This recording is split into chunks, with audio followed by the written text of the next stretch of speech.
waterfall, where your streams of abundance flow. Blessed be your name. Blessed be your name. When I'm found in the desert place, though I walk through the wilderness, blessed be your name. Every blessing you pour out, I'll turn back to praise. When the darkness closes in, Lord, still I will say, blessed be the name of the Lord. Blessed be your name. Blessed be the name of the Lord. Blessed be your glorious name. Blessed be your name. When the sun's shining down on me, when the world's all as it should be, blessed be your name.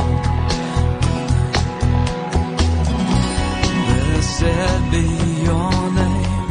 On the road marked with suffering, though there's pain in the offering, blessed be your name. Every blessing you pour out, I'll turn back to praise. When the darkness closes in, Lord, still I will say, blessed be the name of the Lord. Blessed be your name. Blessed be the name of the Lord. Blessed be your glorious name. Oh, blessed be the name of the Lord. Blessed be your name. Blessed be the name of the Lord. Blessed be your glorious name. You give and take away. You give and take away. My heart will choose to say, Lord, blessed be your name. You give and take away. You give and take away. My heart will choose to say, Lord, blessed be your name.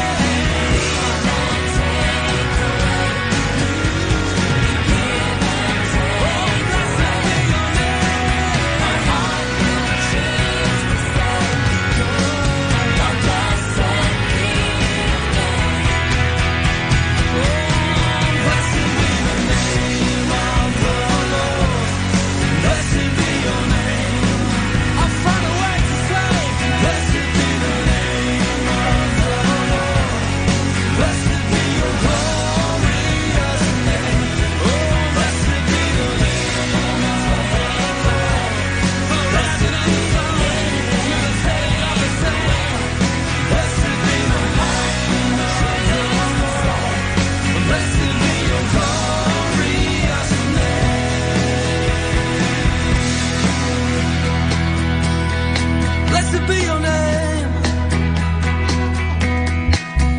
From the rising of the sun over us to the setting of the sun, though there's pain in the offering, oh, blessed be your name.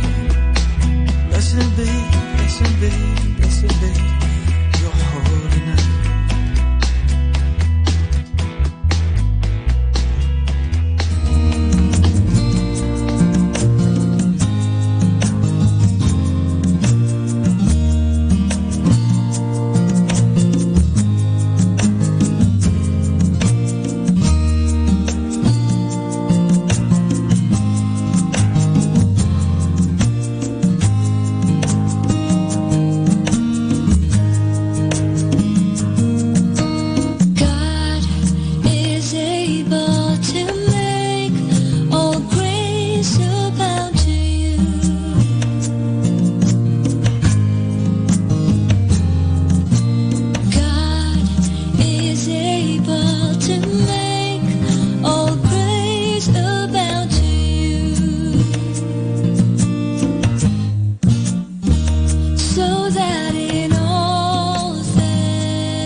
by imitating her.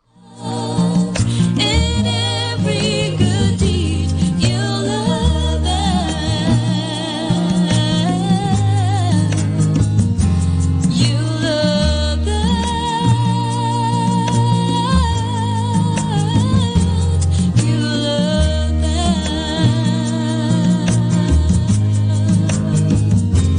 You love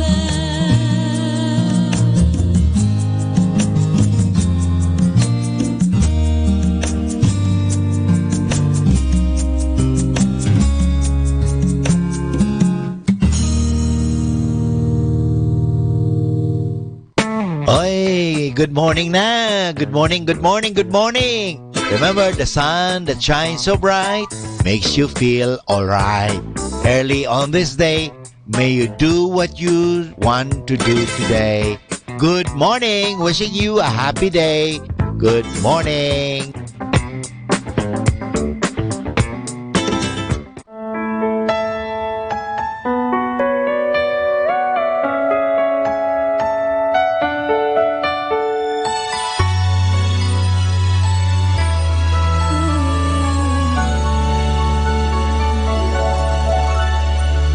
Bakit kaya minahal pa kita?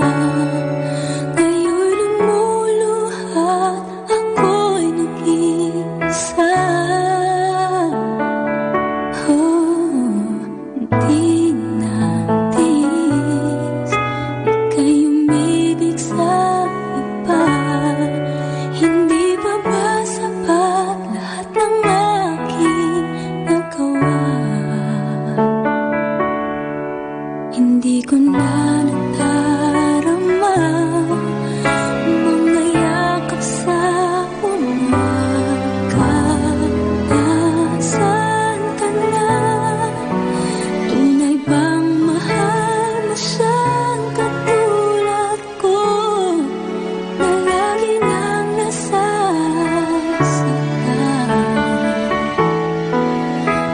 Mabuti pa kaya upang malinasan ang pagdurusan, ay limutin na kita.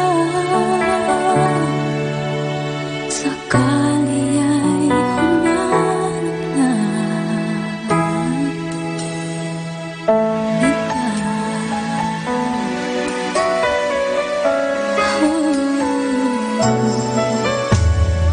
kahit kailan ay ikaw ang dahilan upang mabuhay pa ako ng matagal.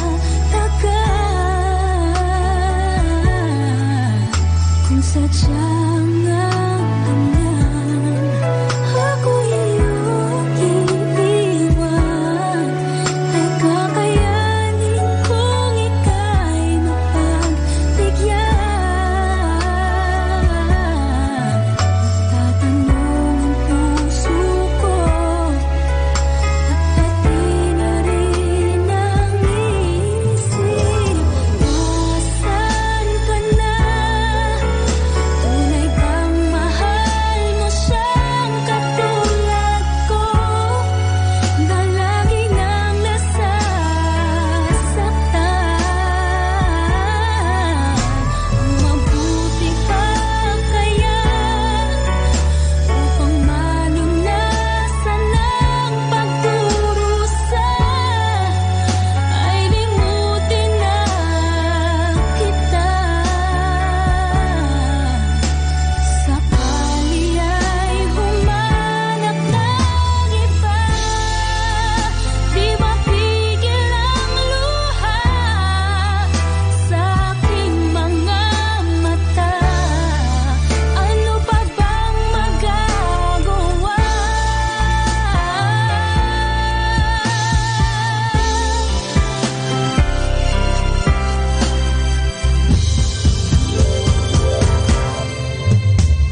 come to the minor basilica of Our Lady of the Rosary of Manaoag.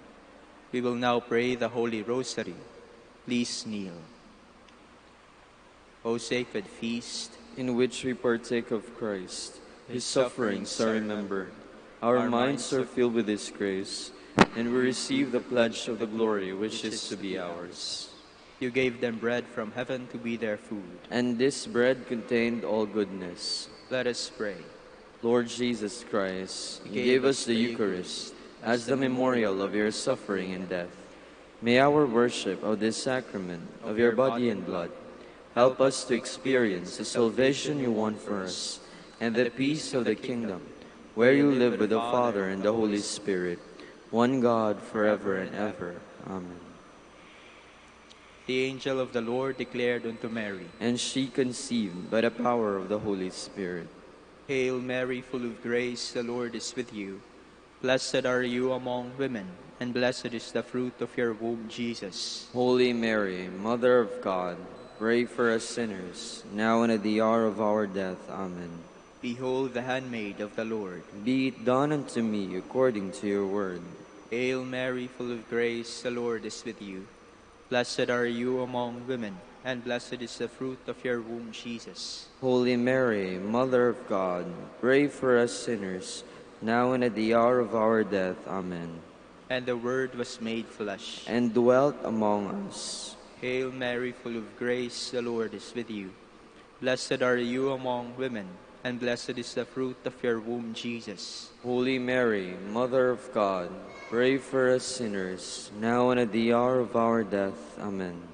Pray for us, O Holy Mother of God, that we may be made worthy of the promises of Christ. Let us pray.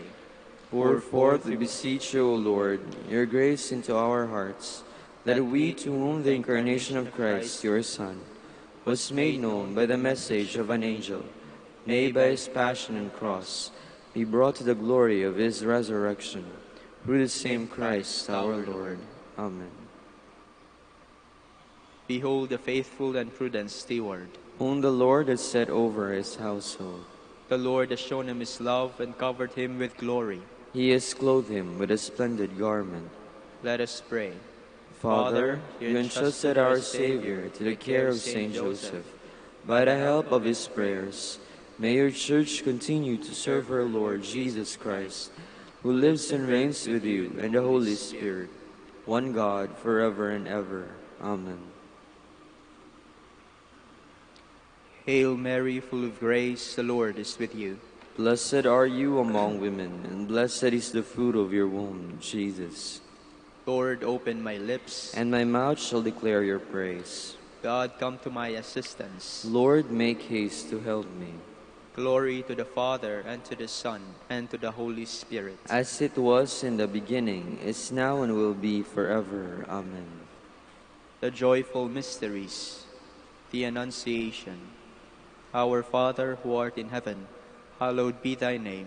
Thy kingdom come, thy will be done on earth as it is in heaven. Give us this day our daily bread, and forgive us our trespasses, as we forgive those who trespass against us. And lead us not into temptation, but deliver us from evil. Amen. Hail Mary, full of grace, the Lord is with you. Blessed are you among women, and blessed is the fruit of your womb, Jesus. Holy Mary, Mother of God, pray for us sinners, now and at the hour of our death. Amen. Hail Mary, full of grace, the Lord is with you. Blessed are you among women, and blessed is the fruit of your womb, Jesus. Holy Mary, Mother of God, pray for us sinners, now and at the hour of our death. Amen. Hail Mary, full of grace, the Lord is with you.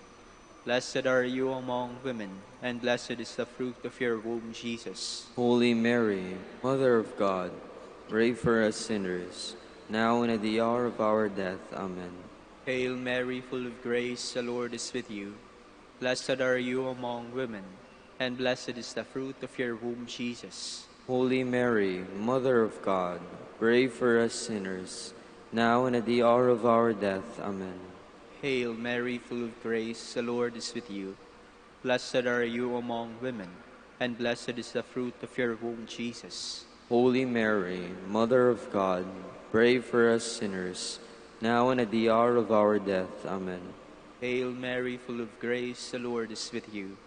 Blessed are you among women, and blessed is the fruit of your womb, Jesus. Holy Mary, Mother of God, pray for us sinners, now and at the hour of our death. Amen. Hail Mary, full of grace, the Lord is with you. Blessed are you among women, and blessed is the fruit of your womb, Jesus. Holy Mary, Mother of God, pray for us sinners, now and at the hour of our death. Amen. Hail Mary, full of grace, the Lord is with you. Blessed are you among women, and blessed is the fruit of your womb, Jesus. Holy Mary, Mother of God, pray for us sinners, now and at the hour of our death. Amen. Hail Mary, full of grace, the Lord is with you. Blessed are you among women, and blessed is the fruit of your womb, Jesus. Holy Mary, Mother of God, pray for us sinners, now and at the hour of our death. Amen. Hail Mary, full of grace, the Lord is with you. Blessed are you among women, and blessed is the fruit of your womb, Jesus. Holy Mary, Mother of God, pray for us sinners, now and at the hour of our death. Amen. Glory to the Father, and to the Son, and to the Holy Spirit. As it was in the beginning, is now, and will be forever. Amen. The Visitation. Our Father, who art in heaven, hallowed be thy name. Thy kingdom come. Thy will be done on earth as it is in heaven. Give us this day our daily bread, and forgive us our trespasses, as we forgive those who trespass against us. And lead us not into temptation, but deliver us from evil. Amen. Hail Mary, full of grace, the Lord is with you. Blessed are you among women, and blessed is the fruit of your womb, Jesus. Holy Mary, Mother of God, pray for us sinners, now and at the hour of our death. Amen. Hail Mary, full of grace, the Lord is with you. Blessed are you among women, and blessed is the fruit of your womb, Jesus. Holy Mary, Mother of God, pray for us sinners, now and at the hour of our death. Amen. Hail Mary, full of grace, the Lord is with you. Blessed are you among women, and blessed is the fruit of your womb, Jesus. Holy Mary, Mother of God, pray for us sinners, now and at the hour of our death. Amen. Hail Mary, full of grace, the Lord is with you. Blessed are you among women, and blessed is the fruit of your womb, Jesus. Holy Mary, Mother of God, pray for us sinners, now and at the hour of our death. Amen. Hail Mary, full of grace, the Lord is with you. Blessed are you among women, and blessed is the fruit of your womb, Jesus. Holy Mary, Mother of God, pray for us sinners, now and at the hour of our death. Amen. Hail Mary, full of grace, the Lord is with you. Blessed are you among women, and blessed is the fruit of your womb, Jesus. Holy Mary, Mother of God, pray for us sinners, now and at the hour of our death. Amen. Hail Mary, full of grace, the Lord is with you. Blessed are you among women, and blessed is the fruit of your womb, Jesus. Holy Mary, Mother of God, pray for us sinners, now and at the hour of our death. Amen. Hail Mary, full of grace, the Lord is with you. Blessed are you among women, and blessed is the fruit of your womb, Jesus. Holy Mary, Mother of God, pray for us sinners, now and at the hour of our death. Amen. Hail Mary, full of grace, the Lord is with you. Blessed are you among women, and blessed is the fruit of your womb, Jesus. Holy Mary, Mother of God, pray for us sinners, now and at the hour of our death. Amen. Hail Mary, full of grace, the Lord is with you. Blessed are you among women, and blessed is the fruit of your womb, Jesus.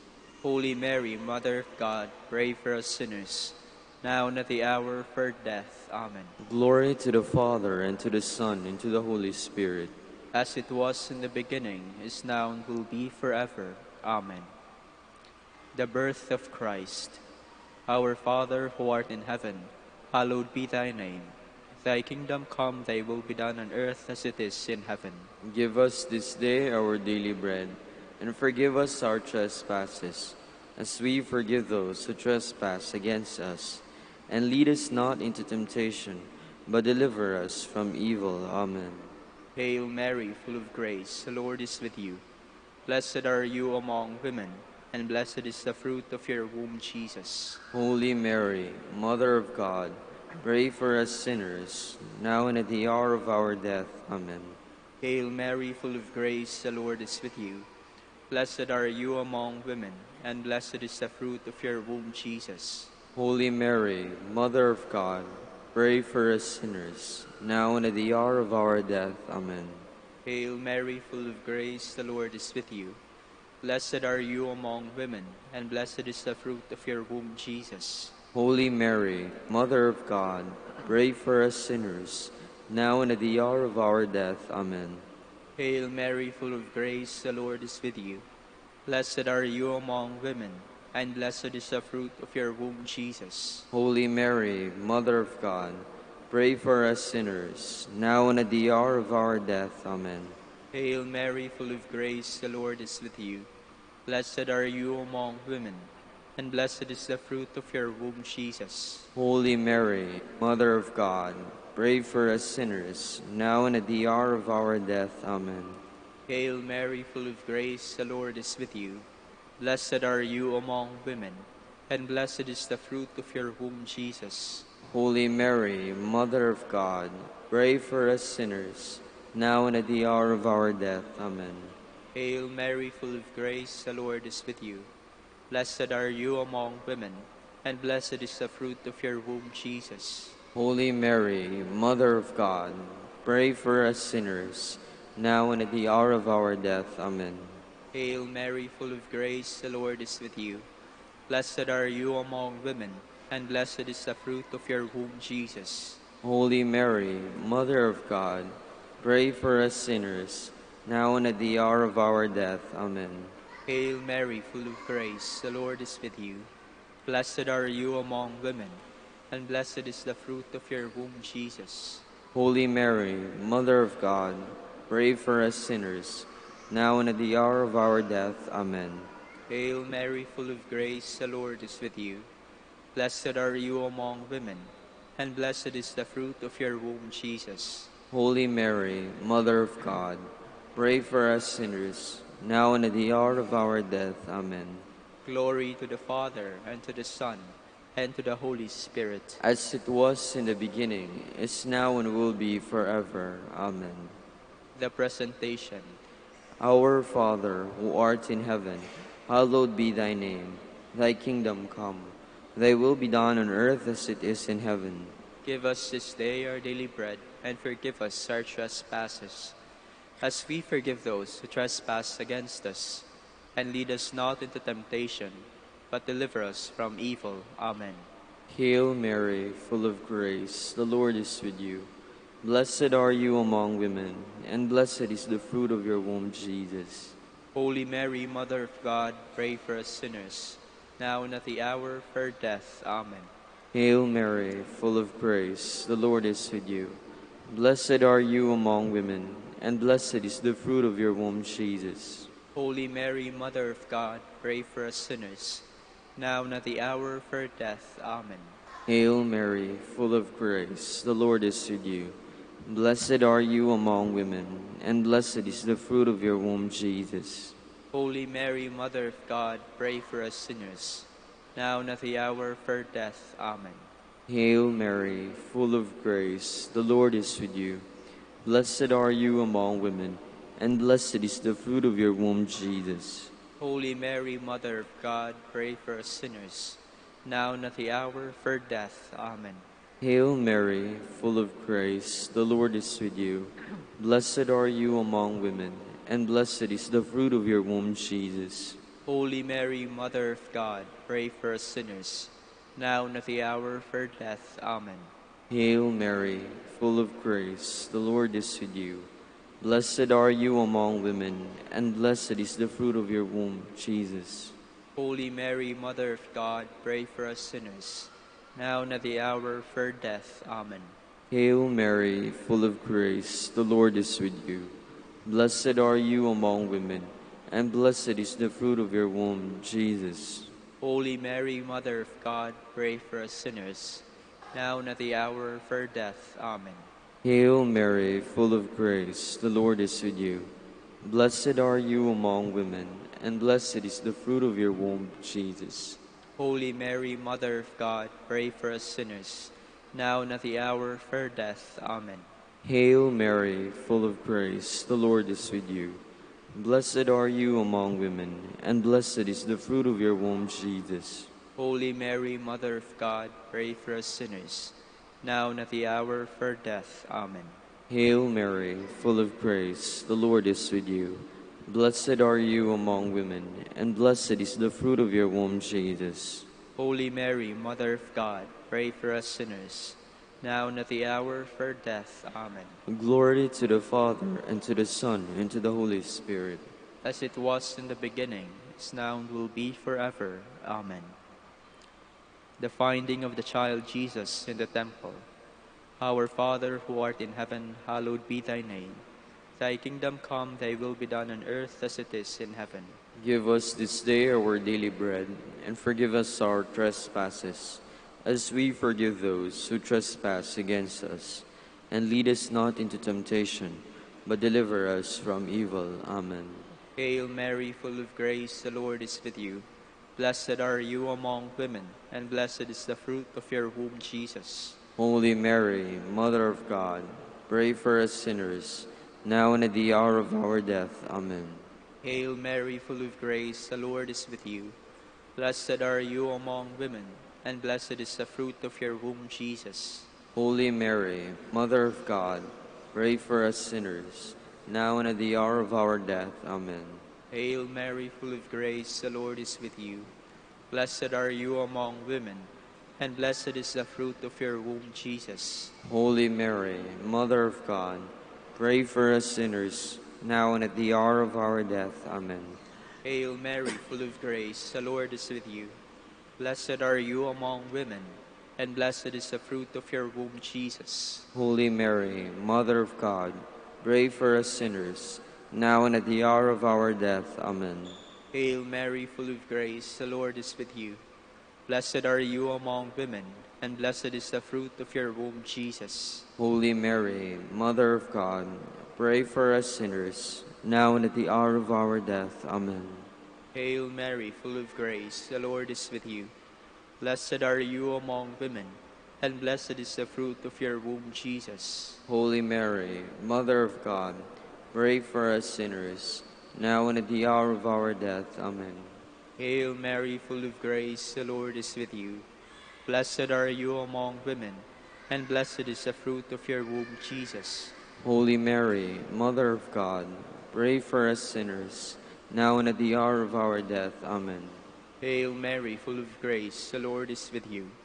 Blessed are you among women, and blessed is the fruit of your womb, Jesus. Holy Mary, Mother of God, pray for us sinners, now and at the hour of our death. Amen. Hail Mary, full of grace, the Lord is with you. Blessed are you among women, and blessed is the fruit of your womb, Jesus. Holy Mary, Mother of God, pray for us sinners, now and at the hour of our death. Amen. Hail Mary, full of grace, the Lord is with you. Blessed are you among women, and blessed is the fruit of your womb, Jesus. Holy Mary, Mother of God, pray for us sinners, now and at the hour of our death. Amen. Glory to the Father, and to the Son, and to the Holy Spirit. As it was in the beginning, is now, and will be forever. Amen. Lord, have mercy on us. Lord, have mercy on us. Christ, have mercy on us. Christ, have mercy on us. Lord, have mercy on us. Lord, have mercy on us. Christ, hear us. Christ, graciously hear us. God the Father of heaven, Have mercy on us. God the Son, Redeemer of the world, Have mercy on us. God the Holy Spirit, Have mercy on us. Holy Trinity, one God, Have mercy on us. Holy Mary, Pray for us. Holy Mother of God, Pray for us. Holy Virgin of Virgins, Pray for us. Mother of Christ, Pray for us. Mother of the Church, pray for us. Mother of divine grace, Pray for us. Mother most pure, Pray for us. Mother most chaste, Pray for us. Mother inviolate, Pray for us. Mother undefiled, Pray for us. Mother most amiable, Pray for us. Mother most admirable, Pray for us. Mother of good counsel, Pray for us. Mother of our Creator, Pray for us. Mother of our Savior, Pray for us. Virgin most prudent, Pray for us. Virgin most venerable, Pray for us. Virgin most renowned, Pray for us. Virgin most powerful, Pray for us. Virgin most merciful, Pray for us. Virgin most faithful, Pray for us. Mirror of justice, Pray for us. Seat of wisdom, Pray for us. Cause of our joy, Pray for us. Spiritual vessel, Pray for us. Vessel of honor, Pray for us. Singular vessel of devotion, Pray for us. Mystical rose, Pray for us. Tower of David, Pray for us. Tower of ivory, Pray for us. House of gold, Pray for us. Ark of the covenant, Pray for us. Gate of heaven, Pray for us. Morning star, Pray for us. Health of the sick, Pray for us. Refuge of sinners, Pray for us. Comforter of the afflicted, Pray for us. Help of Christians, Pray for us. Queen of angels, Pray for us. Queen of patriarchs, Pray for us. Queen of prophets, Pray for us. Queen of apostles, Pray for us. Queen of martyrs, Pray for us. Queen of confessors, Pray for us. Queen of virgins, Pray for us. Queen of all saints, Pray for us. Queen conceived without original sin, Pray for us. Queen assumed into heaven, Pray for us. Queen of the Holy Rosary, Pray for us. Queen of peace, Pray for us. Queen of the family, Pray for us. Lamb of God who takes away the sins of the world, Spare us, O Lord.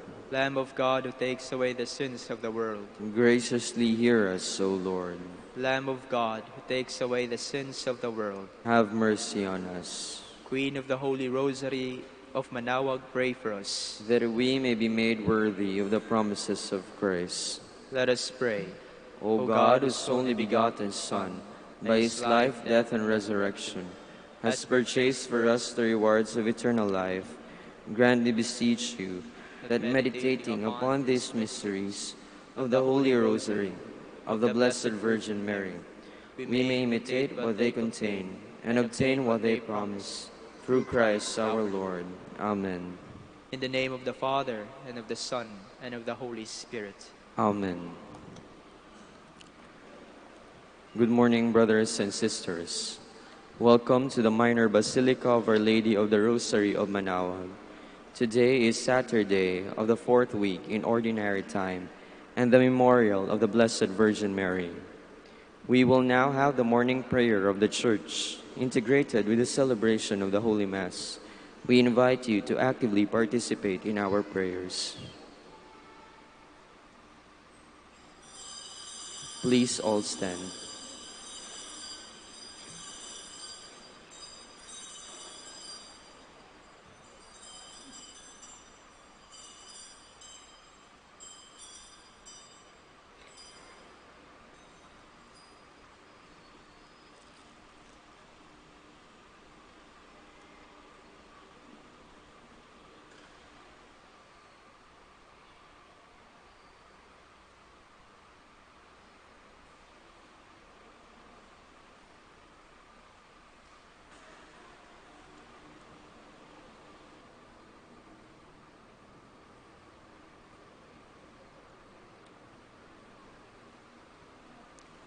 Lord, open my lips. And my mouth shall declare your praise.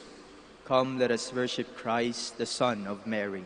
Come, let us worship Christ, the Son of Mary. Come, let us sing to the Lord and shout with joy to the Rock who saves us. Let us approach him with praise and thanksgiving, and sing joyful songs to the Lord. Come, let us worship Christ, the Son of Mary. The Lord is God, the mighty God, the great King over all the gods. He holds in his hands the depths of the earth, and the highest mountains as well. He made the sea, it belongs to him. The dry land too, for it was formed by his hands. Come, let us worship Christ, the Son of Mary. Come then, let us bow down and worship, bending the knee before the Lord our Maker. For he is our God, and we are his people, the flock he shepherds. Come, let us worship Christ, the Son of Mary. Today, listen to the voice of the Lord. Do not grow stubborn as your fathers did in the wilderness. When at Meribah and Massa, they challenged me and provoked me, although they had seen all of my works. Come, let us worship Christ, the Son of Mary. 40 years I endured that generation. I said, they are a people whose hearts go astray, and they do not know my ways. So I swore in my anger, they shall not enter into my rest. Come, let us worship Christ, the Son of Mary. Glory to the Father, and to the Son, and to the Holy Spirit, as it was in the beginning, is now, and will be forever. Amen. Come, let us worship Christ, the Son of Mary. O Mary, of all women, thou art the chosen one, who ancient prophets promised would bear God's only Son. All Hebrew generations prepare the way to thee, that in your womb the God-man might come to set man free. Please be seated.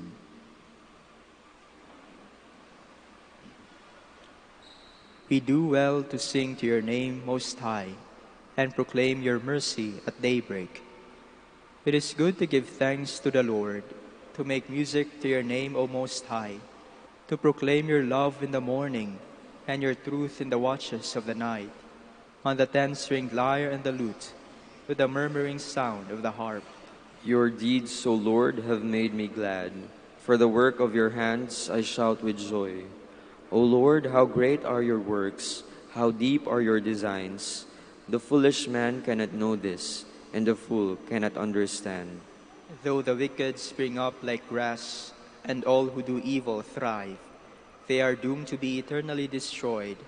But you, Lord, are eternally on high. See how your enemies perish. All doers of evil are scattered. To me you give the wild ox's strength. You anoint me with the purest oil. My eyes look in triumph on my foes. My ears heard gladly of their fall. The just will flourish like the palm tree and grow like a Lebanon cedar. Planted in the house of the Lord, they will flourish in the courts of our God, still bearing fruit when they are old, still full of sap, still green, to proclaim that the Lord is just. In him, my rock, there is no wrong. Glory to the Father, and to the Son, and to the Holy Spirit. As it was in the beginning, is now, and will be forever. Amen. I will create a new heart in you, and breathe in you a new spirit. I will take you away from among the nations, gather you from all the foreign lands, and bring you back to your own land. I will sprinkle clean water upon you, to cleanse you from all your impurities, and from all your idols I will cleanse you. I will give you a new heart, and place a new spirit within you, taking from your bodies your stony hearts, and giving you natural hearts. I will put my spirit within you, and make you live by my statutes, careful to observe my decrees. You shall live in the land I gave your fathers.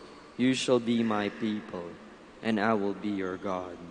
Glory to the Father, and to the Son, and to the Holy Spirit. As it was in the beginning, is now, and will be forever. Amen. On the lips of children and infants, you have found perfect praise. How great is your name, O Lord our God, through all the earth. Your majesty is praised above the heavens. On the lips of children and of babes, you have found praise to foil your enemy, to silence the foe and the rebel. When I see the heavens, the work of your hands, the moon and the stars which you arranged, What is man that you should keep him in mind, mortal man that you care for him? Yet you have made him little less than a god. With glory and honor you crowned him. And gave him power over the works of your hand. Put all things under his feet. All of them sheep and cattle, yes, even the savage beasts, birds of the air and fish that make their way through the waters. How great is your name, O Lord our God, through all the earth. Glory to the Father, and to the Son, and to the Holy Spirit. As it was in the beginning, is now, and will be forever. Amen. Please all stand. Let us pray.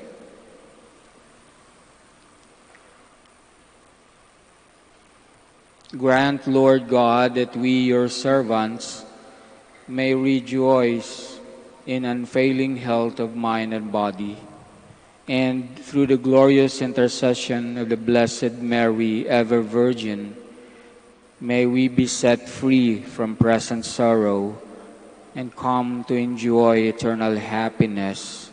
Through our Lord Jesus Christ, your Son, who lives and reigns with you in the unity of the Holy Spirit, one God, forever and ever. Amen. Please be seated.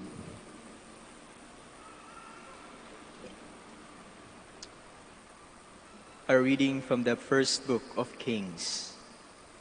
Solomon went to Gibeon to sacrifice there, because that was the most renowned high place. Upon its altar, Solomon offered 1,000 burnt offerings. In Gibeon, the Lord appeared to Solomon in a dream at night. God said, "Ask something of me, and I will give it to you." Solomon answered, "You have shown great favor to your servant, my father David, because he behaved faithfully toward you, with justice and an upright heart. And you have continued this great favor toward him, even today, seating a son of his on his throne. O Lord my God, you have made me, your servant, king to succeed my father David. But I am a mere youth, not knowing at all how to act. I serve you in the midst of the people whom you have chosen, a people so vast that it cannot be numbered or counted. Give your servant, therefore, an understanding heart to judge your people and to distinguish right from wrong. For who is able to govern this vast people of yours?" The Lord was pleased that Solomon made this request. So God said to him, "Because you have asked for this, not for a long life for yourself, nor for riches, nor for the life of your enemies, but for understanding, so that you may know what is right, I do as you requested. I give you a heart so wise and understanding that there has never been anyone like you up to now, and after you there will come no one to equal you. In addition, I give you what you have not asked for, such riches and glory that among kings there is not your like." The word of the Lord. Thanks be to God. Lord, teach me your statutes. Lord, teach me your statutes. How shall a young man be faultless in his way? By keeping to your words. Lord, teach me your statutes. With all my heart I seek you. Let me not stray from your commands. Lord, teach me your statutes. Within my heart I treasure your promise, that I may not sin against you. Lord, teach me your statutes. Blessed are you, O Lord. Teach me your statutes.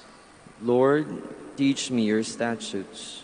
With my lips I declare all the ordinances of your mouth. Lord, teach me your statutes. In the way of your decrees I rejoice, as much as in all the riches.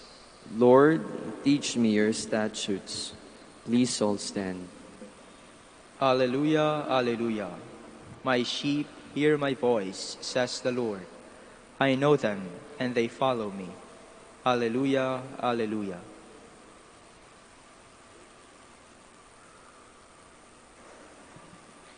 The Lord be with you. And with your spirit. A reading from the Holy Gospel according to Mark. Glory to you, O Lord. The apostles gathered together with Jesus and reported all they had done and taught. He said to them, "Come away by yourselves to a deserted place and rest a while." People were coming and going in great numbers, and they had no opportunity even to eat. So they went off in the boat by themselves to a deserted place. People saw them leaving, and many came to know about it. They hastened there on foot from all the towns and arrived at the place before them. When Jesus disembarked and saw the vast crowd, his heart was moved with pity for them, for they were like sheep without shepherd, and he began to teach them many things. The Gospel of the Lord. Praise to you, Lord Jesus Christ. Please be seated.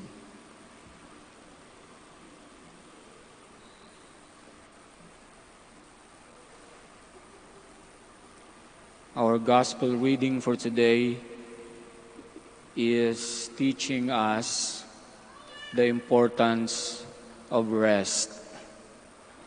Kailangan po ng katawan ng tao ng pahinga.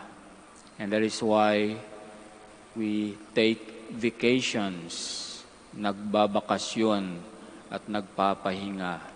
Hindi pwedeng palaging busy, palaging maraming ginagawa. The human body needs rest. Pero tandaan po natin na sa dulo ng ating gospel reading today, ipinakita ng ating Panginoon na kahit sila'y nagpapahinga kapag merong mga nangangailangan na uudlot ang pahinga, pinuputol ang bakasyon upang maka-reach out lamang at makatulong sa iba. Kaya mga kapatid, ang reminder sa atin ngayon, ang pagiging Kristiyano ay hindi humihinto dahil lang tayo ay nagbabakasyon o nagpapahinga. Ang ating pagiging Kristiyano ay 24 hours, 7 days a week, whole year round, all our lives. Let us all stand.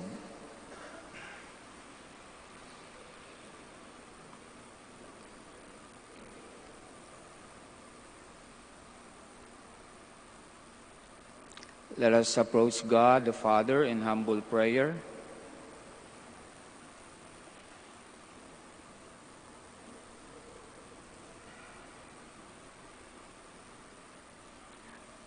Aware of the need to escape from the demanding activity of life in order to strengthen and restore our inner spirit, we approach God the Father in humble prayer. For every petition we shall answer, Lord, hear our prayer. Lord, hear our prayer. That those who exercise leadership in the Church may keep their commitment alive in the preaching of the Gospel. Let us pray to the Lord. Lord, hear our prayer. That we are burdened with heavy work may come away and rest a while and find peace in Christ. Let us pray to the Lord. Lord, hear our prayer. That those who have abandoned their faith may be led back to the family of God. Let us pray to the Lord. Lord, hear our prayer. That through the intercession of Mary, the sick may find healing from their infirmities. Let us pray to the Lord. Lord, hear our prayer. For our brothers in ministry at Ruma Santo Dominicus and Santo Tomas Aquino in Indonesia, St. Dominic in Sri Lanka, and St. Antoninus General Santos in Davao, Camiguin and Calayan. Let us pray to the Lord. Lord, hear our prayer. that the faithful departed may dwell in the Lord's house forever. Let us pray to the Lord. Lord, hear our prayer. For the intentions of this Mass and for our personal intentions, let us pray to the Lord. Lord, hear our prayer. Almighty God, you call us to be with you. May we be faithful in following your Son on the way to your kingdom. We ask this through Christ our Lord. Amen. Please be seated.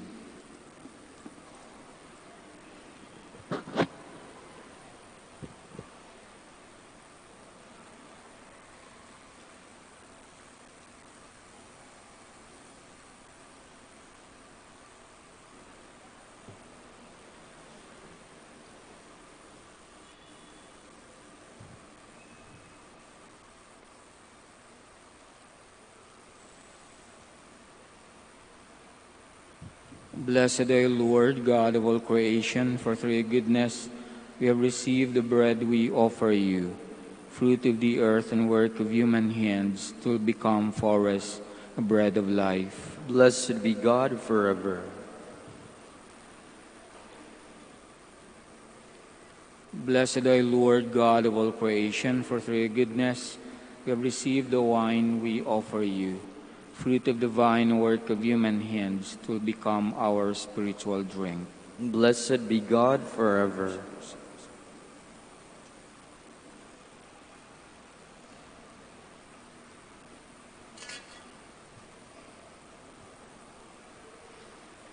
Please all stand. Pray, brothers and sisters, that my sacrifice and yours may be acceptable to God, the Almighty Father. May the Lord accept this sacrifice at your hands for the praise and glory of his name, for our good and the good of all his holy church. Receive, O Lord, we ask, the prayers of your people, the sacrificial offerings that through the intercession of Blessed Mary, the Mother of your Son, lift up your hearts. We lift them up to the Lord. Let us give thanks to the Lord our God. It is right and just. It is truly right and just, our duty and our salvation, to praise your mighty deeds in exaltation of all the saints, and especially as we celebrate the memory of the Blessed Virgin Mary, proclaim your kindness as we echo her thankful hymn of praise. For truly, even to earth's ends, you have done great things and extended your abundant mercy from age to age. When you look on the lowliness of your handmaid, you gave us through her the author of our salvation, your Son, Jesus Christ our Lord. Through him, the host of angels adores your majesty and rejoices in your presence forever. May our voices, we pray, join with theirs in one chorus of exultant praise as we acclaim.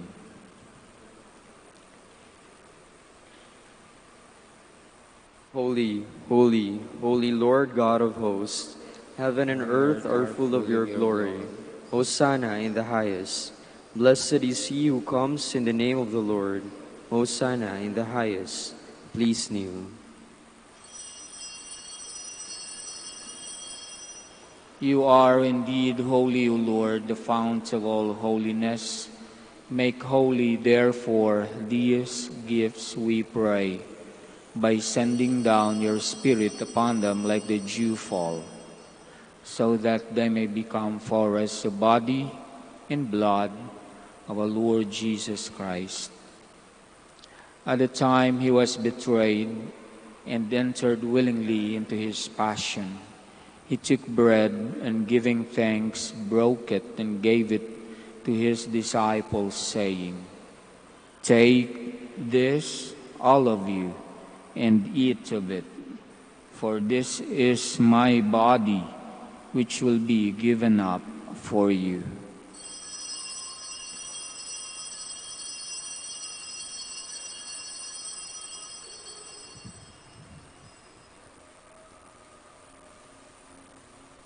In a similar way, when supper was ended, he took the chalice, and once more giving thanks, gave it to his disciples, saying, "Take this, all of you, and drink from it, For this is the chalice of my blood, the blood of the new and eternal covenant, which will be poured out for you and for many for the forgiveness of sins. Do this in memory of me.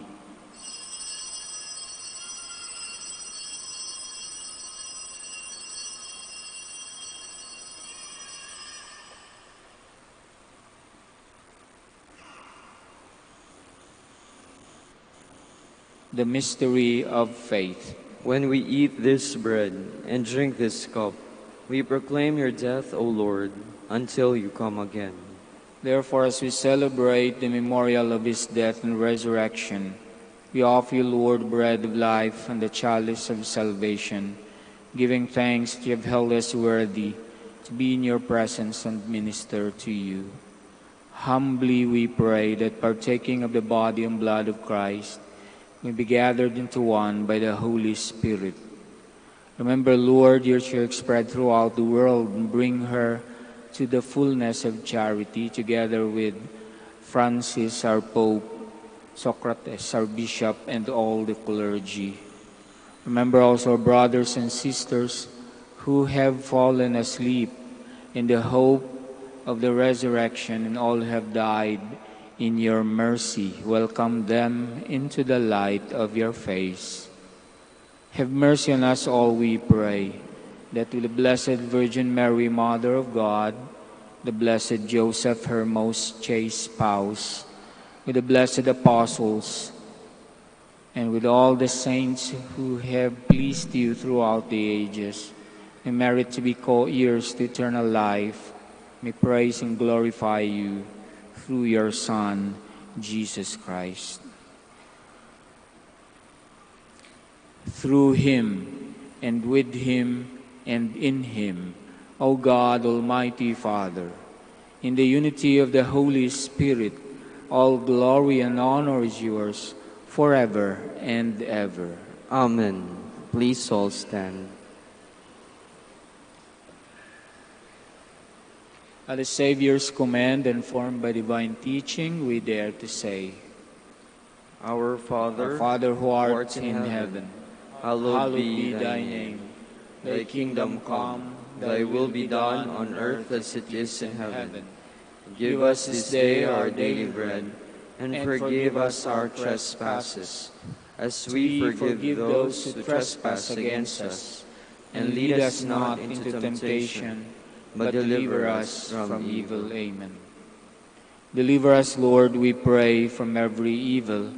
Graciously grant peace in our days, that by the help of your mercy we may be always free from sin, safe from all distress, as we await the blessed hope and the coming of our Savior, Jesus Christ. For the kingdom, the power, and the glory are yours, now and forever. Lord Jesus Christ, who said to your apostles, Peace I leave you, my peace I give you. Look not on our sins, but on the faith of your church. Graciously grant her peace and unity in accordance with your will, who live and reign forever and ever. Amen. The peace of the Lord be with you always. And with your spirit. Let us offer each other the sign of peace.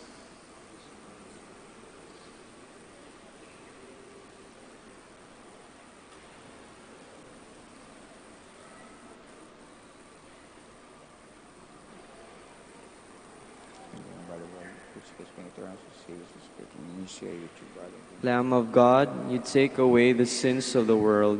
Have mercy.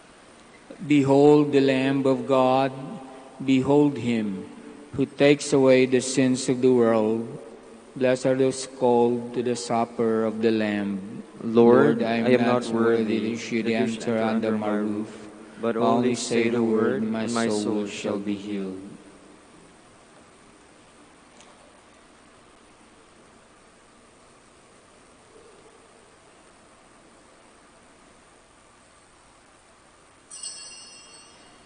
Blessed is the womb of the Virgin Mary, which bore the Son of the Eternal Father.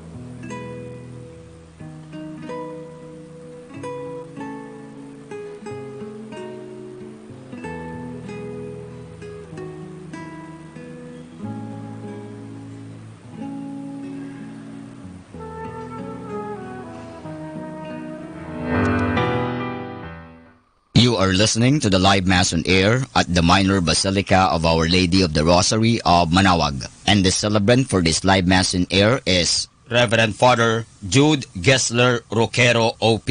Let us pray for the intention of our sick brothers and sisters and to all Filipinos working abroad.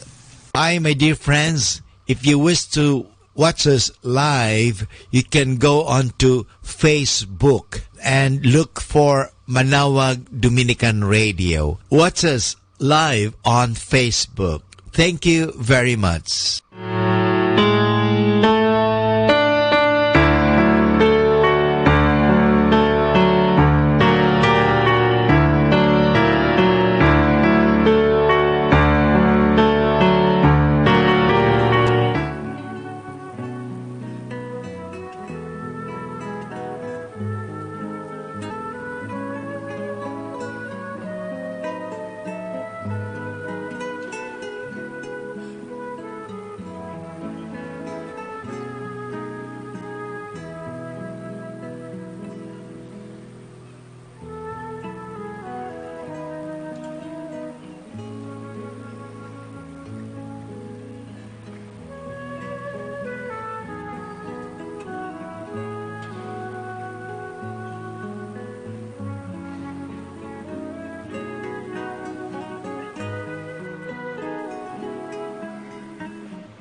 Please all stand.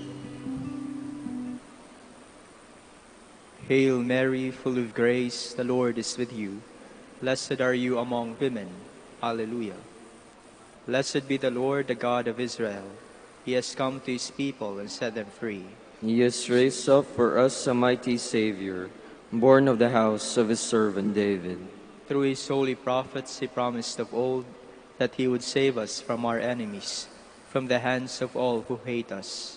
He promised to show mercy to our fathers and to remember his holy covenant. This was the oath he swore to our father Abraham, to set us free from the hands of our enemies, free to worship him without fear, holy and righteous in his sight, all the days of our life. You, my child, shall be called the prophet of the Most High, for you will go before the Lord to prepare his way, to give his people knowledge of salvation by the forgiveness of their sins. In the tender compassion of our God, the dawn from on high shall break upon us, to shine on those who dwell in darkness and the shadow of death, and to guide our feet into the way of peace. Glory to the Father, and to the Son, and to the Holy Spirit. As it was in the beginning, is now, and will be forever. Amen. Hail Mary, full of grace, the Lord is with you. Blessed are you among women. Alleluia. Let's pray.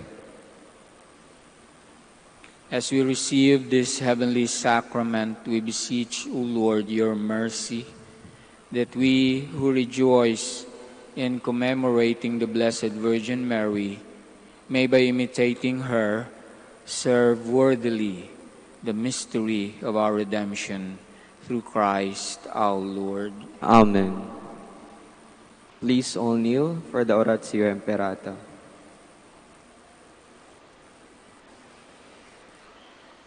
God our Father, we come to you in our need to ask your protection against the 2019 and coronavirus that's claimed lives and has affected many.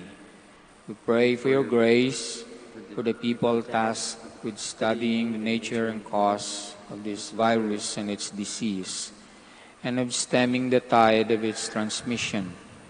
Guide the hands and minds of medical experts that may minister to the sick with competence and compassion, and of those governments and private agencies must find cure and solution to this epidemic.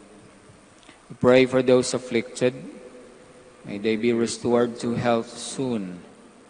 Grant us the grace to work for the good of all, to help those in need. Grant this to our Lord Jesus Christ, your Son, who lives and reigns with you in the unity of the Holy Spirit, God, forever and ever. Amen. Mary, help of all Christians. Pray for us. Saint Raphael the Archangel. Pray for us. Saint Roch. Pray for us. Saint Lorenzo Ruiz. Pray for us. Saint Pedro Calungsod. Pray for us. Please all stand. Prayer for the blessing of the sick. O God, Almighty Father, by your blessing you give us strength and support in our frailty. Turn with kindness toward our sick brothers and sisters. Free them from all ill and restore them to good health. Through the intercession of Our Lady of the Rosary of Manaoag, that in the sure knowledge of your goodness, we will gratefully bless your holy name. Through Christ our Lord. Amen. The Lord be with you. And with your spirit. May the Almighty God bless you all, the Father, the Son, and the Holy Spirit. Amen. Prayer for the blessing of rosaries and other religious articles. In memory of the mysteries in life, death, and resurrection of our Lord Jesus Christ, to the honor and glory of Blessed Virgin Mary, Mother of Christ, Mother of the Church, Our Lady of the Rosary of Manaoag, may these rosaries, images, candles, oil, and other religious articles be blessed and made holy. In the name of the Father, and of the Son, and of the Holy Spirit. Amen. Amen. Go forth, the Mass is ended. Thanks be to God. Let us all sing the Immaculate Mother. Immaculate Mother, we come at thy call, and lo, at thy altar, before thee we fall. Ave, Ave, Ave Maria. Ave, Ave, Ave Maria. In grief and temptation, in joy and in pain, we'll seek thee, our Mother, nor seek thee in vain. Ave, Ave, Ave Maria. Ave, Ave, Ave Maria. We pray for our Mother, the Church upon earth, and bless the sweetest lady, the land of our birth. Ave, Ave, Ave Maria. Ave, Ave.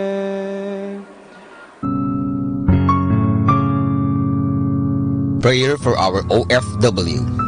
Lord Jesus, we put ourselves at the foot of your holy cross with Our Lady of the Rosary of Manaoag, as we acknowledge that we are nothing without you, and by your death you have redeemed the world. We believe in faith that nothing is impossible with you. We lift up to you our OFW listeners all over the world, whom we offer our prayers and every Holy Mass from the Minor Basilica of Our Lady of the Rosary of Manaoag. Lord, words cannot describe and express what they are sacrificing in order to have a better chance in life. Lord, redeem them of all their pains, trials, and persecutions as they are working in a foreign land for people that are complete strangers to them. Shield them with your most precious blood that flows from your sacred heart. Protect them from any harm and abuses that they may face as they continue their journey in life. We beg for your mercy and divine love, for they are far away from their families, loved ones, and friends. They miss our home that is causing heartaches and loneliness, that they are at a loss on what to do.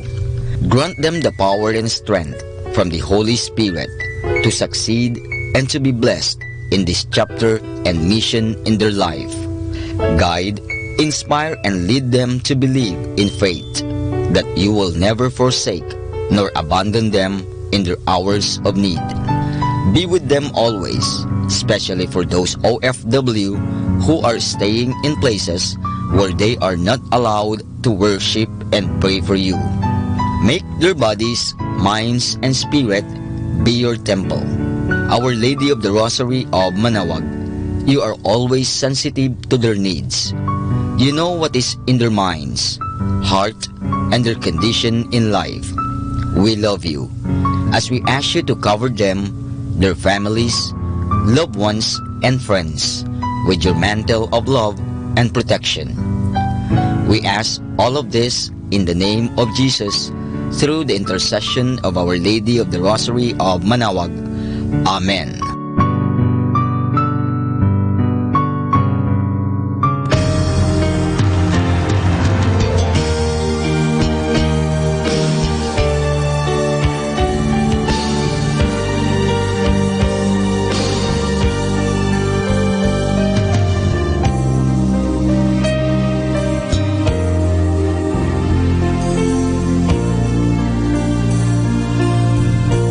Prayer for priests. O Almighty Eternal God, look upon the face of your Son, and for love of him who is the eternal High Priest, have pity on your priests. Remember, O most compassionate God, that they are but weak and frail human beings. Stir up in them the grace of their vocation, which is in them by the imposition of the bishop's hands. Keep them close to you, lest the enemy prevail against them, so that they may never do anything in the slightest degree unworthy of their sublime vocation. O Jesus, I pray for your faithful and fervent priests, for your unfaithful and tepid priests, for your priests laboring at home or abroad in distant mission fields, for your tempted priests, for the lonely and desolate priests, for your young priests, for your dying priests, for the souls of your priests in purgatory. But above all, I commend to you the priests dearest to me, the priest who baptized me, the priests who absolved me from my sins, the priests at whose masses I assisted, and who gave me your body and blood in Holy Communion, the priests who taught and instructed me, or helped me and encouraged me, all the priests to whom I am indebted in any way. Oh, Jesus, keep them all close to your heart and bless them abundantly in time and in eternity. Amen. In the name of the Father, and of the Son, and of the Holy Spirit. Amen.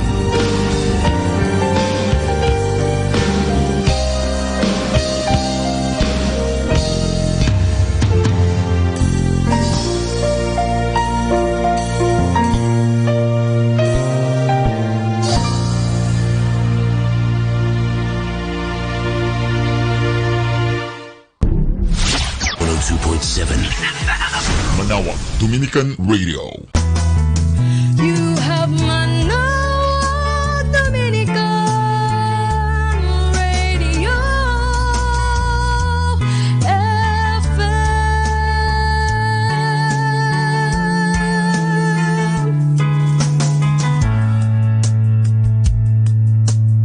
Kasama natin to. Manawag Dominican Radio. And now back to the music.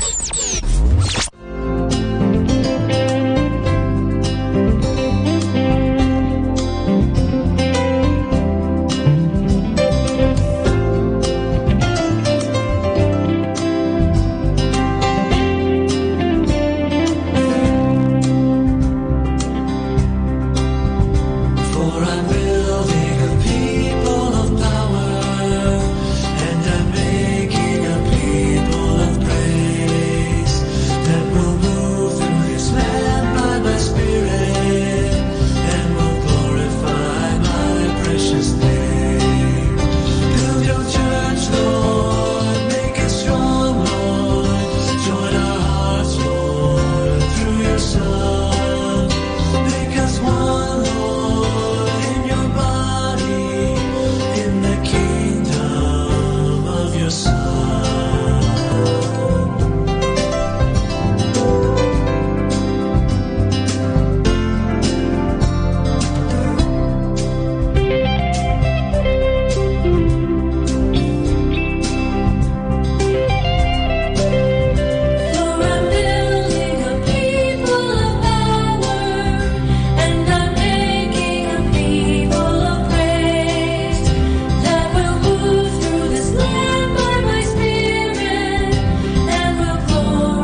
without you.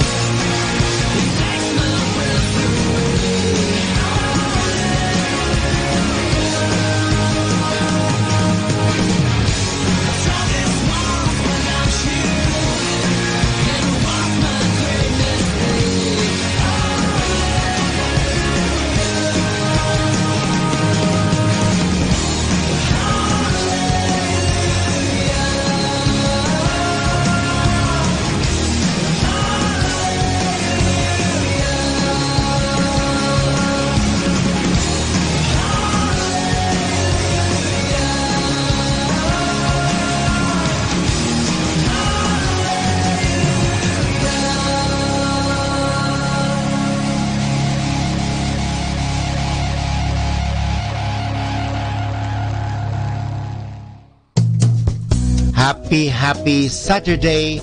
Never search your happiness in others, which will make you alone. Rather, search it in yourself. You will feel happy even if you are left alone. Happy Saturday.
Pag-ibig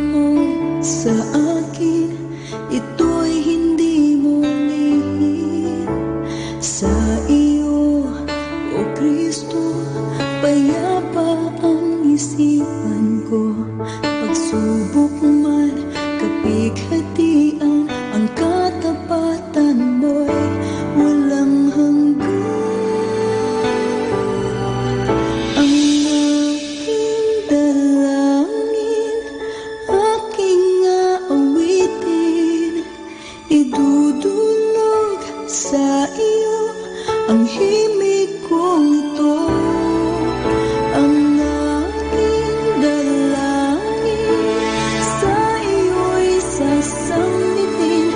Pagsusumamo lagi ang panambitan ko, ang puso kong tanging hangat, purihin ka at itaas. Ito ang aking dalangin.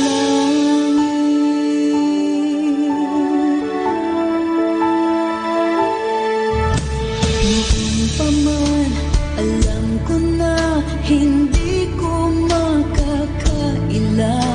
Pag-ibig mo sa akin, ito'y hindi mo lihim. Sa iyo, O Kristo, payapa ang isipan ko. Pagsubok man, kapighatian, ang katapatan mo'y walang hanggan. Ang aking dalangin, aking aawitin, idudulog sa iyo ang himig kong ito, ang aking dalangin sa iyo'y sasambitin. Pagsusama mo lagi ang panambitan ko, ang puso kong tanging hangat, purihin ka at itaas. Ito ang aking dalangin. Ito na nga ang panahon na ipagsisigawan ko. Ikaw ang hari ng aking puso at buhay kong ito. Kaligtasan ng katapat ng pangalan mo. Ang aking dalangin, aking aawitin, idudulog sa iyo ang himig kong ito, ang aking dalangin sa iyo'y sasambitin. Pagsusumamo lagi ang panambitan ko, ang puso kong tanging hangat, purihin ka at itaas.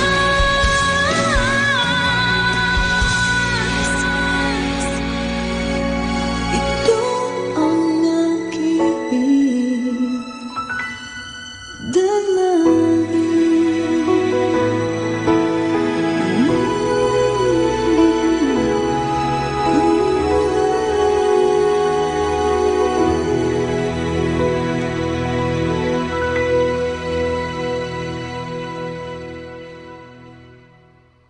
Our time now is 7 o'clock in the morning. Let us now have our time check prayer.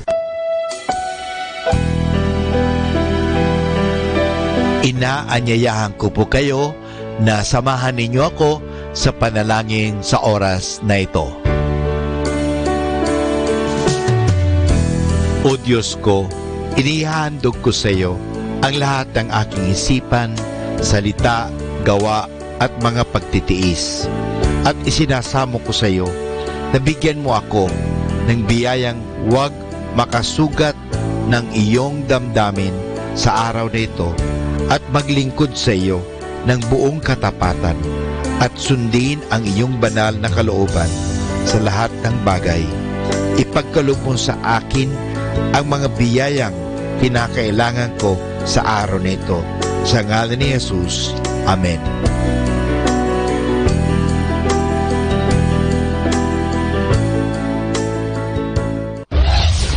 This is Manawag Dominican Broadcasting Incorporated, a religious, non-commercial radio station.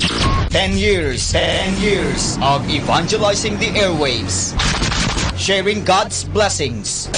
live masses on air, playing religious music and prayers. May kasama ka, si Jesus, si Maria, at kami. Our positive thought for this hour. When most alone, the Spirit of God guides us. When most afraid, the presence of God comforts us. And when we are most fragile, the hand of God upholds us.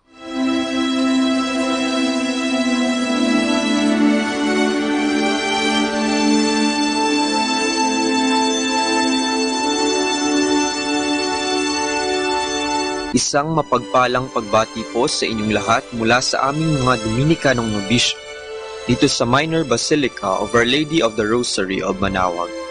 Kayo po ay nakikinig sa Binhi ng Buhay. Nais po naming ibahagi sa inyo ang bunga ng aming mga pagninilay sa Ebanghelyo ngayong 2 ng Pebrero, ang kapistahan ng paghahandog ng Panginoon.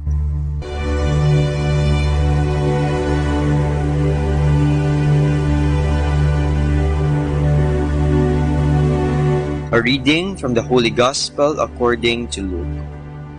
When the day came for the purification according to the law of Moses, they brought the baby up to Jerusalem to present him to the Lord, as it is written in the law of the Lord.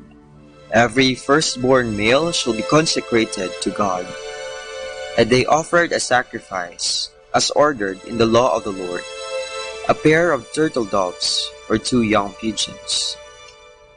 There lived in Jerusalem at this time a very upright and devout man named Simeon. The Holy Spirit was in him.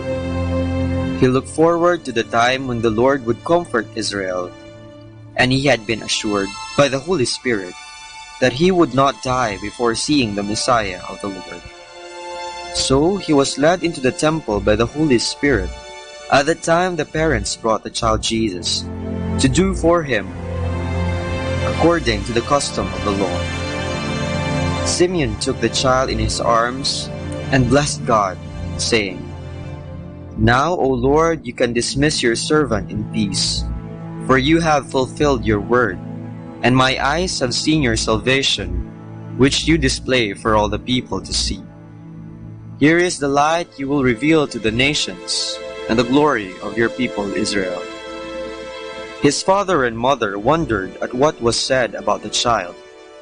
Simeon blessed them and said to Mary, his mother, Know this, your son is a sign established for the falling and rising of many in Israel, a sign of contradiction, and a sword will pierce your own soul, so that out of the many hearts thoughts may be revealed. There was also a prophetess named Anna, daughter of Phanuel, of the tribe of Asher. After leaving her father's home, she had been 7 years with her husband, and since then she had been continually about the temple, serving God as a widow, night and day, in fasting and prayer. She was now 84. Coming up at that time, she gave praise to God, and spoke of the child to all who looked forward to the deliverance of Jerusalem. When the parents had fulfilled all that was required by the law of the Lord, they returned to their town, Nazareth, in Galilee. There, the child grew in stature and strength, and was filled with wisdom. The grace of God was upon him.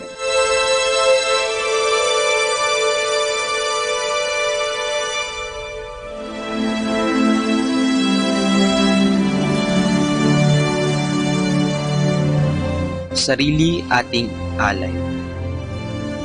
Ngayong linggo ay ating ipinagdiriwang ang pag-aalay sa templo ng ating Panginoon. Gayon din, ginugunita ang paglilinis o purification ng mahal na Inang Maria. Sa paniniwalang Hudyo, sinasabing ang isang ina ay nagiging marumi pagkatapos magluwal ng sanggol. Kaya kahit na ang Inang Maria ay walang bahid ng dumi at kasalanan, sinunod pa din niya ang kinaugaliang batas ayon kay Moises at tumungo sa templo para gawin ang ritual. Kanya ring inialay ang sanggol na Jesus sapagkat naaayon sa batas na ang unang lalaking isisilang ay pag-aari ng Diyos. Talagang huwaran ng pagsunod ang mahal na ina. Kaugnay nito, sa Arkidiocese ng Haro kung saan ako nagmula, isinasaulog din ang kapistahan ng mahal na ina sa titulong Nuestra Señora de la Candelaria, ang pintakasi ng Iloilo at buong kanlurang Visayas. Dahil dito, libo-libong mga tao ang dumadagsa sa katedral ng Haro para magpabasbas ng kanilang dalang kandila at mag-alay ng kani-kanilang panalangin. Sa mga kapistahang ito ay pinapaalahanan tayo ng ating regular na obligasyon sa pagsisimba. Tuwing linggo, tayong mga Katoliko ay pumupunta sa ating mga simbahan para magdasal at makipag-usap sa ating Panginoon. Kagaya ni Jesus na siyang inialay ng Inang Maria, sa ating pagpunta sa simbahan ay para nang tayo rin ay pumunta sa templo para ialay ang ating mga sarili. Mga tanong lamang. Sa ating pag-aalay, tayo kaya ay naging kahali-halina sa paningin ng Panginoon? Tayo ba ay naging mabuting tagasunod sa batas ng ating simbahan kagaya ni Maria? Tayo ba ay naging tunay na mapagbigay tulad ng mag-asawang Jose at Maria nang kanilang ialay ang kaisa-isa nilang anak na si Jesus? Nawa ay pagnilayan natin ang mga sagot sa mga tanong na ito nang tayo ay maging kasiya-siya sa mata ng ating Panginoon. Nariyan ang banal na pamilya upang maging gabay natin sa pagsunod sa Diyos. Nawa ay sa kapistahan ng Reyna ng mga Kandila, siya ay ating tularan.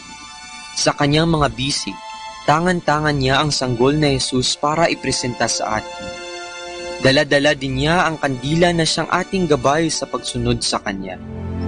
Sa ating pagsindi ng ating mga kandila, pinaalalahanan din tayo na maging ilaw para sa iba. Ang ilaw ni Kristo ay nasa bawat isa sa atin, kaya dapat ay huwag nating kalimutang ibahagi ito sa iba nang may galak sa ating mga puso at kababaang loob. Katulad ng kandila na unti-unting nauubos sa pagbibigay liwanag, tayo sana ay patuloy na mag-alay ng ating mga sarili, hindi lamang sa Diyos, kung hindi sa pagsisilbi sa ating kapwa.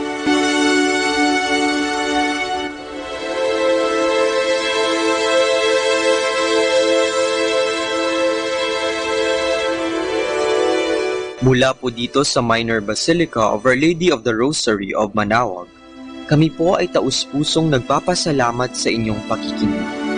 Nawa ay patuloy po nating isabuhay ang salita ng Diyos. Patnubayan at pagpalain nawa tayo ng Panginoong may kapal. Hanggang sa susunod na linggo po dito sa Binhi ng Buhay.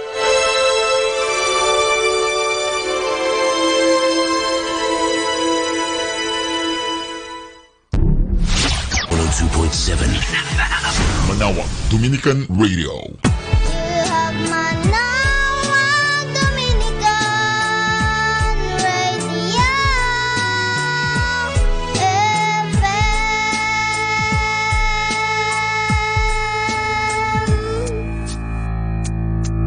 Kasama natin to.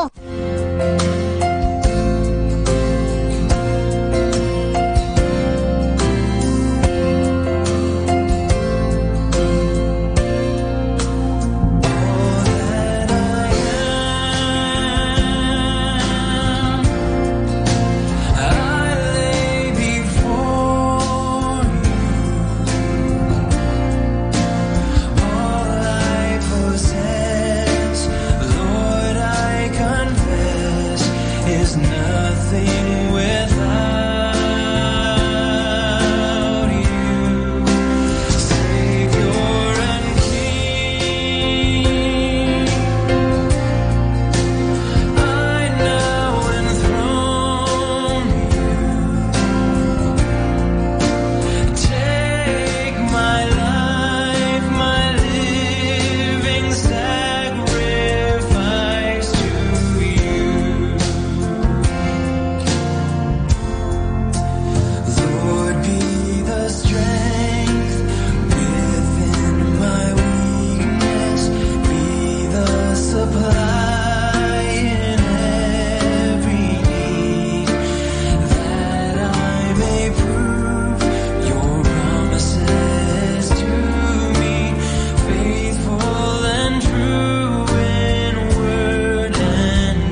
The number one radio station. The number one radio station. The number one radio station. The number one radio station.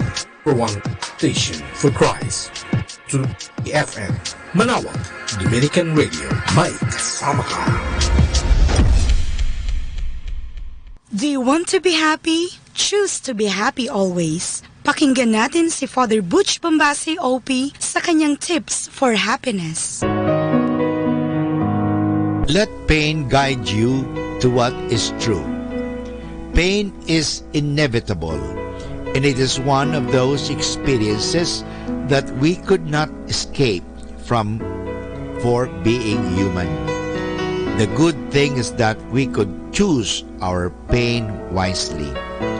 One thing you should always remember is that in life, there are no guarantees. Consider your spouse as your better half, or for an unknown reason, he or she leaves you for someone else, then you become half dead. You will be in pain because of the belief that your spouse who has run away is indeed your better half. The truth is, you are not someone's better half. You are a perfect whole. If your self-worth depends on your net worth, then losing money means losing your value. You are in pain when you believe that money is the why of your existence. No, you are more than what you have.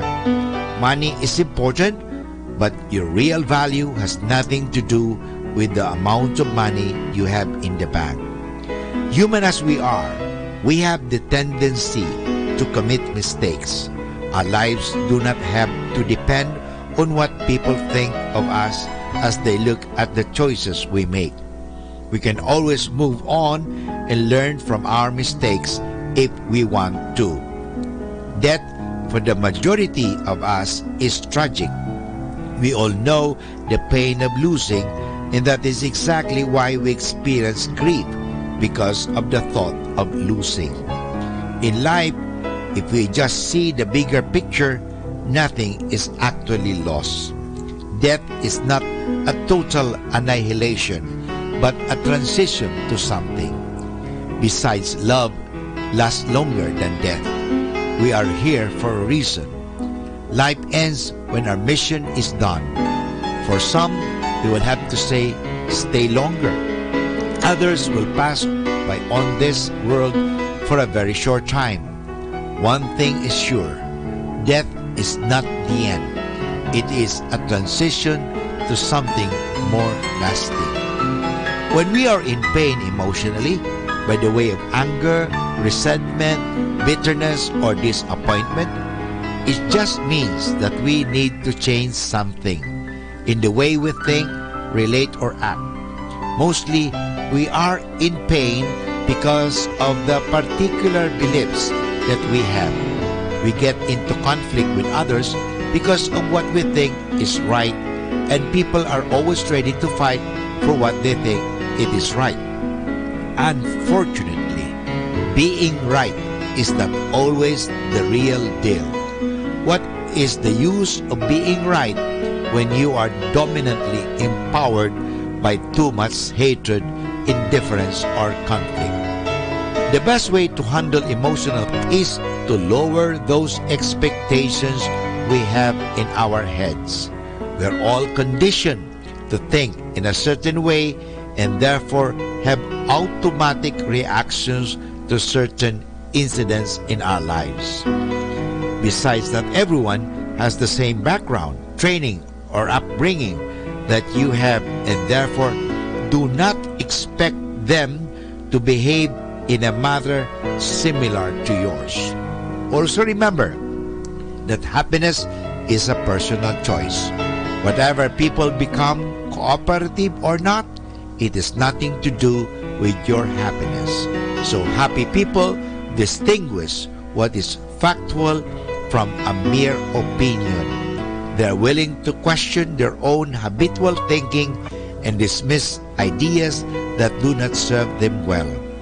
They understand that pain is the result of adhering to false ideas. They know that when experiences are seen with the right perspective, they cease to cause us pain. So, let pain guide you to what is true. Be truthful.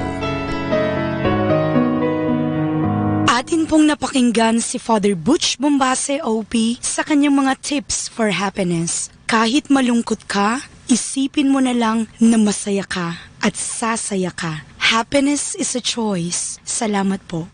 Good morning. Begin your day with the same spirit you had as a child. Everything will be okay in the end. Have a blessed day. Good morning, everyone. Namamangha kami sa hiwala ng pag-ibig mo, Panginoong Yesus. Nasa iyo kadakilay, buong pagpapakumbaba namin idinudulog ang aming mga puso. Ang puso ko'y dinudulog sa iyo. Nagpapakumbaba, nagsusumaw, pag-ingatan.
station knows only God to change your life for better. You are never alone because you have Manawa Dominican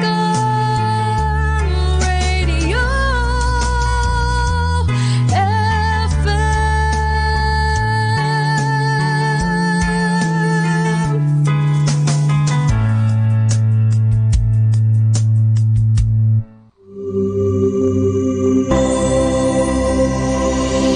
Mga kaibigan, atin na alamin ang mga pangunahing kaalaman tungkol sa kasal.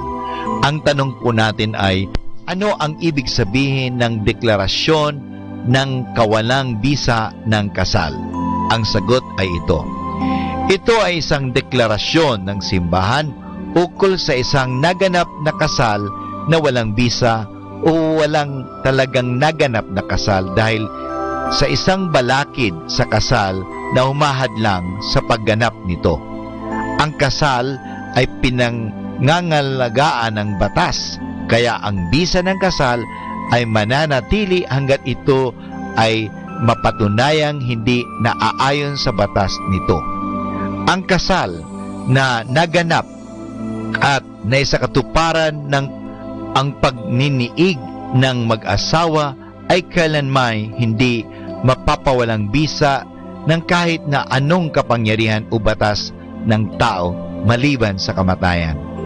Ang kasal na naganap ngunit hindi nagkaroon ng pagniniig ng mag-asawa ay maaring mapawalang bisa ng Papa sa kadahilanang katanggap-tanggap. Ito mga kaibigan ang mga pangunahing kaalaman ukol sa sakramento ng kasal. Mga kasama, I have something for you. The art of pleasing. Here is a letter written by Lord Chesterfield to his son, giving the nutshell guidelines in relating properly with people. My dear son, I must from time to time remind you of what I have often recommended to you and what you can't attend to much sacrifice to the races.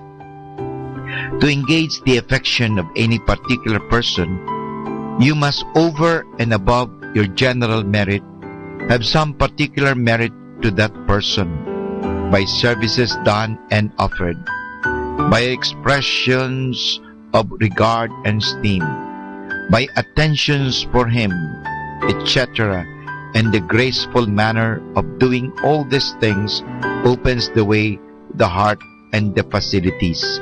Reflect what a disagreeable impression, an awkward address, a slovenly figure, an ungraceful manner of speaking, whether stuttering, muttering, monotony, or drawling, and unattentive behavior make upon you at first sight in a stranger, and how they prejudice you against him, though for aught you know, you may have a great intrinsic sense and merit.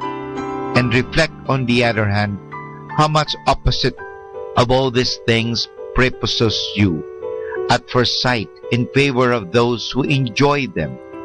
You wish to find all good quantities in them, and are in some degree disappointed if you do not. A pretty person, gentle emotions, a proper degrees of dress, a harmonious voice, something open and cheerful in the countenance, but without laughing, a distinct and properly varied manner of speaking. All these things and many others are necessary in the composition of pleasing art. Observe carefully then what displeases or pleases you and others, and be persuaded that in general the same things will please or displease them in you. Having mentioned laughing, I must particularly warn you against it. I could heartily wish that you may often be seen to smile, but frequent and loud laughing is the characteristic of a folly and ill manners. It is a manner in which the mob express their silly joy at silly things, and they call it being merry. In my mind, there is nothing so illiberal and so ill-bred as audible laughter. Through it or sense never yet made anybody laugh. They are above it, they please the mind and give the cheerfulness to the countenance. But it is low buffoonery or a silly accident that always incites laughter, and that is what people of sense and breeding should show themselves above. Laughter is easily restrained by a very little reflection. All vulgar habits and awkwardness, though not criminal, are most carefully guarded against, as they are great bars in the way of the art of pleasing your Father. So we just have read the beautiful letter of Lord Chesterfield to his son, guiding him in relating properly with people. Happy, happy Saturday! I will no longer allow the negative things in my life to spoil of the good things I have. I choose to be happy. That's why happy Saturday to everyone.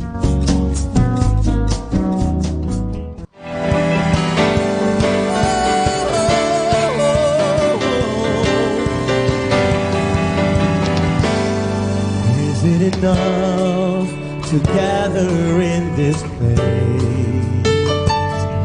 Is it enough to lift your hands in praise?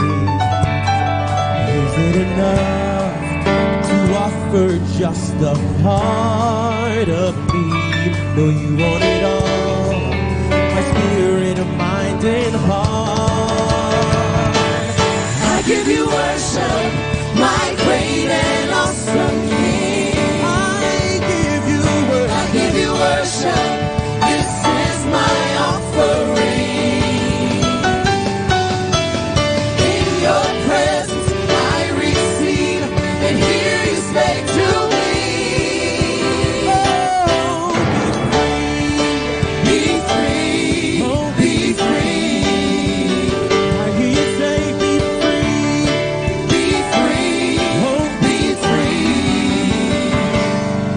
Is it enough to gather in this place? Is it enough to lift your hands and praise? Is it enough to offer just a part of me? No, you want it all, my spirit, mind, and heart. I give you worship, my great and awesome King. Yeah, I give you worship. This is my offering. In your presence, I receive and hear you say to me, I hear you say, be free, be free, be free. I hear you say, be free, be free, oh, be free. Oh, grace has found me. Your love surrounds me. Majesty, arise. Your grace has found me. Grace has found and your love surrounds. Majesty, arise. Say your grace has found me. Grace has found me. Your love surrounds me. Majesty,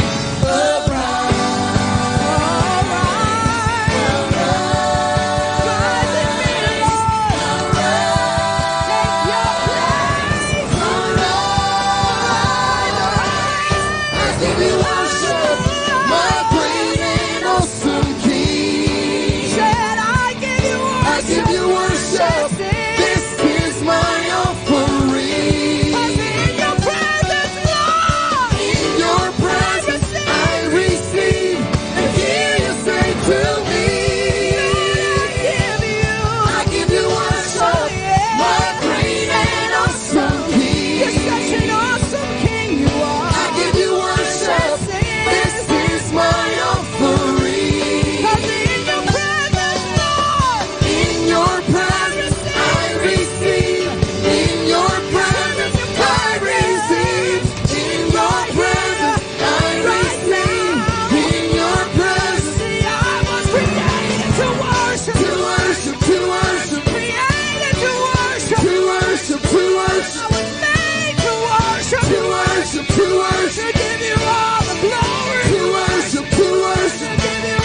together.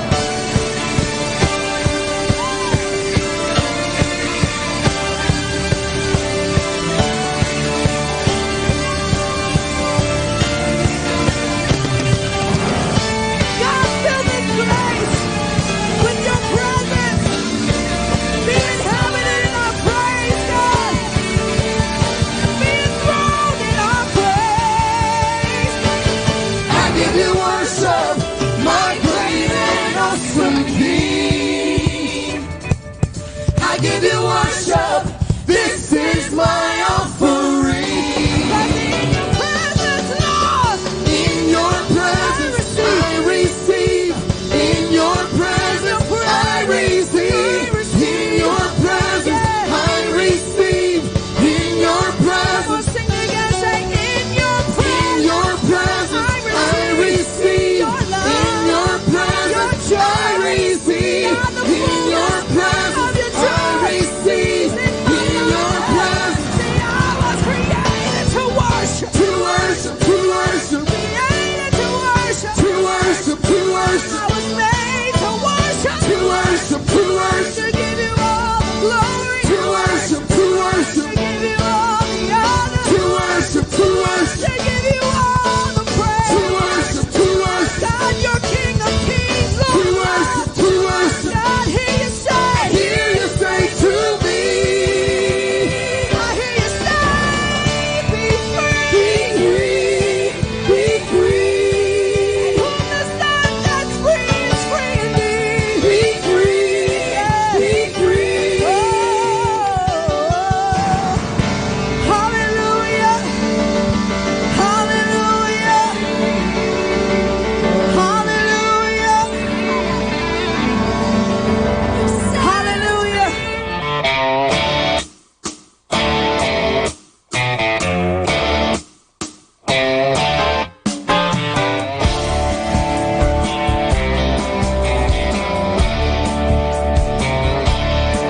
This is a praise party for everyone, so make a joyful sound. Let's have some fun, we're gonna celebrate. Sing and shout, thank you, Jesus, for all you've done for me and my family, for my mom and dad, that they love me. I'm gonna clap my hands, spin around and sing. God's been good to me. So everybody sing along. God's been good to me. Everybody sing along. God's been good to me.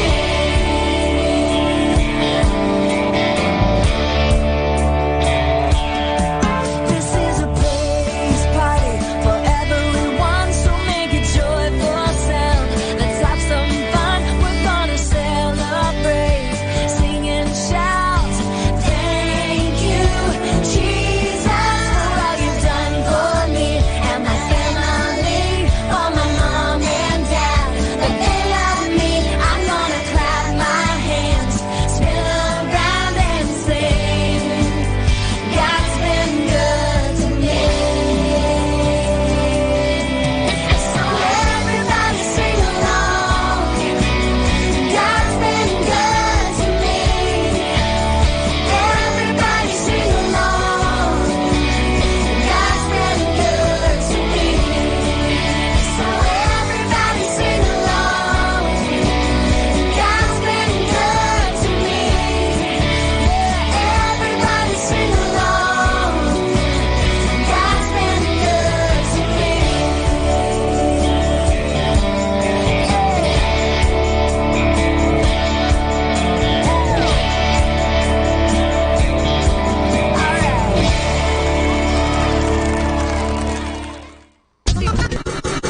This is 102.7 Dominican. Radio.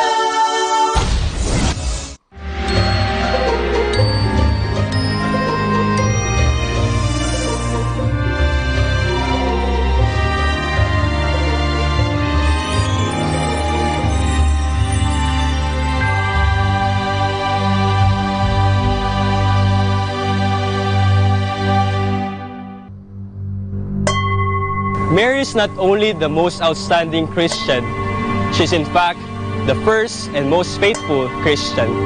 The event of Annunciation became the tipping point episode for humanity as well as for entire created universe.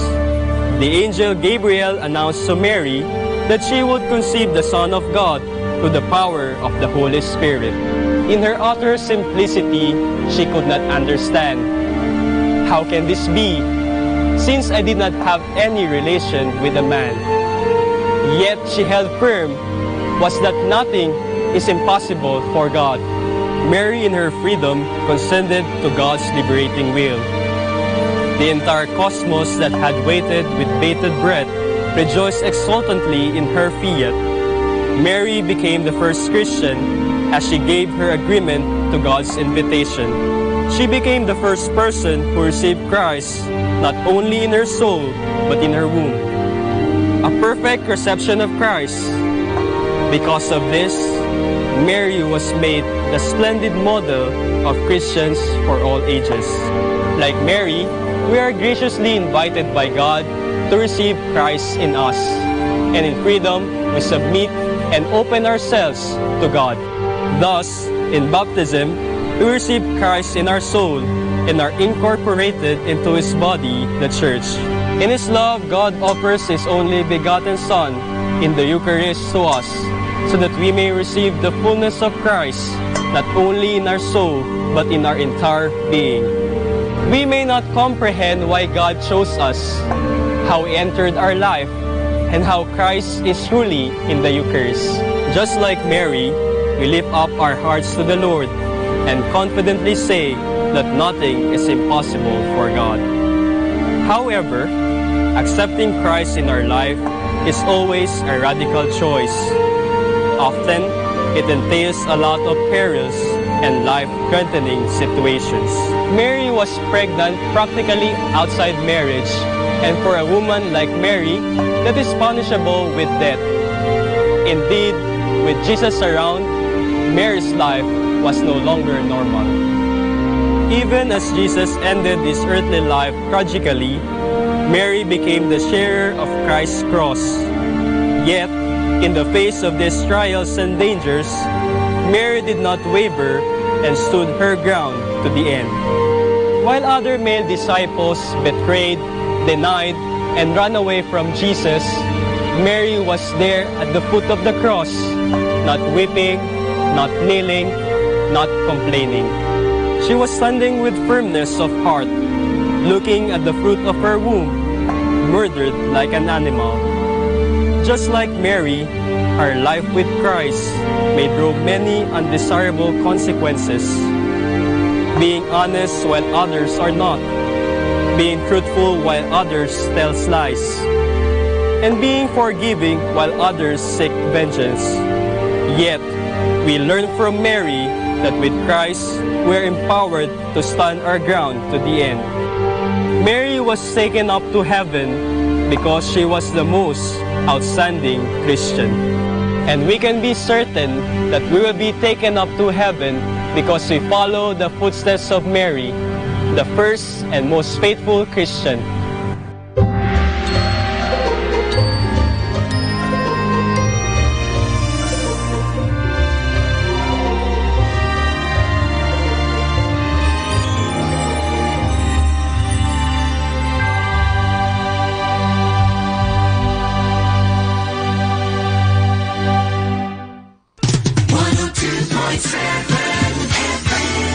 Manawag, Dominican Radio.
like it's gonna be one of those times that you can't really see, that you don't know what you got until it's over.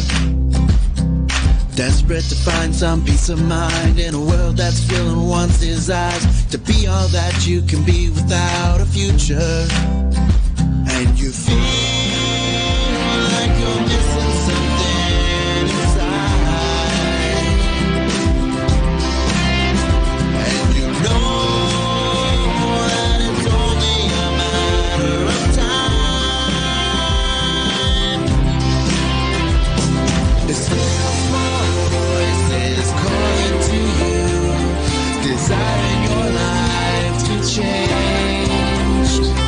You can't deny the feeling inside. Heaven is calling your name. Don't know if I should say yes to the one who's calling my name. Sometimes all it takes is a simple confession.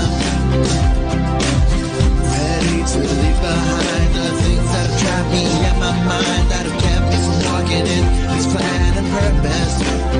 And you feel like you're missing something inside, and you know that it's only a matter of time. It's still small voices calling to you, desiring your life to change. You can't deny the feeling inside. Heaven is calling your name. Heaven is calling your name. Heaven is calling your name.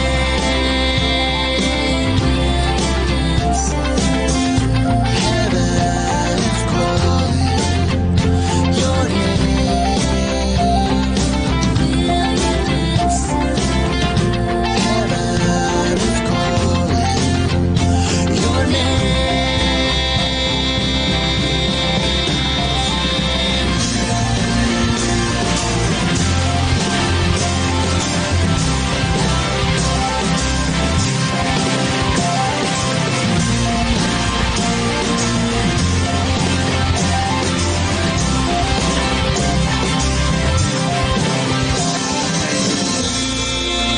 like you're missing something inside,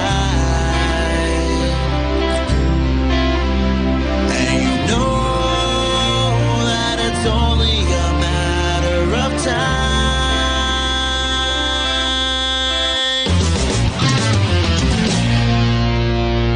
His desiring your life to change. You can't deny the feeling inside. Heaven is calling your name. Still small voices calling to you, desiring your life to change. You can't deny the feeling inside. Heaven is calling your name. Feels like it's gonna be one of those times that you can't really see, that you don't know what you got until it's over. Our time now is 8 o'clock in the morning. Let us now have our time check prayer. Inaanyayahan ko po kayo na samahan ninyo ako sa panalangin sa oras na ito.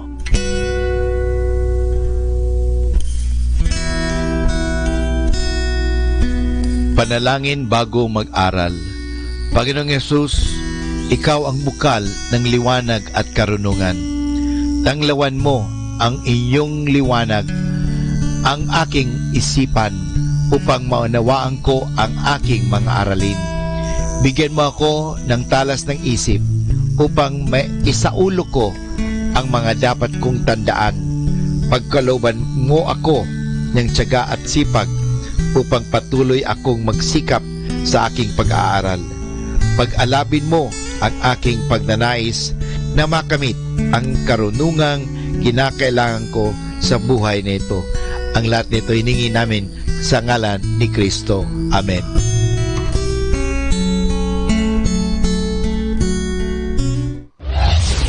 This is Manawag Dominican Broadcasting Incorporated, a religious, non-commercial radio station. 10 years of evangelizing the airwaves, sharing God's blessings, live masses on air, playing religious music and prayers.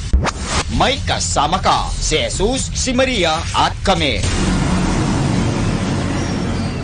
Our positive thought for this hour. Loving is not how you forget, but how you forgive. Not how you listen, but how you understand. Not what you see, but what you feel. And not how you let go, but how you hold on. 102.7 Manawag Dominican Radio. You have Manawag Dominican Radio FM.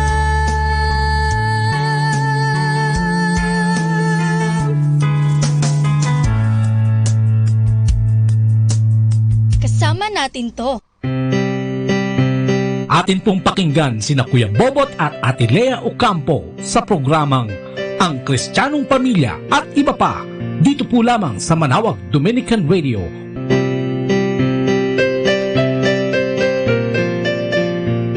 To be strong and to lead. Ayan, isang mapagpalang araw na naman. Pilipinas, Luzon, Visayas at Mindanao. At syempre sa lahat na nakikinig at nakalagon sa atin dyan sa Facebook, no? Magandang umaga.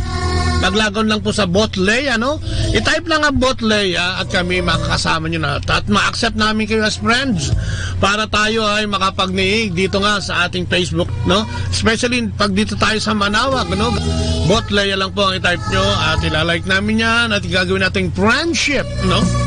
At tayo magkakanig na. Katulad ngayong umaga ito, magandang umaga sa ating mga mga nakikinig at naka-Facebook sa atin, ano, kasama natin sa Facebook. Magandang umaga, tanghali, hapon, gabi, madaling araw. No? Kasi ano mo naman, di ba, may mga nagte-text sa atin from Australia, from magandang umaga. US, from, di ba, minsan, gabi na yan. Oh. At hindi mo alam kung anong oras tumatama. Kaya magandang umaga kay Sister Mirna, no? Mirna Dumiran, kay Myra May Mengito, no? Kasama din natin yan si Maring Nora, siyempre kay JC. Yes. Good morning. Babati muna ako. Good morning po sa inyong lahat. Good morning, Noning. Siyempre, good morning sa ating mga kapatid na nakalagon. Good morning at sa mga magandang umaga din. Mga pilgrims dyan sa likod po. Ayan po, magandang umaga po. Amen. Samahan niyo po kami isang oras na pagbabahagi at pagtatalakayan na naman. Nandito na naman po kaming mag-asawa sa Kristiyanong Pamilya at Iba Pa. Ayan po, lagi namin pinag-iimbita at sinasabi na lagi po niyong pakinggan at maririnig niyo po kami tuwing Lunes hanggang Sabado, alas 8 hanggang alas 9 po ng umaga. At syempre ganoon din po sa gabi, meron din po alas 8 hanggang alas 9 din po ng gabi. Kaya makakasama niyo kami umaga at gabi. Ayan, amen. Buka paggising sa umaga at bago matulog, no? Masarap na kwentuhan at talakayan, ano? At kaya kung gusto niyo mag-share sa amin, ano, diyan katulad sa Facebook, yung mga kasama natin ngayon sa Facebook Live, kung may mga comments po kayo, mga komentaryo kayo at mga opinion, ano? Tungkol sa ating pag-uusapan, katulad ng pagpapagaling o yung healing, ano? Yan ang pag-usapan natin ngayon, paano nga ba natin ito matatanggap, no? At anong appreciation ba ibinibigay naman natin sa Diyos pag tayo'y nagagaling o nagagawa. Especially dito sa Basilica ng Manawag, no? Alam naman natin na milagroso ang simbahang ito. At dito ay maraming mga pilgrims o yung mga dumadayo kung saan saang lugar upang maghayag ng kanilang pananampalataya at maghayag din, ano, ng kanilang mga kahilingan, especially yung pagpapagaling at yung kanilang paglalakbay, ano? Dahil ito ang patron ng paglalakbay, ang mahal na ina ng Manawag. Yes, kung gusto niyo pong magbahagi ng inyong mga karanasan, ayan po, itawag niyo sa amin. I-type niyo po, ano, dyan po sa ating Facebook, sa Facebook live. Ano yan, babasahin po namin yan para maibahagi din natin sa ating live mga kapatid na nakikinig. Ayan, so yan. Ayan, at simulan natin ang ating programa sa ating pagsama-sama, no? Pagsasama-samang pagdarasal at pananalangin sa Panginoon. Sa ngalan naman ng Anak at ng Espiritu Santo. Amen. Opo, Panginoon, muli po, maraming salamat na naman sa inyong binigay na pagkakataon sa amin ngayong umagang ito. Thank you, Lord God, at may buhay na naman kami. Kasama na naman namin ang aming mga mahal sa buhay. Narito na naman kami, Panginoon, upang maglingkod sa iyo. Salamat sa pagbabantay mo sa amin sa araw-araw, pagliligtas sa anumang kapahamakan, at pagsagot at pagtugon sa aming mga dinadalangin. Sa umagang ito'y sinasamo namin sa iyo na samahan mo kami mag-asawa kasama ng lahat ng mga nasa Facebook Live ngayon na na nanonood at nakikinig sa amin, na bigyan mo kami ng bukas na puso at kaisipan upang ang aming kwentuhan at pagtalakay ay maging masaya at maging sentro ka ng talakayang ito, Panginoon. Samahan mo kami ng iyong banal na Espiritu at ibigay mo sa amin ang lahat ng kapangyarihan ito, Panginoon, upang magamit namin sa mga sandaling ito, Lord God. Ang lahat ng ito dalangin namin sa matamis na pangalan ng iyong anak na si Jesucristo, ang aming Panginoon at tagapagligtas, kasama ng banal na Espiritu na iyong pinadala, at sa pananalangin ng iyong ina at aming ina, ang mahal na Inang Maria. Maraming salamat sa ngalan ng Ama, ng Anak at Espiritu Santo. Amen. At ang ating pagbasa ngayon ay ihatid sa inyo ni Lea. Ang mabuting balita ayon kay San Marcos. Pagkalipas ng ilang araw, bumalik si Jesus sa Capernaum at kumalat ang balitang siya'y nasa bahay. Nagkatipon doon ang napakaraming tao, kaya't halos wala nang mapwestuhan kahit sa labas ng pintuan. Habang nangangaral si Jesus, may dumating na 4 na taong may dalang isang paralitiko. Hindi nila mailapit ang paralitiko kay Jesus dahil sa dami ng tao. Kaya't binakbak nila ang bubong sa tapat niya at ibinaba ang paralitikong nakaratay sa higaan. Nang makita ni Jesus kung gaano kalaki ang kanilang pananampalataya, sinabi niya sa paralitiko, "Anak, pinatawad na ang mga kasalanan mo." May nakaupurong ilang tagapagturo ng kautusan na nag-isip ng ganito, bakit siya nagsasalita ng ganoon? Nilalapastangan niya ang Diyos. Hindi ba't ang Diyos lamang nakapagpatawad ng kasalanan? Alam ni Jesus ang kanilang iniisip, kaya't sinabi niya agad, bakit kayo nag-isip ng ganyan? Alin ba ang mas madali, ang sabihin sa paralitiko, pinapatawad na ang mga kasalanan mo? O ang sabihing tumayo ka, bitbitin mo ang iyong higaan at lumakad ka? Ngunit upang malaman ninyo ang anak ng tao ay may kapangyarihang magpatawad ng mga kasalanan dito sa lupa, sinabi niya sa paralitiko, tumayo ka, buhatin mo ang iyong higaan at umuwi ka na. Tumayo nga ang paralitiko, kaagad nitong binuhat ang kanyang higaan at umalis. Habang ang lahat naman ng naroroon ay namangha, sila ay nagpuri sa Diyos at sinabi nila, kailanmay hindi pa kami nakakita ng ganito. Ang mabuting balita ng ating Panginoon. Pinupuri ka namin, Panginoong Jesucristo. Naku, yun yung pagbasang kontrobersyal no? Kasi ito yung pagbasa na kung saan nagpapagaling ang ating Panginoon. Kahapon naman, di ba, binasa din natin yung pagpapagaling sa biyanan ni Pedro, no, ha? At yung evangelization na ginagawa ng Panginoon, yung paghahayag ng mabuting balita, at sinabi niya kailangan ihayag to sa iba't ibang lugar.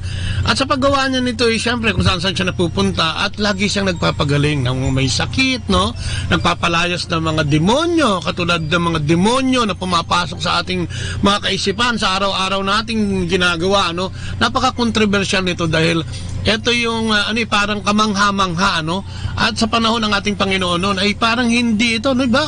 Pati yung pagpapatawad ng kasalanan kasi ay ginagawa niya, no? Natatawarin niya sa kasalanan, pagagalingin niya, lilinisin niya, at lahat ng mga bagay ito ay parang bago, no? Sa mga tao nung panahon ng ating Panginoon, lalong-lalo na ngayon mga nagagaling-galingan ng eskriba, mga pariseyo, no? Yung mga guro nung panahon ng ating Panginoon. Kaya kinu-question siya, at isa ito, no, sa naging dahilan kung bakit tinangka siya, no, o nagsimula ang pagtatangka na sa kanyang buhay at pagpatay, no, at ito ngayon nangyari, no.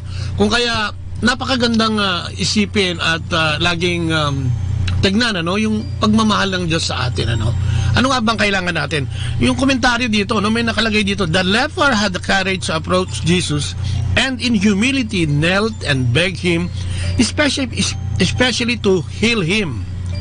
This indicates that if one is truly sincere in his heart in seeking for healing, the Lord, who is compassionate, will take pity and lend a healing hand, no? So makikita natin dito na hindi natutulugan Diyos, ano, kung tayo talaga ay lalapit sa Kanya, ano, lulod sa Kanyang harapan, sasambahin Siya, at hihilingin ang ating mga, hindi lang siguro pagpapagaling physically, kundi pagpapagaling nung mga panahon na tayo may pinagdadaanan, ano? Emosyonal. Yan, emosyonal, no? At spiritual, no? Sabi niya. Kaya nga, dito'y pinagbawalan din ng ating Panginoon itong pinagaling niya, no?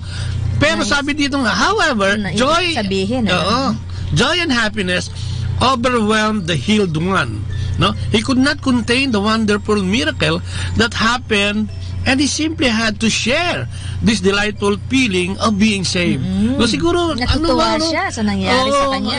Kasi hindi niya mapigilan sabihin. Kahit ngayon pagpigil ng Panginoon, parang pinagbigyan niya na rin sapagkat di ba tayo din pagka nakakatanggap tayo ng siguro yung marahil ang hamon din sa atin pag nakakatanggap tayo ng biyaya mula sa Diyos dahil sa ating pananalangin dapat pala hinahayag to. Sabi nga di ba nung isang beses na pag diniscuss natin dito dapat ihayag yung mga mabuting nangyayari sa iyo. Ipinagmamalaki. No, para yung iba naman ay magkaroon ng appreciation at inspirasyon na gawin yung ginagawa natin. Katulad nga, di ba, syempre, alam naman natin ang biyaya ng Diyos ay maluwag na maluwag sa mga taong hindi lang nakikinig ng salita niya, kung hindi nagsasagawa pa nito, no?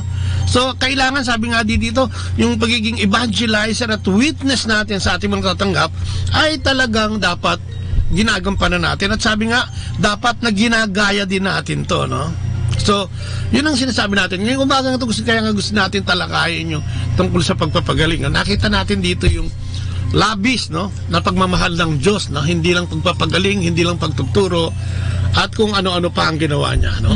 Sabi nga, siyempre, in-encourage natin yung ating mga kaibigan dyan na nakalagon na kung may mga opinion po kayo, gusto nyo mag-share, i-text nyo lang po sa amin, babasahin po namin. At siyempre, babanggitin ko lang yung ating manugang sa New York. Ayan, kay Jeje, sabi niya, ako na naman po. Ay, Je. Dapat, no? So, kaya nga, no? So, yun ang sinasabi natin, dapat nating binabanggit, ano? At ang pagpapagaling ay maraming paraan. Ano? Sabi nga, may mga 10 bagay itong na-research natin na pwede nating gamitin o gawin para sa yung divine intervention o divine healing. Ito yung tayo na yung mismong gumagawa dahil wala ng ating Panginoong Diyos. So eto na, no? With His divine intervention o yung pagsakop o yung sa atin, paglukob sa atin, ika nga, ay pwede nating gawin ito, no? At sa simbahan ito itinuturo. So divine healing can be a messy and controversial subject in the church and in the life of the believer, no? Totoo yan. Controversial to dahil minsan hindi naniniwala pero tayo may mga experience na tayo yan, marami. Yung healing talaga. Babahagi po namin sa inyo. It is because of the controversy surrounding the subject and the disappointment that some people experience when they seek God for healing that many do not delve into the issue of how to receive healing from God, no? Minsan hindi natin alam kung paano nga ba, no? Kaya sinasabi niya, no? Sabi niya, I believe that we are to be followers of Jesus. Part of following Jesus is doing the things that He did. Yan, sabi niya, part of following Jesus is caring about the things that He cared about. Ayan, tayo yun, no? It is clear from the scriptures that divine healing is one of those things. Yeah, divine healing was not man's idea. So hindi natin tong idea, no? Kaya nga may divine intervention, yung Espiritu Santo na mismo nagsabi nito, it was God's idea. Take a look, may 3 scripture tayo, basahin nga natin yan mula sa Isaiah 53 verse 5. Sabi niya, but He was pierced for our rebellion, crushed for our sins. He was beaten so we could be whole. He was whipped so we could be healed, no? Nakakabuyoy. Ayan, anong sinasabi dito? He was pierced, di ba? Nagka-watak-watak dahil yung mga katawan niya, no? Dahil sa pagdalatig sa kanya, no? Siya ay ginulpi, no? Para tayo ay maging buo, no? Tapos siya, yun nga, ay nilatigo para tayo ay magkaroon ng kagalingan. At may sinasabi din sa Matthew 8:16 hanggang 17. Sabi niya, that evening many demon-possessed people were brought to Jesus. He cast out the evil spirit with a simple command, and he healed all the sick. This fulfilled the word of Lord through the prophets Isaiah, who said, He took our sickness and removed our diseases. No, yan, yun yung mga scripture reading na at sa Peter, sa 1 Peter 2:24, ang sabi niya, He personally carried our sins in His body on the cross, so that we can be dead to sin and live for what is right. By His wounds, you are healed. By His wounds, yun. So, ibig sabihin, sa kanyang pagpapakasakit, ginamot lahat ito, yung ating pagkakasala, yung ating pagiging makasalanan, ay nagamot lahat dahil dito sa sakripisyo. At ang nakakatawa, kay Isaiah pa lang pala, sinasabi na itong mensahe na ito at ng kagalingan at pagpapagaling at yung sakripisyong ginawa ng Panginoon. So, if God cares so much about physical healing, then we should also care about it, no? We should be teaching people the different ways that God uses to bring healing to us. We cannot be body of Christ if we do not bring the healing of Christ to people, no? We are after all His healing hands extended to this world. O, di ba? Tayo ay ginagamit, tayo ay gagamitin para sa kagalingan ng isa, Knowing all this, there are still question and controversy. Totoo yan. That will swirl around ministries of healing. Question often include, does God heal everyone? Oo nga, pinagagaling ba daw lahat ng tao? Yan mga tanong yun. Why are some people not healed? Bakit hindi gumagaling? Oo, pero yung unang tanong, does God heal everyone? Yes! Oo, definitely. At lahat naman tayo nakaranas na yan, in a way. Tapos, why are some people not healed? Ayan ang dapat nating ipagkaloob sa Diyos. Let go and let God, Siya lang ang makakasagot niyan. At kung pipilitin nating sagutin yan at hanapin ng katugunan, ay baka yung pananampalataya natin ay maluglag o mahulog sa balon na malalim na hindi na natin makuha. Isang question pa raw, whose faith is necessary for healing? The sick persons or the minister? Sabi, both. Sabi, yung dalawa dapat. Kailangan, lahat, I confess, di ba, sabi nga itong research natin, pareho din tayo, hindi natin alam lahat ng sagot, Pero nakapag-research nga tayo na may 3 uri, ng pwede natin gawin para lumabas, mag-release o ma-release sa atin yung ating kapangyarihan na binigay ng Panginoon. Remember yung gift of the Holy Spirit, di ba? Ayan yung gift of healing, nandiyan yan. Yung unang-una daw, yung gift of healing. Gift of healing, di ba? Oo, gift of, dito sa ano? Dito sa tinatalakay natin, sa 10 sasabihin natin, tatalakayin. Una dyan yung gift of healing, nakasama sa gift of the Holy Spirit, yung knowledge, wisdom, understanding, faith, healing, miracle. Nung di ba tayo sa community, nung receiving the power of the Holy Spirit, di ba? Di ba pagpa-pray mo yan? Ako isa yan sa mga pinag-pray ko. Diba, sabi sa atin, yung empowering, ng Holy Spirit, sabi niya, pwede mo, kasi sabi nga niya, kung kayo mga masasama o mga magulang na mga tao na masasama, ay marunong magbigay ng mabuti sa inyong mga anak, gaano pa kaya ako na iyong amang nasa langit? Ibibigay ko ang aking banal na Espiritu para sa lahat ng humihingi. Kaya ang ganda-ganda sinasabi. Sabi nga niya, many times, healing comes because of God's favor and unfailing love toward us. It is not earned or worked for. It is just an outpouring of His grace. It is not just given to a few select individuals, but it's given as the Spirit wills, so anyone can be given this gift at any time. Kaya nga yung banal na Espiritu, libre yan, tayo mga Katoliko, tinanggap natin yan, naniniwala tayo na iyan ay pinagkaloob na sa atin nung tayo ay binyagan, at tayo kumpilan, at yung banal na Espiritu na yan ay in-empower tayo para sa mga gawain, hindi lang para sa sarili natin bilang mga tao para mabuhay, kung hindi para sa gawain din ng Diyos, para sa gawain din niya. Kaya nga, diba? Sabi daw niya, this is one of the frustrations I have with many Christians. Sabi daw niya. Sige. They do not come to church when they are sick. They do not ask to be prayed for. Yun nga, kasi karamihan, sinasabi nga pag may sakit nga ako, dalawin nyo na lang ko rito. Pero sinasabi rito, siguro sikapan, pagsikapan, na pumunta sa simbahan para ma-pray over. Ano? Minsan nagiging dahilan, pero mas maganda nga yung nakakapunta ka sa simbahan dahil alam mo, nahihingi ka ng kagalingan. Yes, kaya nga sa sinasabi, napaka-ridiculous daw pagka ikaw ay may sakit at sasabihin mong hindi ka makaparoon at ikaw ay may sakit, no? Kasi pag ang simbahan ay nagsama-sama na as a corporate worship, di ba yung pagsasama-sama pagdarasal, Jesus is there.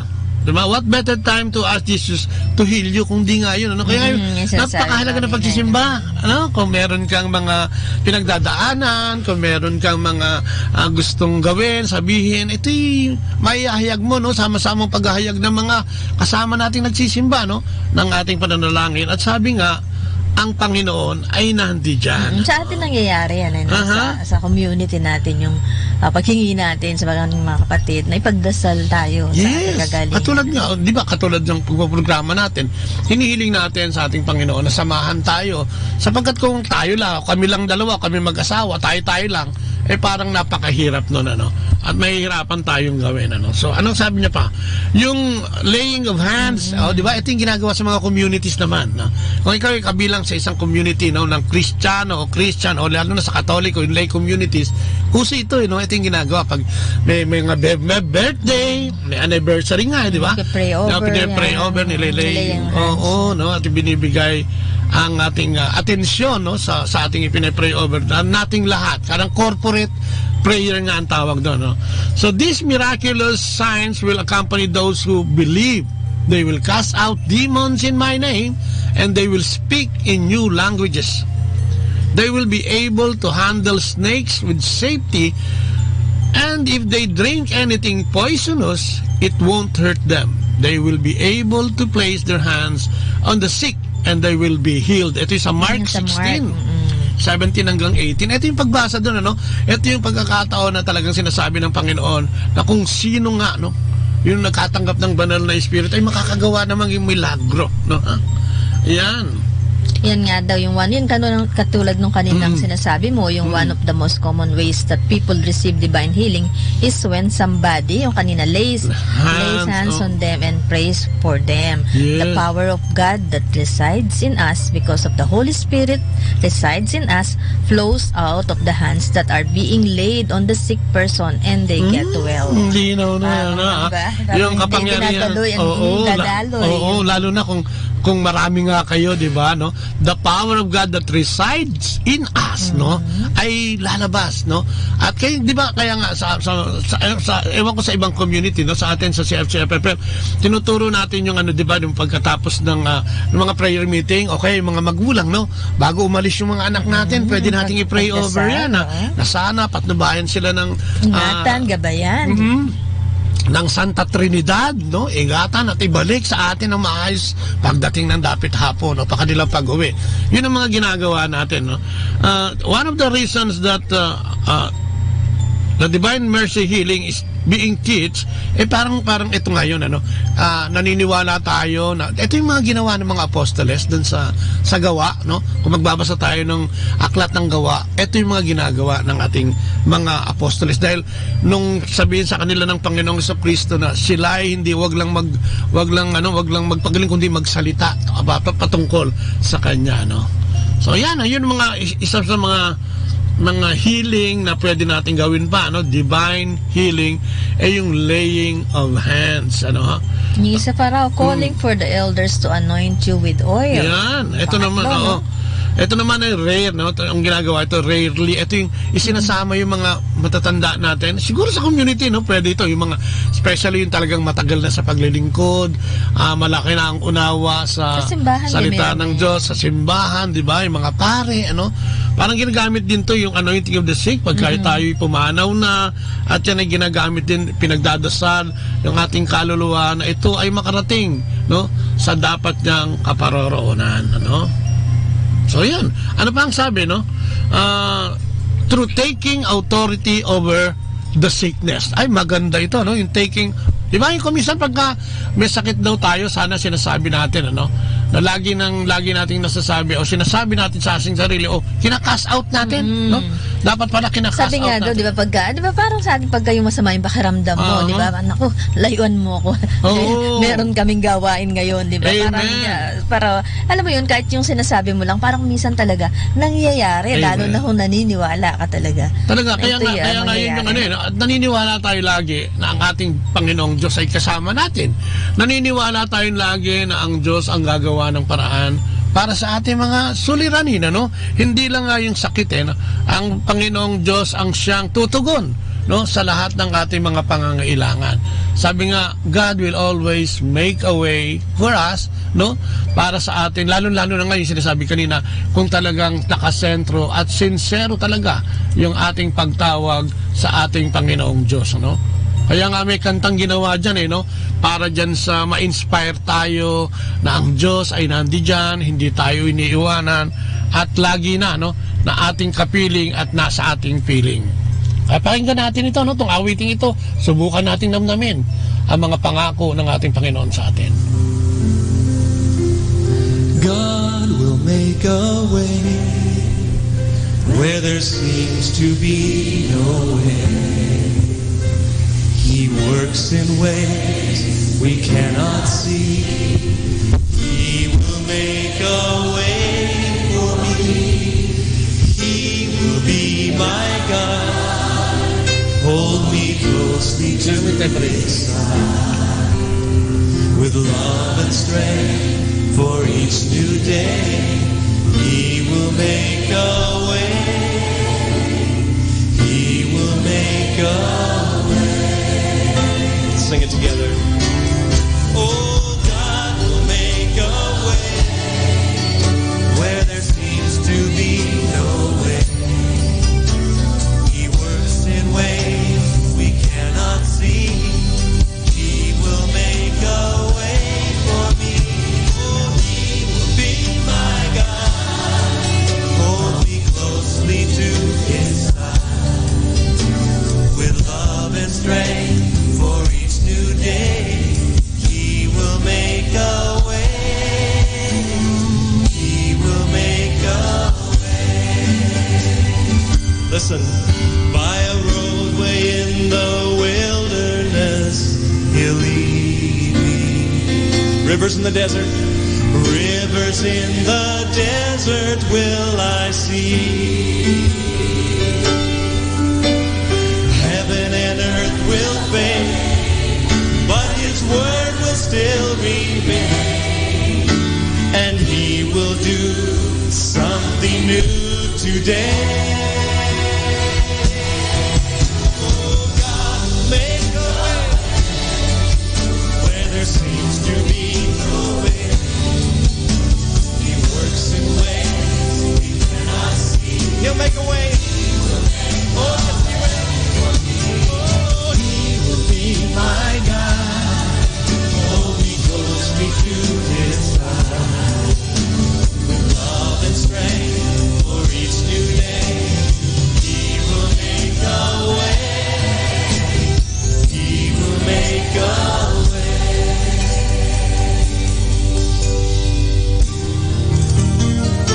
You might be here tonight. Ayan, He will make a way, no? God will make a way. Yes, so ganda ng boses mo, Noning, ha? Oh, amen. At yun nga, no? Kailangan natin yun yung... Ay, good morning, kay Brother Rowie at saka Sister Rina sa Carias. Kailangan nating tawagin din ang ating matatanda, especially nga, no? Yung mga pari natin at yung mga... ngayon nga, di ba? Ang ginagawa ngayon ng mga ibang lay minister, na kumukuha ng mga hostya, pinupuntahan yung mga may sakit at sinusubuan, ano? Para makatanggap ng komunyon ng mga sakit na ito. Dahil sabi nga sa James, are any of you sick? Sabi niya, you should call for the elder of the church to come and pray over you, anointing you with oil in the name of the Lord. Amen. Ano? So yun, nasa biblical pala lahat yun, ano? Yung divine prayers, yung divine intervention, ano? Talaga palang nakasulat yan sa Biblia, na kaya tayo ay makapagsasabi yan. Sabi nga niya, yung authority over the sickness, at hindi discuss natin, ano ba tayo magpatugtog, yung sinasabi sa Luke 9:1, no? One day, Jesus called together his 12 disciples and gave them power and authority to cast out all demons and to heal all diseases, no? Sa Luke yan, no? Luke 9, chapter 1, ano? Jesus has given us authority to cast out demons and heal all diseases. So, yun ay pinamana pala sa lahat sa atin, ano? Dahil nga sa kaganapan ng Banal na Espiritu na ating natanggap. At yun ang mga ginagawa nga nung kanyang mga apostoles, di ba? Nung siya umalis na. The way we take authority over sickness is the way that a government uses its authority. They demand compliance to their decree, no? So kaya nga, di ba yung ang ating Panginoon, di ba, lumayas ka, no? Umalis ka dyan, yung mga espiritong masasama. Yan ang sinasabi niya. Ganun din pala tayo. Kung tayo may sakit, lagi pala natin dapat binabanggit yun. Oy, cancer, lumayo ka sa akin, di ba? Umalis ka dyan at tayo manalangin. Ito'y mangyayari nga sa atin, ano? At syempre, ang karugtong niya na yung pananampalataya. Alam naman na natin ang pananampalataya dahil sa atin, adalasan bago ka maniwala, diba, sabi mo, kailangan mo makita, no?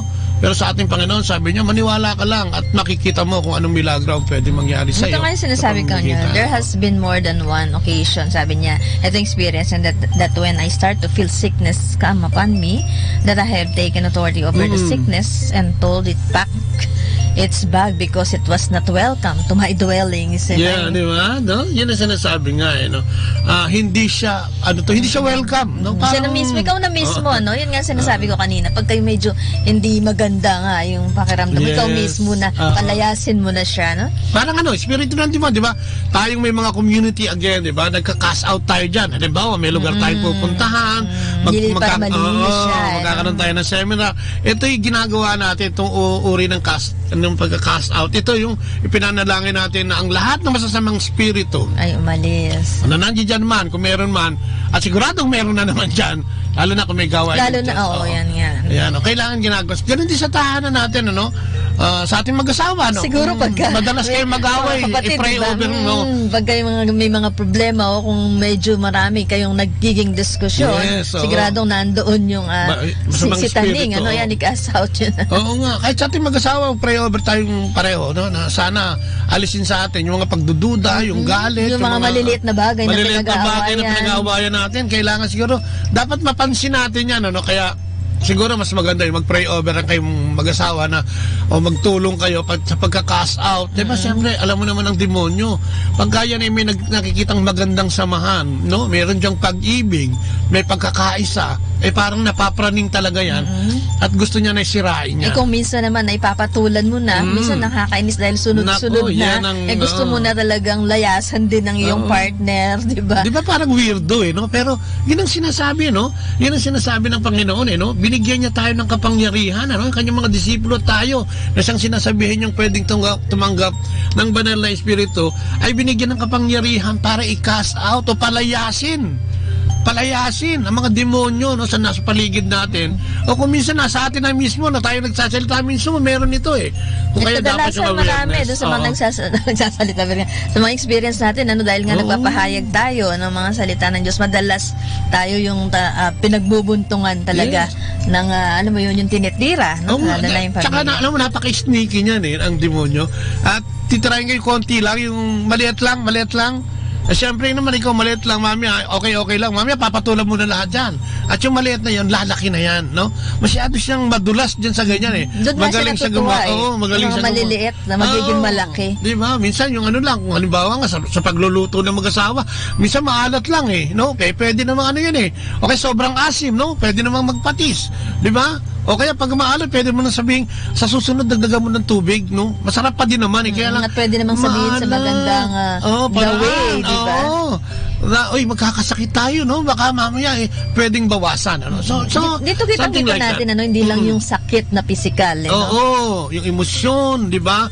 Yan yung mas matindi yung emosyon, minsan dala-dala mo yan habang buhay na, no? May mga taong pagka nagkaroon ng ganyan sama ng loob, galit at hinanakit, naku, taon ang binibilang. O di ba, may mga nagsishare din tayo, yung isa sa mga kilala namin ay talagang nasaksihan din namin, no? Dahil na close din sa amin, na talagang hindi niya nakawang magpatawad hanggang sa kamatayan at hindi nagkaroon ng closure. Imaginein mo, ang hirap siguro ng pakiramdam na yun, ano. So yan, ano, medyo weirdo yun, pero yun ang totoo. At sinasabi niya, meron din daw pwede tayong gawin, ano, sa pamamagitan ng agreement, no? Di ba, minsan meron tayong text brigade, ay, dasal naman tayo ng alas 5 ng umaga, sabay-sabay tayong magdasal, ano? At ang sinasabi niya rito is, sa Salmo 91:9, ang sabi niya, if you make the Lord your refuge, if you make the Most High your shelter, no evil will conquer you, no plague will come near your home. Yun, no, kasama pa rin doon sa, ano, no? Yung casting out. If you may, di ba, pag ang Diyos ang talagang tinunguhan mo, at talagang siya, no, ang iyong refuge, siya ang iyong kalasag, sabi nga, no? Kung siya ang magiging tahanan mo, kung siya yung magiging shelter mo, no evil, no evil will conquer you, no plague, walang salot, no? Na pwedeng lumapit sa iyo. Di ba ang ganda ng pangako na yun, di ba? Napakaganda, no? Kaya ano pa sinasabi niya, no? Through the prayer of agreement. At yung pagsasama-sama Good morning, siguro. Robert Leñenes. Sabi nga niya, another way that you can receive divine healing is to get together with another Christian and ask them to pray the prayer of agreement with Ay, you. ito pala, kaya pala yung prayer ng family, importante din, ano? Oo, sama-sama. Meron kayong pagdanalangin magkakasama, no? Sa community, may panalangin kayong magkakasama. Ito sabi nga, the family that prays together stays together. The community that prays together stays together. Di ba, ganun? Yan, at sinasabi niya, sa Matthew 18 to 20, I also tell you this, sabi niya, if two or of you agree here on earth concerning anything you ask, my Father in heaven will do it for you. For where 2 or 3 gather together as my followers, I am there among. Yes, katulad sa mag-asawa, no? Tayo mag-asawa, sabi niya, if 2 of you agree, no, here on earth, dito sa lupa, na magkasamang mananalangin, ay nandiyan tayo sa kanyang gitna, no? For where 2 or 3 gather together as my followers, I am there among them. Kaya nga, importante ang mahal na ina, no? Ang mahal na ina, pwede natin pangatlo sa ating mag-asawa, di ba? Kayong mag-asawa, tapos hingin ang intercessory prayer ng mahal na ina. Di ba, 3 na kayo? At ito yung nagaganap na natin, sinasabi niya sa Mateo 18, ano? Verse 19 hanggang 20, no? Yun ang napakagandang pangako, sabi nga, here is a very powerful promise of Jesus. He said that if you will find somebody else to agree with you about anything, which includes divine healing, then it will be done for you. Yan, ano? Pagsasama-sama, kaya nga dito, minsan, di ba, yung pagkakasama-sama, yung pagkakampi-kampi, nangyayari yun eh. Pero hindi yun ang sinasabi ng Panginoon, ano? Ang kailangan natin magsama-sama tayo at magkampi-kampi sa pamamagitan ng pananalangin sa Kanya at pagtawag sa Kanya, no? Ano pa? There's also the promise of Jesus showing up when you gather together to do this. So right there, you have Jesus, the great physician, who healed everyone who asked Him to be healed. In your presence, you can ask Him for healing right there. Diba? Sa mga communities, napakaganda pa rin itong topic na to dahil diba, sa communities, meron tayong full worship, diba? Meron tayong pagkataas dyan ng kamay, meron tayong praising, meron dyan inililift natin yung ating mga kapatid na may sakit, inililift natin yung ating mga karamdaman at mga paghihirap sa buhay, at nandiyan din yung sinisigaw natin ang kadakilaan at kapangyarihan ng Panginoon, sapagkat alam natin na sa mga sandaling yun, ang presensya niya talaga ay naroon din at kasama natin, no? Grabe. Sabi nga ng isang kaibigan natin, tunay po na talagang napaka-powerful ng pagdarasal ng mag-anak. Dahil malakas po ang pagdadasal ng pamilya. Amen. Ano, yung pagsasama-sama, kaya pala gano'n, ano? Siguro, kaya nga siguro ginawa, ano, yung holy family, di ba? Ang si Joseph, si Jesus Christ, si Mama Mary, no? Talagang 3 din sila, no? Na nagdadasal. Tapos ano pa? Sabi nga, true faith that God gives you. Yung, di ba, yung ating pananampalataya, yan din isang divine intervention dyan, di ba? Sabi niya, another way you can receive healing is when God gives you faith to be healed. Yung pananampalataya, yun nga, kasama yung paniniwala na ikaw ay gagaling. Sabi nga niya, pinagaling ka na ng iyong pananampalataya. Oo nga, tama yun. I know that might sound a little strange, but I want you to understand that it is God that gives us the faith to be healed. It is not something that somehow we can work up. No, totoo yun, no? Hindi tayo. Ito yung kagustuhan ng Diyos. Dahil nakikita naman niya ang laman ng ating mga puso, no? So, hindi atin ito, hindi sariling pagsisikap natin, kung hindi mula sa grasya ng ating Panginoong Diyos. Sabi nga sa Mark, di ba, Then Jesus said to the disciples, have faith in God. I tell you the truth. You can say to this mountain, may you be lifted up and thrown into the sea, and it will happen. But you must really believe it will happen and have no doubt in your heart. I tell you, you can pray for anything, and if you believe that you've received it, it will be yours. Parang sinasabi, angkinin mo na, no? Angkinin mo na. Especially yung kagalingan, no? At yung mga emosyon na hindi ka makamove on, no? Ito pala pwedeng angkinin na itapon na, i-cast out na. Kaya nga, di ba, kung minsan may inihiling tayo, no? At siyempre, katulad sa atin, kiniklaim na natin to, no?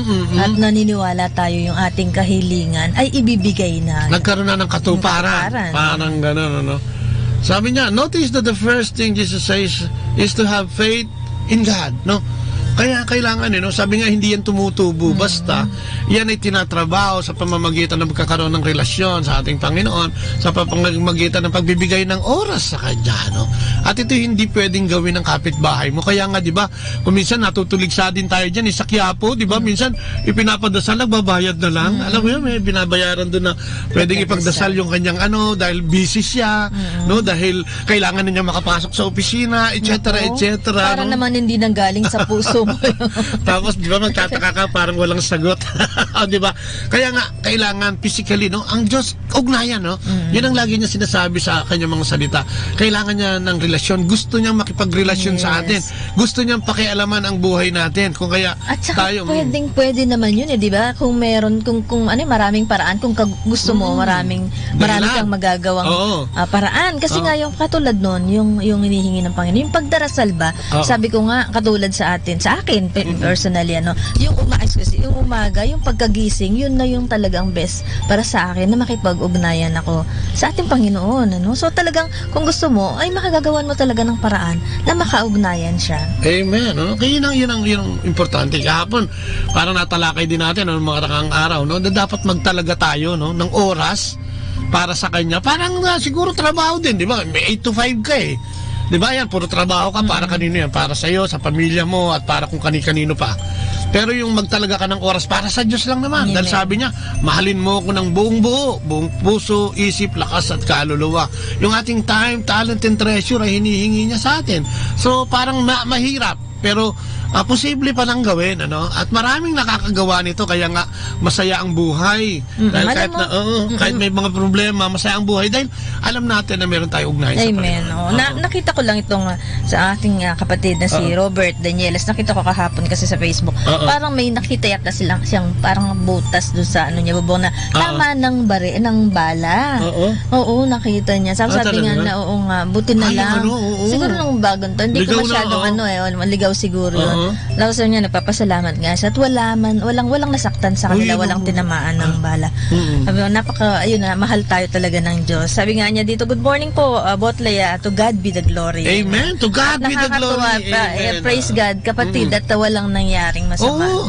Yun nga, yun lang nagmamaneho ka minsan, di ba, na kung may pananampalataya ka talaga. Yung monti ka ng maaksidente, yung hindi naman natuloy yung aksidente, dapat wag natin pinaliligtas yun sa pagpapasalamat dahil kung walang divine intervention, malamang sumapok ka doon o sumalbak ka o may na-aksidente ka. Kaya nga ako ngayon, ugali ko na yun talagang hindi natuloy dati, pag magagalit ka dun sa muntik nang nakabangga sa'yo o muntik mo mabangga, siya ang pagtutunan mo ng sisi.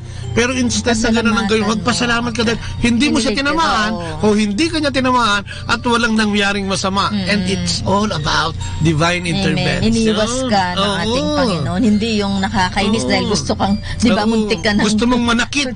muntik ka ng tamaan. Imbis na mag-aalit ka, magpasalamat ka, kapatid, ano? At yun siguro ang inaantay sa atin ng Panginoon sa atin, ano? Yung makita natin siya sa lahat ng bagay, sa lahat ng pangyayari, malaki man o maliit, ay nakikita natin siya, no? Hindi yung pag may nangyari na, alam mo, natuloy yung aksidente nako, at saka ka palang sumisigaw ng Jesus, Maria, Joseph. Di ba? Tsaka pa lang tayo nagsisimula. I-appreciate nga daw natin yung mga maliliit na bagay, di ba, na nangyayari sa atin. At yun nga, yung mga bagay na naliligtasan natin, di ba? Ipasalamatan natin. Kaya nga sabi niya rito, your faith has to be focused not on those things, but on God alone. Jesus is the author and finisher of our faith, no? Sabi nga sa Hebrew 12:1, He is the one that gives you the faith to be healed. It does not come from yourself. So have faith in Him, no? So, sabi dito, pananalig. At sabi nga natin, ulitin natin paano natin magagawa yun. Napakaraming paraan na ibinigay sa atin ng ating Panginoon para tayo ay magkaroon, no, ng ganyang uri ng pananampalataya. Isa parang dito, in the name of Jesus. Naku yan, madalas din gamitin niya ng mga apostoles. Parang sa atin in Jesus' name, pero pinaligtad mo lang. Power in the name of Jesus. Many of the people, many people are healed in the name of Jesus. In the book of Acts, Peter and John are heading to the temple and are interrupted by a layman asking for money. Ayan, they explained to the man that they didn't have any money, and then told him to rise up and walk in the name of Jesus. The man was healed in the name of Jesus. Diba? Sabi nga ng mga, wala siguro kaming pera, pero ipagdadasal kita, no? At sa pangalan ni Jesus, sabi ni Pedro, gumaling ka at lumakad. Ano nangyari, no? Ganon din naman tayo, di ba? Wala kang trabaho. Sa ngalan ni Jesus, no? Magkaroon ka ng pananampalataya at magkakaroon ka ng pagkakakitaan o trabaho, no? Amen. Na sana ay may dumating sa aking trabaho at magkaroon ako ng maayos na trabaho sa pangalan ni Jesus. Ito'y hinihiling ko sa iyo, Ama, no? Hanggang gano'n, di ba? Pwede yun pala. So, dito malinaw na makikita natin. Sabi niya, napakarami. When we are healed in the name of Jesus, we are being healed because of the power that in His name. That is in His name, no? The Bible teaches that the name of Jesus is above every other name. Everything comes under the authority of the name of Jesus.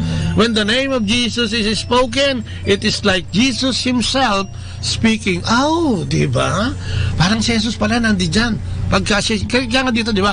Kasi siguro nadidinig na bumubulong ako pag nagdadasal din sila, no? In Jesus' name, sapagkat gusto natin siyang isama, no? Sa pagdadasal natin. Sa pangalan ni Jesus. Di ba? Nagiging marami tayo sa pananalangin at sa pangalan ni Jesus, kasama ng Espiritu Santo, kasama ng pananalangin ng Inang Maria. Di ang dami na natin. Kung dalawa kayo, plus 3, plus yung Father, di 6 na kayo, no? Ay, di ang ganda. Di ba sabi niya, when you gathered together, no? Nandiyan si ating gitna ang ating Panginoon. So, sabi niya, Noel Garcia, ayan, si Noel Garcia is watching Noel, sa Dubai yan. Good morning. Nasa Dubai siya.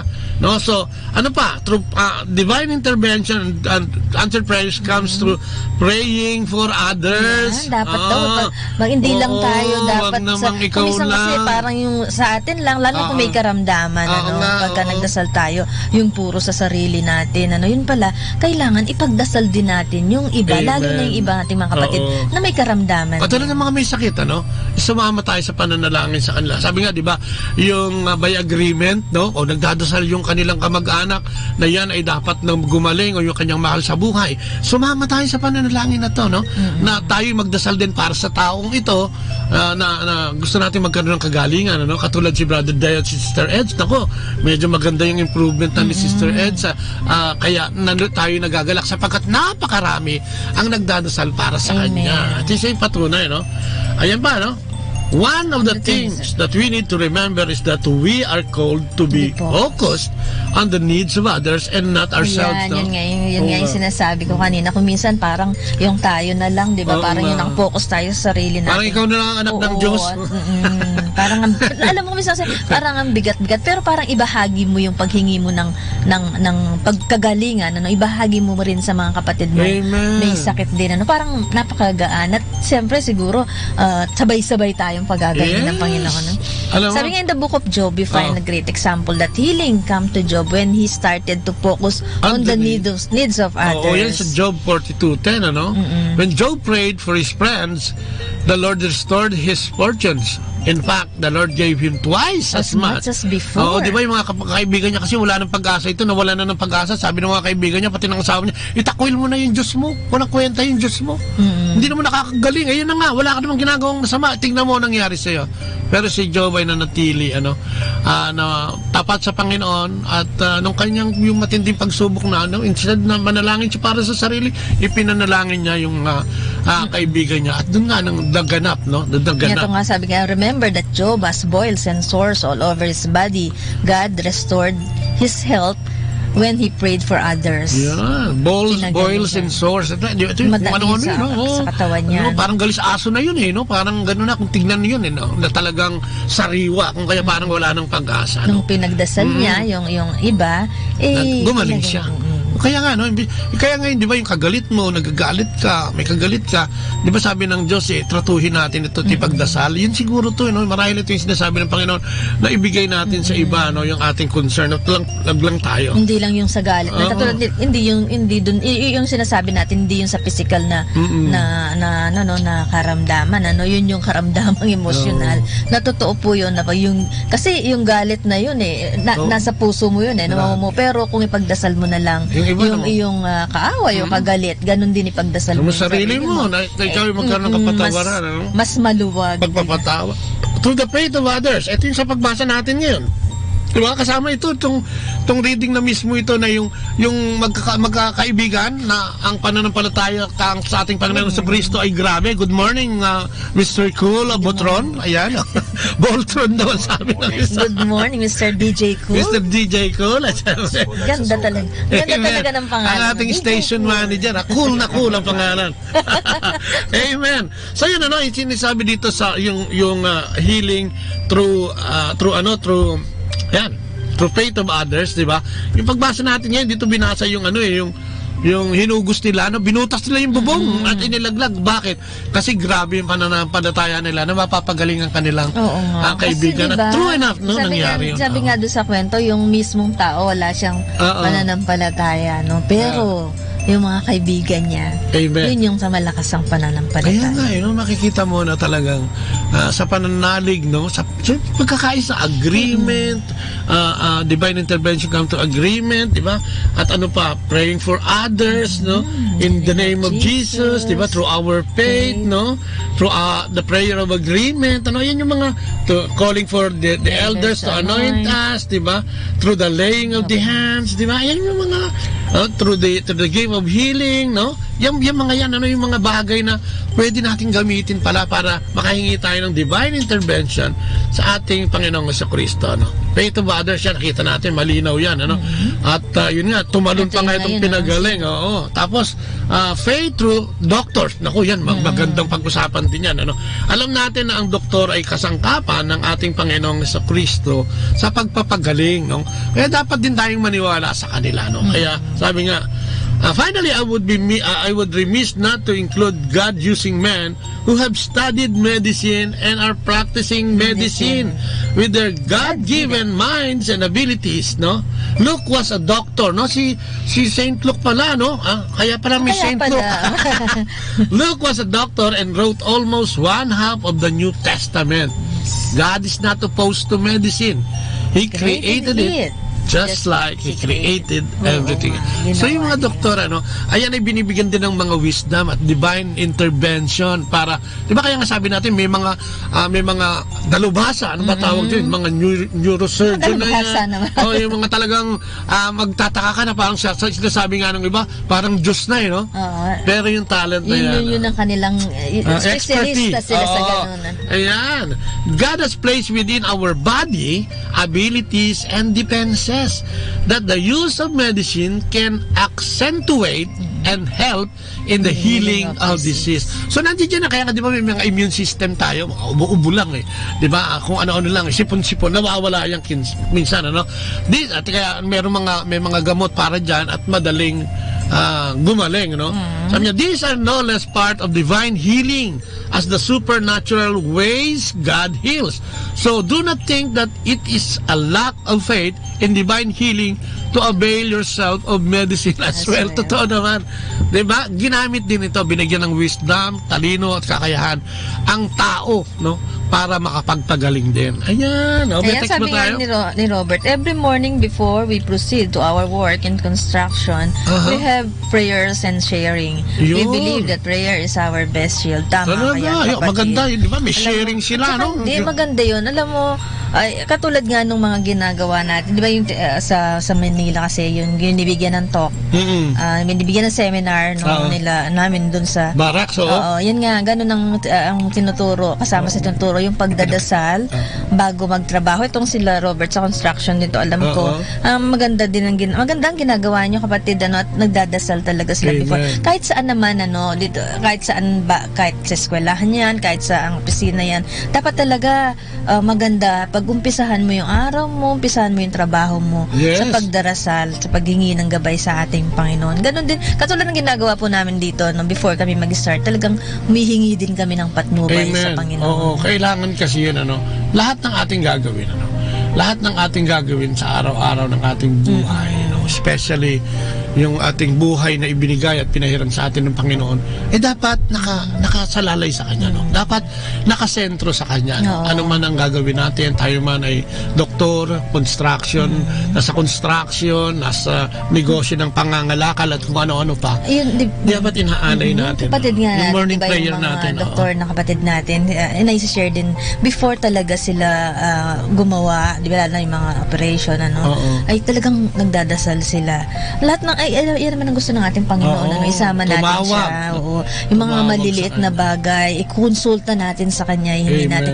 Alam mo, sabi nga, kahit nanay ka, sa bahay ka lang, yung mga paglalaba mo, yung pagluluto mo, ihingi mo pa rin yan ng patnubay. Lalo na pag naiinis ka na maglaba, o naiinis ka na magluto, nagsasawa ka na sana bigyan ka ng Panginoong Diyos ng pananalig at pananampalataya na ito ay ginagawa mo dahil gusto mong itong ialay sa Kanya. Yun naman ang gusto ng ating Panginoon. Healing. Paggising mo, yung araw mo, yung pagpapasalamat mo, at yung araw mo, ialay mo sa Panginoon. At huwag ka ng hiling. Sabihin nga natin, ang mga bagay na dating hinihiling hindi lang dapat nakasentro sa atin. Sinasabi nga din na magdasal din tayo para sa iba. Amen. Magdasal din tayo sa ating pagkakaisa. Magdasal din tayo, tumawag tayo ng kasama. At sabi nga ng Panginoon, ang magdasal na mahigit sa isa ay naroon ako sa kanilang gitna at kasama nila ako sa pananalangin ito, marahil sa pananalangin sa Ama, na kung saan din siya humuhugot ng kalakasan. And with that, maraming salamat sa ating kapatid, sa inyong pakikinig ngayong umagang ito. Thank you very much. Pagalingan sa lahat ng mga kapatid natin. Ay yung mga nandiyan kasama natin sa Facebook, thank you for nag-log kayo at nakasama namin kayo. At sana tayo nakapagbahagi ng konting inspirasyon sa lahat ng ating nakinig. Kung kaya ang ating programa ay tatapusin din natin sa maiksing panalangin muli sa ngalan ng Ama, ng Anak, ng Espiritu Santo. Amen. Opo, Panginoon, muli po, salamat na naman at binigyan mo na naman kami ng oras at panahon. Sinamahan mo na naman kami at binigyan ng inspirasyon. Binigay ang iyong karunungan na siyang nagamit namin ngayong umagang ito. Salamat, Panginoon, sa mensahe mo ngayong umagang ito, ang pagkagalingan o pagpapagaling. Salamat, Panginoon, at malinaw sa amin ngayon na maraming bagay kung saan ka pumapasok at kung saan naroon ang iyong pagpapagaling. Ito'y sa aming pagkakaisa, sa pananalangin sa iba, sa pamamagitan ng mga doktor na hinipo mo din para magpagaling sa amin, at kung ano-ano pa. Maraming salamat, Panginoon, sa pagbibigay mo ng oras sa amin. Sa programang Ang Kristiyanong Pamilya at iba pa, maraming salamat. At sa sandaling ito'y dinadalangin namin ang aming mga kapatid na may sakit at may mga karamdaman. Mga kapatid namin nakaratay sa banig ng karamdaman ay dinadalangin namin. At sa pamamagitan ng pananalangin kasama namin at kasama kami, ay inihiling namin, Panginoon, sa pangalan ni Kristo na ito'y magkaroon ng kagalingan. Mga suliraning pisikal, mga suliraning emosyonal, mga suliraning espiritual. Mga kapatid namin na hanggang ngayon ay hirap maniwala sa iyong kadakilaan at pag-aari. Itinataas namin lahat sila sa iyo, Panginoon. Especially yung mga batang may sakit at may mga karamdaman na sana, Panginoon, paghilumin mo ang mga sakit na ito at paghilumin mo ang mga sugat sa aming mga puso at kaisipan. Lord, dinadalangin din namin sa iyo ang aming lipunan, ang aming gobyerno bilang kabuuan, na naman ikaw na ang birahan na magbigay ng karunungan at kagalingan. At sana, Lord, sa lahat ng gagawin namin, sa lahat ng gagawin ng mga taong nasa gobyerno at pribado, ay isama kanila, Panginoon, bago magsimula ang kanilang oras sa kanilang magawa. Ang aming presidente, dinadalangin namin sa iyo. Ang mga kapatid naming lulong sa masamang bisyo at ang kakaroon ng aksidente, ay tinataas namin sa iyo, Panginoon. Ang mga kapatid namin lulong sa droga at sa anumang bisyo, pagsusugal, labis na pag-inom at labis na paninigarilyo, ay dinadalangin din namin sa Panginoon ngayong umagang ito. Sa pangalan ni Kristo, kasama ng Banal na Espiritu, sa kanyang kabunyan at sa pananalangin ng mahal na Ina. Maraming salamat. And glory be to the Father, to the Son, and to the Holy Spirit. As it was in the beginning, now and ever shall be, world without end. Amen. The Father, the Son, the Holy Spirit. Amen. At muli, maraming salamat po. Sa inyong pakikinig ngayong umagang ito. Sa Manawag Dominican Radio, 102.5 FM. Ay kasama ka. Maraming salamat po. No? Sa lahat ng mga nakinig, sa lahat ng mga nakalagon sa Facebook. Sana dumami tayo, no? Sana dumami din yung komentaryo nyo para mabasa natin. Sa kapatid na nasa ibang bansa, maraming salamat po. Amen. Sa pakikinig. Kay Jamie at kay Marlon, kay MJ, good morning. At muli po, kung sa matang magpapaalam. Ito po yung mga lingkod, si Kuya Bobot. At si Ate Lea po, hanggang mamayang gabi po ulit. Bye-bye. And God bless. Atin pong napakinggan sina Kuya Bobot at Ate Lea Ocampo sa programang Ang Kristiyanong Pamilya at iba pa dito po lamang sa Manawag Dominican Radio. May kasama ka. Our time now is 9 o'clock in the morning. Let us now have our time check prayer.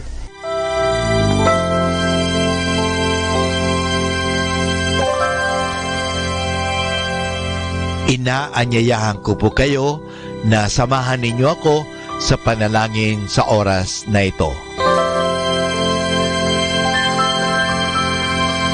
Panalangin para sa aming bansang Pilipinas. Panginoong Diyos, sinabi mo sa iyong bayan na kung ito'y tumawag sa iyo nang may pagpapakumbaba at tinatalikuran ang masasamang gawin nito, mabubuksan na ang aking mga mata at nakikinig na ang aking mga pandinig sa panalangin ginagawa nito. Kaya tumatawag kami ng buong pananalig na kami ay diringgin alang-alang sa pag-ibig mo sa amin. Patawarin mo kami sa aming mga pagkukulang at sa kawalan naming pakialam sa pangyayari ng aming paligid. Naganap na kahirapan, krimen, katiwalian, kawalan ng pagpapahalaga sa buhay at dangal ng tao at sa kalikasan. Tulungan mo kaming talikuran ang mga pagiging makasarili at turuan mo kami na ang hangarin ay ang kapakanan ng bawat mamamayan. Paghilumin mo nawa ang mga sugat ng masasakit na pangyayari ng mga nagdaang panahon. Pag-isahin mo ang aming mga diwa at puso upang sama-sama naming tahakin ang landas patungo sa maunlad at masaganang bukas. At higit sa lahat, maghari nawa sa aming bansang Pilipinas ang iyong pag-ibig na siyang susi sa paggamit namin ng kapayapaan aming minimithi. Amen.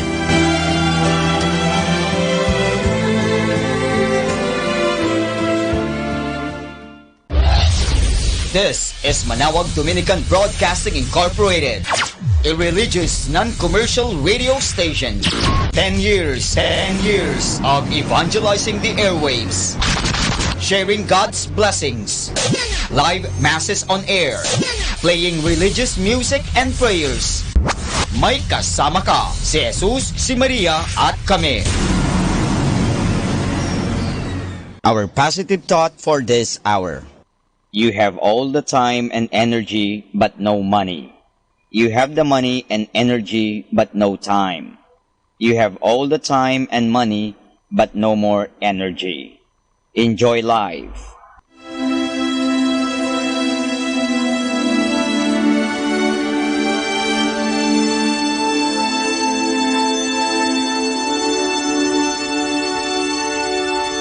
Isang mapagpalang pagbati po sa inyong lahat mula sa aming mga Dominicanong nobisyo dito sa Minor Basilica of Our Lady of the Rosary of Manaoag. Kayo po ay nakikinig sa Binhi ng Buhay. Nais po naming ibahagi sa inyo ang bunga ng aming mga pagninilay sa Ebanghelyo ngayong 2 ng Pebrero, ang kapistahan ng paghahandog ng Panginoon.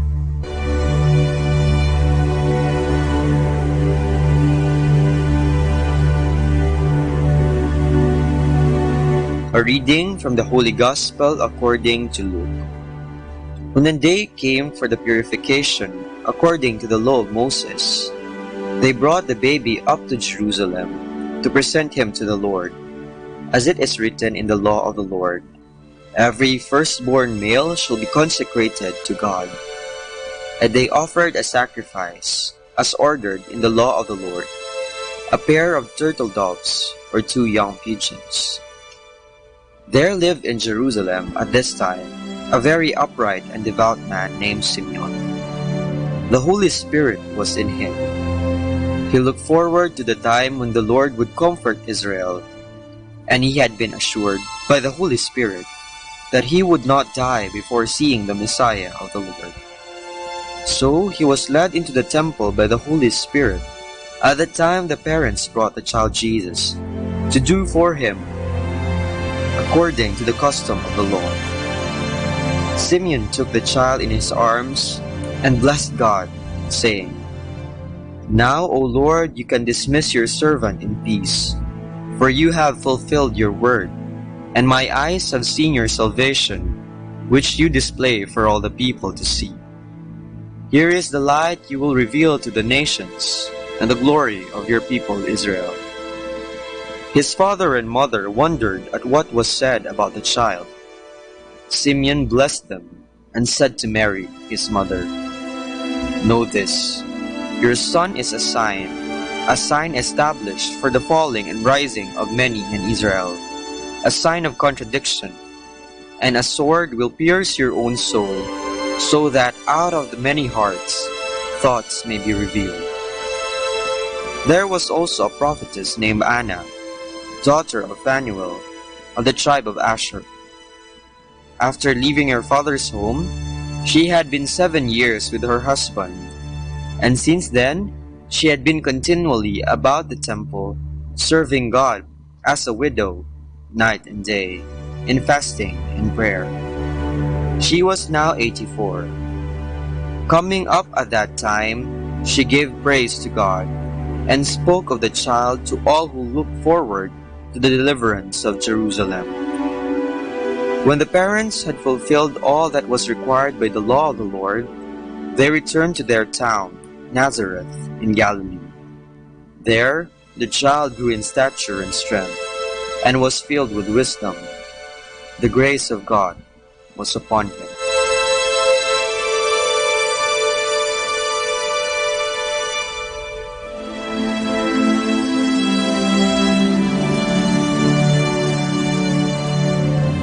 Sarili ating alay. Ngayong linggo ay ating ipinagdiriwang ang pag-aalay sa templo ng ating Panginoon. Gayon din, ginugunita ang paglilinis o purification ng mahal na Inang Maria. Sa paniniwalang Hudyo, sinasabing ang isang ina ay nagiging marumi pagkatapos magluwal ng sanggol. Kaya kahit na ang Inang Maria ay walang bahid ng dumi at kasalanan, sinunod pa din niya ang kinaugaliang batas ayon kay Moises at tumungo sa templo para gawin ang ritual. Kanya ring inialay ang sanggol na Jesus sapagkat naaayon sa batas na ang unang lalaking isisilang ay pag-aari ng Diyos. Talagang huwaran ng pagsunod ang mahal na ina. Kaugnay nito, sa Arkidiocese ng Haro kung saan ako nagmula, isinasaulog din ang kapistahan ng mahal na ina sa titulong Nuestra Señora de la Candelaria. ang pintakasi ng Iloilo at buong kanlurang Visayas.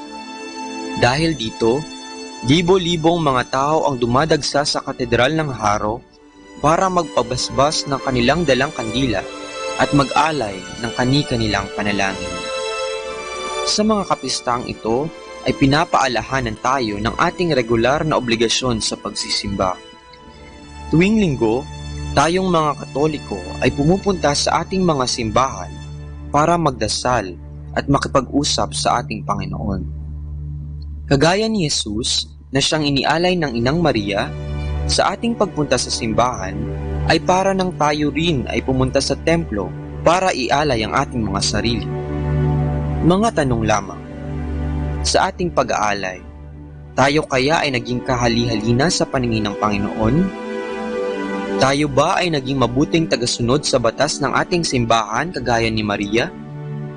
Tayo ba ay naging tunay na mapagbigay tulad ng mag-asawang Jose at Maria nang kanilang ialay ang kaisa-isa nilang anak na si Jesus?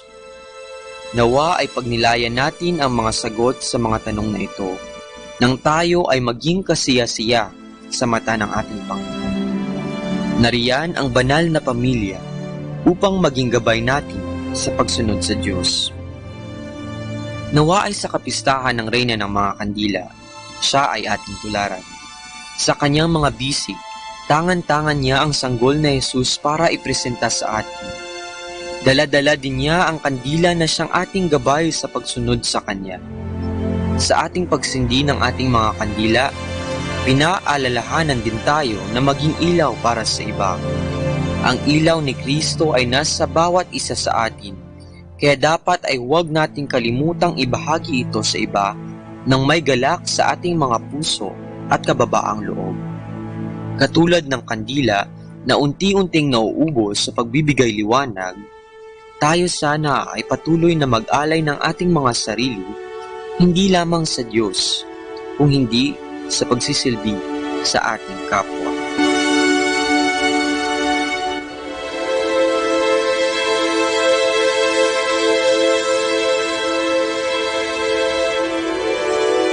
Mula po dito sa Minor Basilica of Our Lady of the Rosary of Manaoag, kami po ay taus-pusong nagpapasalamat sa inyong pakikinig. Nawa ay patuloy po nating isabuhay ang salita ng Diyos. Patnubayan at pagpalain nawa tayo ng Panginoong may kapal. Hanggang sa susunod na linggo po dito sa Binhi ng Buhay.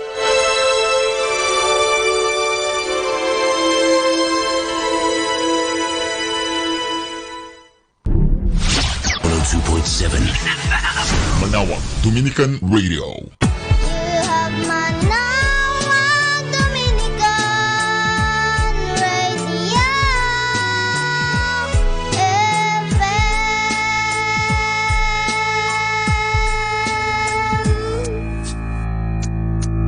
Kasama natin to.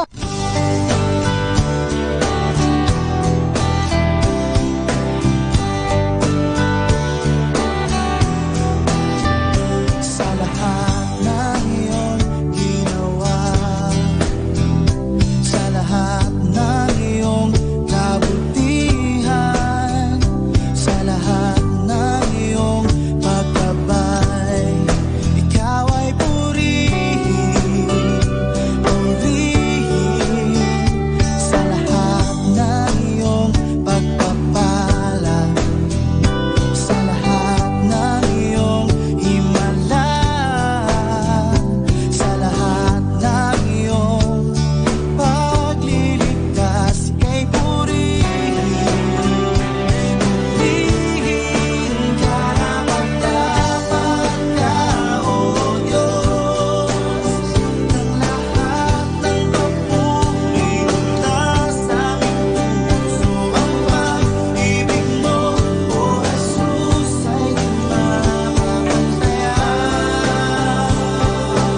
Karapat dapat ka, O Diyos, ng lahat ng papuri mula sa aming puso. Ang pag-ibig mo, O Jesus, ay di mapapastayan.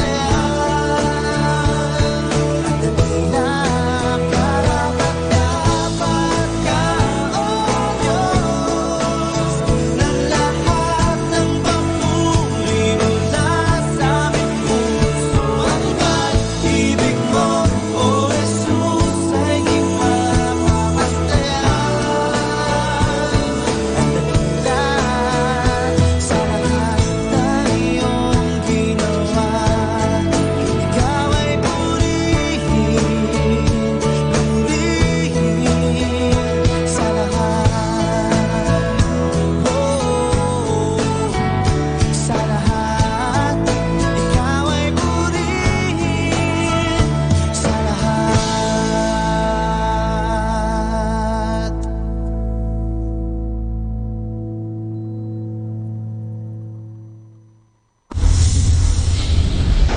The number one radio station. The number one radio station. The number one radio station. The number one radio station. Number one station for Christ. To the FM. Manawag, Dominican Radio. May kasama ka.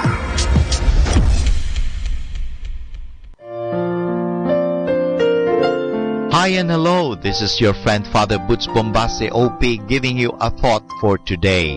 And our thought for today is best-selling book. The best-selling book in world today is the Bible. We respect that book because it contains the words of Jesus. Fortunately for us, Matthew, Mark, Luke, and John put those words into writing about 30 years after Jesus died. If they had not, you and I would not be Christians today. It is good for us to remember that for 1,000 years before books were printed, it was the Catholic monks, brothers and priests in monasteries who spent their entire lives just copying by hand the precious few scriptures that existed. We should remind our fellow Christians who make every much use of the New Testament in particular that it is a Catholic book written and preserved by Catholics. They got it from us and now they think they own it. Unfortunately, by their misuse of it, they have split Christianity into dozens of sects. They keep forgetting one basic rule of Bible reading, which can also be of help to us to know. Every verse in the Bible has two meanings. Each verse concerns a certain people, a certain place, a certain time. That is its basic meaning. For example, Jesus said, "Come, follow me," to a group of fishermen near Lake Galilee. There is a simple statement of historical biblical fact. That fact is the first meaning of that verse. Now, if after reading that story you can feel that Jesus is also talking to you when he said, "Come, follow me," that is fine. That is wonderful. That is inspiring. But be careful. Do not go around now and say that in the Bible Jesus was talking to you when he said those words. Don't mix up historic reality with your imagination. Be careful and respectful with scripture reading. If you do not know what a word or verse means, consult a commentary and it will tell you. After you know the real meaning of the text, you might read it again and ask yourself, do these words have a special message for me? Sometimes they do, sometimes they do not. If they do, congratulations. The great and learned St. Thomas More said of the Bible, "It is so deep that an elephant can drown in it, and yet so shallow that a mouse can wade in it." He meant there's something in it for everybody, No one is too clever and no one is too stupid. And this is Father Butch Bombase OP giving you a thought for today.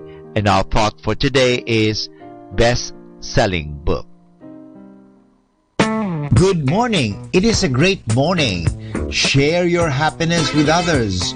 One kind word, one sweet smile, one gentle touch, or even one warm hug can make a difference. Spread the love this morning. Good morning to our listeners.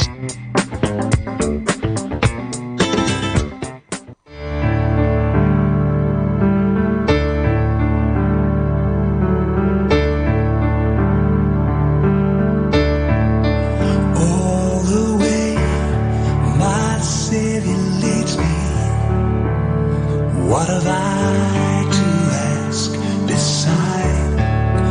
Can I doubt His tender mercy, who through life has been my guide? Heavenly peace, finest comfort, here by faith in Him to dwell. For I know Jesus doeth all things well.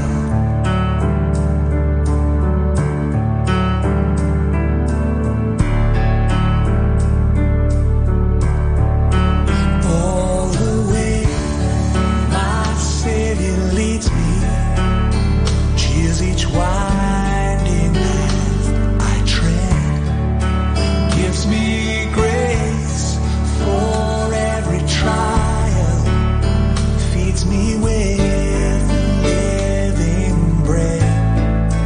Though my weary steps may falter and my soul athirst may be, gushing from a rock before me, lowest spring of joy I see. All the way my Savior leads me, oh, the fullness of His love, perfect rest to me is promised in my Father's house above. My spirit clothed immortal, wings its flight to realms of day. This my song through endless ages, Jesus led me all the way. All the way my Savior leads me, oh, the fullness of His love, perfect rest to me is promised in my Father's house above. When my spirit goes immortal, wings its flight to realms of day. This my song through endless ages, Jesus led me all the way.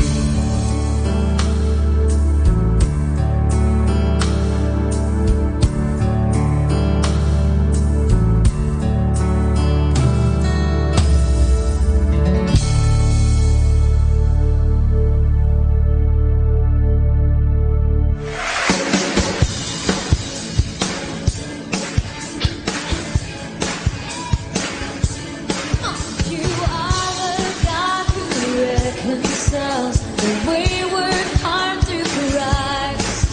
The old has gone, the new has come.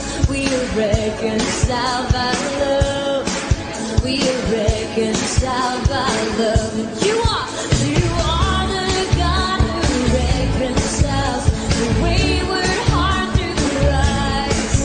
The old has gone, the new has come. We are reconciled by love. That's right. We are reconciled by love.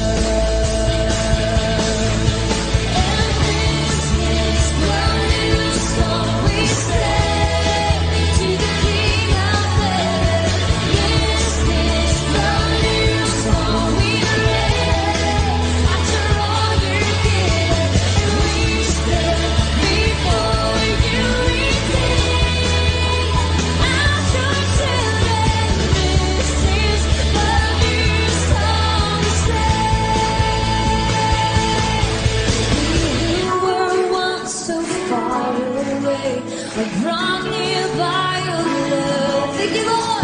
The barrier has been destroyed by your grace. We freely come. By your grace, we freely come. And this is the new song we sing to the King of heaven. This is the new song we raise. After all you've given, we stand before you, redeemed. Yes, we did. As your children, this is the new song we sing. We live in you, we live for you, we live to you, our King. We stand in you, we stand for you, we stand as your redeemed. We say, we live in you, we live for you, we live to you, our King. We stand in you, we stand for you, we stand as your redeemed. Your redeemed. This is the new song we sing to the King of heaven. This is the new song we raise. After all you've given, and we stand before you, redeemed. As your children, this is the new song we sing. It's the song of the redeemed. This is the new song we sing to you, King of heaven. This is the new song we raise. After all you've given, and we stand before you, redeemed. As your children, this is the new song we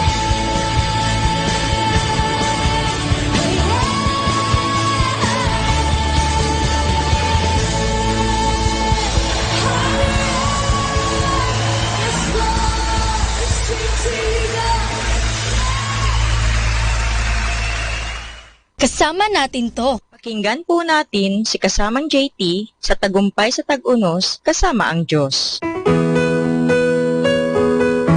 Ngayong Pebrero 8, ating pagnilayan ang inspirasyon na pinamagatang Balong Malalim. Noong unang panahon, sinabi ni David na inalis siya ng Diyos sa isang balong malalim at ligtas siyang dinala sa ibabaw ng malaking bato. Totoo bang nangyari ito o isa lamang matalinghagang pananalita? May ilang lugar pa ngayon sa Israel na may mga butas kung saan naghalo ang putik at petrolyo. May sarili ring karanasan ang propetang Jeremias sa maputik na balon nang ipatapon siya roon ni Haring Sedekaya. Doon na sana siya mamamatay kung hindi siya iniligtas ng isang utusan ng hari. May ganito ring bilangguan na hugis luha sa bahay ni Caiphas sa Jerusalem kung saan walang makakatakas sa mga bilanggo na ibinababa roon sa pamamagitan ng lubid. Maaaring ang balon na tinutukoy ni David ay sa matalinghagang pananalita lamang. Sinabi natin ng isang tao'y nasa lungga ng pagkalugmok. Ang ilan sa mga bagay na nagdadala sa atin dito'y hindi naman natin kagagawan. Pagkakasakit, pagkakasesante sa trabaho o pag-iwan ng asawa. Ngunit kung minsan tayo na rin ang naghukay ng sariling balon. Ang pag-aabuso sa droga, alak at sex ay maituturing ding pagkakabilanggo kung saan mahirap makawala. Ngunit sa bandang huli, di na rin gaanong mahalaga kung paano tayo napasok doon. Mas mahalaga kung sino ang makakapaglabas sa atin doon. Ang Diyos. Gaano man kalalim ang iyong balon, maaabot ka ng kanyang kamay. Walang balon o malalim na bilangguan ang makakapagsara sa kanyang presensya. Walang dilim ang makakapanaig sa kanyang liwanag. Kung minsan, naghihintay lamang ang Diyos na tumawag ka sa kanya para makalabas sa iyong balon. Ito'y upang malaman mong siya ang naglabas sa iyo doon, hindi ang iyong galing, pera o koneksyon. Kapag batid mo kung saan ka nanggaling at kung sino ang naglabas sa iyo mula sa dilim, papahalagahan mo ang iyong kamanghamanghang tagasagip at tagapagligtas.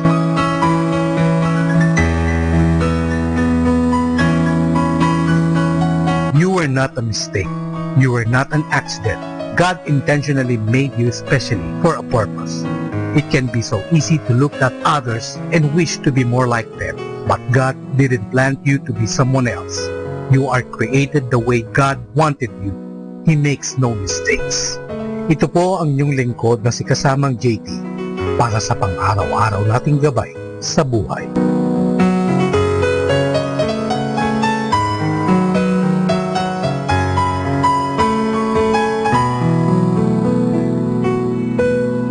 Atin pong napakinggan si Kasamang JT sa Tagumpay sa Tag-Unos, Kasama ang Diyos, sa inspirasyon ni Harold J. Sala. Dito po lamang sa Manawag Dominican Radio. May kasama ka, si Jesus, si Maria, at kami.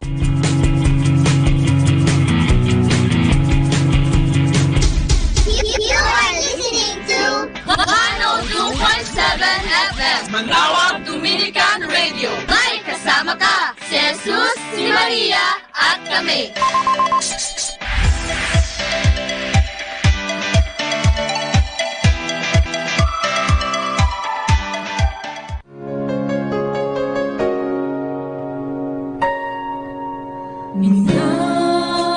Minamahal kita,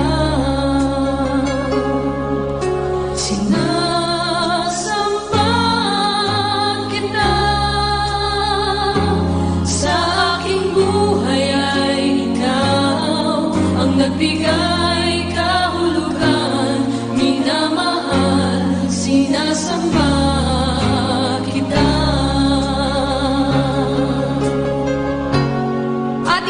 Ang ating taus-pusong pagmamahal sa Diyos na sa atin nagbigay buhay. Minamahal kita, Panginoon. Minamahal kita, sinasamba kita, sa aking buhay ay ikaw ang nagbigay kahulugan. Minamahal, sinasamba kita. Minamahal kita. Minamahal kita. Sinasamba.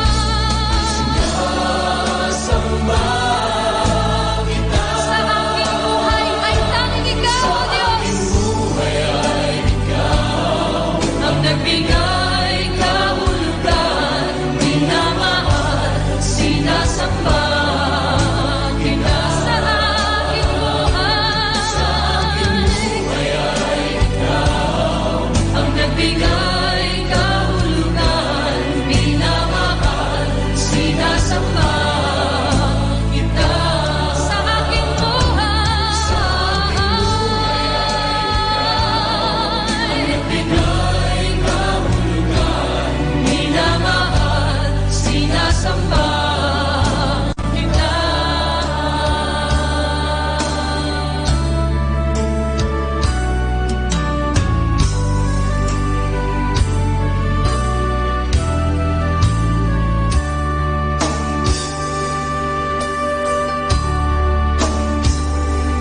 Kabanal-banal ang Diyos, walang katulad mo.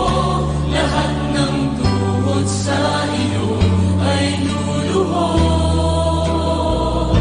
Lahat ng labi magsasabing ikaw lamang, Jesus, ang Panginoon.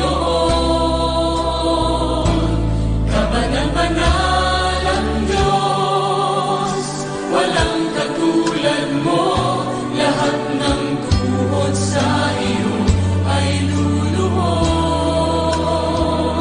Lahat ng labi magsasabing ikaw lamang, Jesus, ang Panginoon.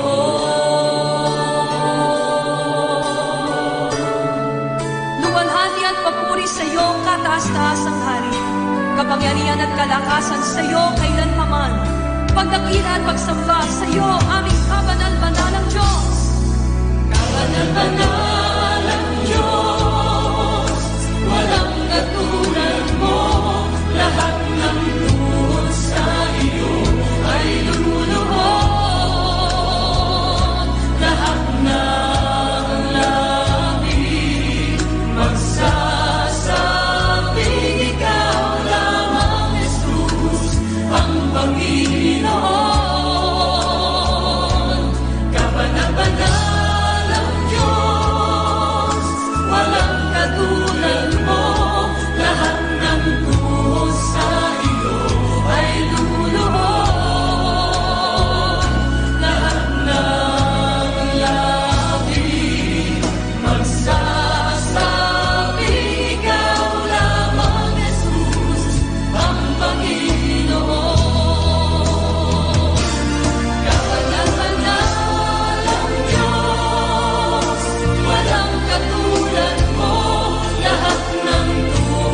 throne.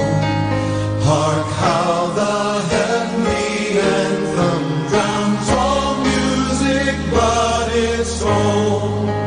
Awake my soul and sing of him who died for thee, and hail him as thy matchless King through all eternity. Crown him the Lord of love, behold his hands and side, rich wounds yet visible above in beauty glorified. No angel in the sky can fully bear that sight, but downward bends his wondering eye at mystery so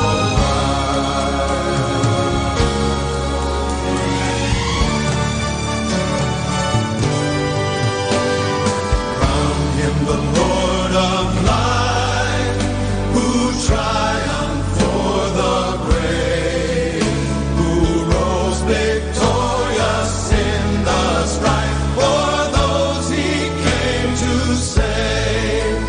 His glories now we sing, who died and rose on high, who died eternal life to bring, and lives that death may die.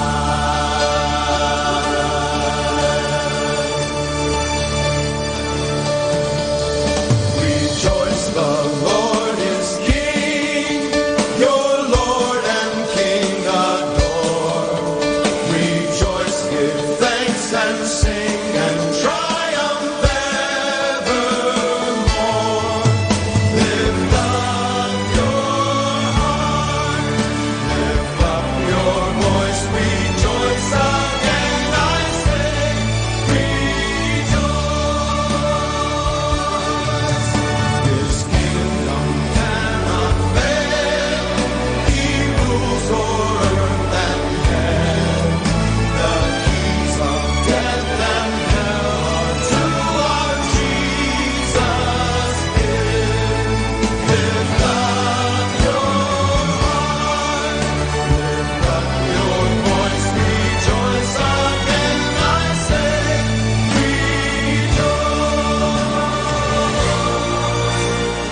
rejoice in glorious hope, our Lord the Judge shall come, and take his servants unto their eternal home. Lift up your heart, lift up your voice, rejoice again, I say, rejoice. Lift up your heart, lift up your voice, rejoice again, I say, rejoice, rejoice, rejoice, the Lord is King. The Lord is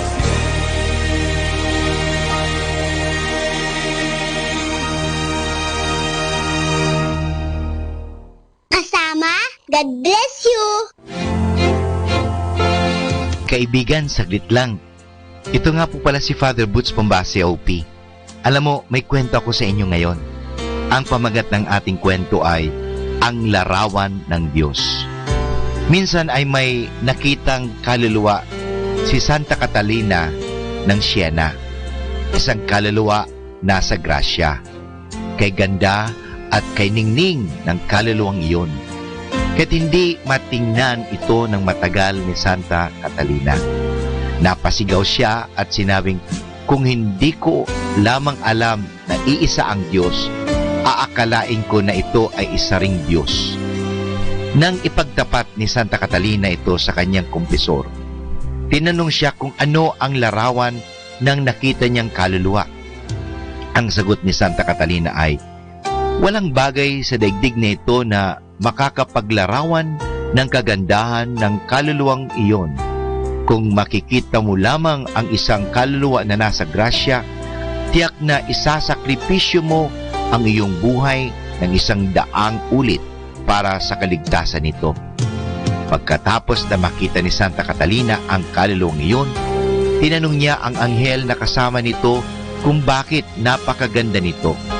Ang sagot ng anghel, ang Diyos mismo ang namumuhay sa kaluluwang nasa grasya, kaya't ang kaluluwang iyan ay napakaganda. Diyan po mga kaibigan nagtatapos ang kwento, pero meron tayong mapupulot na aral.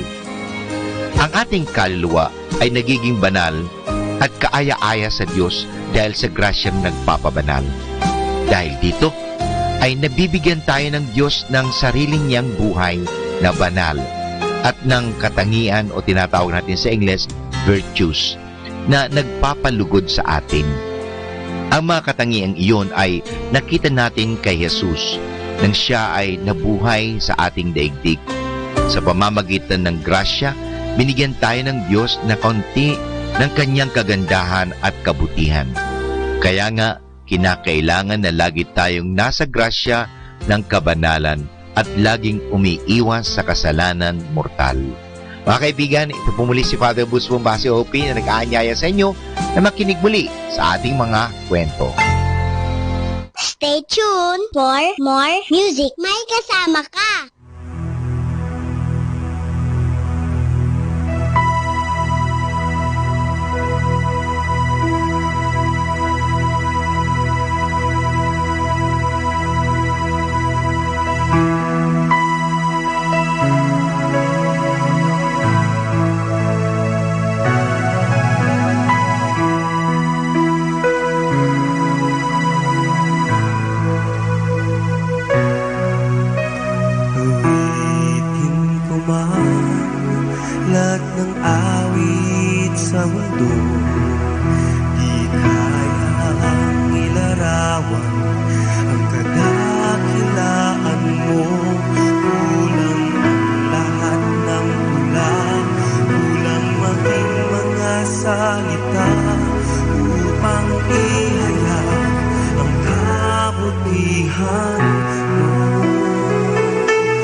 Lahat ng awit sa mundo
Hallelujah, Father.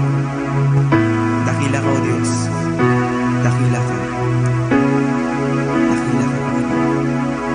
Sa pag-ibig mo kami tumatayo ngayon at umaawit ng buong pagpapakumbaba at pasasalamat sa iyo. Maraming salamat, Panginoon. Pinabalik mo namin lahat ng kapurihan, lahat ng pagsamba, Panginoon, lahat ng pasasalamat. Sa aming pangalan ni Jesus.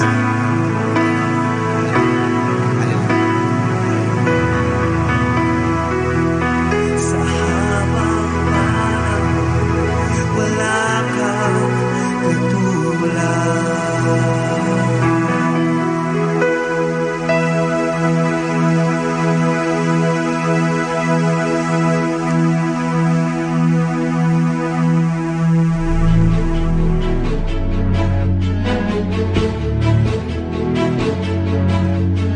Something here is wrong. There are children without homes, but we just move along to take care of our own. There's so much suffering just outside our door, a cry so deafening, oh, we just can't ignore. All the people who are fighting for the broken, all the people who keep holding on to love, all the people who are reaching for the lonely, keep changing the world.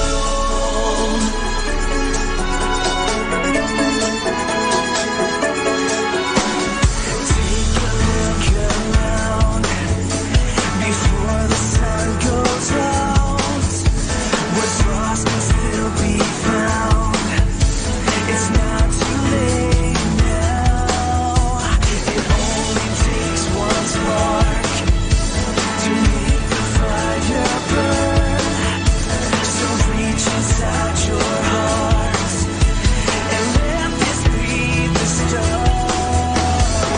To all the people who are fighting for the broken, all the people who keep holding on to love, all the people who are reaching for the lonely, keep changing the world. To all the people who are fighting for the broken, all the people who keep holding on to love, all the people who are reaching for the lonely, keep changing the world. You see the suffering, how they gon' recover when people just look over like they don't even know it's them. Everyone who's focusing on ending all this hopelessness. You can change the world by changing who the world is hoping is. It's a brighter day. Show the world that is a better way. So raise a hand, join the fight. Okay, time is ticking away. I'll keep changing. It's a brighter day. Show the world that is a better way. So raise a hand, join the fight. Okay, time is ticking away. I'll keep changing.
brother to brother, we'll honor each other as men of the kingdom on high. Face to face, shoulder to shoulder, back to back, younger and older, growing together, we're building the kingdom, working together, we're building the kingdom, standing together, we're building the kingdom of God. Face to face,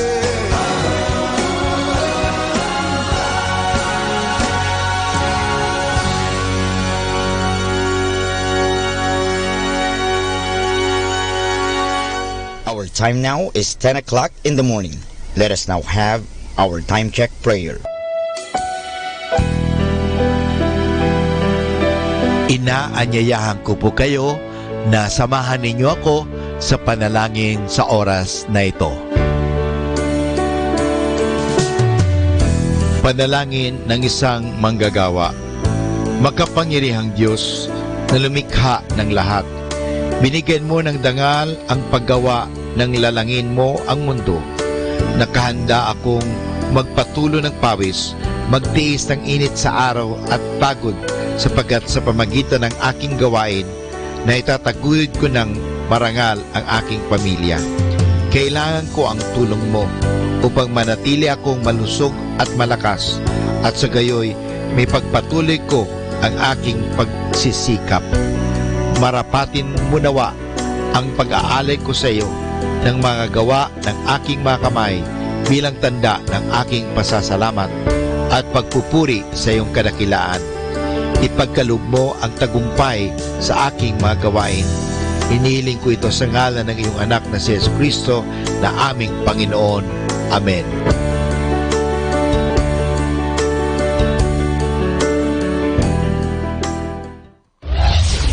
This is Manawag Dominican Broadcasting Incorporated, a religious non-commercial radio station.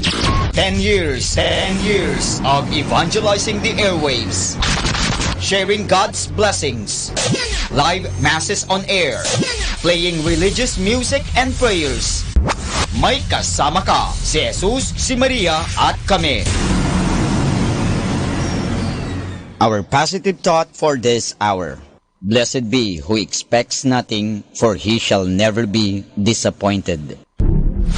102.7 Manawag Dominican Radio. You have Manawag Dominican Radio FM.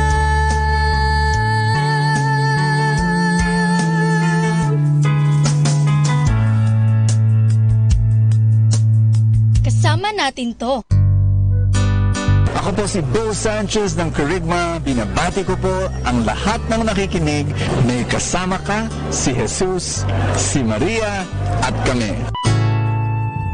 Mga kasama, ating pong pakinggan ang talk ni Bo Sanchez na recorded sa feast na ginanap sa PICC. Friends, I'm excited today. I'm excited for all of you. We've got a guest speaker today. And he's somebody who has a long list of credentials in his pocket. He happens to be the Dean of the Entrepreneurship School of Asia. But more than a teacher, he considers himself an entrepreneur. That's why he has a long list of companies that he owns. One of them is a consultancy firm that happens to be very big in this country. But more than these credentials, I think the most intimidating credential that he has is that he's Brother Bo's MIF. Kung meron kayong BFF or what you call best friends forever, this is Brother Bo's MIF. His mentor, his inspiration, and his friend. Ang cheesy, di ba? Friends, please welcome our guest speaker for today, Dean Pax!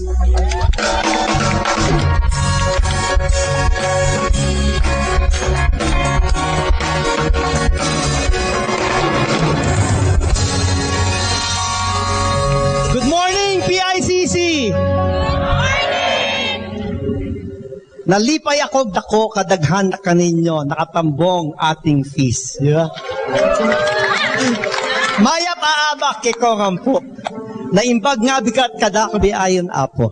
So, ang dami masyado international. Let's give reference to our Bible. So, Thy word is a light to my feet and the light unto my path.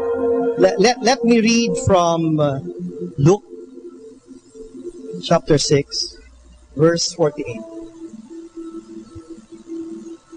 It's about building a solid foundation. I have with me what is called a red letter Bible. It means if it's in red, it's no less than our Christ, Jesus Christ, uttering and speaking in the gospel. So in the book of Luke, it says, on building a solid foundation, verse 48, it is like a person building a house, who digs deep and lays the foundation on solid rock. When the floodwaters rise and break against that house, it stands firm because it is well built. You need to understand where Luke is coming from. By the way, Luke is not only a gospel writer, he's also the beloved physician, but more important, Luke is also, like me and Bo, is the MIF of Paul. Yeah? It's Saint Luke who wrote also the Acts of the Apostles. And what I'd like to share with you this morning, three things about that verse. One is building a house. Architects and engineers, or even probably those in the construction business, know for a fact that building a house is not done overnight, nor is it done a week, nor a month. It takes several months, or even sometimes years, to really build a solid house. Yeah? And this is also like our spiritual maturity and even financial wellness. It's not done overnight. There are no shortcuts. Yeah? Then part of the verse, it says, who digs deep. You don't work hard if you just dig shallow. Digging deep means you really work hard for it. And finally, and this is very, very, very important, because no less than Christ is the one promising that if there's a foundation, whatever storm, whatever crisis, whatever problems, whatever concerns that you may have, you would be stable in spite of.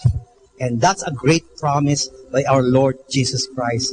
For the morning, I will try and bring to you some secrets of a solid foundation for probably starting your business. Like I said, business is not a 100-meter dash. There are no shortcuts. Business should be for the long run. It's like a marathon, a 10K, but more important, maybe a 42K, maybe a triathlon. Yeah, that is business. And your ability to be able to monetize that, to discover that, to put yourself under the faucet of God for an overflowing of blessings is here for us today. So are you ready to be overflowed with blessings? Let's pray. Put your hand on chest and close your eyes. Just pray with me. Father God, we thank you for giving us the opportunity to be here. Father God, bless all the people here at PICC, as well as those that we've left behind at home.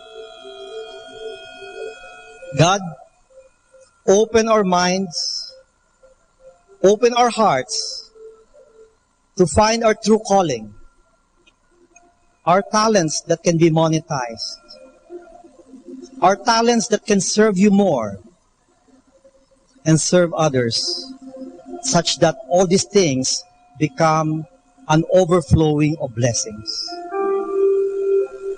This we ask in Jesus' mighty name. Amen.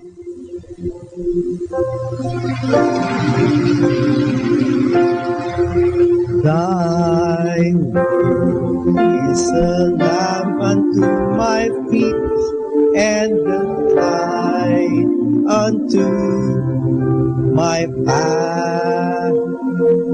Wow. Please be seated. Wow. It's really a great blessing to be here. 2 weeks ago, Brother Bo convinced me to join him at PICC. I said, okay, I'll do that. And because his topic or his series is about income, wealth, and entrepreneurship. And sabi niya, Dean, it's very, very appropriate that you could grace the occasion. I said, okay, I'll do that. But because I'll just probably sit somewhere in the corner and then probably just be quiet. Yeah. And no. You won't be sitting in a corner. You'll be standing in front of everybody. Really? I said, are you crazy? No. You're my MIF. What's MIF? Is that mutant in PICC? Yeah. So actually, the first encounter, or the intimate encounter, that's an intimate or real encounter that I had with Brother Bo was in National Bookstore. 2 years ago, Brother Bo, National Bookstore, I was right behind. Following day, Brother Bo ahead of me, Dean Pax Lapid right behind. And it happened for several days. I'm not a stalker. Yeah, but what I'd like to show you is that Brother Bo was number 3 as a bestseller in National Bookstore. Yeah, and Dean Pax Lapid, the book of 21 Steps. Yeah, so we'll put that on the screen. Okay, so our book right there. Yeah, so I was number 4. Akala ko pag mas mura medyo aangat ako. Yeah, so you'd see Brother Bo's book was what, magkano ba yan? 250 yata, no? So, and it continued for I think almost 2 months, and I'm quite blessed that it's the first book I wrote, but I made sure that the 21 steps on how to start your business would be as easy as singing ABC. Kasi when I was small, my mom taught me, no, the first song that you learn to be able to read and write is ABC. Unfortunately, it's only one stanza I know, A, B, C, D, E, F, G. So that's the only thing I remember. So that inspired me to write the book. So about mastering self, mastering opportunity, and mastering setup, following the A, B, C, D, E, F, G. Yeah. So that's why I called it 21 Steps. Yeah. And why did I write the book? Because I found it too complicated for all the other business books that's available. So what I've done there is I've simplified the AIM and a bit of the Harvard methodology and putting it as if a preschooler in business would read it. Yeah. And the other advocacy that I have is with Go Negosyo. By the way, if you get the chance, especially for women, we're sponsoring. It's for free. At least maybe 8 to 10,000 people attend that on a yearly basis. That's the real event that Brother Bo and I met 2 years ago, and I'm so blessed that we've crossed our path. And since then, I've become, and he's also become, one of my mentor and a good friend. And we normally get together almost every month. We call it the Mastermind Circle, as well as and when I'm available. I conduct the Truly Rich Entrep workshop that I only allow 50 students, very serious students. But I guarantee you, over a week's period, you'd be able to do your comprehensive business plan. For now, I'll give you, as the flyer said, a bonus on extra talk on entrepreneurship. Are you ready? Pakisabi sa kanan, I'm ready. Pakisabi sa kaliwa, kukurutin kita pag natulog ka. At magtatanghalian na tayo, di ba? Okay. So, I've divided the short talk on 2 things, and it has inspired me for the word truly rich. Truly. and then RICH. Entrepreneurship is one of the avenues by which you can probably get substantial amounts of money. But even before that, there are only 3 ways to get substantial amount of money. You want to know that? Dean, please tell us. You win it, kaya ang daming pumipila sa loto, di ba?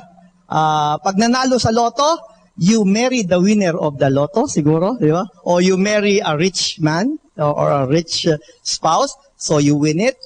You die for it, either through crime, magnanakaw ka ng bangko, that's not good, or you probably commit suicide pag sa insurance, so again, that's not good, di ba? Or the other one is you cry for it. So you cry, no, pag namatay na si lolo, di ba? But giving you the inheritance, so you become miserably happy. Di ba? So win it, die for it, yeah, and work for it. Ang work for it mo is either you work for it all your life such that you get your retirement fund after 20, 30 years. In my case, I got a good, hefty retirement fund working 22 years for an oil company. Yeah, that's Shell. Yeah, and I did pretty well. And that's all fully invested. The other one is you create it, which is enterprise. And in the Truly Rich Club, we always, and that's part of the thing that I say, there are only 3 E's to prosperity, or E's to prosperity. Easy to prosperity, or E's. I've got the acronym EEE. The first is estate, real estate. So you probably are brokers and all of that. So you get or probably develop it, like our friend Randy, apartments and buildings. So the other one is equities, the stock market. So if you're not able to have time for a business, you can own a paper business. And our brother Edward Lee, chairman of CitySec Online, and I guess those that are with the Truly Rich Club, has joined to be subscribers for CitySec. Yeah, and the last, of course, is enterprise. Yeah, and my sharing or my insights for you, I'll make it easy. So Truly Rich. So we'll start with, and this is the most important. This is where you find your self-discovery. This is you probably find and filter your opportunity. So let me take you through the 5. The first is letter T, of time and talent. The R is about recognizing the moment of opportunity. Imagine, all of us, we live in the same country, the Philippines. We all go to the malls. We all travel. We all do our daily ways of life. We see all the same things. But entrepreneurs find the opportunity. Yeah. Then U is understanding the business logic. I will, in a while, tell you a very nice poem that I've adopted to make it easy on how to make your analysis. The difficulty with the business planning is the macro, the micro, the balance scorecard, the financial. Those are all the caboodles in the master's degree, where I teach also at AIF. So we have to do that because you pay 1 million pesos for a 2-year degree. So we have to make it difficult. If we cannot convince you, we confuse you. And of course, we charge you a big amount of money. But here, I will try and just give it over a poem. Yeah. So to be able to understand business logic. And then L is about luck. It's not about feng shui. Yeah. It's luck, being prepared with opportunity. And the Y is why buy from me. So let's start. Let's begin. Timing na timing yung picture ko about this cloud. Yeah. The secret of the masters really is even that. Yeah. The cloud. I saw the cloud, took a picture. Wow, timing for the Valentine's. Ano? So, yan na lang din yung Valentine's card na ibibigay ko sa wife ko. Ano? So, by the way, my wife is here. Palakpakan niyo my wife. And of course, my mom and my 3 boys, my 3 men. Yeah. So, I want them to be here. Baka akala na sa luneta lang ako magsasalita. No? So, sa monumento ni Rizal. So, and this is very important. And Brother Bo has probably been harping this all these years, yeah? It's your talent and your time. You don't need to look elsewhere. You first have to look within yourselves. Yeah? Imagine, when we were born, I wasn't born with a clicker or a presenter, or Brother Bo was never born with a Mac or a computer beside him. All of us were born naked, but all of us were gifted by God with our talents and an equalizer of time. Each and every one of us, rich or poor, young or old, educated or not educated, we all have the same amount of time, 24 hours a day, 7 days a week, 52 weeks in a year. It's up to us to probably recognize first, and tap our talents. I remember when I was small, we went to Araneta Coliseum, and that was a circus event with Russians and many more. I was amazed with the power and the enormous size of the elephant. And I asked my dad, my tatay, Tay, how is it that the elephants don't get wild and they don't rampage, they don't move all over the Araneta Coliseum, you know? Otherwise so damage would be done. Kaya, what I've seen is that the elephant has a rope in one of the legs. So when we inquired, because my dad befriended one of the animal trainers, what they told us was that when the elephant was still small, he is always shackled, with an iron chain, such that everywhere he goes, he only gets limited by the length of the chain. And as he grew up, that chain, every time there's an event, is converted into just a rope. But just feeling the rope, he feels that the shackle is still there. My brothers and sisters, sometime when you were young, maybe you were shackled with your idea. Sometimes you're shackled with your probably talent, whether it's a parent, a friend, a classmate, a teacher.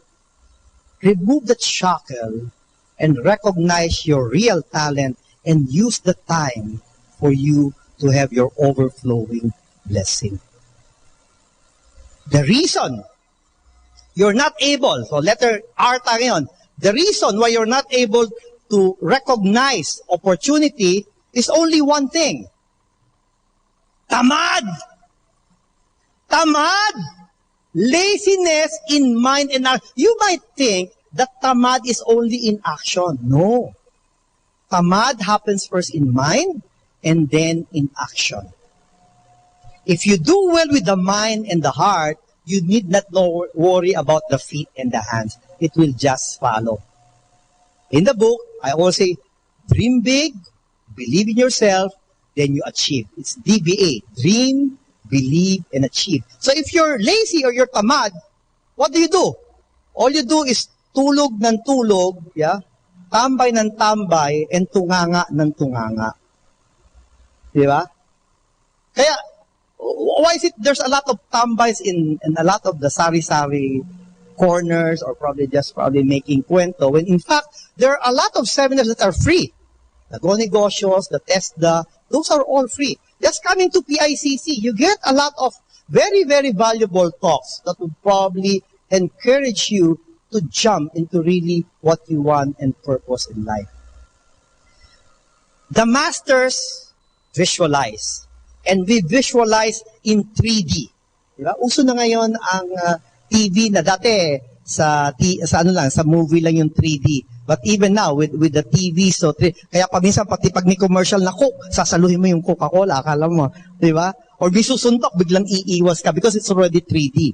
I'd like to apply that in your life goals, and more specifically, in your business goals.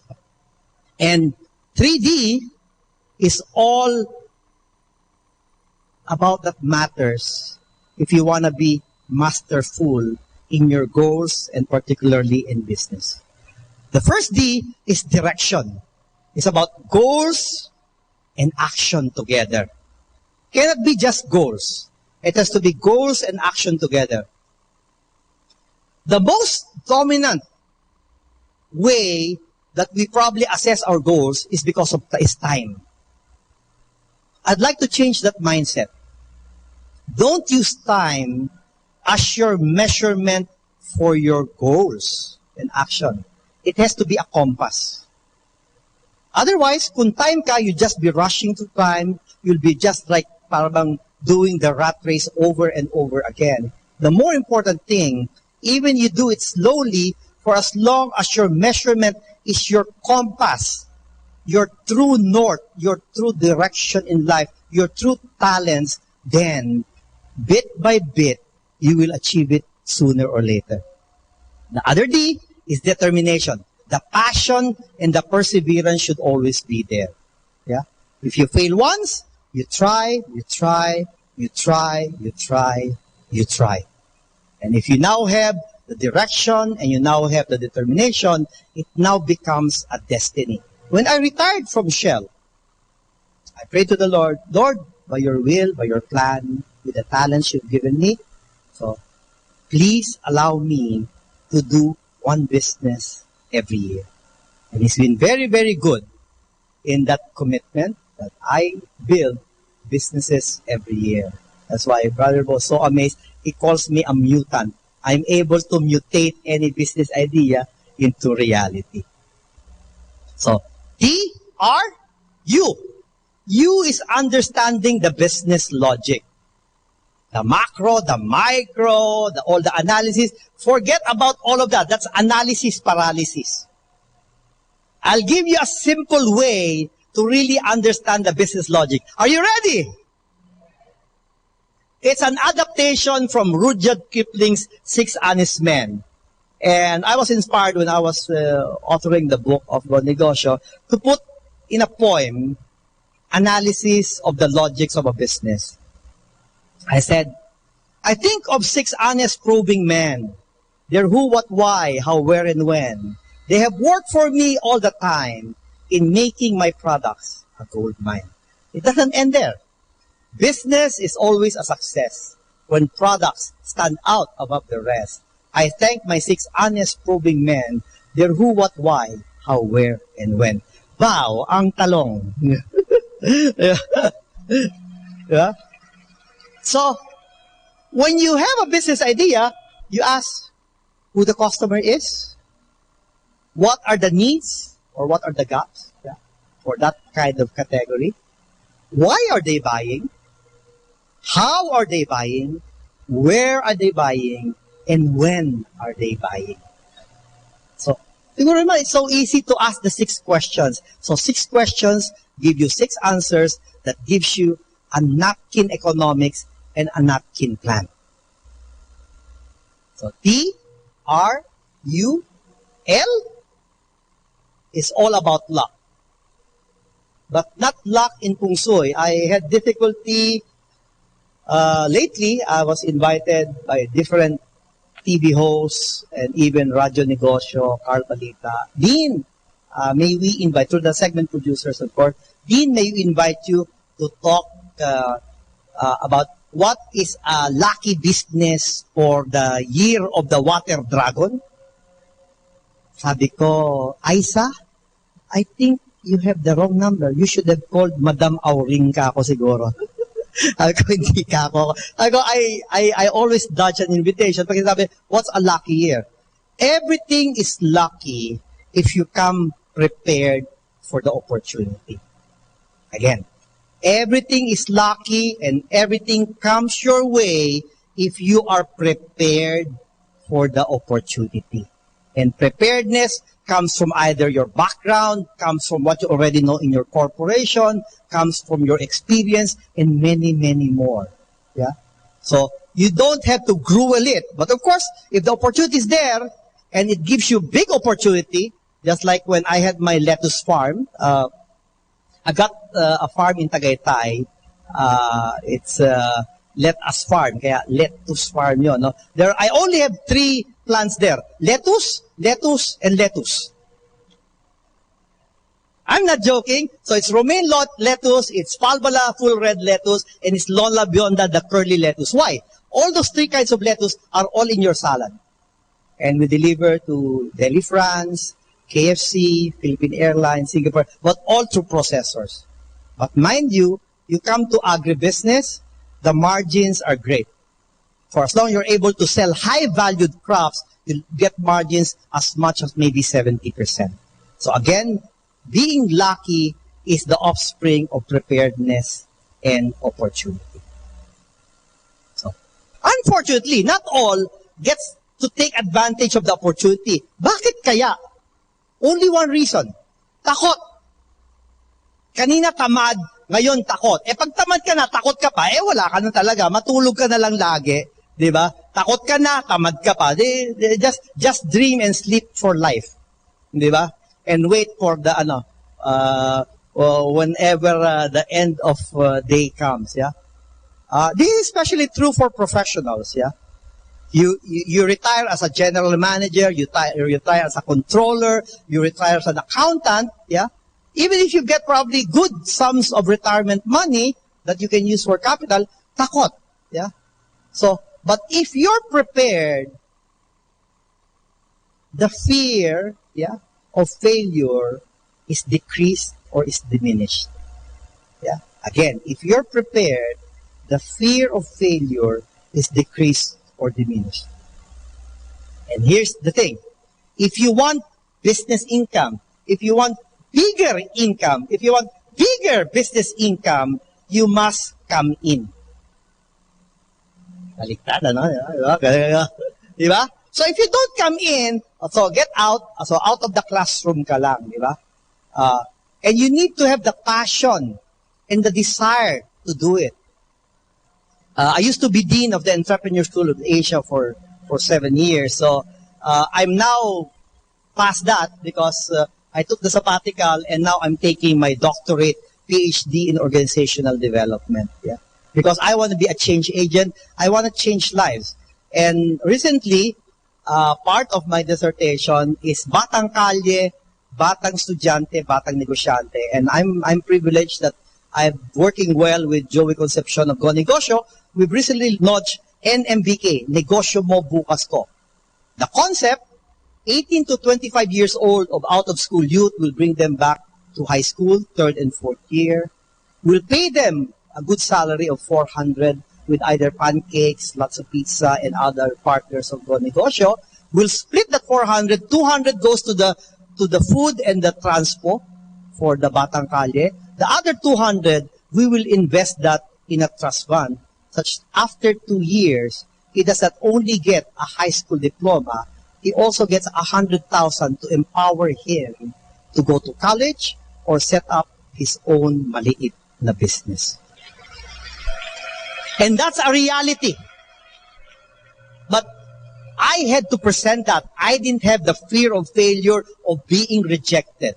Yeah, I proposed that for so many times to Joey, and finally it got into his thick head, and he's now sponsoring that together with the other partners of Go Negosyo. Yeah? So if you want business income, you must come in. You must come in with time, talent, and treasure. What if I don't have all the three?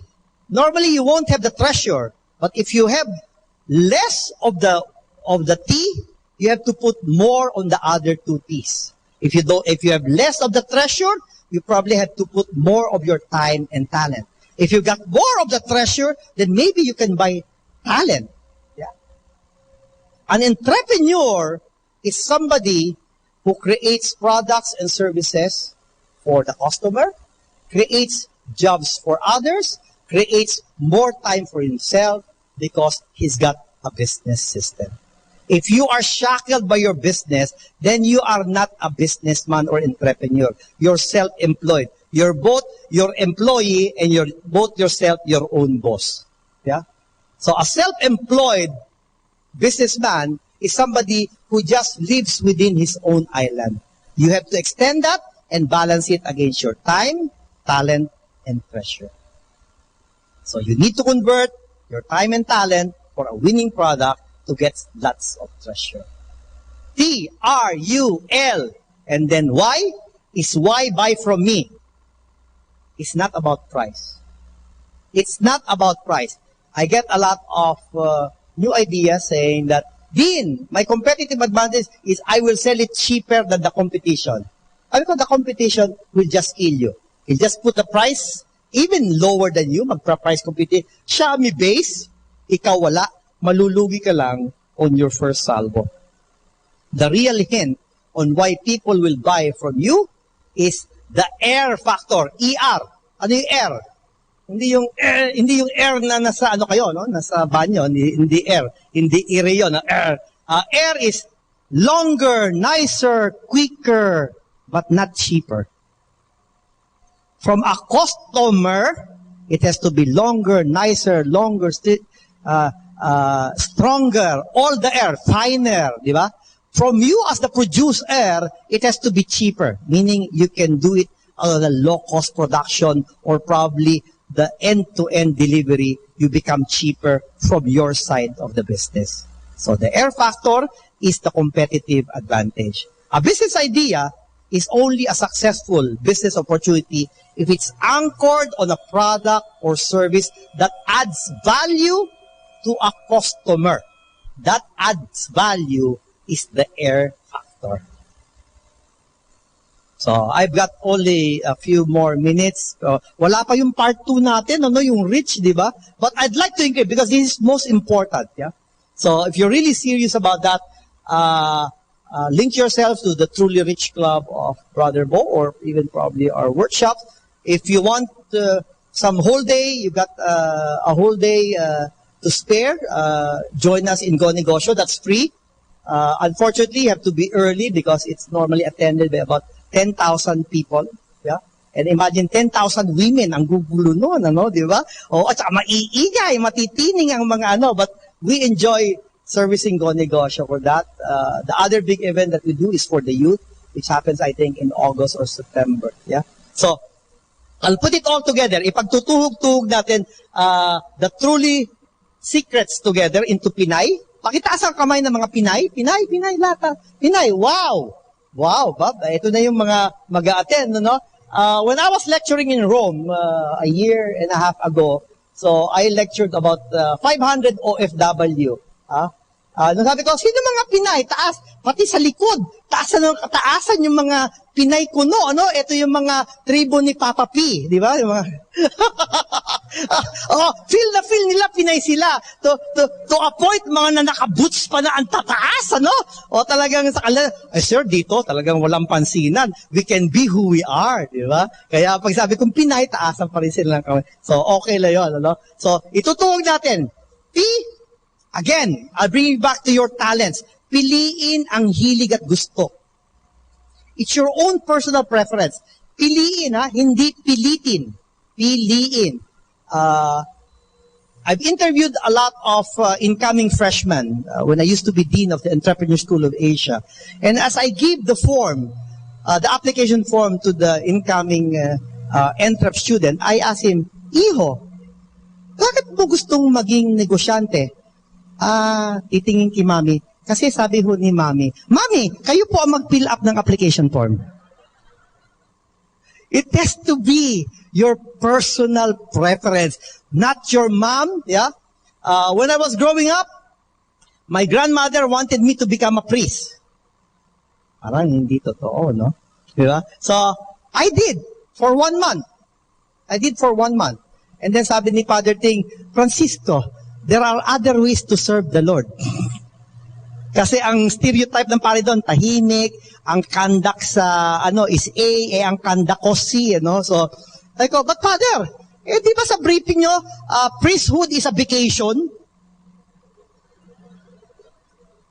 Nakatingin sa akin, Father Rector, sabi nila, yung lecture nyo doon, natutulog ka kasi, Francisco. Hindi, priesthood is a vocation, hindi vacation. Kaya binakasyon ko po yung sa St. Lawrence of Brindisi. So, isang buwan po ako nagbabakasyon. Kaya there are other ways to serve the Lord. I never know and I'm so privileged that I'm serving the Lord right now. Diba? So, yung sunod natin is na.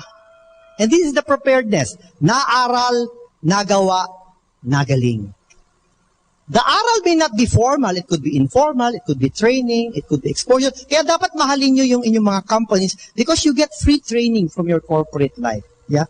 After that, you turn that to your experience, to the nagawa. You nagawa many, many times and you become an expert. Malcolm Gladwell in Outlier says 10,000 hours to become an expert. Kaya si Bill Gates, the Beatles, and many, many more in that book. Very nice book. Yeah, 10,000 hours, if I were to convert that, 8 hours doing that same or that core competence every day will translate to 5 years. Kaya if you're doing the same thing 5 years, maybe it's time to look and make it profitable for your own business. And of course, the why buy from me of customer solution. When my young sons were still growing up, every time they would like to go for some food, they would just put their hands like this. Sino yan? Sino? Akala ko kasi, bakit anak, may putok ka ba? Anong pinapaamoy mo sa aking kili-kili? Diba? So dun lang, people will only buy two things. Solution to a need or a problem, and a good and happy feeling. Kaya po, nung maliliit pa yung mga tatlong lalaki ko, purgam-purga po ako sa hamburger at french fries. Dahil ang nilalaro lang po nila, yung kasama doon sa Happy Meal na laruan. So now they're big, yeah. So piliin ang hilig at gusto, naaral na gawa na galing, and why buy from me. So, the second part, siguro, kukumbinin po tayo ulit ni brother po, pero isasama ko na ulit dito yon, ano. So, truly rich. Inuna kong mabuti yung truly because that's the whole solid foundation as what I probably been inspired in Luke 6:48. The second part of the secrets is all about as important but to sustain. And that comes about having regular customers. Yeah. So, business is not a one-time deal. It's not a one-time transaction. It's a long-run relationship. That brings me to the second part. You need to invest in relationships, especially if you're in business. And not relationship just in customers. It has to be your internal customers as well, which are your employees and your suppliers. So there are three-pronged relationships if you come to business. Suppliers, your partner network, and your employees. So you're not the only one running the company. So your employees also matter, and they also matter to your customers. Then cash. Business, cash is happiness. Happiness is positive cash flow. Wag po kayong matakot sa mathematics. Yeah. When I was growing, ang aking arithmetic 70 yata at saka 74, no? Anyway, my mom made sure that I had a good tutor. So at that time, for the whole summer, babayaran yata ng 5,000. And I did pretty well, no? So from the 70, 72, hindi po 75, binigyan ako ng 80 kasi yung tutor ko, siya rin yung aking math teacher. Di ba? Magaling na strategy pala. O, yung mga nahihirapan dyan, kunin nyo kung yung teacher na masungit, gawin mo yung tutor, siguro, so 5,000 for the whole summer, kaya may plus 5 ako dun sa grade ko, di ba? Siguro kung binayaran ng nanay ko yun ng plus 10, baka naging 90 na siguro ako. Diba? So, don't be worried about math. Yeah, but you need to understand debit, credit equals profit. Kung hindi nyo maintindihan, debit, credit becomes cupid. And finally, the letter H is anything that you think, anything that you want to do, it is all His plan and will for us. I'd like to end the talk with a prayer. So just sit down, and I would like to share this prayer for all of you. My prayer for you today is that I awake today on God's strength to pilot me, on God's might to uphold, His blessings to behold, God's wisdom to guide, His protection by our side, God's gospel to speak, our plans and His will to seek, God's grace be with you and me, God's love in us will always be. Maraming salamat. God is always good, and I'm so privileged to have shared this morning with all of you. Maraming salamat. Friends, give it up once again for Dean Pax. Thank you, brother. Beautiful talk. Inspiring.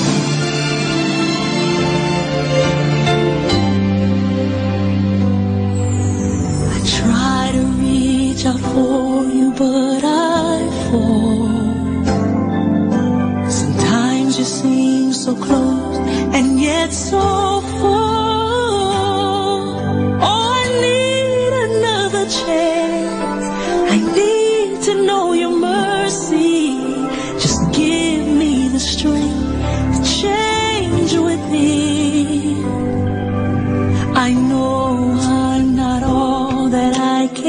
candy. My weakness seems to get the best of me. But as long as you are here, I know that I will make it. Every step along the way, please hear my prayer. A heart like yours is my desire. A heart like yours is what I'm searching for. Full of compassion, nothing wrong within. Please hear me, Lord, give me a heart like yours. So much grace, so much kindness, so much faith, forever true, strong as the wind, soft as the shadows. If just once I could be like you, a heart like yours is my desire. A heart like yours, it's my desire. It's what I'm searching for. So much love, nothing wrong with it. Please hear me, Lord. Give me a heart. Give me a heart like yours. I want it.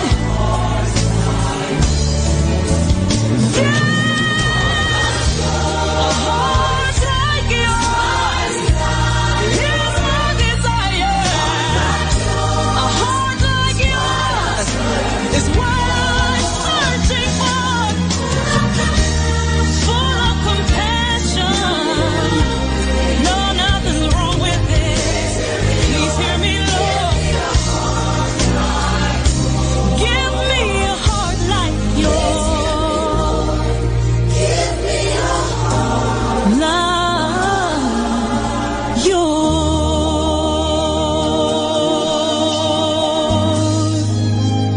A heart like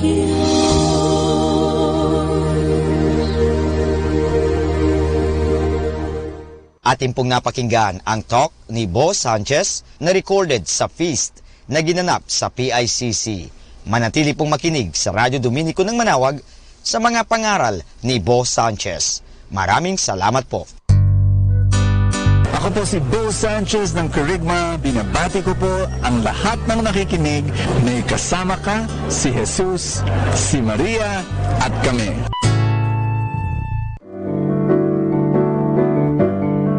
Hello mga kaibigan! Pwede po bang magtanong? Yung bang lalagyan ng yung gasolina o yung tangke ay puno o baka kulang ng gasolina?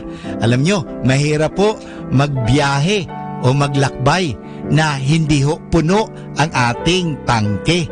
Kaya kailangan palaging puno ang ating tangke. So, sana po pakinggan natin ang ating kaibigan na si Bo Sanchez sa kanyang programang Full Tank.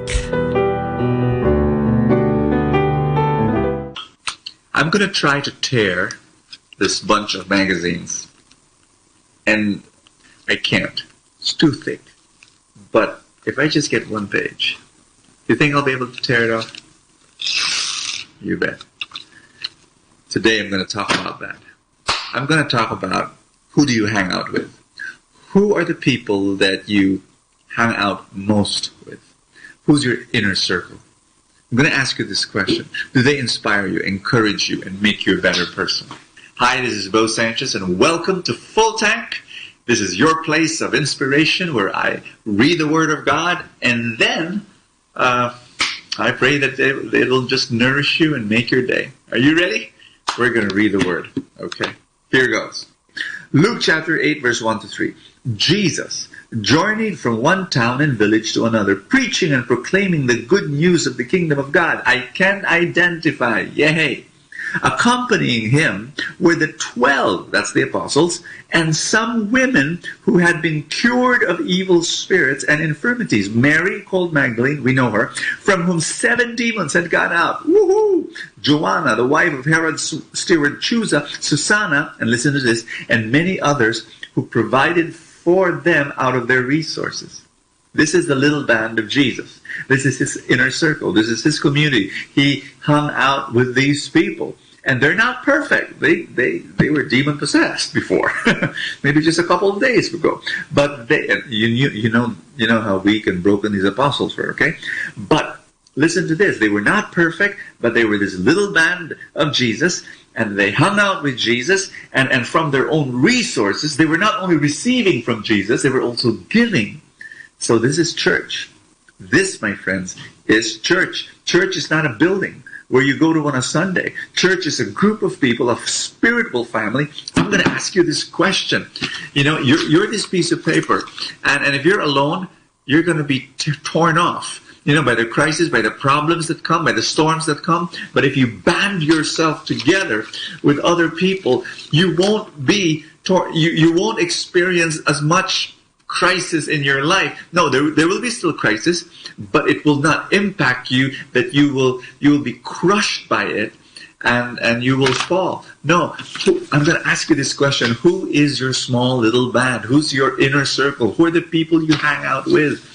I want to thank God that ever since I came to know Jesus and gave my life to him, since I was 12 years old, I joined a Catholic prayer group, and then my friends there, they became my buddies. And I hung out with them. People who also wanted to love God. People who also wanted to serve God.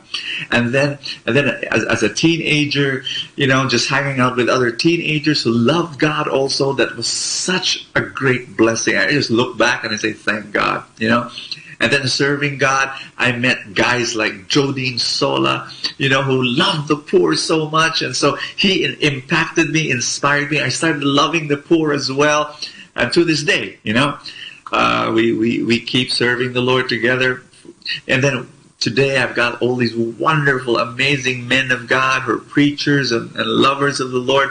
Great family men, great husbands, great fathers of their children. So, and then I'm an entrepreneur now, so I've got business mentors who love God also and who are such wise men that I learned from. Anyway, just want to, you know, I can just go on and on about the people. Here's my big question for you, okay? Are you ready for this? Who do you hang out with? Because it's so easy just to hang out with who's there, you know? People put more effort in choosing their shoes rather than choosing who to hang out with. No, you choose the people that you want to hang out with because they will influence you. Who you will be 5 years from now will be impacted by two things. Number one, the media that you receive and you ingest, okay?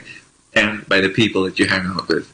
Now listen to me. I'm not saying that you don't hang out with people who are difficult, people who are unlovable, and people who are needy and all that. No, we're servants. We're supposed to love them and care for them. But you cannot give what you don't have. Meaning to say, you can't give love if you haven't received love. So yes, serve people that you know are draining you, but you've got to balance this. You've got to hang out with people who inspire you and encourage you and nourish you. So think with me. I'm going to give you one last thought, okay? Very carefully. Who do you know who are already living your dream? Like you're thinking that this is what you want to happen in your life. Okay, who are those that are already living that dream? Hang out with them. Find a way to hang out with these people and pick their brains and get encouragement and inspiration and say yes. Sometimes you're not able to hang out with those people. Then read their books and you know, listen to their talks, and just that's what I do. So just wanted to pray with you. Is that okay? Lord God, thank you so much that we have the ability to be inspired by others, and thank you that we can choose our friends and the people we hang out with, and thank you for all the people, the wonderful, wonderful people that are surrounding us. Thank you, Lord Jesus, for our mentors and our peers and our friends. And Lord, we pray that we too will be able to inspire others by our life and our words and our presence. In Jesus' name, amen and amen. In the name of the Father, and of the Son, and of the Holy Spirit. Amen. See you tomorrow. Ating napakinggan si Bo Sanchez sa kanyang programang Full Tank.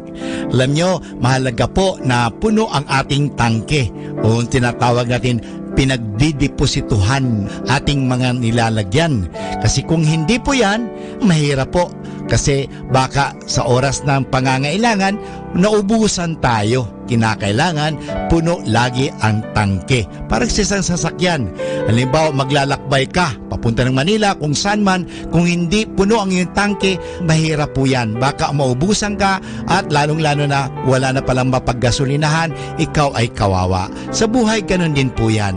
Kaya punuin natin ang ating mga isipan ng magagandang kaisipan, punuin natin ang ating buhay ng grasya, punuin natin ang buhay natin ng biyaya ng Diyos. Kaya nga, palaging magkaroon ng full tank. At kaya ngayon, palagi natin pakinggan si Bo Sanchez sa kanyang programang Full Tank.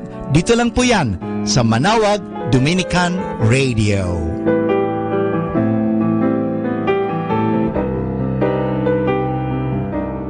Manawag Dominican Radio. And now back to the music. Instead of fear, instead of blinded eyes, instead of shame, instead of all my lies, instead of an orphan without a name, I hope you see Jesus. Instead of anger, instead of unbelief, instead of weakness in the heart of me, instead of a wounded soul that sometimes loses faith, I hope you see Jesus. I hope you see Jesus. I hope you see Jesus standing in my place, bearing all my shame. I hope you see Jesus instead of voices in a faceless crowd, instead of prophets crying out from behind a shroud, instead of fingers pointing out the blame, I hope you see Jesus. I hope you see Jesus.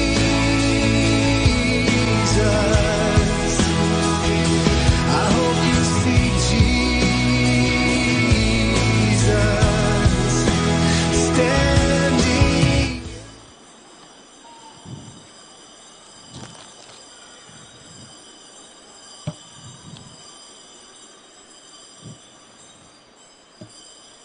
Let's now listen to the second live Mass on air at the Minor Basilica of Our Lady of the Rosary of Manawag. Hail, Holy Mother, who gave birth to the King, who rules heaven and earth forever.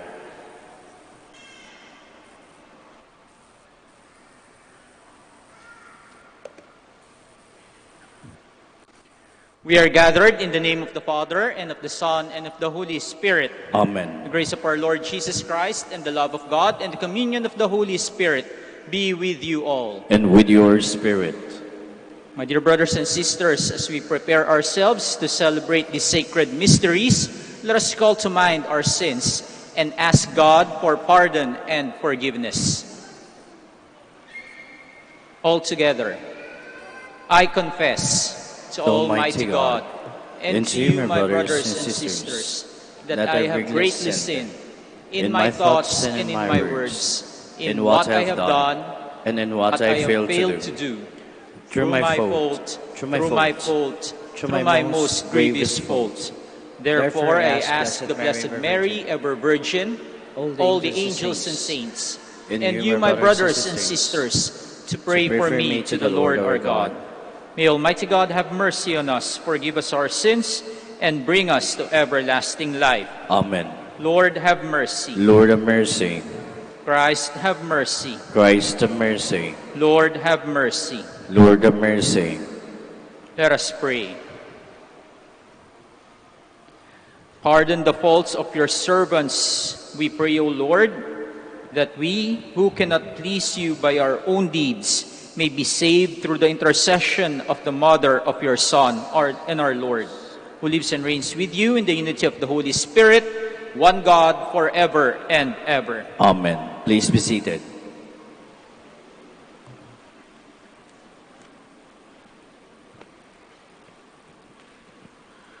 A reading from the first book of Kings.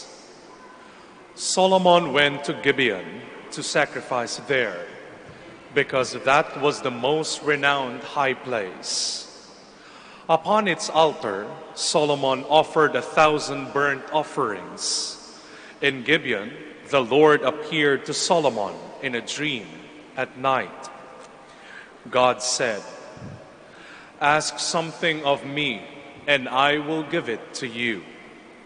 Solomon answered, "You have shown great favor to your servant, my father David, because he behaved faithfully toward you, with justice and an upright heart, and you have continued this great favor toward him, even today, seating a son of his own on his throne.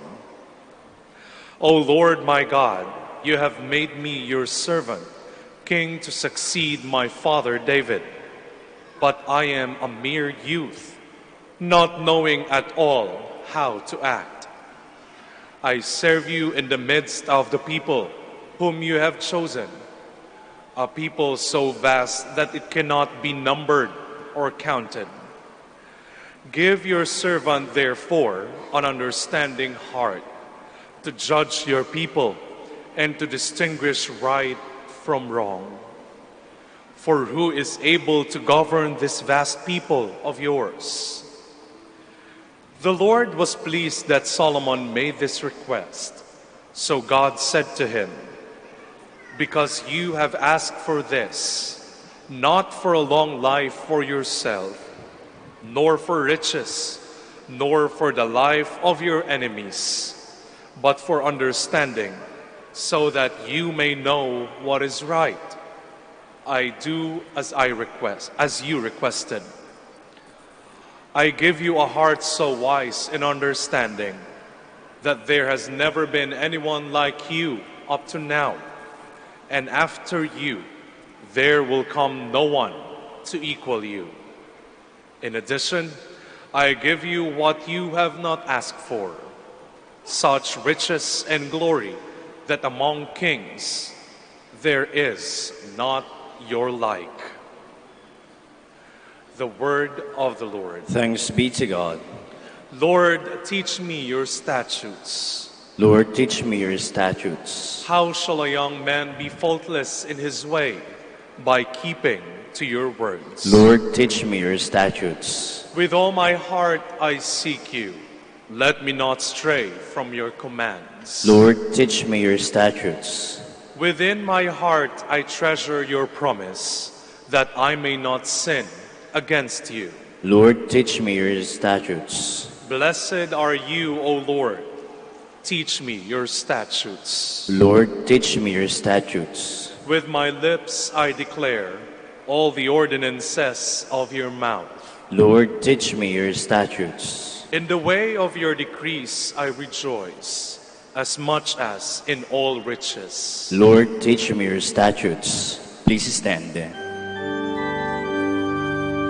Hallelujah, hallelujah, hallelujah. My sheep hear my voice, says the Lord. I know them, and they follow me. Hallelujah, hallelujah, hallelujah. The Lord be with you. And with your spirit. A reading from the Holy Gospel according to Mark. Glory to you, O Lord. The apostles gathered together with Jesus and reported all they had done and taught.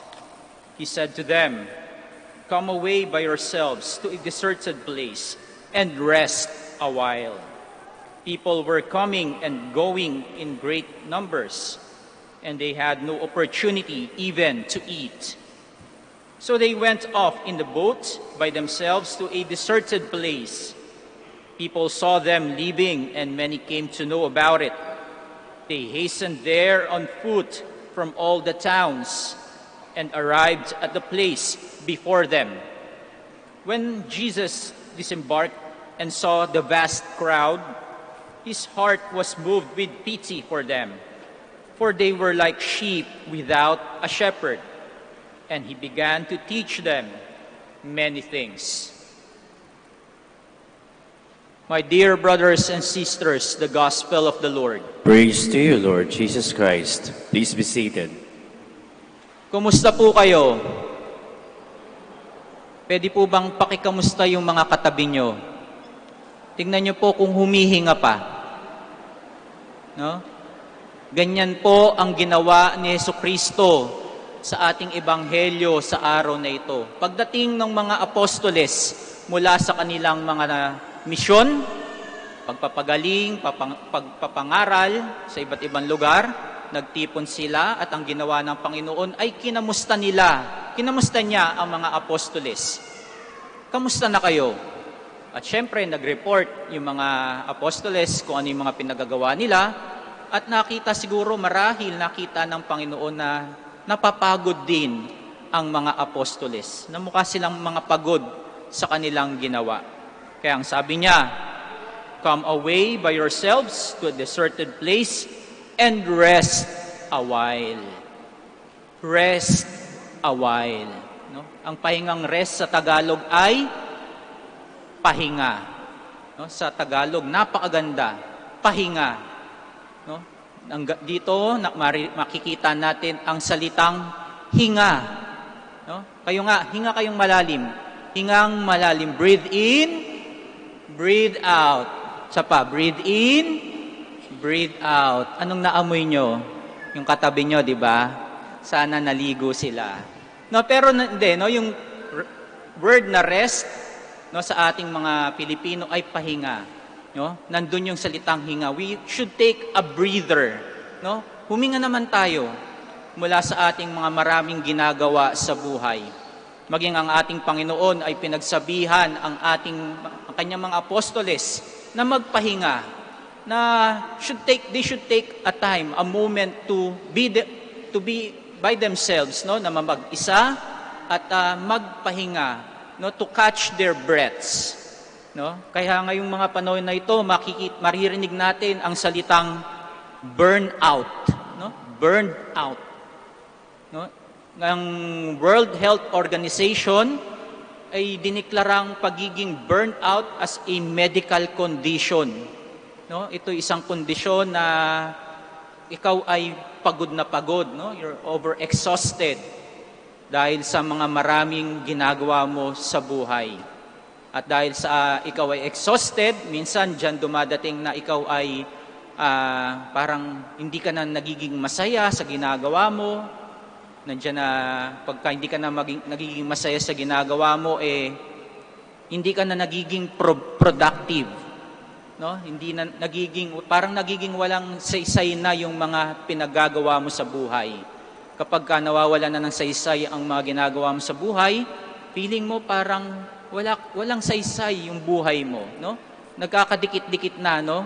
Kapag ikaw ay sobrang pagod, burnt out, ay nandyan yung naiinis ka na, you get depressed, you get anxious, at kung ano-anong lumalabas na sakit sa atin, no? Nandiyan nagkakaroon tayo ng sakit sa puso or kung ano pa man dahil tayo'y burnt out. Ang pagkakaroon ng burnt out ay hindi lamang daw dahil nagtatrabaho tayo ng palagian, no? We don't stop working. Ang cause ng burnout din daw ay kapag hindi natin nababalanse yung ating mga ginagawa sa pang-araw-araw na buhay, no? Dapat balanse. Nandyan kailangan may trabaho, nandyan din kailangan na tayo'y nagpapahinga. Magtatrabaho, we should work of course, no, for us to eat.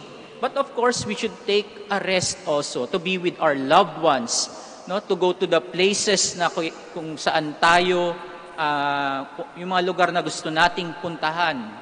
No, we should take time to be by ourselves and to take a rest, to take a breather, magpahinga.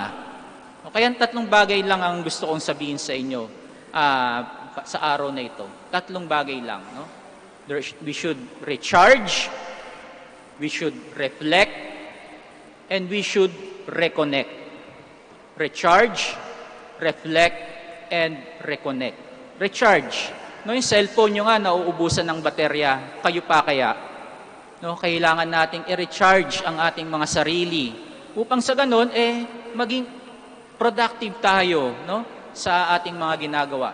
Kailangan ay ibalik natin yung ating lakas, yung sigla, kapag tayo'y napapagod na. We should take a rest, and that is recharging.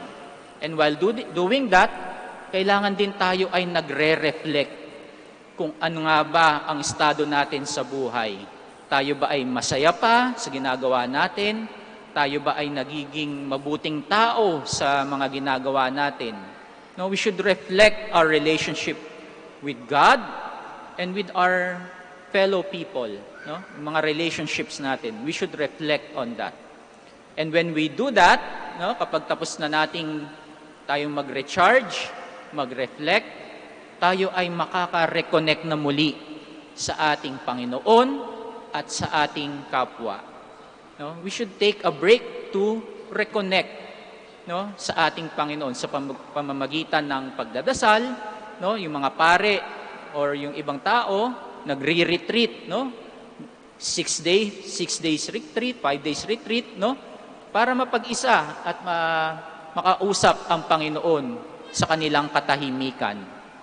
Ganyan po, no? Kailangan nating magpahinga para tayo'y maging para yung mga ginagawa natin sa ating buhay ay maging mabunga, katulad na lamang ng ating sinabi ng Panginoon sa ating Ebanghelyo. We need to recharge, to reflect, and to reconnect. And that's part of Christ shepherding, no? Yung pagpapastol ng ating Panginoon. Ang Panginoon ang ating pastol at siya ang nagbibigay ng pahinga sa atin. Kaya mga kapatid, hinga ng malalim. Magsitayo ang lahat. Aware of the need to escape from the demanding activity of life in order to strengthen and restore our inner spirit, we approach God the Father in humble prayer. For every intention we shall say, Lord, hear our prayer. Lord, hear our prayer. That those who exercise leadership in the church may keep their commitment alive in the preaching of the gospel. Let us pray to the Lord. Lord, hear our prayer. That we who are burdened with heavy work may come away and rest a while and find peace in Christ. Let us pray to the Lord. Lord, hear our prayer. That those who have abandoned their faith may be led back to the family of God. Let us pray to the Lord. Lord, hear our prayer. That through the intercession of Mary, the sick may find healing from their infirmities. Let us pray to the Lord. Lord, hear our prayer. That the faithful departed may dwell in the Lord's house forever. Let us pray to the Lord. Lord, hear our prayer. Now, in the silence of our hearts, let us offer to God our personal intentions and the intentions of all the people whom we promise to pray for.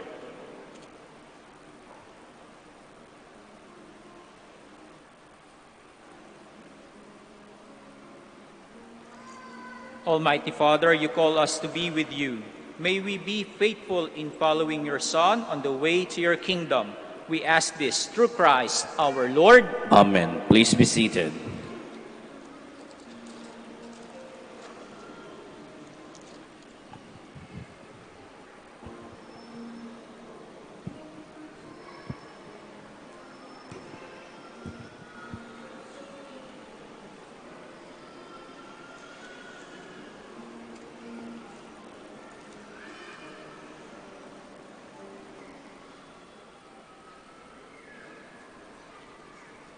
Blessed are you, Lord God of all creation, for through your goodness we have received this bread we offer you, fruit of the earth and work of human hands. It will become for us the bread of life. Blessed be God forever.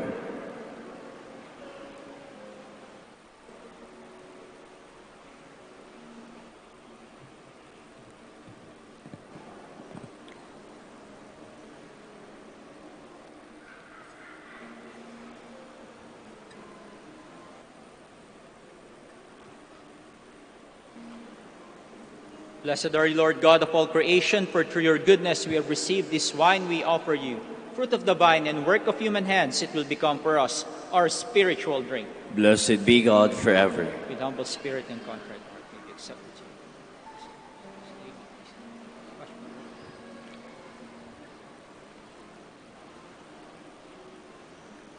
Please stand.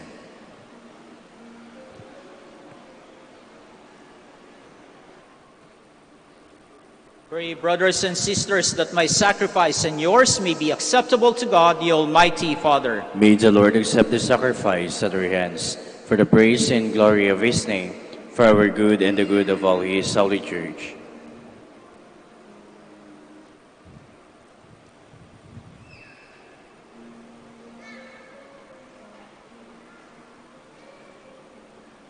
Receive, O Lord, we ask the prayers of your people with the sacrificial offerings, that through the intercession of Blessed Mary, the Mother of your Son, no petition may go unanswered, no request be made in vain. Through Christ our Lord. Amen. The Lord be with you. And with your spirit. Lift up your hearts. We lift them up to the Lord. Let us give thanks to the Lord our God. It is right and just. It is truly right and just, our duty and our salvation, always and everywhere to give you thanks, to praise your mighty deeds in the exaltation of all the saints, and especially as we celebrate the memory of the Blessed Virgin Mary, to proclaim your kindness as we echo her thankful hymn of praise. For truly even to earth's ends you have done great things, and extended your abundant mercy from age to age. When you looked on the lowliness of your handmaid, you gave us through her the author of our salvation, your Son, Jesus Christ, our Lord. Through him, the host of angels adores your majesty and rejoices in your presence forever. May our voices, we pray, join with theirs in one chorus of exultant praise as we acclaim. Holy, holy, holy Lord God of hosts, heaven and earth are full of your glory. Hosanna in the highest. Blessed is he who comes in the name of the Lord. Hosanna in the highest. Please kneel. You are indeed holy, O Lord, the fount of all holiness. Make holy, therefore, these gifts, we pray, by sending down your Spirit upon them like the dewfall, so that they may become for us the body and blood of our Lord Jesus Christ. At the time he was betrayed and entered willingly into his passion, he took bread and giving thanks, broke it, gave it to his disciples, saying, "Take this, all of you, and eat of it, for this is my body, which will be given up for you."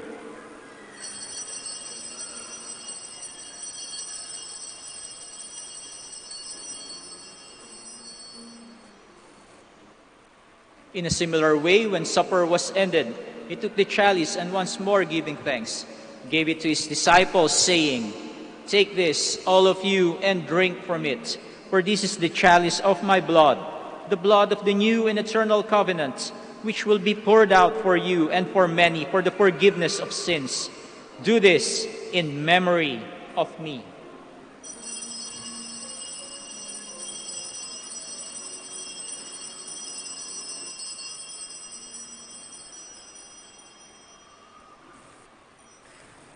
The mystery of faith. When we eat this bread and drink this cup, we proclaim your death, O Lord, until you come again. Therefore, as we celebrate the memorial of his death and resurrection, we offer you, Lord, the bread of life and the chalice of salvation, giving thanks that you have held us worthy to be in your presence and minister to you. Humbly we pray that, partaking of the body and blood of Christ, we may be gathered into one by the Holy Spirit. Remember, Lord, your church spread throughout the world, and bring her to the fullness of charity, together with Francis, our Pope, Socrates, our bishop, and all the clergy. Remember also our brothers and sisters who have fallen asleep in the hope of the resurrection, and all who have died in your mercy. Welcome them into the light of your face. Have mercy on us all, we pray, that with the Blessed Virgin Mary, Mother of God, with Saint Joseph, her most chaste spouse, with the blessed apostles, with Saint Dominic, Saint Catherine, and all the saints who have pleased you throughout the ages, we may merit to be co-heirs to eternal life, and may praise and glorify you through your Son, Jesus Christ. Through him and with him and in him, O God, Almighty Father, in the unity of the Holy Spirit, all glory and honor is yours forever and ever. Amen. Please stand. At the Savior's command, informed by divine teaching, we dare to pray.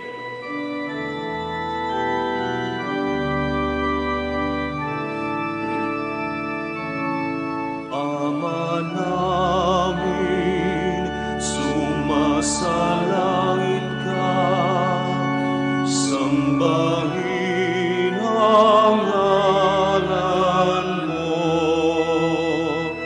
mapasamin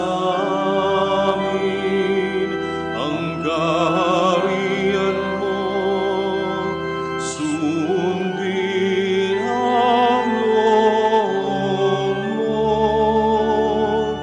dito sa lupa para ng sa langit, bigyan mo po kami ngayon ng aming kakanin sa araw-araw, at patawarin mo kami sa aming mga sala, para ng pagpapatawad namin sa nagkakasala sa amin. At huwag mo kaming ipahintulot sa tukso, at iadya mo kami sa lahat ng masama.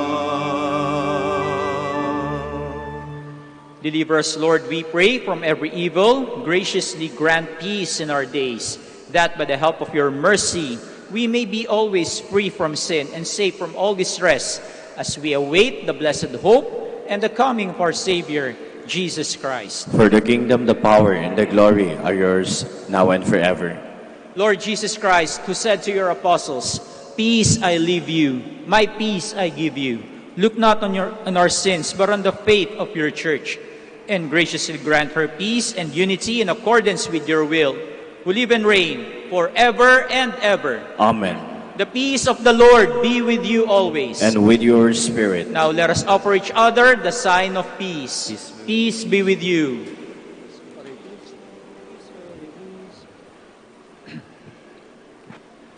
Lamb of God, You take away the sins of the world, have mercy on us. Lamb of God, you take away the sins of the world, have mercy on us. Lamb of God, you take away the sins of the world, grant us peace. Please kneel.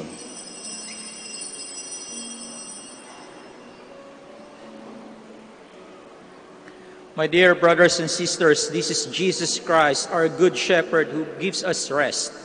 He is the Lamb who takes away the sins of the world.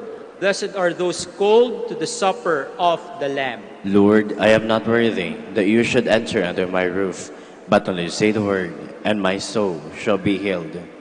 May the body and blood of Christ keep you safe for eternal life. Amen.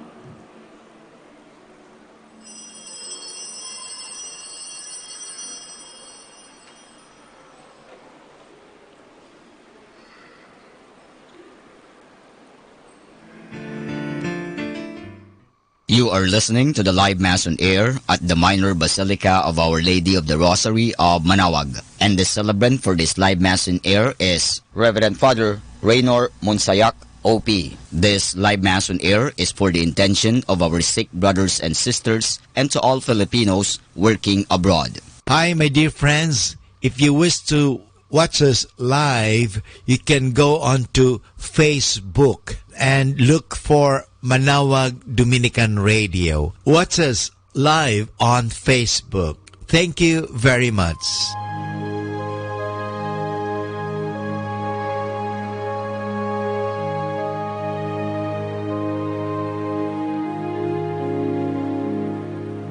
See this bread, take and eat and live in me.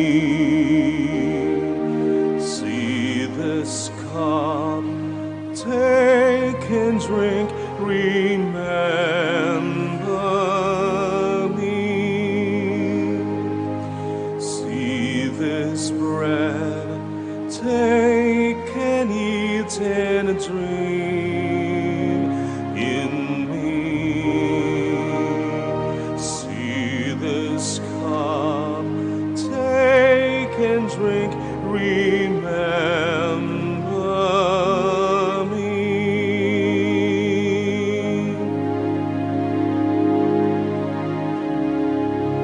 I am the living bread, come down from heaven.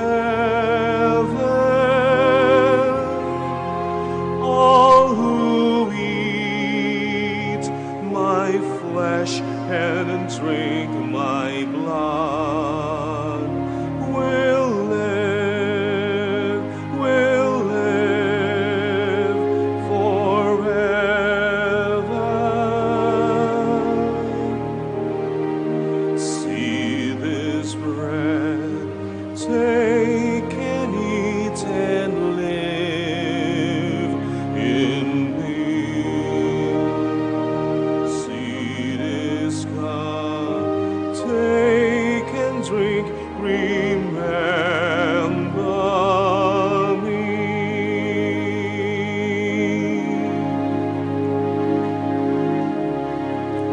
I am the living bread, you shall not hunger if you believe in me. You shall not thirst, but live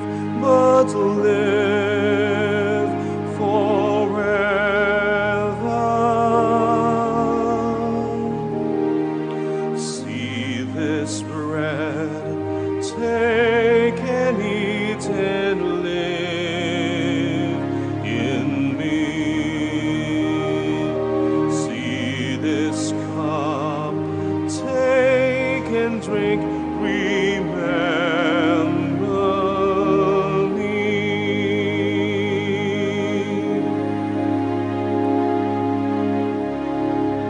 I am the living bread, risen among you.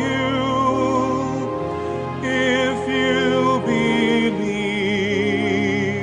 in me, though you die, you will live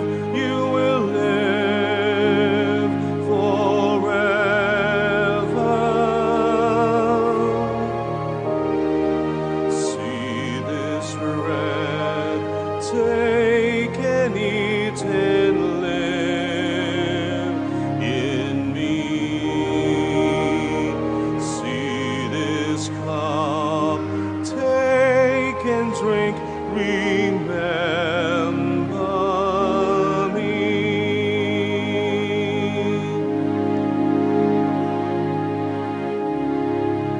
You are the living bread, life for the world. Oh Lord, to whom shall we go? Your words, they live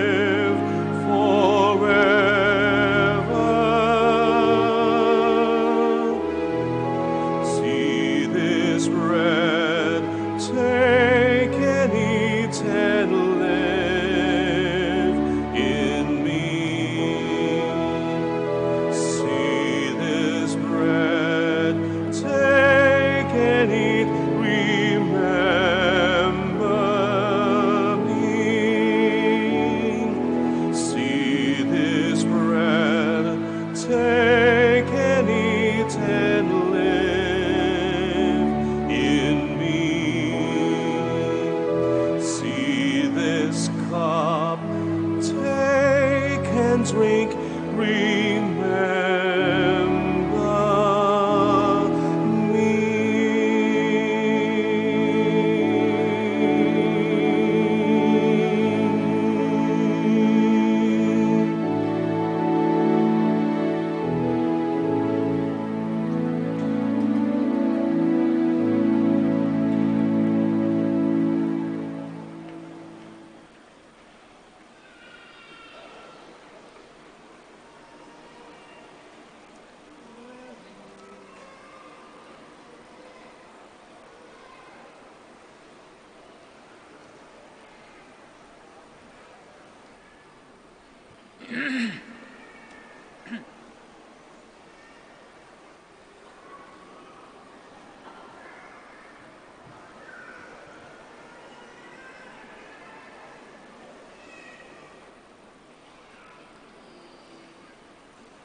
Please kneel.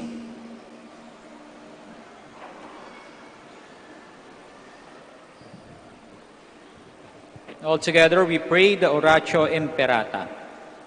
God our Father, We come to you in our need to ask your protection against the 2019 coronavirus that has claimed lives and has affected many. We pray for your grace for the people tasked with studying the nature and cause of this virus and its disease, and of stemming the tide of its transmission. Guide the hands and minds of medical experts that they may minister to the sick with competence and compassion, and of those governments and private agencies that must find cure and solution to this epidemic. We pray for those afflicted. May they be restored to health soon. Grant us the grace to work for the good of all and to help those in need. Grant this through our Lord Jesus Christ, your Son, who lives and reigns with you in the unity of the Holy Spirit, God forever and ever. Amen. Mary, help of Christians. Pray for us. Saint Raphael the Archangel. Pray for us. San Roque. Pray for us. San Lorenzo Ruiz. Pray for us. San Pedro Calungsod. Pray for us. Please stand there. Let us pray. Having received the sacrament of salvation and of faith, we humbly beseech you, O Lord, that we who devoutly honor the Blessed Virgin Mary may be worthy to share with her in the charity of heaven. Through Christ our Lord. Amen. Thank you for visiting us and celebrating with us the Mass here at the Minor Basilica of Our Lady of the Rosary of Manaoag. The Lord be with you. And with your spirit. And may Almighty God bless you, the Father, the Son, and the Holy Spirit. Amen. The Mass is ended. Go in peace. Thanks be to God. Now we shall pray the prayer for the blessing of the sick and prayer for the blessing of rosaries and other religious articles. Our help is in the name of the Lord, who made heaven and earth. Let us pray. God, our Almighty Father, by your blessing you give us strength and support in our frailty.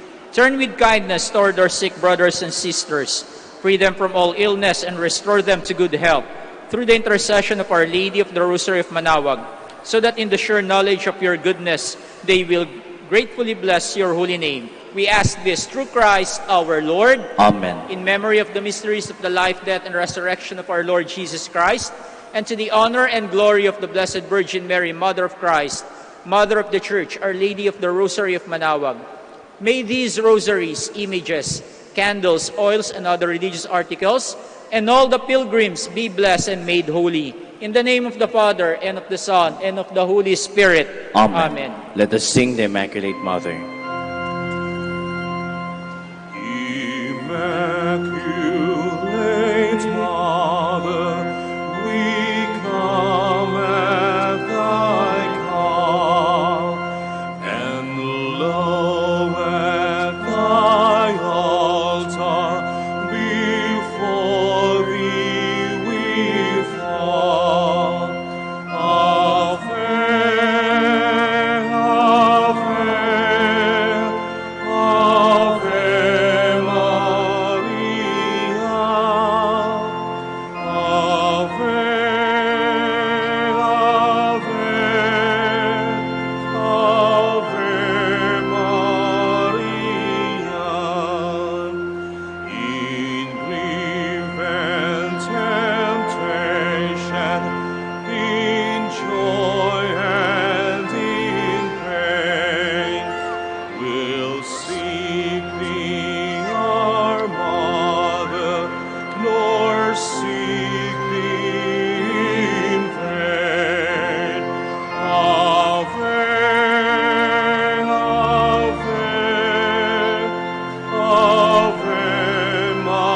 Prayer for our OFW.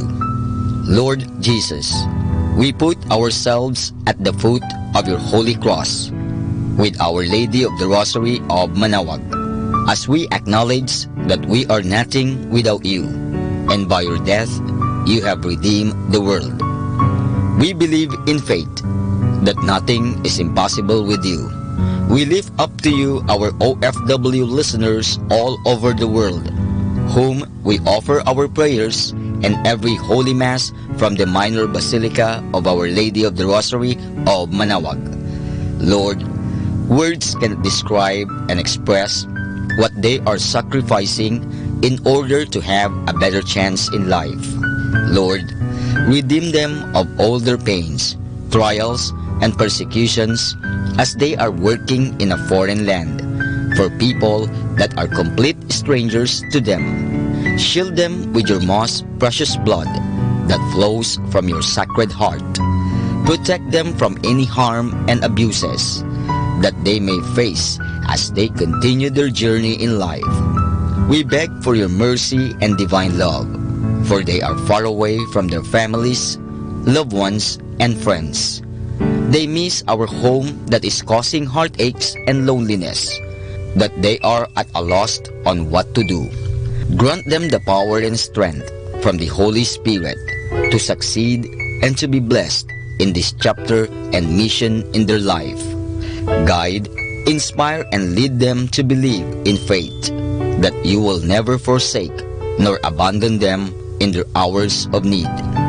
Be with them always, especially for those OFW who are staying in places where they are not allowed to worship and pray for you. Make their bodies, minds, and spirit be your temple. Our Lady of the Rosary of Manaoag, you are always sensitive to their needs. You know what is in their minds, heart, and their condition in life. We love you as we ask you to cover them, their families, loved ones, and friends with your mantle of love and protection. We ask all of this in the name of Jesus, through the intercession of Our Lady of the Rosary of Manaoag. Amen.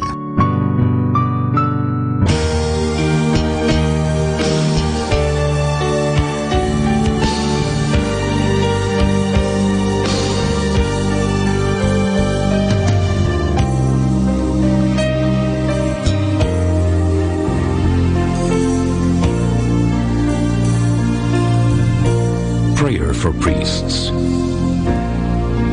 O Almighty Eternal God, look upon the face of your Son, and for love of him who is the eternal High Priest, have pity on your priests. Remember, O most compassionate God, that they are but weak and frail human beings. Stir up in them the grace of their vocation, which is in them by the imposition of the bishop's hands. Keep them close to you, lest the enemy prevail against them, so that they may never do anything in the slightest degree unworthy of their sublime vocation. O Jesus, I pray for your faithful and fervent priests, for your unfaithful and tepid priests, for your priests laboring at home or abroad in distant mission fields, for your tempted priests, for the lonely and desolate priests, for your young priests, for your dying priests, for the souls of your priests in purgatory. But above all, I commend to you the priests dearest to me, the priest who baptized me, the priests who absolved me from my sins, the priests at whose masses I assisted, and who gave me your body and blood in Holy Communion, the priests who taught and instructed me, or helped me and encouraged me. All the priests to whom I am indebted in any way.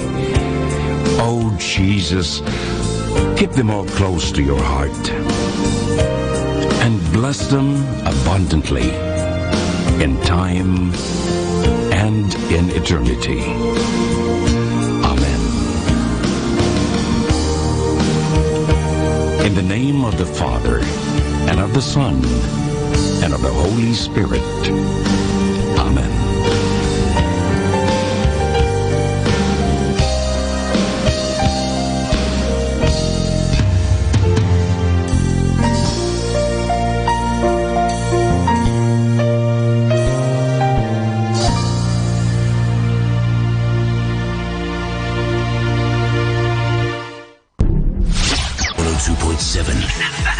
Manawag Dominican Radio.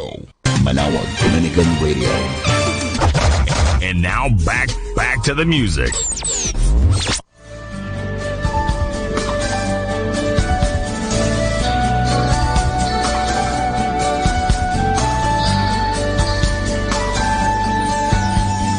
Huwag kang malungkot sa kabiguan mo, di ka naman nag-iisa. Ang Diyos ay naririto. Huwag kang mangamba sa suliranin mo, tawag ka lang sa may tapat, siya'y naghihintay sa'yo. Pag-ibig sa Diyos ang siyang sandata mo. Pag-ibig ng Diyos ang siyang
FM, Manawag Dominican Radio. May kasama ka, si Jesus, si Maria, at kami.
One with the earth, the sky.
beginning, there was darkness, then there was light, and then a sound.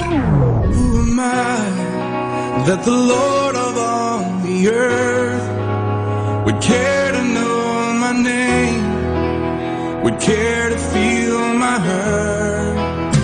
Manali ka, tuyuin ang luha sa mata. Some morning I will journey far beyond the cloudy sky and step on the heavenly shore. Starting now, the only Manawag Dominican Radio. The most hit music. This is Manawag Dominican Broadcasting Incorporated, a religious non-commercial radio station. 10 years of evangelizing the airwaves, sharing God's blessings, live masses on air, playing religious music and prayers. May kasama ka, si Jesus, si Maria, at kami. Our time now is 12 high noon. Let us now have our time check prayer.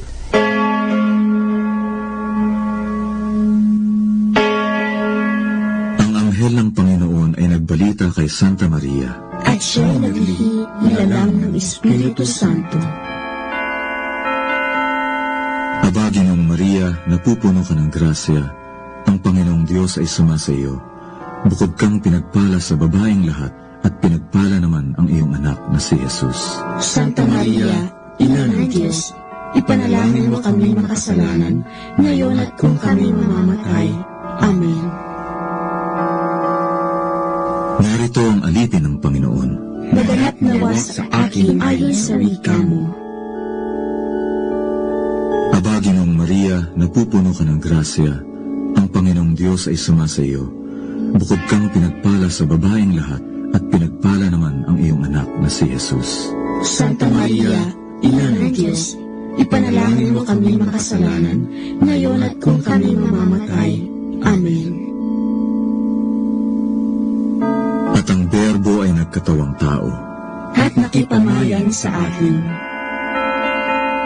Aba, Ginoong Maria, napupuno ka ng grasya. Ang Panginoong Diyos ay sumasa iyo. Bukod kang pinagpala sa babaeng lahat, at pinagpala naman ang iyong anak na si Jesus. Santa Maria, Ina ng Diyos, ipanalangin mo kami makasalanan, ngayon at kung kami mamamatay. Amen. Ipanalangin mo kami, Santang Ina ng Diyos, nang kami maging dapat makinabang sa mga pangako ni Kristo. Manalangin tayo. Panginoon naming Diyos, kasihan nawa ang aming mga kaluluwa ng iyong mahal na grasya, at yayamang dahilan sa pamamagitan ng anghel ay nakilala namin ang pagkakatawang tao ni Jesucristo ang anak mo, pakundangan sa mahal na sakit at pagkamatay niya sa krus. Pakinabangin mo kami ng kanyang pagkabuhay ng muli sa kaluwalhatian sa langit sa pamamagitan ni Jesucristo ring Panginoon namin. Siya nawa. Luwalhati sa Ama, sa Anak, at sa Espiritu Santo, kapara noong unang-una, ngayon, at magpasawalang hanggan. Amen.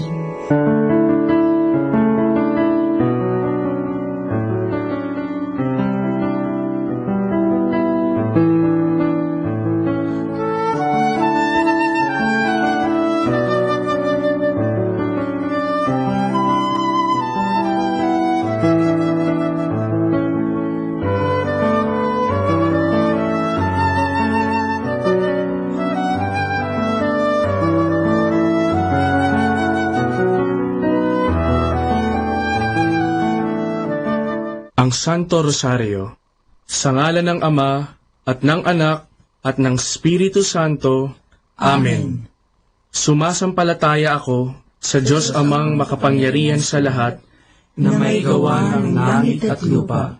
Sumasampalataya naman ako kay Jesucristong iisang anak ng Diyos, Panginoon nating lahat.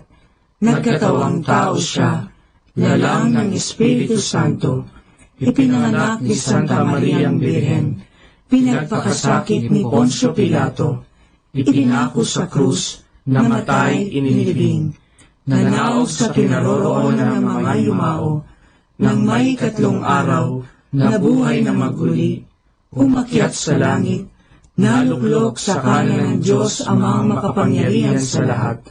Doon magmumulat paririto at hukom sa nangabubuhay at nangamatay na tao.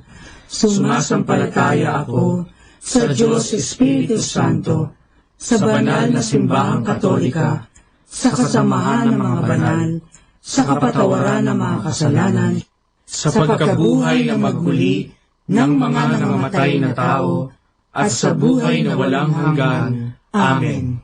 Ama namin, sumasalangit ka, sambahin ang ngalan mo, mapasa amin ang kaharian mo, sundin ang loob mo, dito sa lupa, para ng sa langit. Bigyan mo kami ngayon ng aming kakanin sa araw-araw, at patawarin mo kami sa aming mga sala, para ng pagpapatawad namin sa nagkakasala sa amin, at huwag mo kami ipahintulot sa tukso, at iadya mo kami sa lahat ng masama. Amen. Aba, Ginoong Maria, napupuno ka ng grasya, ang Panginoong Diyos ay sumasa iyo. Bukod kang pinagpala sa babaeng lahat, at pinagpala naman ang iyong anak na si Jesus. Santa Maria, Ina ng Diyos, ipanalangin mo kami makasalanan, ngayon at kung kami mamamatay. Amen. Aba, Ginoong Maria, napupuno ka ng grasya, ang Panginoong Diyos ay sumasa iyo. Bukod kang pinagpala sa babaeng lahat, at pinagpala naman ang iyong anak na si Jesus. Santa Maria, Ina ng Diyos, ipanalangin mo kami makasalanan, ngayon at kung kami mamamatay. Amen. Aba, Ginoong Maria, napupuno ka ng grasya, ang Panginoong Diyos ay sumasa iyo. Bukod kang pinagpala sa babaeng lahat, at pinagpala naman ang iyong anak na si Jesus. Santa Maria, Ina ng Diyos, ipanalangin mo kami makasalanan, ngayon at kung kami mamamatay. Amen. Luwalhati sa Ama, at sa Anak, at sa Espiritu Santo, kapara na sa unang-una, ngayon at magpakailanman, magpasawalang hanggan. Amen. Ang misteryo ng tuwa. Ang unang misteryo ng tuwa ay ang pagbati ng anghel sa mahal na birhen. Ama namin, sumasalangit ka, sambahin ang ngalan mo, mapasa amin ang kaharian mo, sundin ang loob mo, dito sa lupa, para ng sa langit. Bigyan mo kami ngayon ng aming kakanin sa araw-araw, at patawarin mo kami sa aming mga sala, para ng pagpapatawad namin sa nagkakasala sa amin, at huwag mo kaming ipahintulot sa tukso, at iadya mo kami sa lahat ng masama. Amen. Aba, Ginoong Maria, napupuno ka ng grasya, ang Panginoong Diyos ay sumasa iyo. Bukod kang pinagpala sa babaeng lahat, at pinagpala naman ang iyong anak na si Jesus. Santa Maria, Ina ng Diyos, ipanalangin mo kaming makasalanan, ngayon at kung kami mamamatay. Amen. Aba, Ginoong Maria, napupuno ka ng grasya, ang Panginoong Diyos ay sumasa iyo. Bukod kang pinagpala sa babaeng lahat, at pinagpala naman ang iyong anak na si Jesus. Santa Maria, Ina ng Diyos, ipanalangin mo kaming makasalanan, ngayon at kung kami mamamatay. Amen. Aba, Ginoong Maria, napupuno ka ng grasya, ang Panginoong Diyos ay sumasa iyo. Bukod kang pinagpala sa babaeng lahat, at pinagpala naman ang iyong anak na si Jesus. Santa Maria, Ina ng Diyos, ipanalangin mo kaming makasalanan, ngayon at kung kami mamamatay. Amen. Aba, Ginoong Maria, napupuno ka ng grasya, ang Panginoong Diyos ay sumasa iyo. Bukod kang pinagpala sa babaeng lahat, at pinagpala naman ang iyong anak na si Jesus. Santa Maria, Ina ng Diyos, ipanalangin mo kaming makasalanan, ngayon at kung kami mamamatay. Amen. Aba, Ginoong Maria, napupuno ka ng grasya, ang Panginoong Diyos ay sumasa iyo. Bukod kang pinagpala sa babaing lahat, at pinagpala naman ang iyong anak na si Jesus. Santa Maria, Ina ng Diyos, ipanalangin mo kami makasalanan, ngayon at kung kami mamamatay. Amen. Aba, Ginoong Maria, napupuno ka ng grasya, ang Panginoong Diyos ay sumasa iyo. Bukod kang pinagpala sa babaing lahat, at pinagpala naman ang iyong anak na si Jesus. Santa Maria, Ina ng Diyos, ipanalangin mo kami makasalanan, ngayon at kung kami mamamatay. Amen. Aba, Ginoong Maria, napupuno ka ng grasya, ang Panginoong Diyos ay sumasa iyo. Bukod kang pinagpala sa babaing lahat, at pinagpala naman ang iyong anak na si Jesus. Santa Maria, Ina ng Diyos, ipanalangin mo kami makasalanan, ngayon at kung kami mamamatay. Amen. Aba, Ginoong Maria, napupuno ka ng grasya, ang Panginoong Diyos ay sumasa iyo. Bukod kang pinagpala sa babaing lahat, at pinagpala naman ang iyong anak na si Jesus. Santa Maria, Ina ng Diyos, ipanalangin mo kaming makasalanan, ngayon at kung kami mamamatay. Amen. Aba, Ginoong Maria, napupuno ka ng grasya, ang Panginoong Diyos ay sumasa iyo. Bukod kang pinagpala sa babaing lahat, at pinagpala naman ang iyong anak na si Jesus. Santa Maria, Ina ng Diyos, ipanalangin mo kaming makasalanan, ngayon at kung kami mamamatay. Amen. Aba, Ginoong Maria, napupuno ka ng grasya, ang Panginoong Diyos ay sumasa iyo. Bukod kang pinagpala sa babaing lahat, at pinagpala naman ang iyong anak na si Jesus. Santa Maria, Ina ng Diyos, ipanalangin mo kaming makasalanan, ngayon at kung kami mamamatay. Amen. Luwalhati sa Ama, at sa Anak, at sa Espiritu Santo, kapara na sa unang-una, ngayon at magpakailanman, magpasawalang hanggan. Amen. O Jesus ko, patawarin mo ang aming mga sala, iligtas mo kami sa apoy ng impyerno, hanguin mo ang mga kaluluwa sa purgatorio, lalong-lalo na yaong nangangailangan ng iyong awa.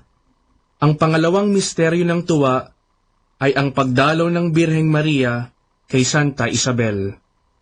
Ama namin, sumasalangit ka, sambahin ang ngalan mo, mapasa amin ang kaharian mo, sundin ang loob mo, dito sa lupa, para nang sa langit. Bigyan mo kami ngayon ng aming kakanin sa araw-araw, at patawarin mo kami sa aming mga sala, para ng pagpapatawad namin sa nagkakasala sa amin, at huwag mo kaming ipahintulot sa tukso, at iadya mo kami sa lahat ng masama. Amen. Aba, Ginoong Maria, napupuno ka ng grasya, ang Panginoong Diyos ay sumasa iyo. Bukod kang pinagpala sa babaing lahat, at pinagpala naman ang iyong anak na si Jesus. Santa Maria, Ina ng Diyos, ipanalangin mo kaming makasalanan, ngayon at kung kami mamamatay. Amen. Aba, Ginoong Maria, napupuno ka ng grasya, ang Panginoong Diyos ay sumasa iyo.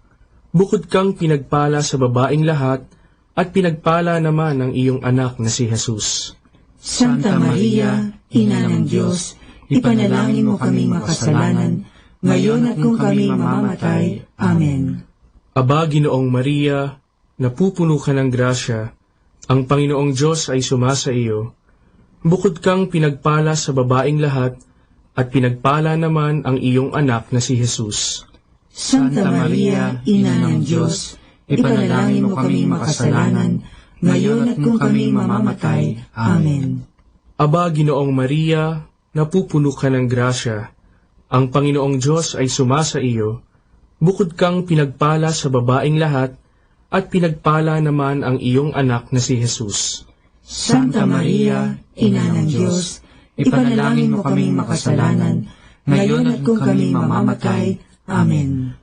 Aba, Ginoong Maria, napupuno ka ng grasya, ang Panginoong Diyos ay sumasa iyo. Bukod kang pinagpala sa babaing lahat, at pinagpala naman ang iyong anak na si Jesus. Santa Maria, Ina ng Diyos, ipanalangin mo kaming makasalanan, ngayon at kung kami mamamatay. Amen. Aba, Ginoong Maria, napupuno ka ng grasya, ang Panginoong Diyos ay sumasa iyo. Bukod kang pinagpala sa babaeng lahat, at pinagpala naman ang iyong anak na si Jesus. Santa Maria, Ina ng Diyos, ipanalangin mo kami makasalanan, ngayon at kung kami mamamatay. Amen. Aba, Ginoong Maria, napupuno ka ng grasya, ang Panginoong Diyos ay sumasa iyo. Bukod kang pinagpala sa babaeng lahat, at pinagpala naman ang iyong anak na si Jesus. Santa Maria, Ina ng Diyos, ipanalangin mo kaming makasalanan, ngayon at kung kami mamamatay. Amen.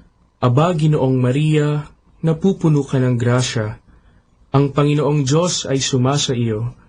Bukod kang pinagpala sa babaeng lahat, at pinagpala naman ang iyong anak na si Jesus. Santa Maria, Ina ng Diyos, ipanalangin mo kaming makasalanan, ngayon at kung kami mamamatay. Amen. Aba, Ginoong Maria, napupuno ka ng grasya, ang Panginoong Diyos ay sumasa iyo. Bukod kang pinagpala sa babaeng lahat, at pinagpala naman ang iyong anak na si Jesus. Santa Maria, Ina ng Diyos, ipanalangin mo kaming makasalanan, ngayon at kung kami mamamatay. Amen. Aba, Ginoong Maria, napupuno ka ng grasya, ang Panginoong Diyos ay sumasa iyo. Bukod kang pinagpala sa babaeng lahat, at pinagpala naman ang iyong anak na si Jesus. Santa Maria, Ina ng Diyos, ipanalangin mo kaming makasalanan, ngayon at kung kami mamamatay. Amen.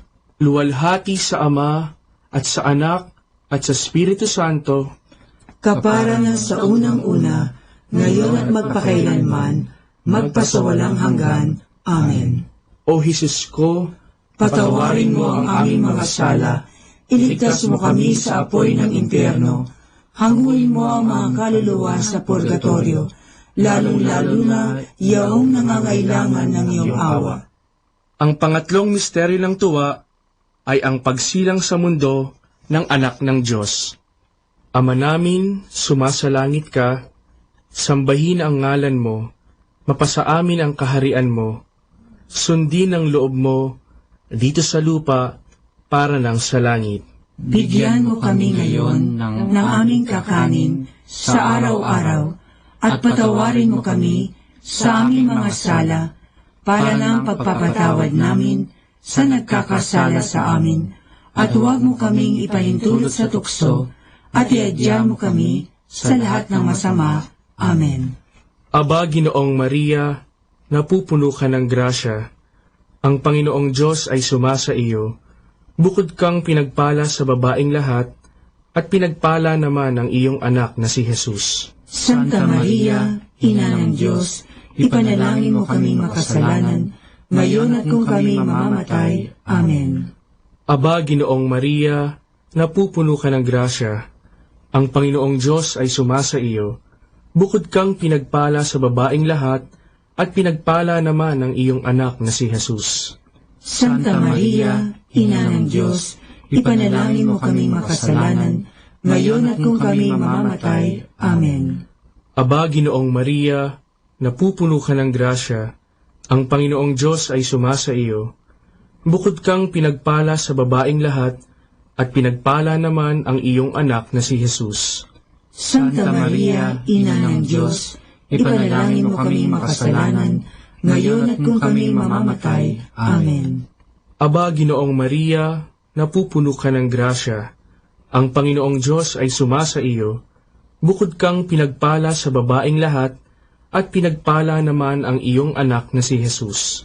Santa Maria, Ina ng Diyos, ipanalangin mo kaming makasalanan, ngayon at kung kami mamamatay. Amen.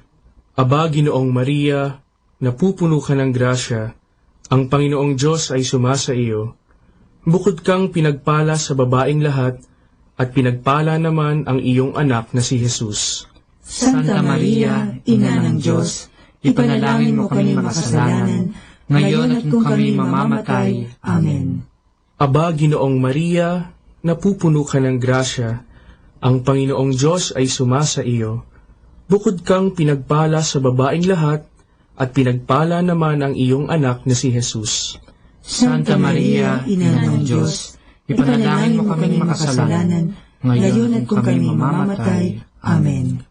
Aba, Ginoong Maria, napupuno ka ng grasya, ang Panginoong Diyos ay sumasa iyo. Bukod kang pinagpala sa babaeng lahat, at pinagpala naman ang iyong anak na si Jesus. Santa Maria, Ina ng Diyos, ipanalangin mo kaming makasalanan, ngayon at kung kami mamamatay. Amen. Aba, Ginoong Maria, napupuno ka ng grasya, ang Panginoong Diyos ay sumasa iyo. Bukod kang pinagpala sa babaeng lahat, at pinagpala naman ang iyong anak na si Jesus. Santa Maria, Ina ng Diyos, ipanalangin mo kaming makasalanan, ngayon at kung kami mamamatay. Amen. Aba, Ginoong Maria, napupuno ka ng grasya, ang Panginoong Diyos ay sumasa iyo. Bukod kang pinagpala sa babaeng lahat, at pinagpala naman ang iyong anak na si Jesus. Santa Maria, Ina ng Diyos, ipanalangin mo kaming makasalanan, ngayon at kung kami mamamatay. Amen. Aba, Ginoong Maria, napupuno ka ng grasya, ang Panginoong Diyos ay sumasa iyo. Bukod kang pinagpala sa babaeng lahat, at pinagpala naman ang iyong anak na si Jesus. Santa Maria, Ina ng Diyos, ipanalangin mo kaming makasalanan, ngayon at kung kami mamamatay. Amen. Luwalhati sa Ama, at sa Anak, at sa Espiritu Santo, kapara na sa unang-una, ngayon at magpakailanman, magpasawalang hanggan. Amen. O Jesus ko, patawarin mo ang aming mga sala, iligtas mo kami sa apoy ng impyerno, hanguin mo ang mga kaluluwa sa purgatorio, lalong-lalo na yaong nangangailangan ng iyong awa. Ang pang-apat na misteryo ng tuwa ay ang paghahain sa templo ng anak ng Diyos. Ama namin, sumasalangit ka, sambahin ang ngalan mo, mapasa amin ang kaharian mo, sundin ang loob mo dito sa lupa para nang sa langit. Bigyan mo kami ngayon ng aming kakanin sa araw-araw, at patawarin mo kami sa aming mga sala, para ng pagpapatawad namin sa nagkakasala sa amin, at huwag mo kaming ipahintulot sa tukso, at iadya mo kami sa lahat ng masama. Amen. Aba, Ginoong Maria, napupuno ka ng grasya, ang Panginoong Diyos ay sumasa iyo. Bukod kang pinagpala sa babaeng lahat, at pinagpala naman ang iyong anak na si Jesus. Santa Maria, Ina ng Diyos, ipanalangin mo kaming makasalanan, ngayon at kung kami mamamatay. Amen. Aba, Ginoong Maria, napupuno ka ng grasya, ang Panginoong Diyos ay sumasa iyo. Bukod kang pinagpala sa babaeng lahat, at pinagpala naman ang iyong anak na si Jesus. Santa Maria, Ina ng Diyos, ipanalangin mo kaming makasalanan, ngayon at kung kami mamamatay. Amen. Aba, Ginoong Maria, napupuno ka ng grasya, ang Panginoong Diyos ay sumasa iyo. Bukod kang pinagpala sa babaeng lahat, at pinagpala naman ang iyong anak na si Jesus. Santa Maria, Ina ng Diyos, ipanalangin mo kaming makasalanan, ngayon at kung kami mamamatay. Amen. Aba, Ginoong Maria, napupuno ka ng grasya, ang Panginoong Diyos ay sumasa iyo. Bukod kang pinagpala sa babaeng lahat, at pinagpala naman ang iyong anak na si Jesus. Santa Maria, Ina ng Diyos, ipanalangin mo kaming makasalanan, ngayon at kung kami mamamatay. Amen. Aba, Ginoong Maria, napupuno ka ng grasya, ang Panginoong Diyos ay sumasa iyo. Bukod kang pinagpala sa babaeng lahat, at pinagpala naman ang iyong anak na si Jesus. Santa Maria, Ina ng Diyos, ipanalangin mo kami makasalanan, ngayon at kung kami mamamatay. Amen. Aba, Ginoong Maria, napupuno ka ng grasya, ang Panginoong Diyos ay sumasa iyo. Bukod kang pinagpala sa babaeng lahat, at pinagpala naman ang iyong anak na si Jesus. Santa Maria, Ina ng Diyos, ipanalangin mo kami makasalanan, ngayon at kung kami mamamatay. Amen. Aba, Ginoong Maria, napupuno ka ng grasya, ang Panginoong Diyos ay sumasa iyo. Bukod kang pinagpala sa babaeng lahat, at pinagpala naman ang iyong anak na si Jesus. Santa Maria, Ina ng Diyos, ipanalangin mo kaming makasalanan, ngayon at kung kami mamamatay. Amen. Aba, Ginoong Maria, napupuno ka ng grasya, ang Panginoong Diyos ay sumasa iyo. Bukod kang pinagpala sa babaeng lahat, at pinagpala naman ang iyong anak na si Jesus. Santa Maria, Ina ng Diyos, ipanalangin mo kaming makasalanan, ngayon at kung kami mamamatay. Amen. Aba, Ginoong Maria, napupuno ka ng grasya, ang Panginoong Diyos ay sumasa iyo. Bukod kang pinagpala sa babaeng lahat, at pinagpala naman ang iyong anak na si Jesus. Santa Maria, Ina ng Diyos, ipanalangin mo kaming makasalanan, ngayon at kung kami mamamatay. Amen. Aba, Ginoong Maria, napupuno ka ng grasya, ang Panginoong Diyos ay sumasa iyo. Bukod kang pinagpala sa babaeng lahat, at pinagpala naman ang iyong anak na si Jesus. Santa Maria, Ina ng Diyos, ipanalangin mo kaming makasalanan, ngayon at kung kami mamamatay. Amen. Luwalhati sa Ama, at sa Anak, at sa Espiritu Santo, kapara na sa unang-una, ngayon at magpakailanman, magpasawalang hanggan. Amen. O Jesus ko, patawarin mo ang aming mga sala, iligtas mo kami sa apoy ng impyerno, hanguin mo ang mga kaluluwa sa purgatorio, lalong-lalo na yaong nangangailangan ng iyong awa. Ang panglimang misteryo ng tuwa ay ang pagkakakita kay Jesus sa templo ng Jerusalem. Ama namin, sumasalangit ka, sambahin ang ngalan mo, mapasa amin ang kaharian mo, sundin ang loob mo dito sa lupa para nang sa langit. Bigyan mo kami ngayon ng aming kakanin sa araw-araw, at patawarin mo kami sa aming mga sala, para ng pagpapatawad namin sa nagkakasala sa amin, at huwag mo kaming ipahintulot sa tukso, at iadya mo kami sa lahat ng masama. Amen. Aba, Ginoong Maria, napupuno ka ng grasya, ang Panginoong Diyos ay sumasa iyo. Bukod kang pinagpala sa babaeng lahat, at pinagpala naman ang iyong anak na si Jesus. Santa Maria, Ina ng Diyos, ipanalangin mo kaming makasalanan, ngayon at kung kami mamamatay. Amen. Aba, Ginoong Maria, napupuno ka ng grasya, ang Panginoong Diyos ay sumasa iyo. Bukod kang pinagpala sa babaeng lahat, at pinagpala naman ang iyong anak na si Jesus. Santa Maria, Ina ng Diyos, ipanalangin mo kaming makasalanan, ngayon at kung kami mamamatay. Amen. Aba, Ginoong Maria, napupuno ka ng grasya, ang Panginoong Diyos ay sumasa iyo. Bukod kang pinagpala sa babaeng lahat, at pinagpala naman ang iyong anak na si Jesus.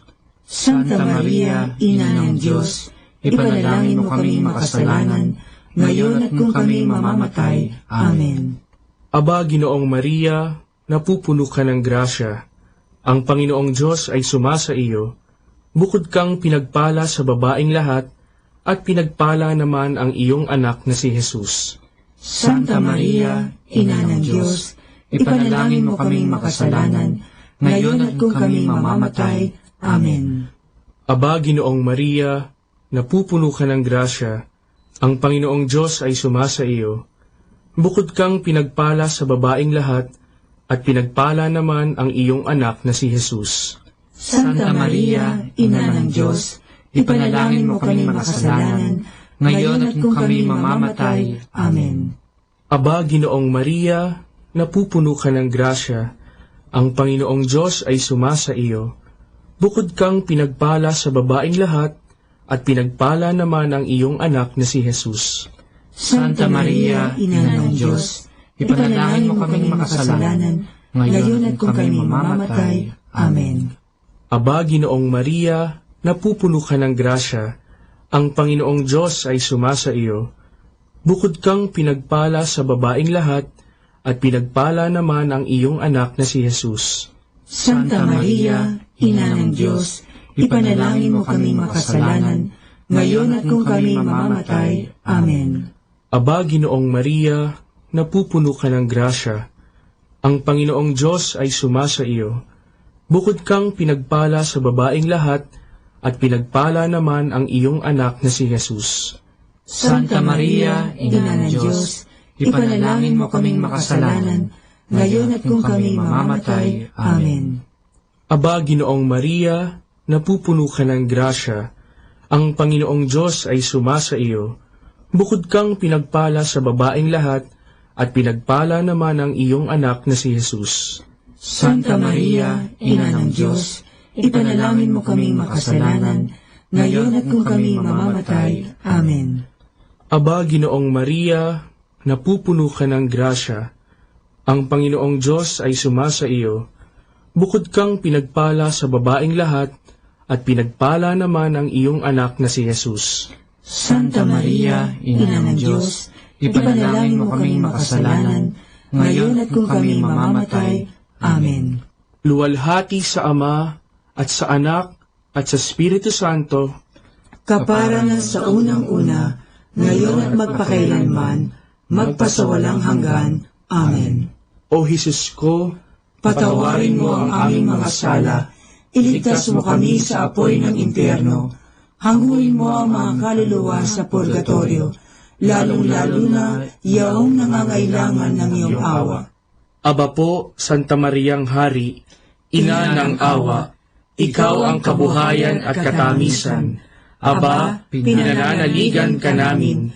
Ikaw nga ang tinatawagan namin. Pinapanaw na taong anak ni Eva. Ikaw rin ang pinagbubuntungang hininga namin ng aming pagtangis dinis sa lupang bayang kahapis-hapis. Ay aba, pintakasi ka namin. Ilihim mo sa amin. Ipakita mo sa amin ang iyong anak na si Jesus. Santa Maria, Ina ng Diyos, maawain, maalam, at matamis na Birhen. Ipanalangin mo kami, Santang Ina ng Diyos. Nang kami ay maging dapat makinabang sa mga pangako ni Jesucristong Panginoon. Manalangin tayo.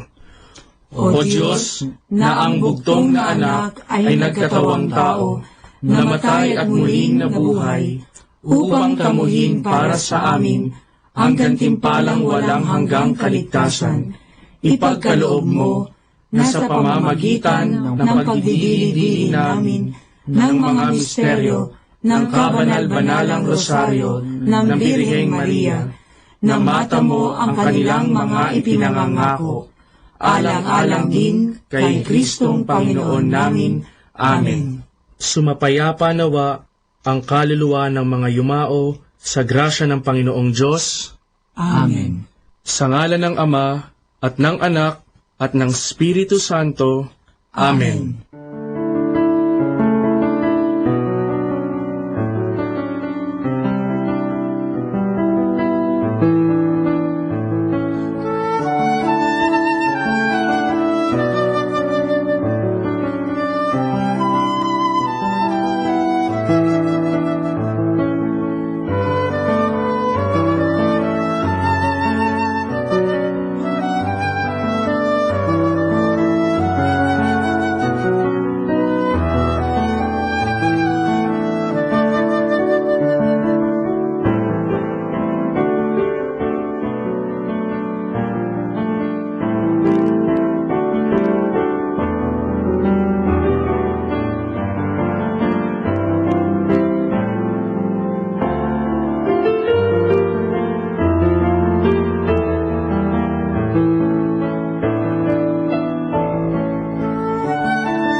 Understanding the Rosary. The Rosary is Christ's meditation. This is clearly visible from the way it was recited in its very beginning. The Hail Mary was only the framework indicating the human origin of Jesus, leading up to "Blessed is the fruit of your womb."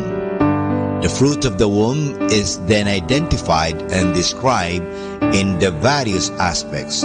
Jesus who, what is offered to us in the Rosary Prayer is an unfolding of the history of salvation, and especially the Christ mystery.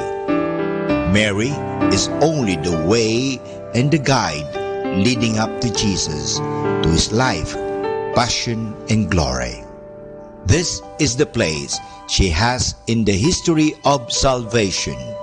This is the place and role which has also in the Rosary Prayer. The Rosary is therefore a prayer with a clearly Christological orientation. In the liturgy, we speak often of a memoria or of the anamnesis, meaning the recalling of the great deeds of salvation. Every Eucharist is such a memorial of our redemption. We call to mind the death of your Son, endured for our salvation, his glorious resurrection and ascension into heaven. That is Eucharistic prayer number 3. By recalling it, made present again the assembly of the Christians by the power of the Holy Spirit. The Rosary can be rightly considered as such a memoria, as a recalling of the great deeds of Jesus Christ. By doing this, they become present again, not in the sacramental form as in the Eucharist, but present in our minds and hearts. This prayer presence will lead us to gratitude and thanksgiving for the mercies of God shown to us in Jesus Christ. It is important to emphasize the Christological dimension of the Rosary and to understand and pray it as Christ's meditation. Often, we Catholics are attacked as making Mary the center of our devotion, and the Rosary is quoted as a concrete example of such an enlightened practice. The Rosary, especially in its original form, proves clearly that Mary is only leading up to Christ, who is the center of the Rosary Prayer. And for more understanding of the Rosary, tune in into this station of the angels. 102.7 Manawag Dominican Radio. You have Manawag Dominican Radio FM.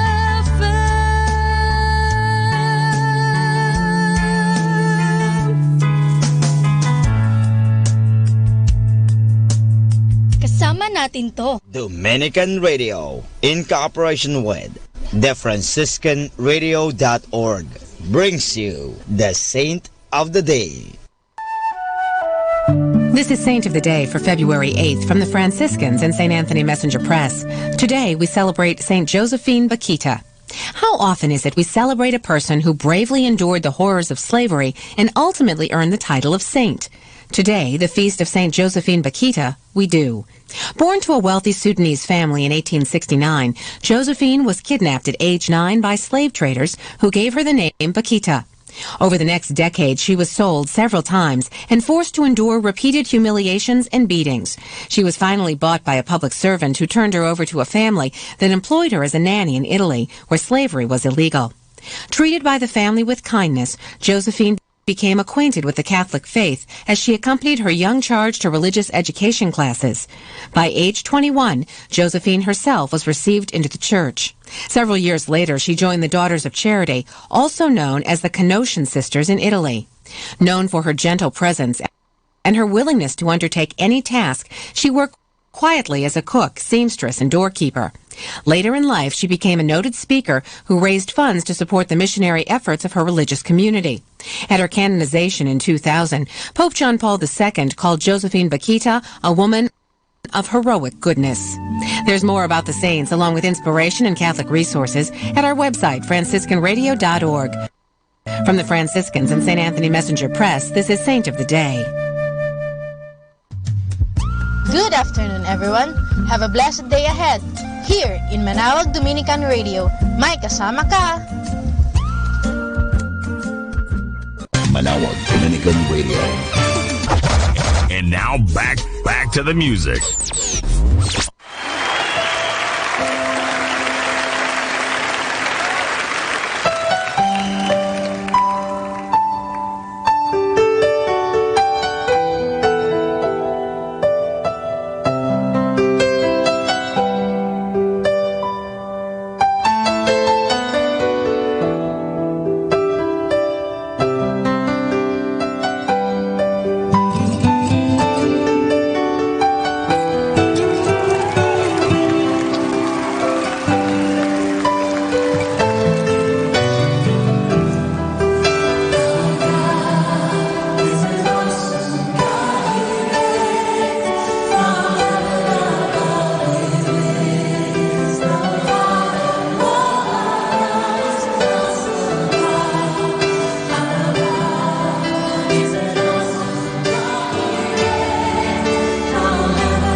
The number one radio station. The number one radio station. The number one radio station. The number one radio station.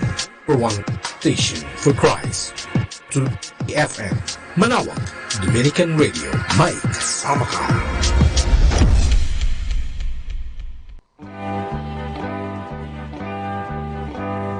Okay, let's have some fun and some laughter. Our story is about miscommunication between husband and wife. A disturbed lady went to see a member of the marriage tribunal. "I want my marriage annulled," she curtly said. "Lady, on what grounds?" asked the priest. "Grounds?" The woman replied, "Well, we have 5 hectares in Batangas." "No, ma'am. What I mean is, do you have a grudge against him?" "A garage? Of course we have." "I don't mean that, lady. I mean, does he beat you up when he is mad?" Patiently asked the priest. "Beat me?" She said, "Of course not. In fact, I always beat him in his trouble. So, I want our marriage annulled due to miscommunication," the wife concluded. Ay nako, mahirap hindi talaga nagkakasundo dahil hindi rin pala sila marunong makipag-usap at hindi sila nagkakaintindihan sa mga salita. Yung grounds, sasabihin niya, lupa. Yung grudge, akala niya, garage, garahe. Yung beat, akala niya, tinalo. Kasi palagi daw niyan tinatalo sa Scrabble. Hindi talaga sila magkakaintindihan. Pagkatapos itong babaeng ito, sasabihin niya, magpapaanal siya ng marriage dahil hindi daw siya naiintindihan ng kanyang asawang lalaki. Siya pala ang hindi nakakaintindi. Yun po ang mahirap. Alam mo, mahalaga po yan sa mag-asawa na magkaintindihan. Mayroon tayong tawag na definition of terms. Importante yung terms, yung terminology. Mahirap pala ginagamit mong terminology ay hindi niya pala naiintindihan. Ang sa kanya, sabi ng asawa niya, bread. Yung bread pala, ibig sabihin pala money. I don't have bread. Akala niya tinapay, pero yung pala money. Anyway, may mga bagay-bagay na dapat maintindihan. Kasi pag hindi naintindihan ang mga salita, yan ang pinagmumulan ng anumang kaguluhan sa mag-asawa. Kaya nga parang maiwasan ang away, maiwasan ang kaguluhan sa pamilya, magkaintindihan sa salita, sa terminology o sa pananalita, sa words. Kasi baka iba ang pagkakaintindi sa salita. Mahirap po yan. So yan pong hamon sa atin, intindihin ang salita. Parang sa ganon, maliwanag. Wishing everyone a beautiful and blessed afternoon.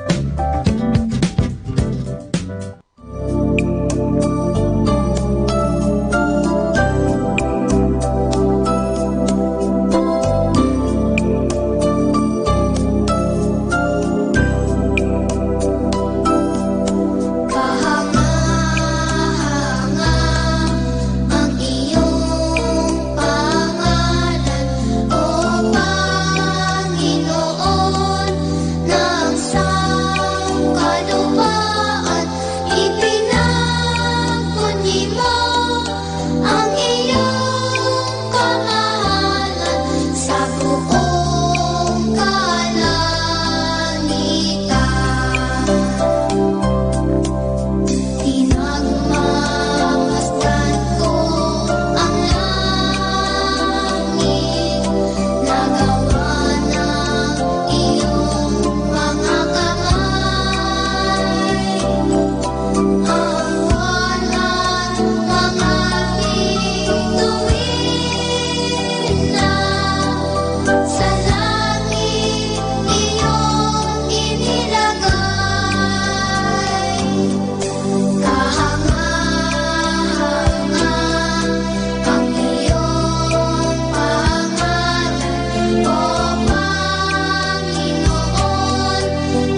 pagsamba.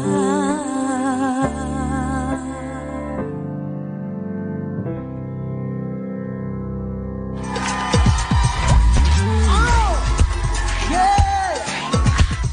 2 Corinthians 3:17 says, where the Spirit of the Lord is, there is freedom. I dare you to throw your head back, shout unto the Lord if you're free. Where the Spirit of the Lord is, there is freedom. Nah, nah, nah, nah, nah, nah. Where the Spirit of the Lord is, there is freedom. Nah, nah, nah, nah, nah. There is peace. There is love. There is joy.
Our time now is 1 o'clock in the afternoon.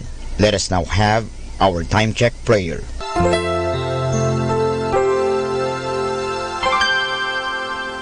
Inaanyayahan ko po kayo na samahan ninyo ako sa panalangin sa oras na ito.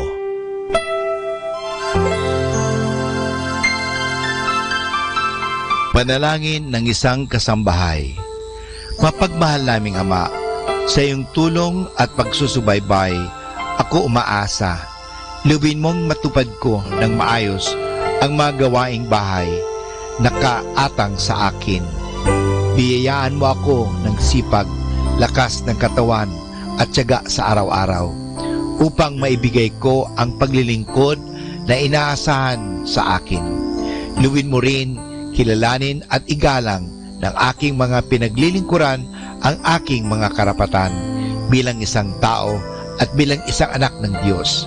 Bigyan ako ng panahon ng pagpapahinga at unawain kapag ako'y nagkukulang. Mahirap ang aking kalagayan, Panginoon, sapagkat nakikipamuhay ako sa mga taong hindi ko kapamilya. Kaya huwag mo akong pabayaan. Samo at dalangin ko sa iyo na gawin mo silang makatarungan, mahinahon at mabait sa pakikipag-ugnayan sa akin at sa iba pang mga kasama namin. Pagpalain mo ako upang sa tamang panahon maranasan ko rin ang isang mas maayos at maginhawang buhay. Sa ngalan ni Jesus. Amen.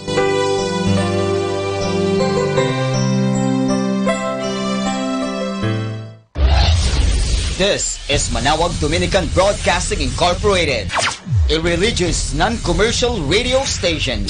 10 years of evangelizing the airwaves, sharing God's blessings, live masses on air, playing religious music and prayers. May kasama ka, si Jesus, si Maria, at kami. Our positive thought for this hour. When we have not what we love, we must love what we have.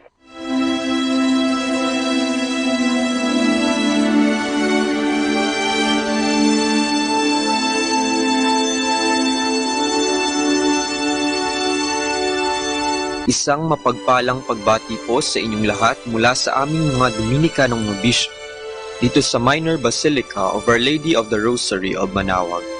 Kayo po ay nakikinig sa Binhi ng Buhay. Nais po naming ibahagi sa inyo ang bunga ng aming mga pagninilay sa Ebanghelyo ngayong 2 ng Pebrero, ang kapistahan ng paghahandog ng Panginoon.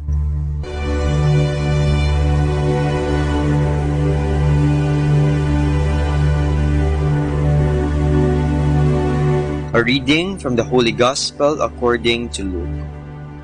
When the day came for the purification, according to the law of Moses, they brought the baby up to Jerusalem to present him to the Lord. As it is written in the law of the Lord, every firstborn male shall be consecrated to God. And they offered a sacrifice, as ordered in the law of the Lord, a pair of turtle doves or 2 young pigeons. There lived in Jerusalem at this time a very upright and devout man named Simeon. The Holy Spirit was in him. He looked forward to the time when the Lord would comfort Israel, and he had been assured by the Holy Spirit that he would not die before seeing the Messiah of the Lord. So he was led into the temple by the Holy Spirit at the time the parents brought the child Jesus to do for him according to the custom of the law. Simeon took the child in his arms and blessed God, saying, Now, O Lord, you can dismiss your servant in peace, for you have fulfilled your word, and my eyes have seen your salvation, which you display for all the people to see. Here is the light you will reveal to the nations, and the glory of your people Israel. His father and mother wondered at what was said about the child. Simeon blessed them and said to Mary, his mother, Know this, your son is a sign established for the falling and rising of many in Israel, a sign of contradiction, and a sword will pierce your own soul, so that out of the many hearts thoughts may be revealed. There was also a prophetess named Anna, daughter of Phanuel, of the tribe of Asher. After leaving her father's home, she had been 7 years with her husband, and since then she had been continually about the temple, serving God as a widow, night and day, in fasting and prayer. She was now 84. Coming up at that time, she gave praise to God, and spoke of the child to all who looked forward to the deliverance of Jerusalem. When the parents had fulfilled all that was required by the law of the Lord, they returned to their town, Nazareth, in Galilee. There, the child grew in stature and strength, and was filled with wisdom. The grace of God was upon him.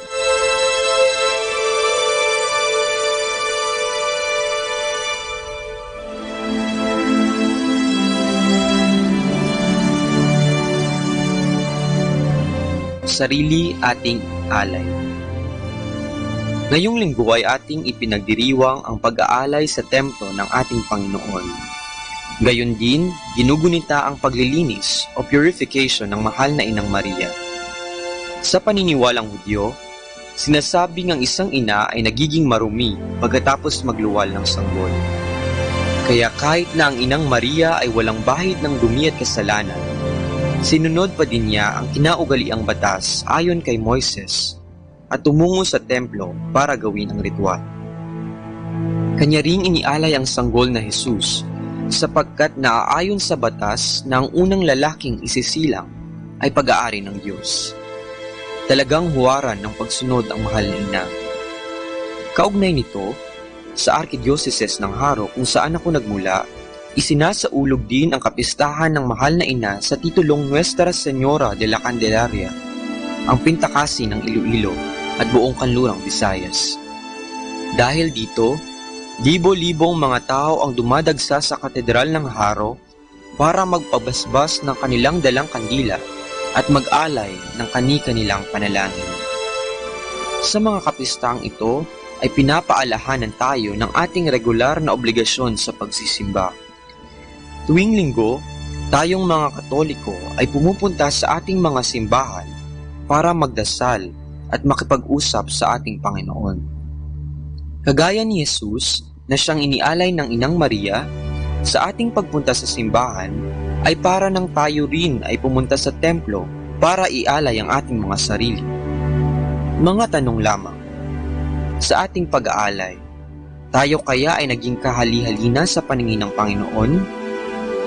Tayo ba ay naging mabuting tagasunod sa batas ng ating simbahan kagaya ni Maria? Tayo ba ay naging tunay na mapagbigay tulad ng mag-asawang Jose at Maria nang kanilang ialay ang kaisa-isa nilang anak na si Jesus? Nawa ay pagnilayan natin ang mga sagot sa mga tanong na ito nang tayo ay maging kasiya-siya sa mata ng ating Panginoon. Nariyan ang banal na pamilya upang maging gabay natin sa pagsunod sa Diyos. Nawa ay sa kapistahan ng Reyna ng mga Kandila, siya ay ating tularan. Sa kanyang mga bisig, tangan-tangan niya ang sanggol na Jesus para ipresenta sa atin. Dala-dala din niya ang kandila na siyang ating gabay sa pagsunod sa Kanya. Sa ating pagsindi ng ating mga kandila, pinaalalahanan din tayo na maging ilaw para sa iba. Ang ilaw ni Kristo ay nasa bawat isa sa atin, kaya dapat ay huwag nating kalimutang ibahagi ito sa iba nang may galak sa ating mga puso at kababaang loob. Katulad ng kandila na unti-unting nauubos sa pagbibigay liwanag, tayo sana ay patuloy na mag-alay ng ating mga sarili, hindi lamang sa Diyos, kung hindi sa pagsisilbi sa ating kapwa.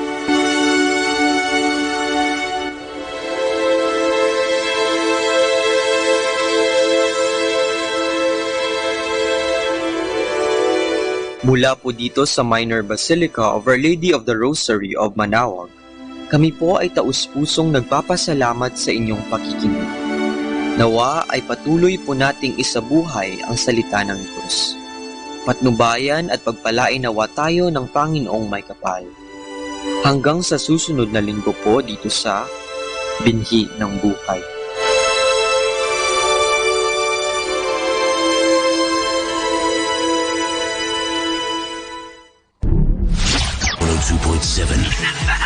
Manawag Dominican Radio.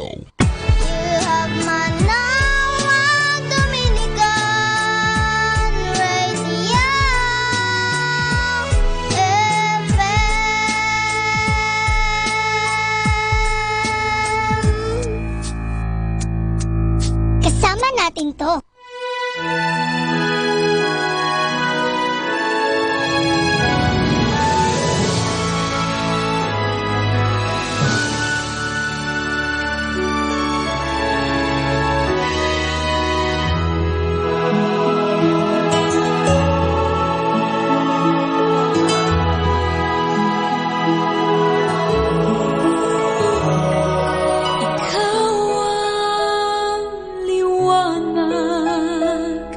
Pagkatapos ng ulan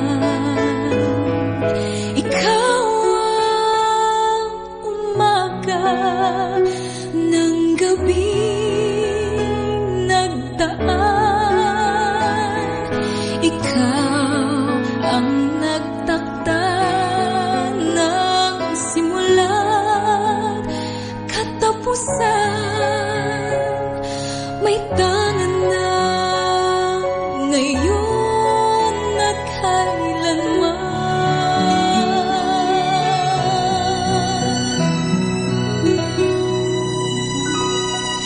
Ikaw ang pag-ibig na hindi mawawakas. Ang ilaw at patnubay sa likong landas. Ikaw ang tagsibol sa panahon ng taglagas. Pagsuyo mo'y pusilat ang wagas.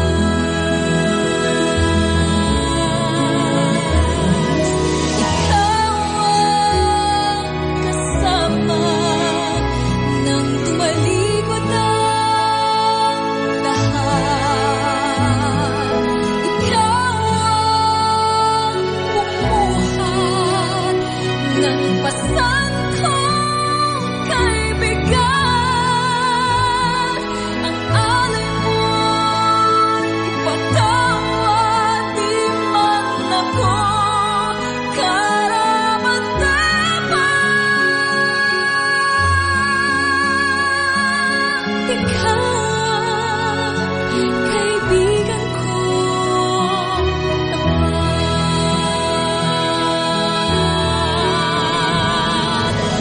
Ikaw papawi sa luhang pamatang. Nagtatragon ka lang sa likod ng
Our station knows only God to change your life for better. You are never alone because You have Manawag Dominican Radio FM.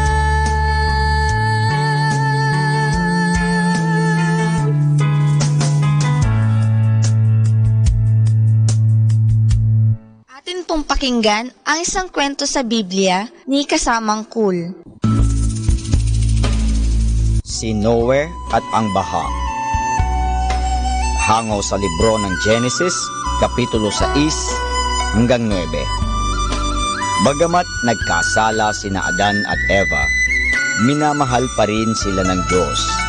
Pinangakuan niya sila ng isang tagapagligtas at binigyan niya sila ng maraming mga anak. Pagkaraan ng mahabang panahon, marami ng tao sa ibabaw ng lupa. Ngunit sila'y naging totoong napakasama.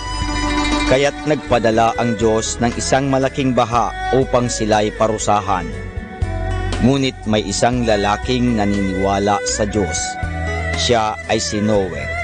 Si Noe ay nagmamahal sa Diyos at inisip ng Diyos na siya'y iligtas. Iniutos ng Diyos na gumawa si Noe ng isang malaking barko na maraming silid para sa iba't ibang hayop. Itinuro ng Diyos kay Noe kung paano ito gagawin. Sinabi ng Diyos na si Noe at ang kanyang mag-anak ay sasakay sa barko. Ipinagbilin niyang magdala sila ng iba't ibang uri ng hayop at ibon.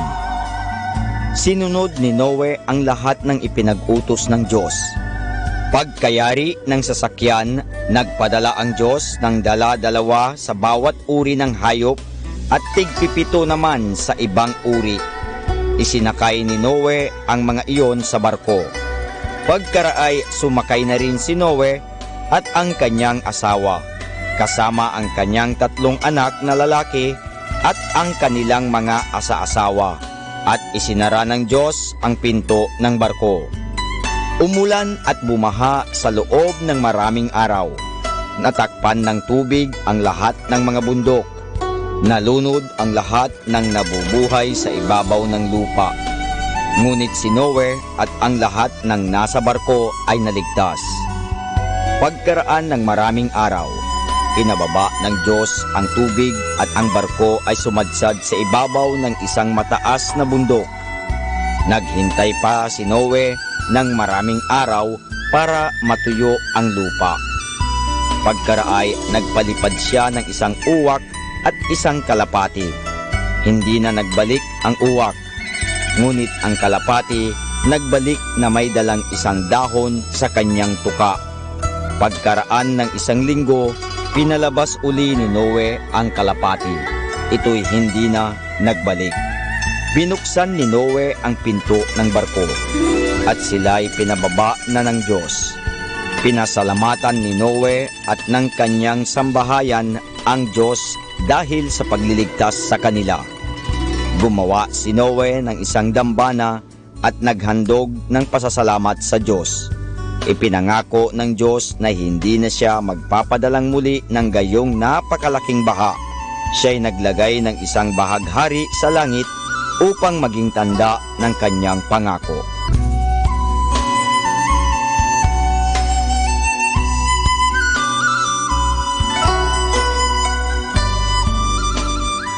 At yan po mga kasama ang isa na namang kwento sa Biblia na pinamagatang si Noe at ang baha. Hango sa libro ng Genesis, Kapitulo 6 hanggang 9. Abangan muli bukas ang isa na namang kwento sa Biblia. Ito po muli si Kasamang Cool.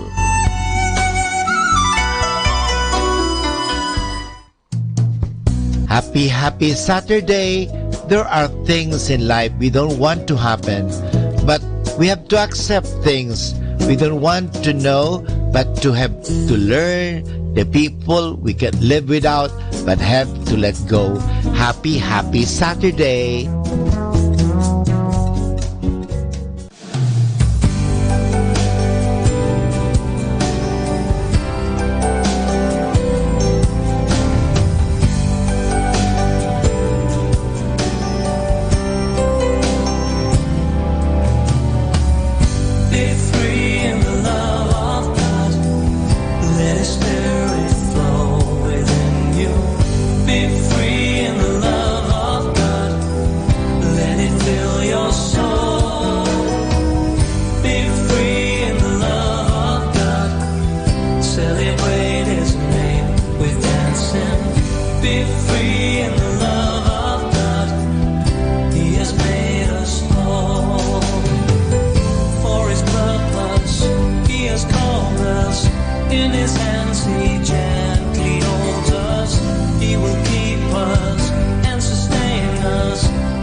He will lead us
those mountains, singing over what has been asleep. What is it that softens all my doubting? It's you.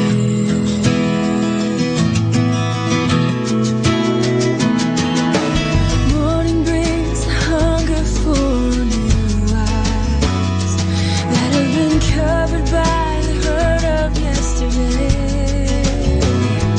Who can create in me the vision of a little child? It's you. You take an ordinary day and turn it into flowers like the month of May.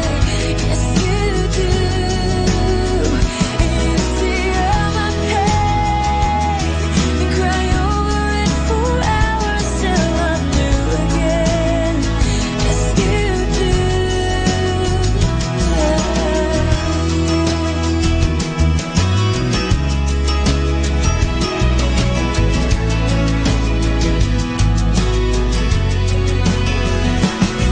When I have been the victim of familiarity, when my heart has fallen into sleep, healing is the voice that awakens me, and it is you. You take an ordinary day and turn it into flowers like the month of May. Yes, you do. And you see all my pain and cry over it for hours till I'm new again. Yes, you do.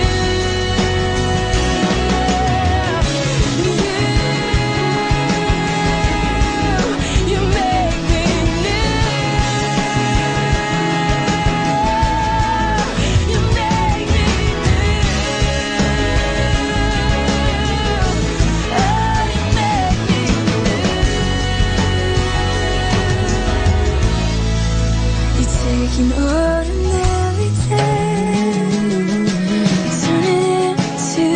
turn it into a month of May. Oh, and you see all my pain and cry over it for hours till I'm new again, I'm new again. Take an ordinary day and turn it into flowers like the month of May. Yes, you do. And you see all my pain and cry over it for hours till I'm new again. Yes, you do. You make me.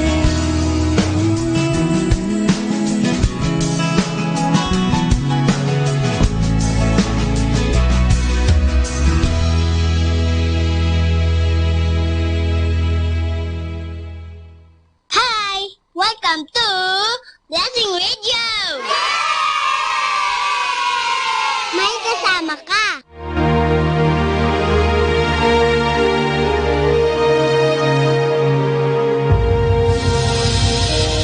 The Association of Religious Men and Women in the Archdiocese of Lingayen Dagupan, in cooperation with Manawag Dominican Broadcasting Incorporated, brings you the program Ang Forever Ko sa Diyos, the program that shares to our listeners the story of calling, missionary experiences, hope and dreams. Every Saturday and Sunday, Ang Forever Ko sa Diyos, Ang Forever Ko sa Diyos. O sinasadya mong di pansinin. Isang mapagpalang Sabado po at bagong taon ang aming pagbati. Ito po ang inyong lingkod, si Sister Annabel Pring ng Handmaids of Charity of St. Vincent de Paul. Wow, we have a lot of guests today. And so, let us start. Ate Silvana, let's get it. Good morning and happy Good afternoon! Yes, and Happy New Year! To everyone. New Year. Yeah, that's It's why. new day. Okay, so ayan, excited po tayo sa taong 2000 as we welcome 2000. Let's start with a prayer. Okay? In the name of the Father, and of the Son, of the Holy Spirit, we ask the intercession of Mother Mary, Our Lady of Manawag, and Saint Michael to accompany us. Together, Saint Michael the Archangel, defend us in battle. Be our defense against the wickedness and snares of the devil. May God rebuke him, we humbly pray. And do thou, O Prince of the heavenly host, by the power of God, cast into hell Satan and all evil spirits who wander through the world for the ruin of souls. Saint Michael the Archangel, pray for Radio Manawag and for us here. Glory to the Father, and to the Son, and to the Holy Spirit. As it was in the beginning, is now, and will be forever. Amen. In the name of the Father, and of the Son, and of the Holy Spirit. Amen. So, isang mapagpalang hapon po. Good afternoon and Happy New Year to everyone once again. Good afternoon. Good afternoon. Yeah, let's have our visitors. Oh, can you greet them and introduce yourself? Okay, brother. Hello, listeners. Good afternoon. My name is Michael from Ireland. And there is also with us Tiziano from Italy. Let's welcome them. Yay! Okay. International. International. I'm representing the people of Indonesia, Ireland, Philippines, and Italy. Ayan. Imagine. Sige, imagine nyo po yan. Pagbabalik ng ating programang 2020. How do we welcome the year 2020? Siguro, it's good also to say thank you 2019, goodbye, and welcome 2020. 10 years from now, 2030 na. Imagine. Ang bilis. Ano po? Time flies so swiftly and very fast. Okay. So, in Ireland, how do you celebrate New Year? For sure, not like in the Philippines. In the Philippines, very noisy. Also in Ireland, very noisy. Lots of fireworks, lots of parties. But we've sort of a wee bit lost our faith. We don't celebrate it as much in the faith anymore, unfortunately. Because in Ireland, you know, as well as lots of countries in Europe, maybe with the globalization, the things of the world, people have starting to lose a wee bit the tradition. But there is still some people who celebrate it in the faith still. But yeah, we celebrate it. It's a big fest, but where the Christians are trying to fight to keep it celebrated in a nice way, you know. But it's a fight, you know. Because unlike the Philippines, where there is a lot, I see here lots of faith, lots of Catholics who practice. We are starting to lose this, you know. Unfortunately. I know, because I heard that Ireland is very, very religious. It used to be very religious. A Catholic place also, right? Yes. Before we had lots of missionaries. For example, in Manila, there is also Irish missionaries, but now they're very old. But yeah, because what happens with many of the richer countries now in Europe, people are starting to go more away from the church.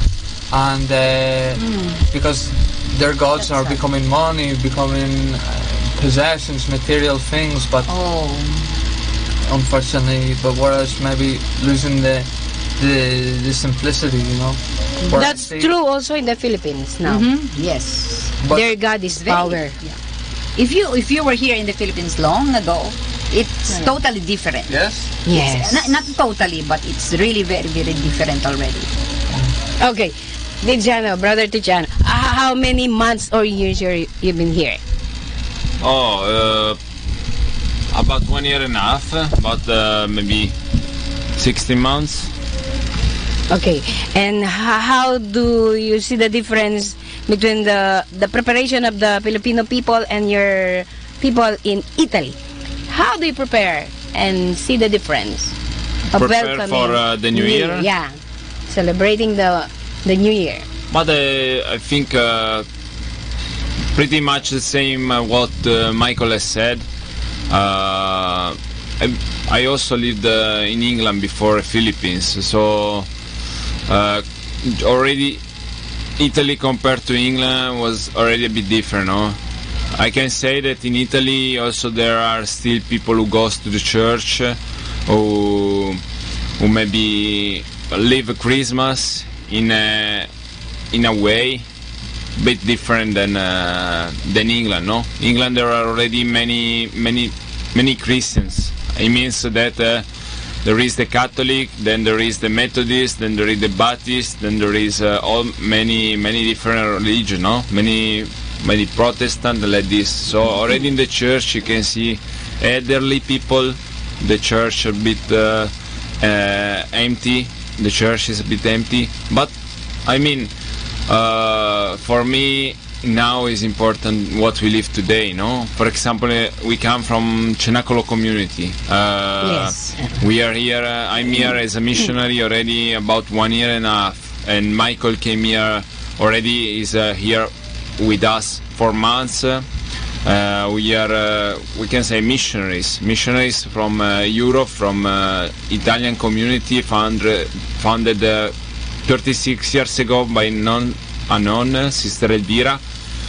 And I can say that now is important what we are living today. And for example, in our community we live very profound the period of Advent and the period of Lent.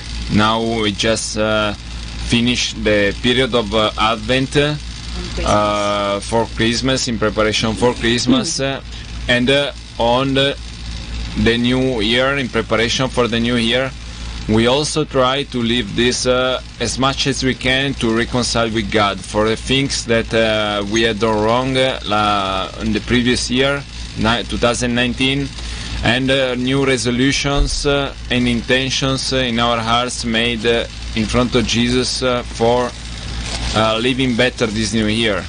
So I'm trusting everything to Our Lady. For example, the 1st January, many people in my country don't know, but it's the feast of Mary, Mother of God. Precisely. And maybe many people just think, oh, it's the 1st January, no, it's 2020. And nobody think that already for 2000 years the Church wanted Mary as Mother of God, the feast of her, the first day of the year, because she brought salvation into our world, and she's the one who the community teaches us to entrust everything, all our resolutions, all our desires for this new year, to do better, to grow more in faith, to try to grow on the things that probably we lost, the thing we lack on last year. Mm-hmm. And for me today is important. This my new life is important. Not much what we live. Of course I can see the differences in Italy, in England, in Philippines, but for me community Cenacolo is spread all over the world, 70 more houses around the world, but there are houses in England, in Ireland, in Italy, in Philippines, in America, but we try to live all the same, even though the country is different. It's important what you live, and what you have inside, because I can go back also to Italy and follow the crowd in a way, follow the flock, but I can also be a different Christian. I can be a Catholic. I can bring Jesus to others. I can live in my heart what really I learned, what really has given me life, and it's the same, coming here also bringing something that I learned, somebody has given me, and it's beautiful. It's beautiful that today I can live the Advent. I can live I can have that desire inside of me to have a better year, to live a year more with God, more in the truth, more in humility. this, no? That's good, no? We started this year our journey invoking the intercession of Mother Mary. And if we notice, at the end of December, we make the novena or the Simbang Gabi. We ask again the intercession of Mother Mary. That novena for Simbang Gabi actually is a prayer, a devotion of the Filipino people. That's why we have Simbang Gabi. Parangal kay Maria, in honor the Blessed Mother. To end the year, we ask the intercession of Mother Mary. And now as we begin 2020, the church, actually this is one of the dogma. No? Motherhood of Mary. Mary, Mother of God. Mater Dei. That's why it is good na ang mga Kristiyano, why they have to attend the Mass January 1st. Not because it is New Year. Yay, in the calendar, New Year. No. Actually, we started New Year in the liturgical calendar December pa. Correct? So after that Advent is the beginning of the liturgical year. Correct. And so as we begin this January 2020, we ask once again the intercession of the Blessed Mother. That's true. Yeah. Ate Silvana, tell something about how do you prepare 2020? How do you welcome 2020? Well, first of all, I had personally, I had to start thinking what I did last year. Wow. Because review. Review. Because I can only start by looking back, so that I know where to improve. You know, Correct. as long as I live, I have to keep improving. It's not enough for us to just live and just do still ordinary things. You know, you have to have an improvement. Correct. No matter what. For spiritually, I have to prepare myself spiritually. Because especially with my age, you know, I have to prepare for the future. You know, the future.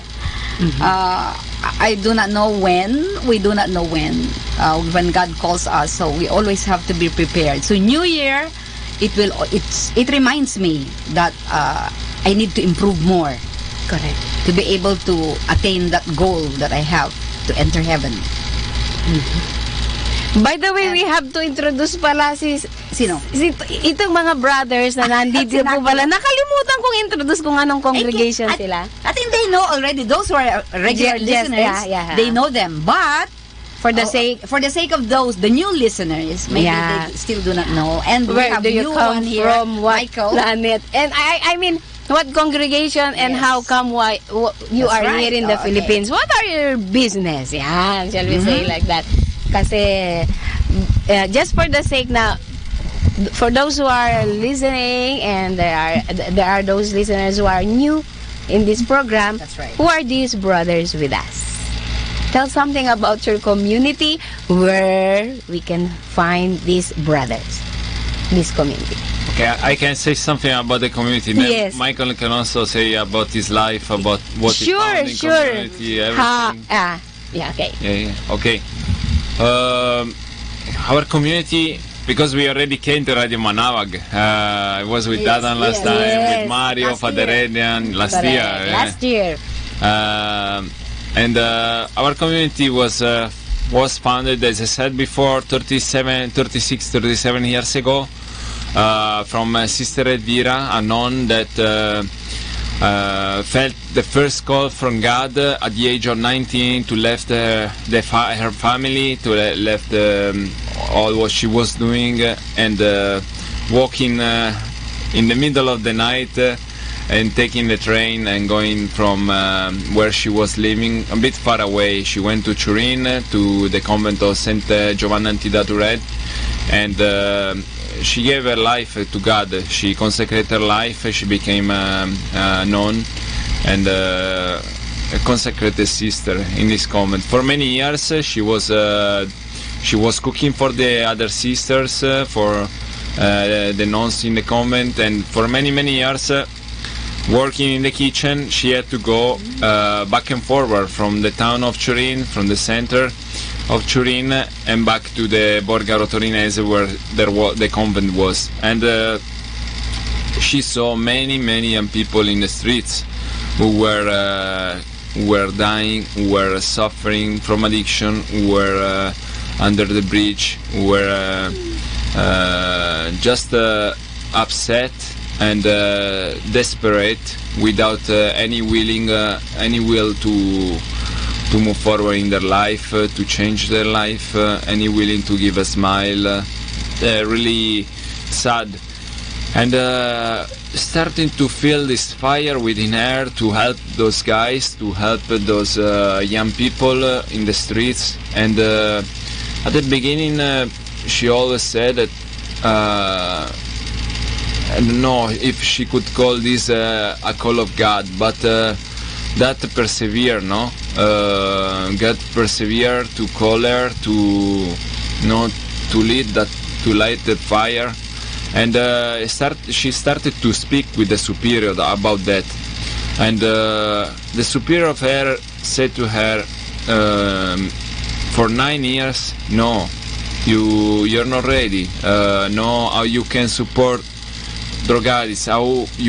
What do you want to give to them? You don't have any experience to them. And actually, she had parents. The father was alcoholic, and since when she was very young, she went in the middle of the night maybe to buy a bottle of alcohol or to buy cigarettes and all sort of things. And she said, we have a video where when she said that never judge your parents, never think bad about them, because I can say many wrong things about my father, but my father was my teacher. God was preparing my heart to what He wanted me to do in the future. And I realized this only now, because when I had to sacrifice myself in the middle of the night, I always done it, Maybe we were 6 brothers and sisters, but I was the one, to obey my father, to go there, to sacrifice myself. And I don't know what my father had received before from his parents, so it's not matter what I'm doing for him today, but it's important to not judge them. And after I realized that God was preparing my heart from so many other things, through my father, through my family, through the poverty of my family. May I interrupt you, Tiziano? You see how God, in our brokenness, can transform. Yes, and that is the miracle and ways of God. If I am judging the way as a woman, as man, not in his ways, oh my God, I will be discouraged. That's true. Kasi I'm broken already, and what's the use? But God, from our brokenness, maybe God is patching one by one to make us beautiful and something like that. Yeah, just like broken bottles, right? The broken bottles, we can make it into beautiful mosaic. Precisely. Art, beautiful art. So it's like God, that's how God works. Sometimes we do not understand. We are the perfect art icon of God. Is amazing. Amazing, terrific. Okay, continue. Sorry, I just interrupted. Yeah, my mind is working. It's true. Just to explain a bit. And then, as I was saying, for 9 years, superior say no, and she said it was true. Persevere. But I don't know, that fire within her continued to burn, continued to grow. At the end, she couldn't sleep in the night. She said that that was a love that I don't know how to explain, but the love that wasn't coming from human, from that's humanity. The purity of intention, and God is leading him, and that's why he was able to hold on until the end. Continue. Continue. I'm just journeying with that what you are talking about. Continue, okay. And finally, at the end, with the perseverance, she was 48 years old. After these 9 years of persevering, of waiting, she, with other 2 nuns of the convent, without leaving her congregation, she received the keys in Saluzzo. She was working also for the nursery there. She received the keys of a house in the hill of Saluzzo, not too far away from Turin, where the Shroud of Jesus is, maybe an hour away from there. And she began from a house that was a bit destroyed. You know, you can feel that a neglected house or abandoned house with windows with glass broken, or without doors, or with thorns inside. Everything you can find with in an abandoned house. You know? So, but since the beginning, at the door of the house, there was a figure, an image of Mary. And she felt that Mary was there, no? Already to wait for us, to wait for her. Image of Mary. You are there again? My God, great. And so since the beginning, she entered the house really with a lot of hope. The love was more stronger than any negative thoughts she could have. And hello, sister. Hello. Get the chair. Ayan. Welcome, Sister Lorenza. Ayan. Balakbakan. Now we are complete. Complete. Very good, very good. Continue. Okay, continue, sister. Okay. He's sharing about the love affair of God and Sister Elvira, and how Sister Elvira inspired her. And this is the fruit. Yes. Okay, so continue. So eventually, as I was saying, 1983, on the 16th of July, it's amazing because 16th of July is also the Our Lady of the Mount Carmel. And on that day, she could open the first house. And at the beginning, the first house, as I said, was destroyed, but was a very huge house. So for a very beginning, that for Sister Elvira was perfect, no? Was a perfect house on which she was thinking maybe 60 guys can come with problem of addiction, without problem of addiction. Anyone who want to change his life will change the life by working the house, by reconstructing the house, by rebuilding the house. And she thought, okay, I welcome 60 guys, and then I will send them back in the world, and I will welcome others. That was her intention. Her intention, her probably little project, because she wasn't aware what God was already preparing, no? Mm-hmm. So, but after just 1 year, 2 years, she said that so many guys knock at the door, and really, without any smile, without any strength anymore, but we were knocking on the door, not asking for food, not asking for money, not asking for a bed to sleep, just asking to have their life back. And because of this, she had to open many other houses. She could just not keep one house for 60 guys. And in 10 years, they opened in Italy about 20 houses. Wow! After 20. After 3 years, the first house abroad was open in Medjugorje, when Mary appears still today, and from that house in Medjugorje, many other houses, because many pilgrimages went to Medjugorje from America, from Europe, from Asia, and so many people came to know about Cenacolo and about the work of God through Madre Elvira, and many addicts in this war, always more wanted to have a house.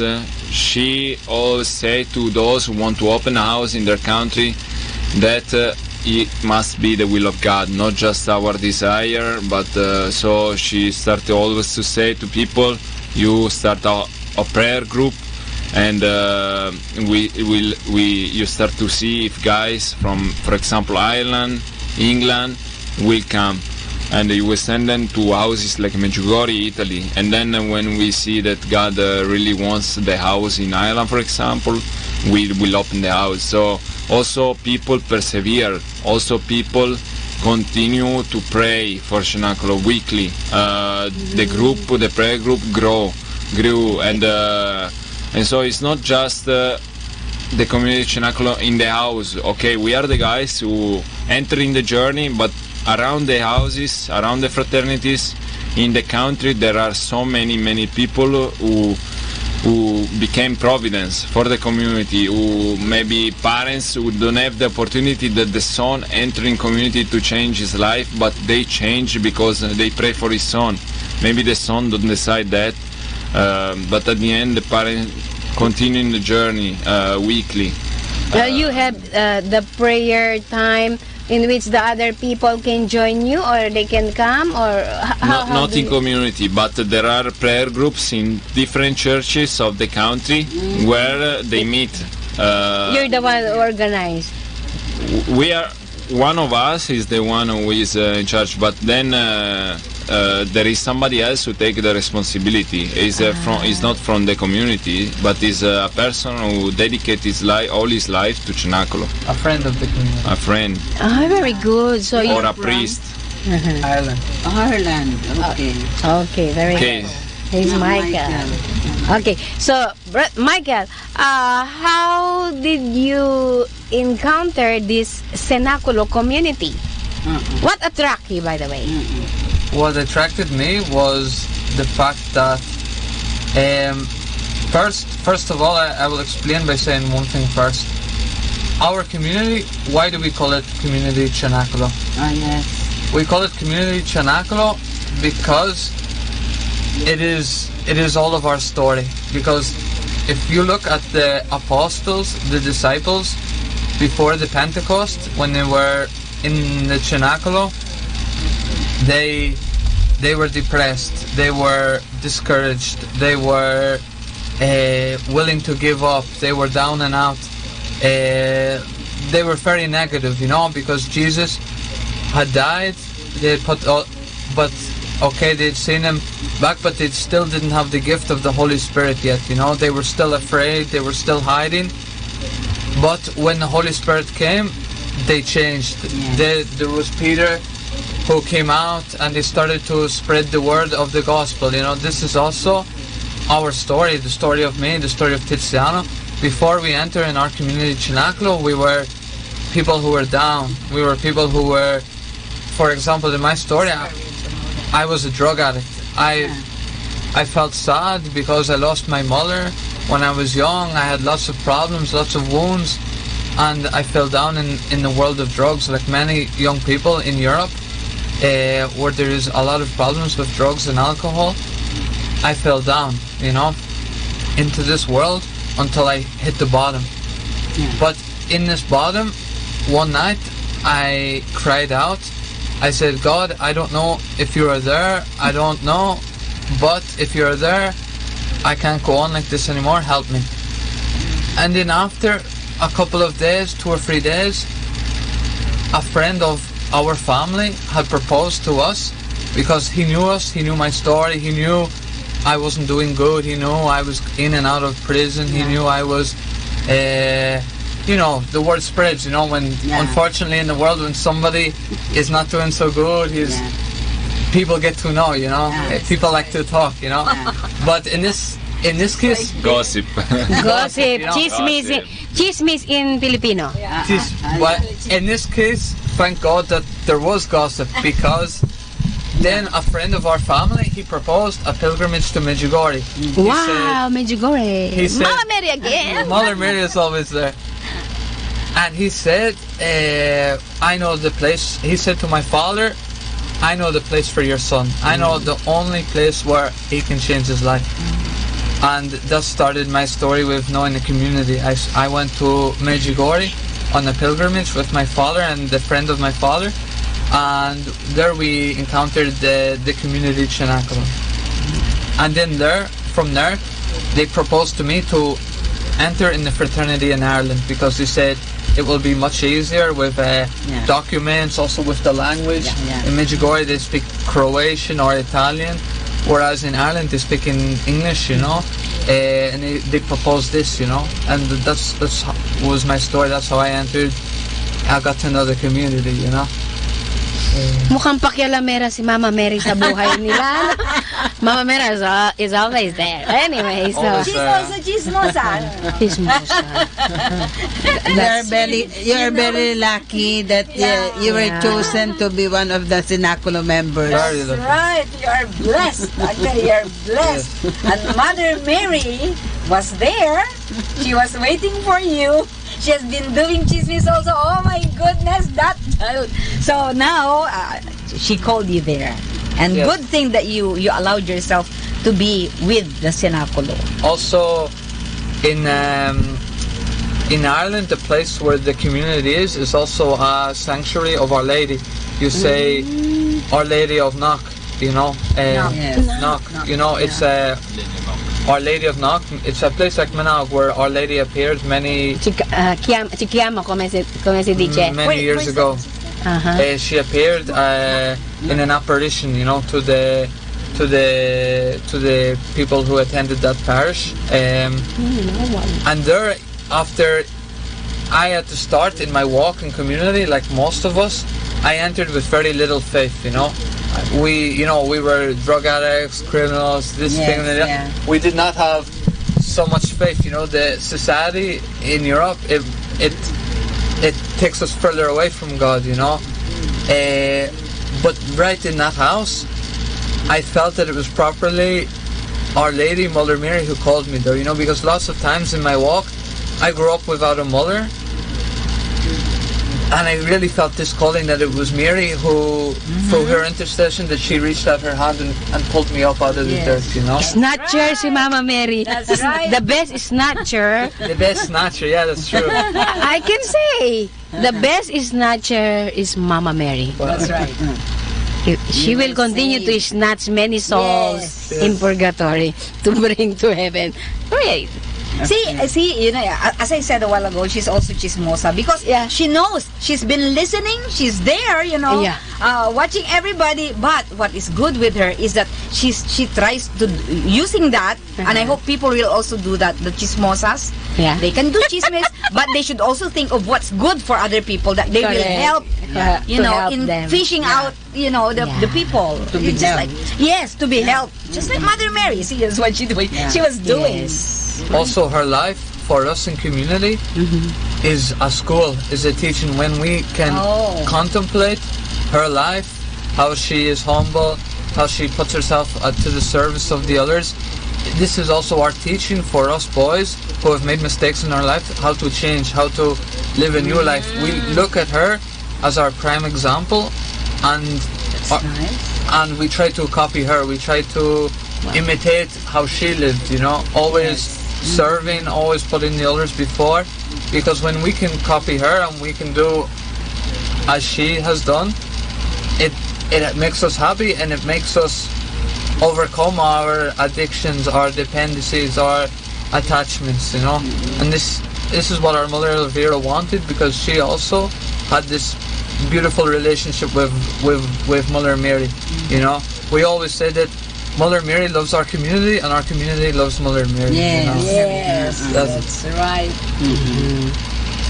While you are talking, I remember this priest. One day, he was looking for a Filipino community. He's an Indonesian. He's a missionary in Mindanao. Okay. And so, he came, he visited his family in Indonesia just for 1 month. And he learned that there are this group of Filipino sisters. Dalawa lang kami. We have one Indian, Filipina, Indonesian. So, international ng konti. Okay. And he learned that these Filipino, these sisters, are there nearby their house. So, he missed Tagalog.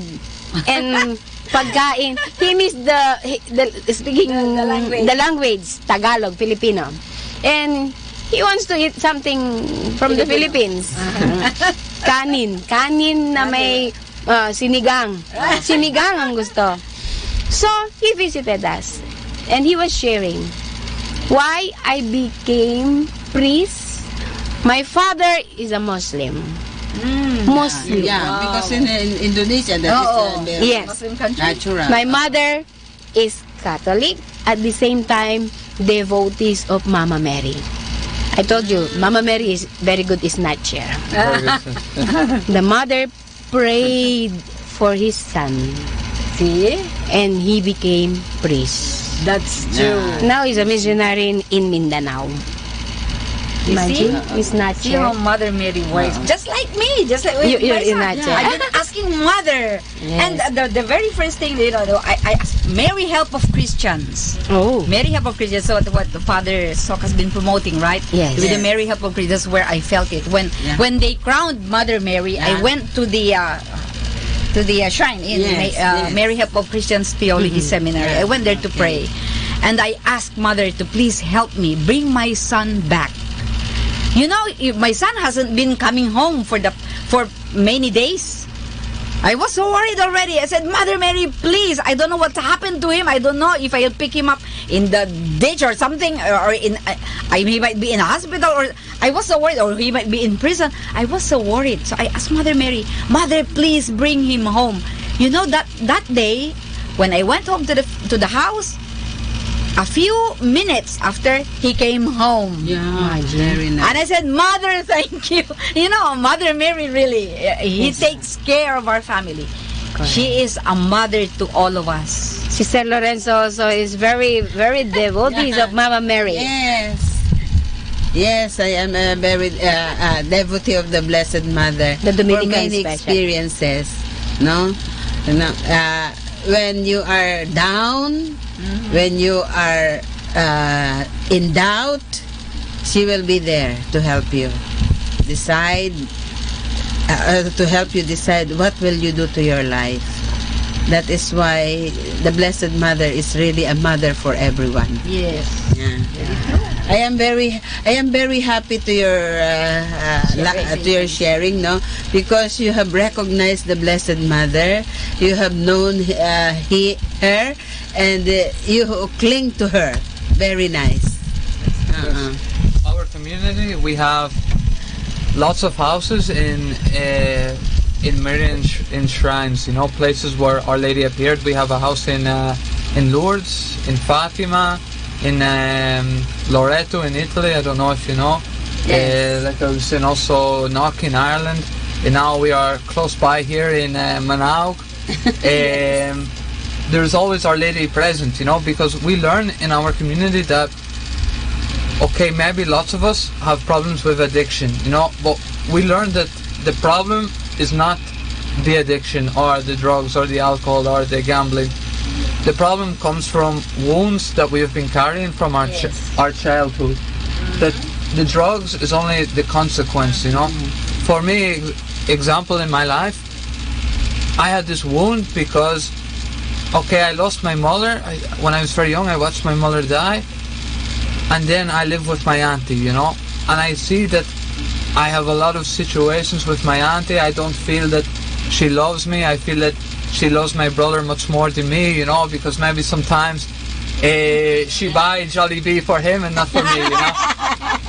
So I grow up with a big wound in my heart. I feel that nobody loves me, nobody cares about me.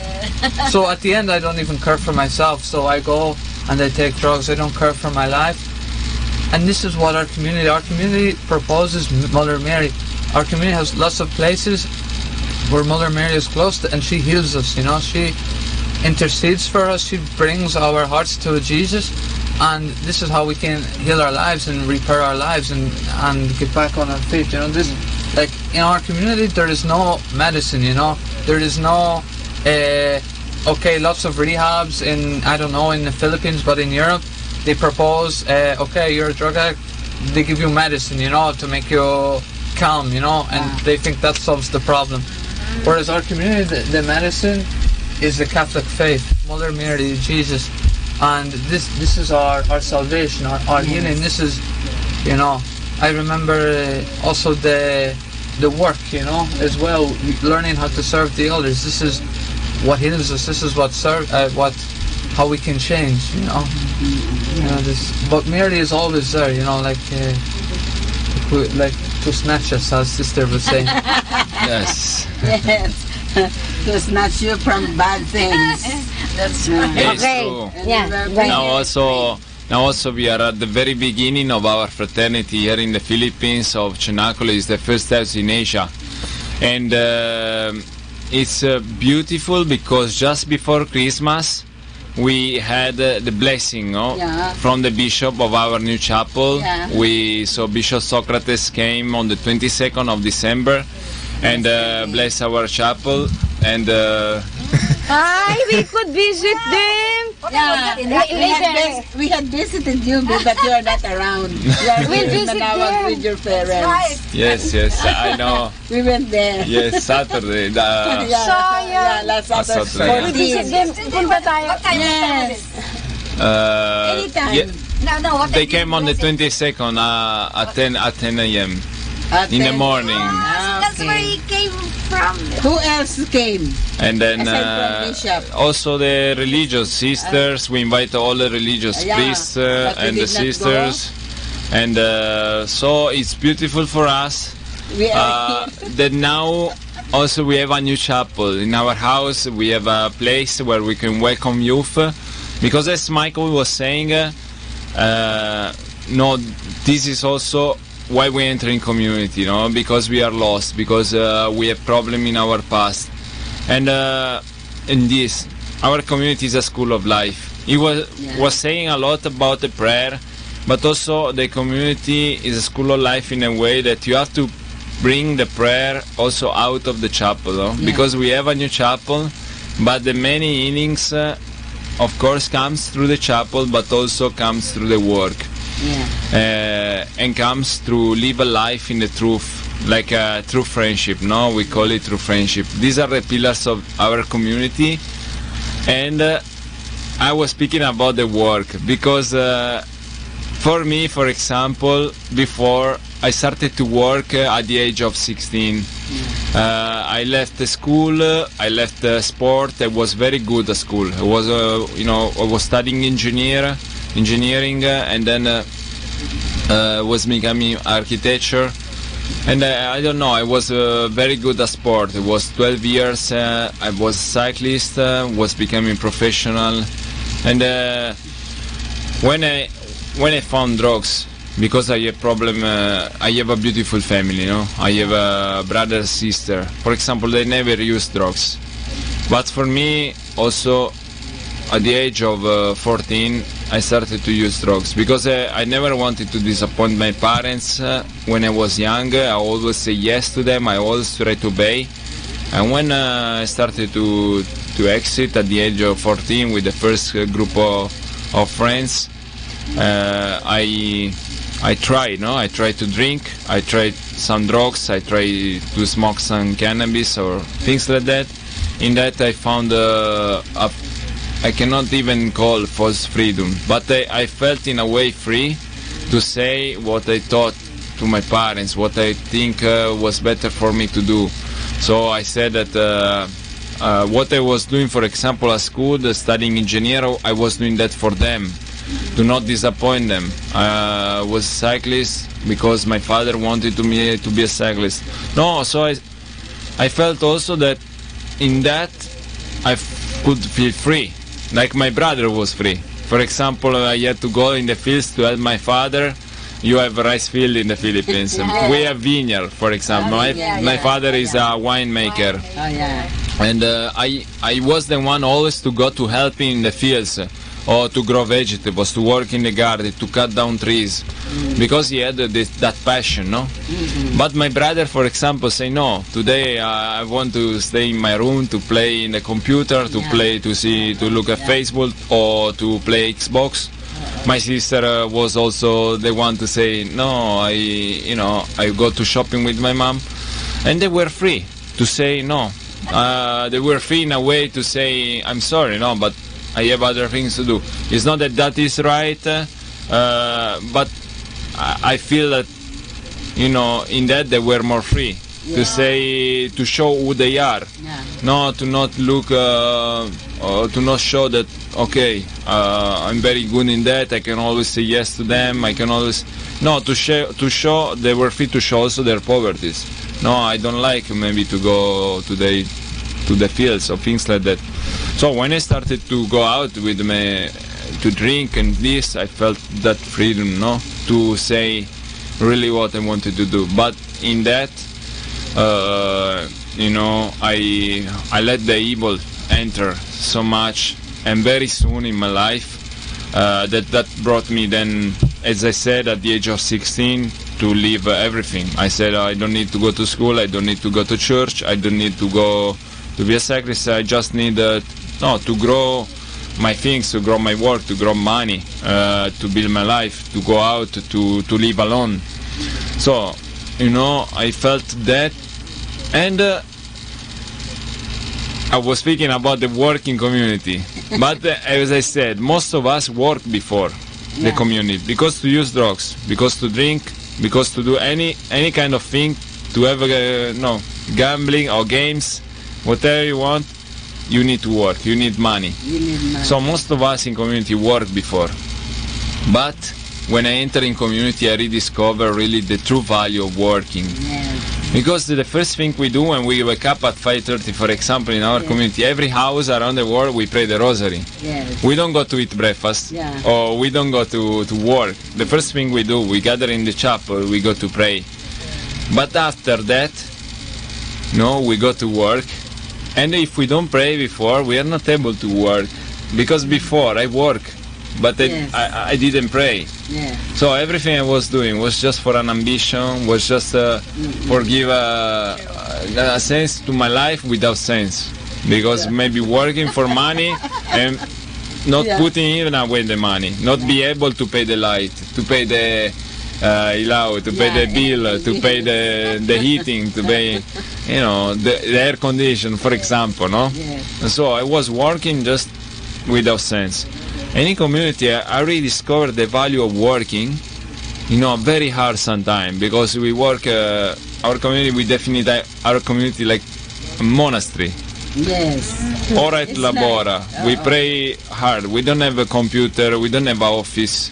We sit down, because I'm not judging who works, because it's very hard also to work in the office all day.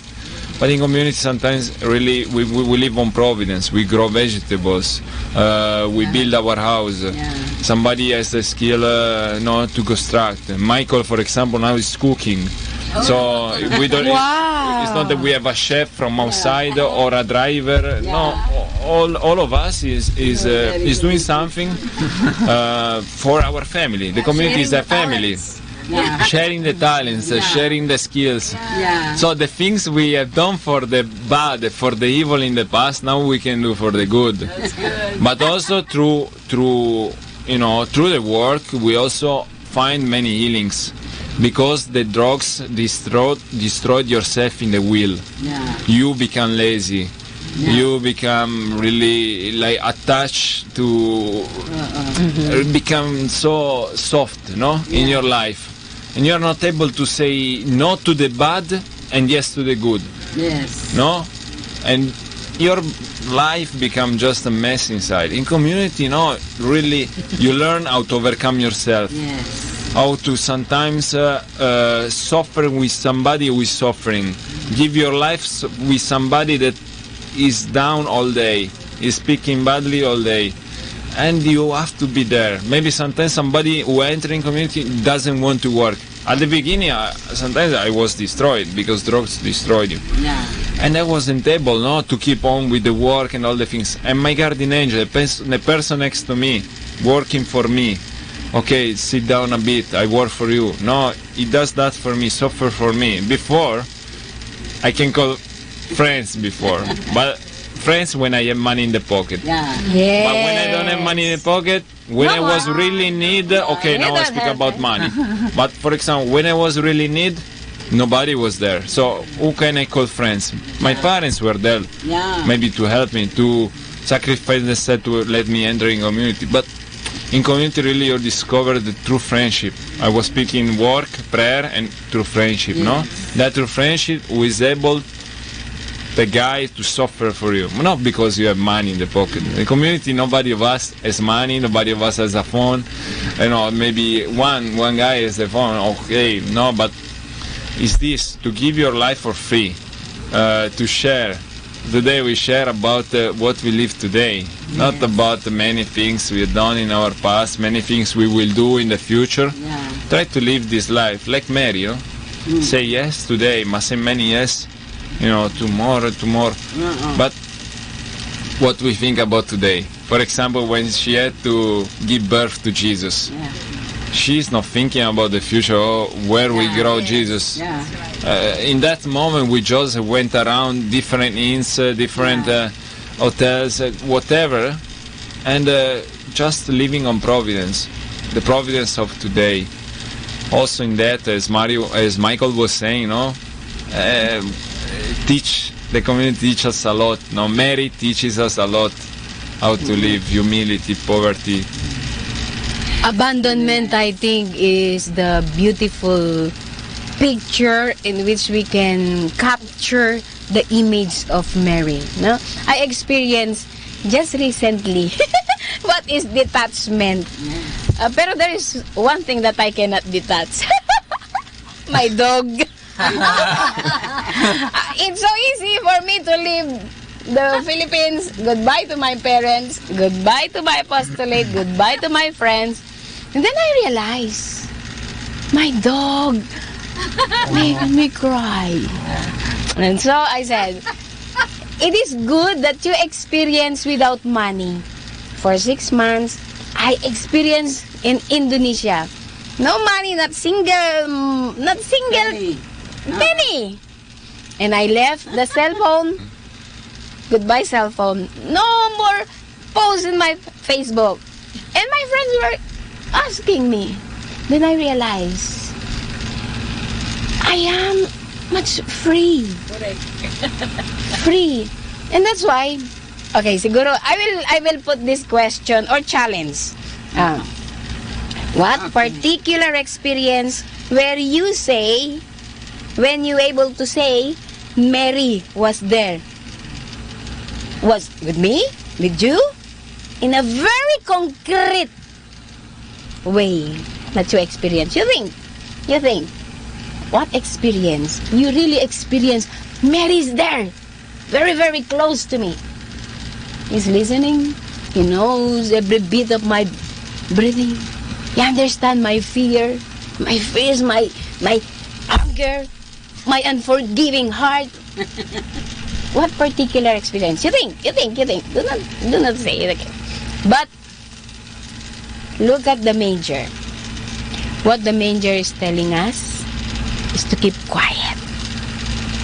Silence. Are you thinking? Yes. So, we'll share. Sa mga listeners po, inahamon ko kayo. May tanong ako dito. Isipin po ninyo, anong particular experience na naramdaman nyo? Mary is here.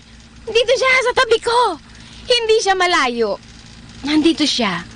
Isipin po ninyo, as we begin this 2020, of course, we will end 2020, 2030, pero is really concrete. Mary is really concrete. For them, they experience Mary in a very concrete way. I think a particular experience, talaga palang nandyan siya.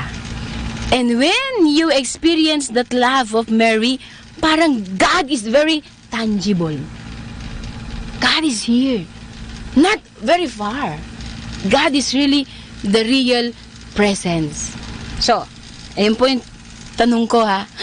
Isipin po ninyo, maski na yung mga nakikinig, anong karanasan na naramdaman ko si Maria na naglalakad kasama ko siya? Katabi ko. Okay? So, we will share. Pero bago kayo mag-share, alam niyo po yung Silent Night. Do you know Silent Night? Yes. Okay.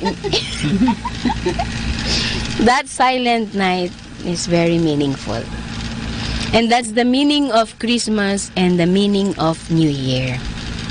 For sure, Michael, Tiziano, Ate Silvana, Sister Lorenza, and me, we were only able to listen and recognize the voice of God when there is this silence. And so, we will sing Silent Night. You sing. You will sing. You will sing. We will sing. Okay, we will sing. Because that is the meaning of Christmas in the heart of Mary. Silent night or holy night? Silent night. Okay. Silent night. Silent night. That's it. Okay, ready? Sing. All together. Together. Okay. Silent night, holy night, all is calm, all is bright, round your virgin mother and child. Holy infant, so tender and mild, sleep in heavenly peace, sleep in heavenly peace.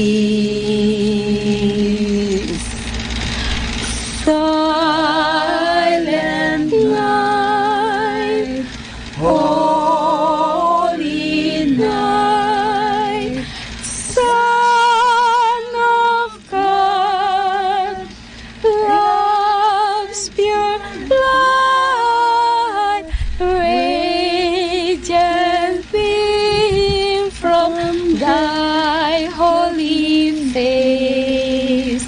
With the dawn of the redeeming grace, Jesus, Lord of thy birth,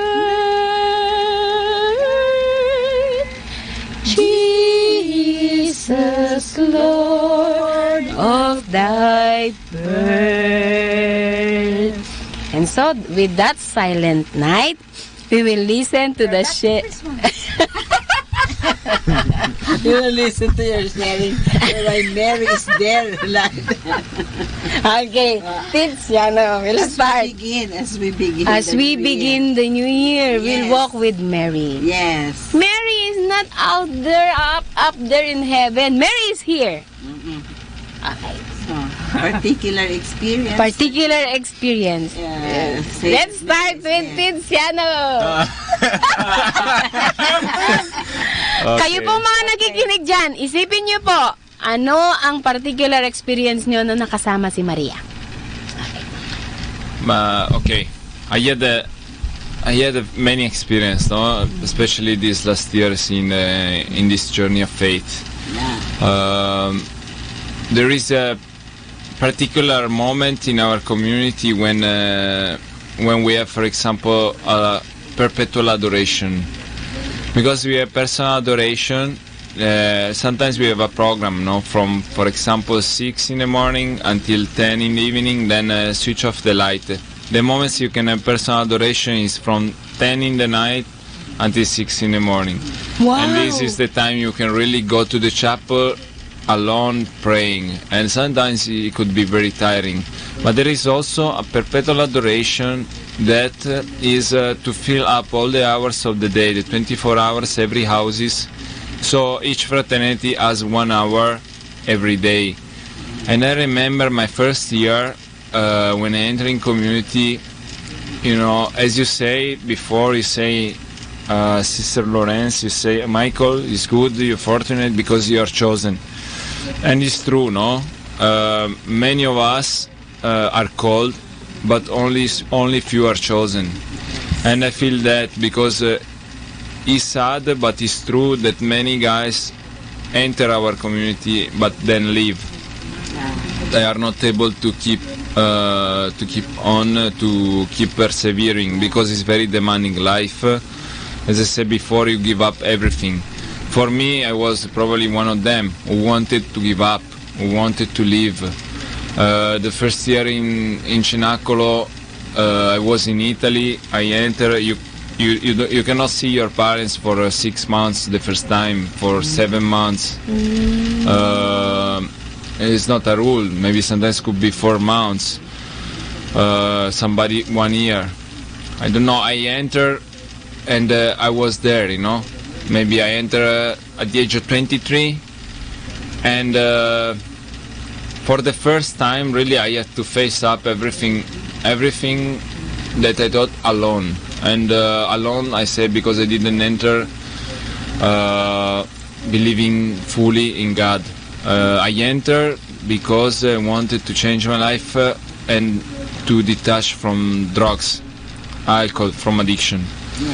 And this was the place they say to me, this is the right place for you. But I still had to find out that was the right place for me. And for me, it was very hard, was very demanding. I had to give up my phone, everything. I had to listen, to stay in silence. In community, when somebody said to you something, we just sang Silent Night, look at the crib, but in community it's true. Somebody said to you something, you listen, you stay in silence, you don't laugh, you don't, it's a moment when you have to be humble. These things, the work, the prayer, getting up in the morning, praying the rosary, 3 rosaries every day, looking at me in the truth in front of Jesus after many years without faith, it was all very hard. I wanted to give up, I wanted to leave. I remember one moment I had adoration. It was an afternoon. I was alone in front of Jesus. In a moment, the community said to me, "You go in front of Jesus." I was 2-3 months in community. I remember very well in that chapel of Mother House in Saluzzo, everything started. From that chapel, many houses have been opened. Mother Elvira, with the visionary of Mother Medjugorje, saw the angels with Mary. Had an apparition there in the chapel. And in that moment, I was really saying, Lord, I know I need you. I knew you when I was very young, because I was going to church, I was an altar boy. Then at the age of 14, I left you. But I want to become again that child, no? I want to become again that little boy who trusts, no, in his parents, who trusts in his father. I don't know. I had the desire to become good, and I felt that was Mary putting that desire within me. I felt so clear, no, that Mary was there in that moment. And I remember very well that after that adoration, probably was the first time really I found again the will to move on, the will to really trust in the community, to really trust that the community was given to us, to me, as a gift to reborn a new life, to have a new life back. And I remember really the strength, no, after that adoration I had, the will I had, no, that then my prayers were, please help me to stay in community longer. And at the end I can say today that I still remember that moment, that still Mary today is helping me to move on, because I asked that, please help me, no, to do well this journey. Okay. Thank you. Well, thank you very much for your experience, no? Blessed Mother. Mary, the perfect image of perseverance. Yes. The key of perseverance, ask Mary. Ask Mary. Sister Lorenza! Ako na?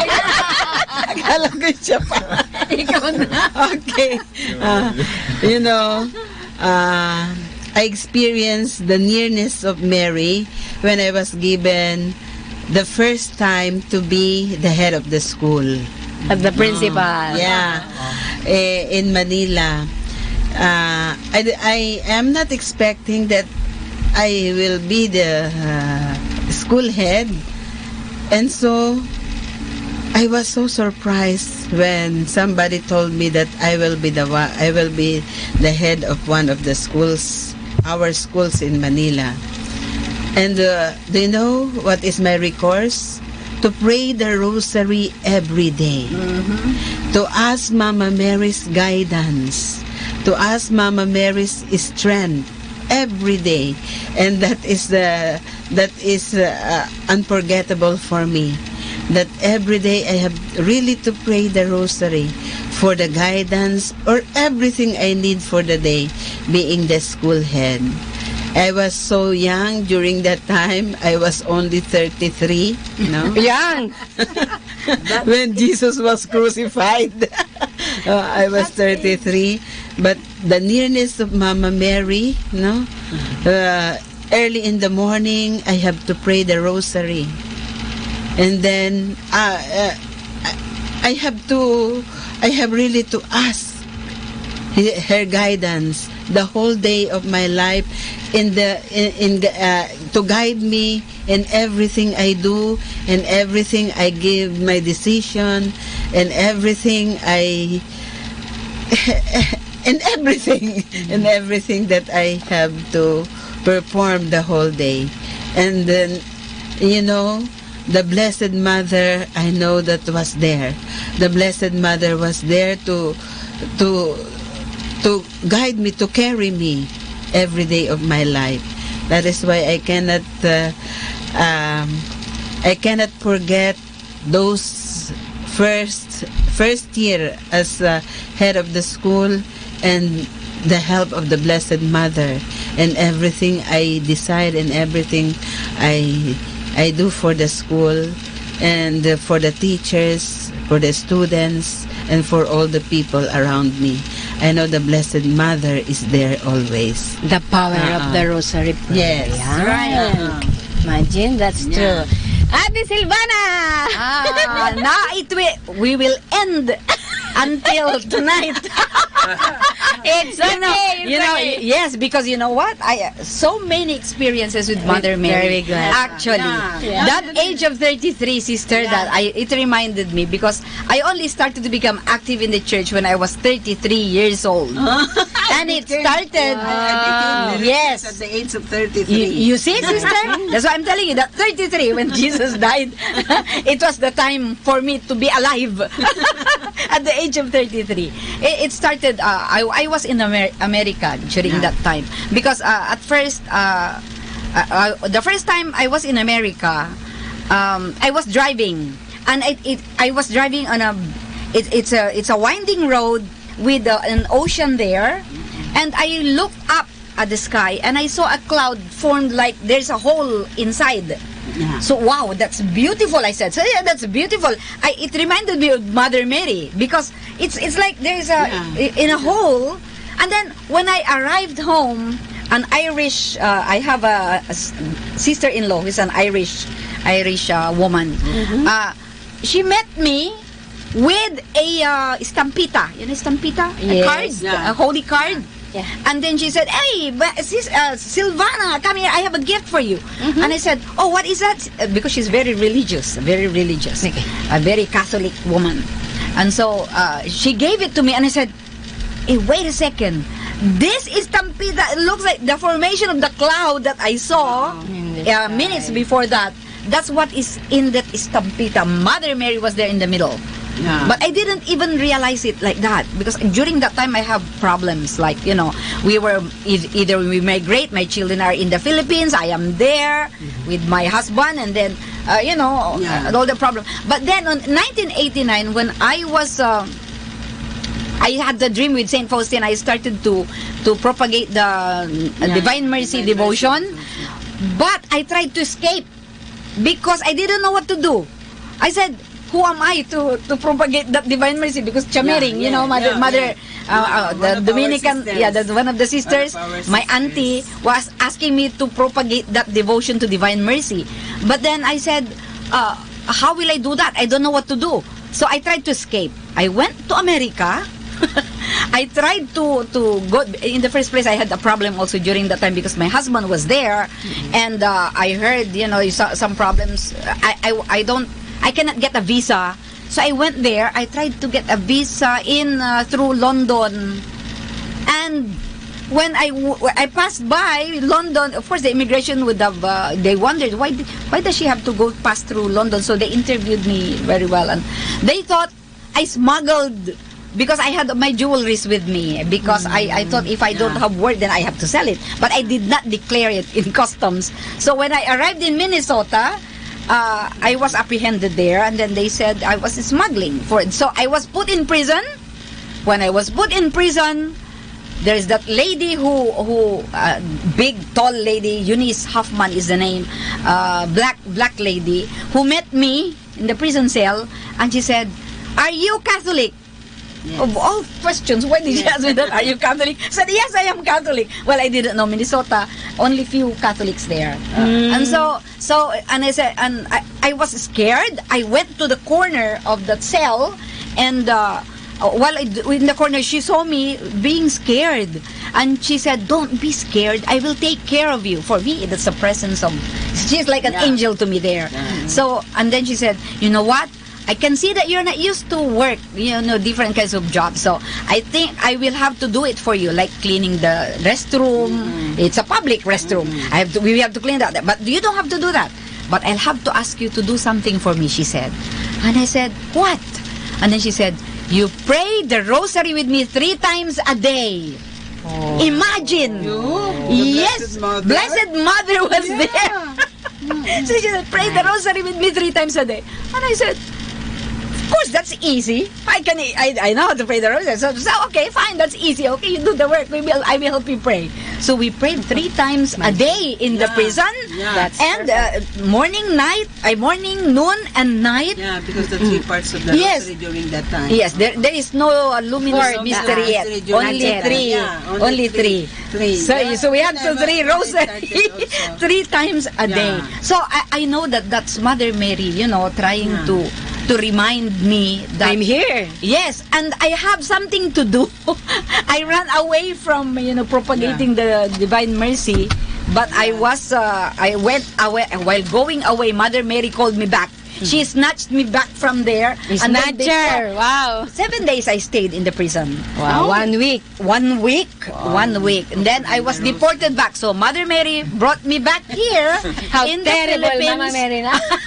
But you know what? She's really even really until now amazing. Just like me, I've been through a problem right now, right? So my son is back, and he has converted, and. This year, if you went to the house, right? I mean, not this year, 2019. The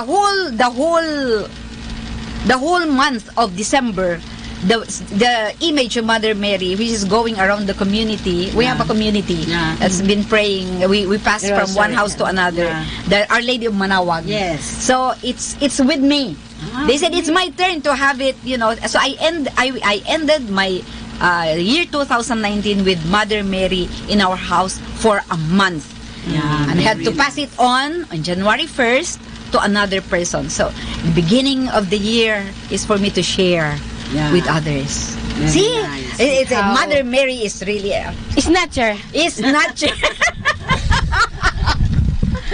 Very good. She knows our problems, and she helps. What's the name? Michael. Michael. The Archangel. Michael the Archangel. We just pray. Michael, it's your turn. Michael. Okay, go ahead. Okay, I suppose a line, a phrase from our Mother Revere that has always touched me so much is when she said that true happiness is born when we know that we are loved by God, Perfect. Well, we know this is our certainty, that we know that we are loved by Mother Mary and by God. And in community, I remember my first year in community when it was Lent, the period of Lent. Every Friday in our community around the world, every house does the Stations of the Cross, this prayer. It's like a tradition. Every Friday of Lent, we pray the Stations of the Cross, And I remember my first time, because before I entered community, I've never prayed this, I don't even know what it is, But I remember the first time when I was praying the Stations of the Cross, I remember, I think it's the 4th station, Jesus meets his mother. Yes. It's true, the 4th station. I start to cry. Yeah. I don't know why. I'm not someone who cries a lot, you know. But because I could not understand how it is possible that for love for us, a mother could endure such sufferance. Yeah.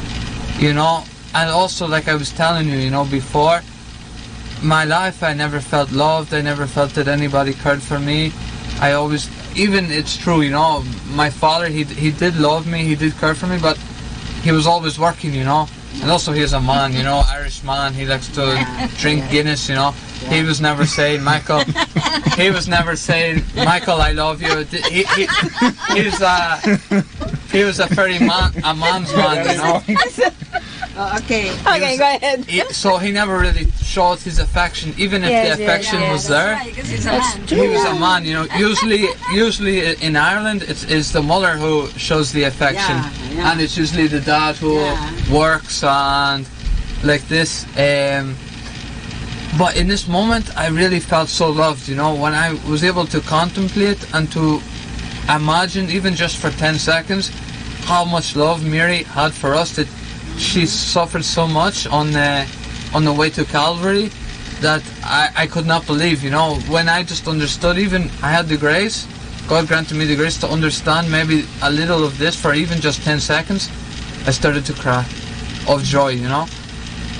And also, we were all kneeling down, and I was embarrassed, you know, very embarrassed, because like I wasn't so free, you know. I was trying to hide, you know, because there was all the others, you know, the brothers, you know. And all of my life, okay, when I was on the street, you know, when I was on the street, you cannot cry. I was in a world where you cannot cry, or the people will make fun of you, you know. They will laugh at you, they will think you're a girl or a baby or a sissy, yeah. So naturally, my first instinct was to hide, you know, not to let anyone see me, you know. But the others, they saw me, you know. But instead of, I was all, no, now they're gonna laugh at me, now they're gonna judge me. Instead, they started to hug me, you know. And this is when I knew I was also in the right place, you know, that I had found the right place to build my life again, you know. Suppose this is one. I have lots of stories about Mother Mary, but I think this one is the one that came straight from my, that I thought of straight away, you know. Yes, nice. Sister Annabelle. It's your turn. Very. She will be talking about her dog. This time, it's very different experience that I have. Only just this 6 months experience while I was in Indonesia. I started to leave everything. I abandoned myself and I asked God, what do you want me to do? Why did you have to detach me from my busy world? And I questioned. I said, where do you want me to go? I thought I'm serving you. I thought I'm loving you. I thought I'm giving my best. And why do you have to do this? And so he detached me completely from my busy world here for more than 7 years. And so I went to Indonesia. What apostolate? You know what? I cook. Never in my life. Never. Bilo-bilo? No. All the kinds of cook. Different kind of cooking in the Indonesia.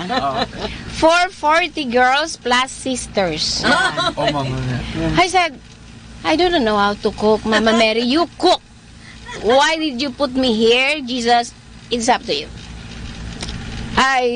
It's so easy for me to sing. And so I'm leading the choir. More than 300 students. Plus our dormitorians, 40. So easy for me. But cooking is something that really make my stomach revolution as well as I cannot sleep. So it's up to you. You cook, Mama Mary. And then so during the duration, it started because of my desperate experience. I cling to God. I don't know how to cook. I really never. You understand that? When I only cook egg for me, that's all. And rice. Doesn't matter if they will eat or not, but I will eat because I cook. And so, one day, from 10 to 12, I was praying the adoration. Expose the Blessed Sacrament. And that was the beginning of my transformation. I abandoned myself. Totally stripped myself in front of the Blessed Sacrament. Here I am, capable of nothing. And then I check all my accomplishment. I am proud. God, I did this. I'm good in that. This way, I accomplished these things. And then there was this thing that triggered me, and that blocked me. I stopped and I cried. My sins. And I look at myself and in front of the Blessed Sacrament as if the judgment day for me. What if I will die today? And there is one thing that will block me. My sins. Devil came, temptation came. For how many weeks? I asked a friend of mine, a bishop, can you hear my confession? I saw myself, Margin, I'm already 52 years old. I'm 53, near senior citizen of the Philippines. And I look at myself and block me of my sins. I cannot move. About to desperate. No one knows but Jesus. All of a sudden, while praying in front of the Blessed Sacrament, Mary, I just hold the rosary. I do not know how to pray anymore. I feel down. Desperate. Do you know what you mean? Desperate. No one will love me. The devil really entered. And so I do not know how to pray the rosary. I was black. I hold the rosary. And Mary says, my son fell in love with you from the first time. As if I felt an arrow, parang Cupid. He loves you for what you are. Oh! Do you know that? When someone will tell you, I love you. Oh, Michael, I love you. Silvana, I love you. I heard that. Penetrated in my heart. That sins that blocked me shattered into pieces. And I realized I am in front of the Blessed Sacrament, complete. Oh, God is not looking at me because of my sins, but because of His love for me. And good, that is the Sacred Heart in front of me as well. Mary, as if she is telling me to say the word, my son fell in love with you. What is your response? Wow! It seems I was awakened. I do not know how to pray, and I'm here. Completely yours. Completely yours. And if I die today, Mary will open the window. If because of my sins the door was shut and closed, I felt that Mary is there. And when you want to say, I don't know how to pray, Mary will lead you. Come, I will teach you. That experience for me in front of the Blessed Sacrament, as if heaven was open. And that was a perfect longing for me na, what is that recollection that I gave? What is that seminar that I gave? What is that good singing that I did? That's nothing. Only when I felt that God's love is unconditional and greater than my sins. Perfect. And that's why Only cooking. I check everything. My attachment to my dog. You know, when I have to I left Are you married Philippines. again? With the dog? Imagine I left I left the Philippines, and I was in the airplane, the window. I was looking at the picture of Tanting. Not my family. I was crazy. Tanting, my Tanting. And so that's also part of my attachment. You know? And so when I realized, oh, God's love is greater. Now I can see that I felt I am the tallest woman in the world. Yes. Because I felt someone loves me for who I am. That's all what happened to me in front of the Blessed Sacrament. Imagine, for 52 years old, I never realized that God is crazy loving me. Such a concrete way of saying, "Oy, I love you, Annabelle, for what you are." Yes? Yes. Very nice. The crazy. Yeah, that's all. We experience Mary in our life because Mary is always there. Mary is always there to help us how to love Jesus. Yes. It is only the Blessed Mother who can help us how to love His Son the way she loves His Son. Yes. And I think the prayer of the consecration to the Immaculate Heart of Mary, I love to pray this prayer. Shall we say also and pray from our hearts as we begin 2020? Let's walk with Mary. Yeah. Let us ask her. She's a real mother for everyone. We all have vices and addictions, so we need the help of Mary to bring us closer to Christ. And with this prayer to the consecration to the Immaculate Heart of Mary, for sure, He will guide us. Okay, so, can you see it's a little bit small? Sige. You just lead it, sister, because I can see it. Oh, brother, okay. Together. Consecration to the Immaculate Heart of Mary. Virgin Mary, Mother of God and our Mother, to your Immaculate Heart, we consecrate ourselves in an act of total entrustment to the Lord. By you, we will be led to Christ. By Him and with Him, we will be led to the Father. We will walk in the light of faith, and we will do everything so that the world may believe that Jesus Christ is the one sent by the Father. With Him, we wish to carry His love and salvation to the ends of the earth. Under the protection of your Immaculate Heart, we will be one people with Christ. We will be witnesses of His resurrection. By Him, we will be led to the Father for the glory of the most Holy Trinity, whom we adore, praise, and bless forever. Amen. Prayer to the Angel. My God, I believe, I adore, I hope, and I love you. I ask pardon of you for those who do not believe, do not adore, do not hope, and do not love you.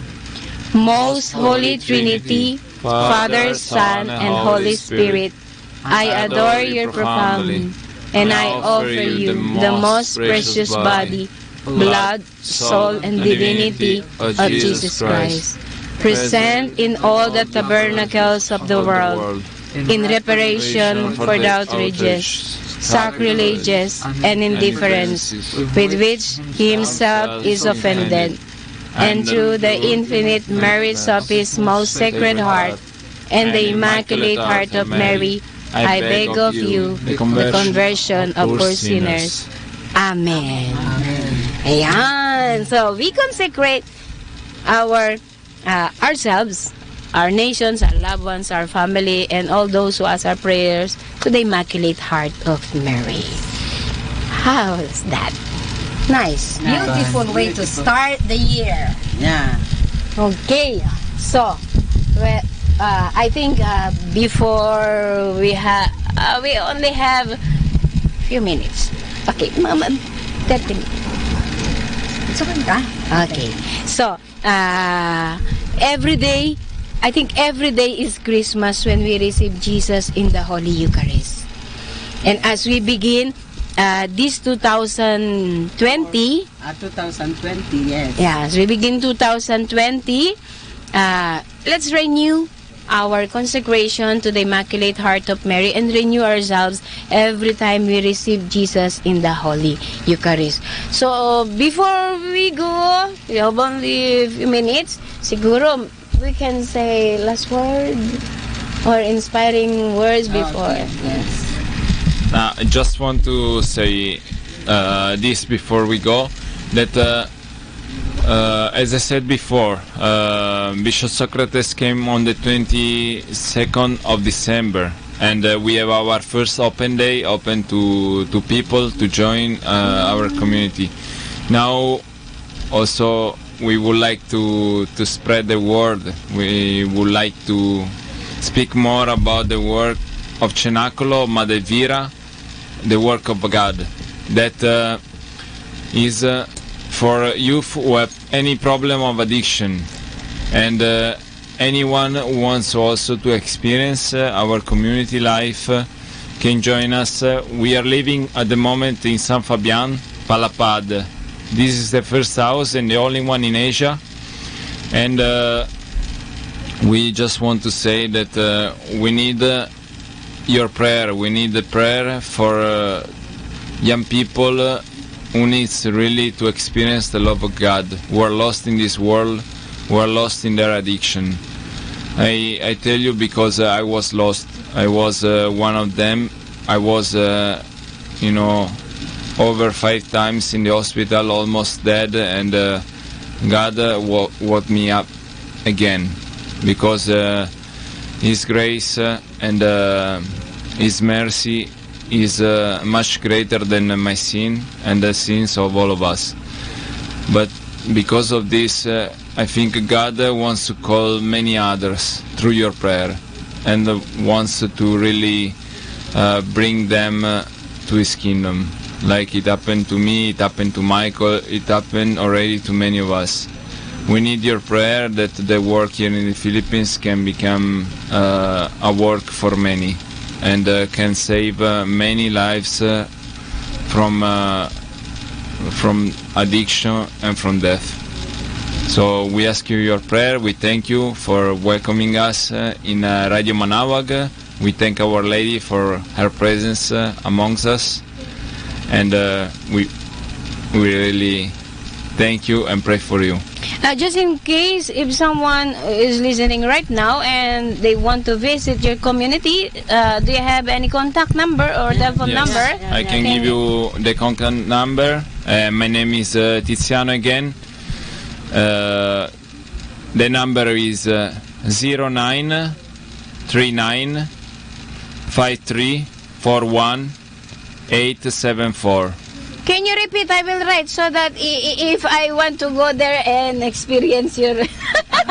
Yes, okay. Okay, we'll write it. Okay. That's a problem of cooking. Yeah.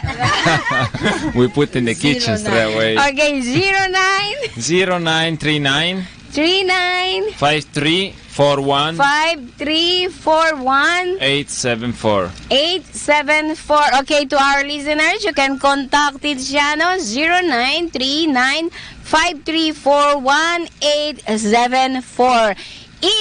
In case Tiziano will not answer, send load. No. Okay, joke Send lang. text. Just send text daw po.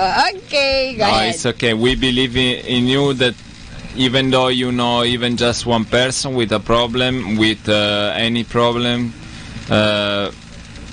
even though the person is not you directly, or is not your family directly, anyone who share this with you, believe that is also a son of God, and this God is asking you in this moment to answer to Him, and to help Him to be His brother, to be His sister, to be His friend. So thank you very much, and I hope to speak to you again.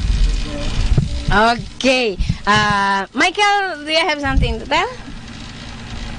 Brother Michael. I suppose just to add our community, because maybe sometimes, okay, if you look at me and Tiziano now, it is a lot of years that we are in community, but this is because we found our vocation here. You know, usually our community offers a walk or a journey from 2 to 3 years for a person to rebuild their life, you know.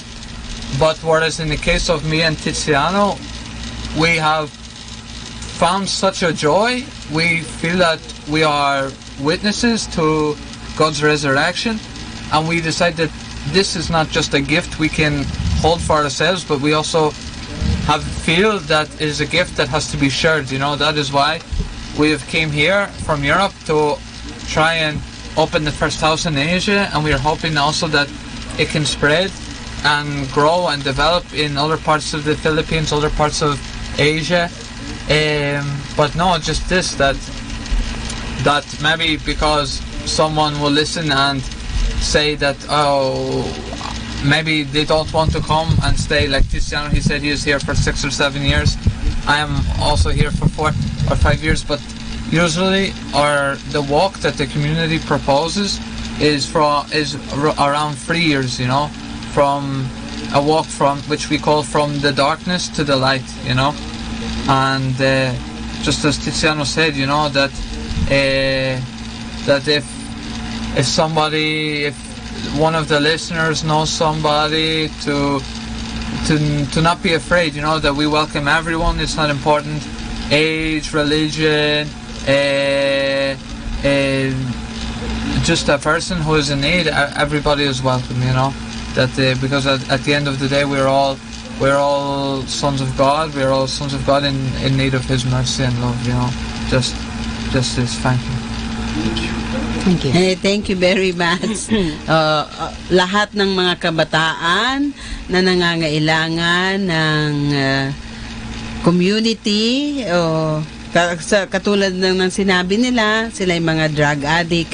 Pero ngayon, Dati Ngayon, sila, addict for God. Ngayon, they are addict for Jesus and Mama Mary. So, lahat ng mga kabataan, inaangyayahan kayo ni Tiziano at ni Michael na dalawin nyo sila sa kanilang bahay sa San Fabian. Okay? So, thank you very much for your presence, and thank you for all your sharings. I know many young boys and young ladies there learn very much from your sharing. Even myself, I learned from your sharing, and I thank that you feel the presence of God and you experience the love of Mama Mary in your life. So the Blessed Mother is always there to take care of all of us, not only the few but all of us. Is welcome. So I am inviting you to visit them at San Fabian. By the way, Palapad, San Fabian. Yeah. Thank By you the very way, much. Sister Lorenza, they have also sisters. They have also they are priests. catering all. Nakalimutan. You forgot to there are mention. sisters there. No. They have sisters. Oh, Yeah, okay. not here, but not here. Yeah. But the community that was founded by Sister Elvira, they have priests, they have sisters, they have they have brothers, Yeah, because and after- family. yeah, Okay, after tell the journey- something about that. You forgot to mention it. Yeah. yeah, because after the journey, as Michael was saying just now, that okay, the community proposes a journey of 2-3 years. Yeah. That is because we need time to heal our wounds. We need time to rebuild a relationship with God. But especially we need to trust and to find the confidence and again in ourselves. Confidence on knowing who we are, confidence on knowing we are loved. And at the beginning, Mother Elvira was just saying, okay, 3 years of a community journey, and then anyone can leave the community, and 3 years, that's it. But at the beginning, somebody went to Mother Elvira and said, oh, sister, I think that I'm different from Michael, for example, and I need more than 3 years. And Sister Elvira realized that the guys are all different, but also wanted to give back what they received, to give back their lives that they gain back again.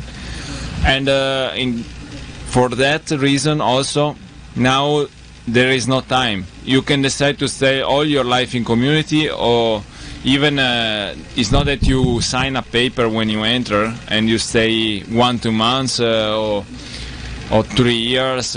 No, it's open and free.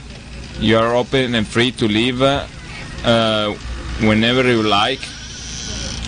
But of course now, after the journey of 3 years, Michael and myself decided to become missionary in the Philippines, decided to give our lives in the mission. There are others who have the call of their vocation to consecrate their lives to God. So also there are houses with girls, there are houses with boys, there are houses with mixed boys and girls. Living together in the community. Living together in the community, but only few, and these are all in Europe. For example, here in Palapaz, San Fabian, we have a house only for men. But if any women in the Philippines or in Asia needs help to change their life, to reborn a new life, to find something different, they can also call me, and then we will try to prepare themselves, and if it's possible, we'll send them to Europe, to houses where there are girls. Anyway, I was saying that some of us decide to give their lives into the mission. Some of us decide just to stay community longer.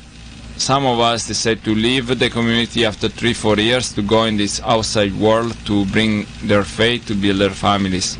But there are also guys and girls who decide to consecrate their lives to God. There are 35 nuns in the congregation now. Wow. In the congregation of the Missionary Sisters of Resurrection. That is the call of the congregation of Cenacolo for the nuns.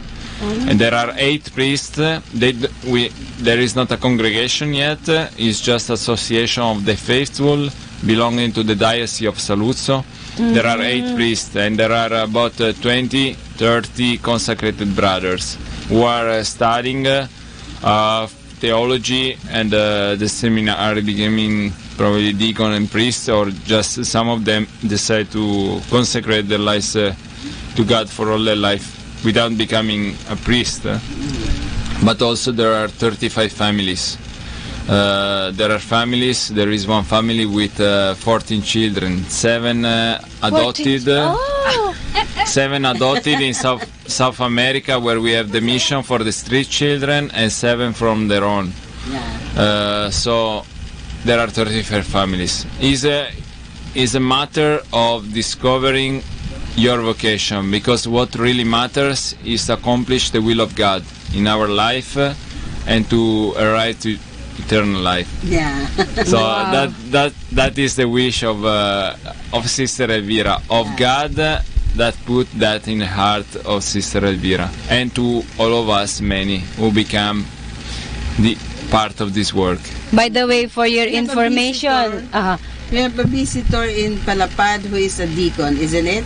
Yes, he's not yet a deacon. He finished his studies. He finished his He's a consecrated brother. Member of Cenacolo. Yes. And then he's just waiting for his next year. This year. I don't understand. He's consecrated. He's consecrated brother. From 10 years. He finished his studies. He is. He's waiting for his diaconate. Because lots of times in our community, a person, he decides to consecrate himself to God and to the community, where he decides he wants to remain in community his whole life. Maybe he's fallen in love with life in community, but he also wants to become a priest. Lots of times. And in that sense, he will be diocesan, something like that. A priest within the community. But also within the community, helping the young people who enter with problems of addictions. He gave his life to tomorrow to the people who are entering, you know. you will but study. Also, I don't know. maybe Thanks for after God. the 5 years of studying, the community proposes before becoming a priest. Okay, maybe you've finished your studies, but to go off and live a period in the missions, you know, giving yourself to make certain that you're called, you know. Okay, he studied, but now he is living a period of preparation, you know, giving himself in service of the others, you know. So in case he will be ordained, this one is already deacon. No, he. No, soon he has to receive. soon he will be they ordained have, deacon. they have a visitor there from Poland. I don't know. Who is that? Yeah, from Poland. He's not a visitor. He's a brother like me and Michael. Member of your community. He's a member of our community. A brother He's 19 years in community. Consecrate 19. It's like he already been He consecrated his life 10 years ago, but now he finished his studies. And the community always also gives you a time, not just, okay, finish your studies, go to diaconate. Yeah. No, also the community also tests you, no? If it's really a call. The community is it takes its time. Yeah. Also for us to come to the mission. Maybe you ask, you are 2 years in community, you say, oh, I want to go to the mission to help the street children in Brazil. Because we have houses in Brazil, Mexico, and so on. But the community say to you, okay, if it's really what you want, they will give you a chance. if it's really the will of God, you will keep persevering in that call, saying, yes, I will go. Even in 1, 2 years, so it's not easy. Sometimes you say, I want to go.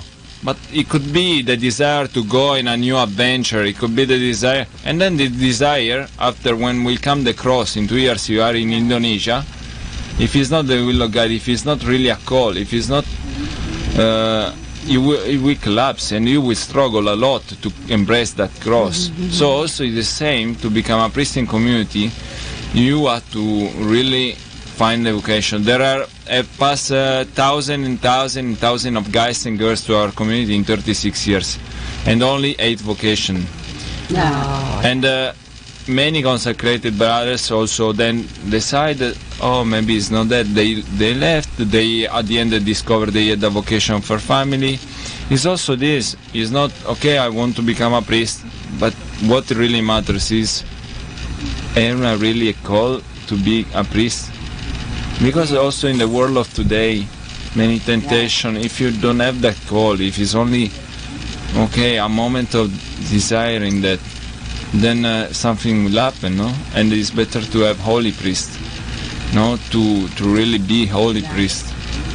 And for this now they ask him to come in the Philippines for 1, 2 months, 3 months, but in community could be 1 year. But anyway, this year he will be ordained deacon.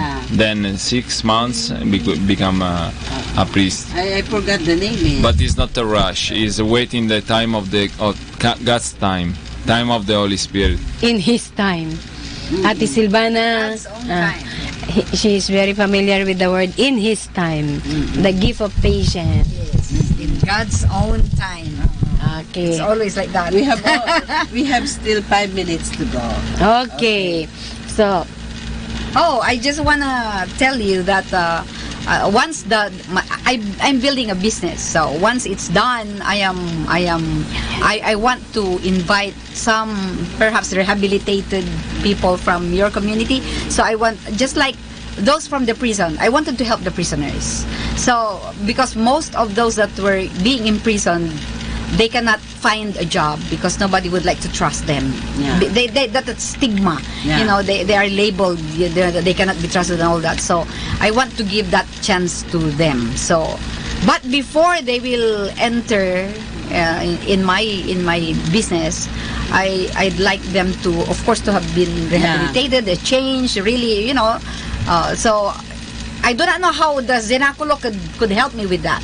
You know, transition from the prison to maybe your place and then to me.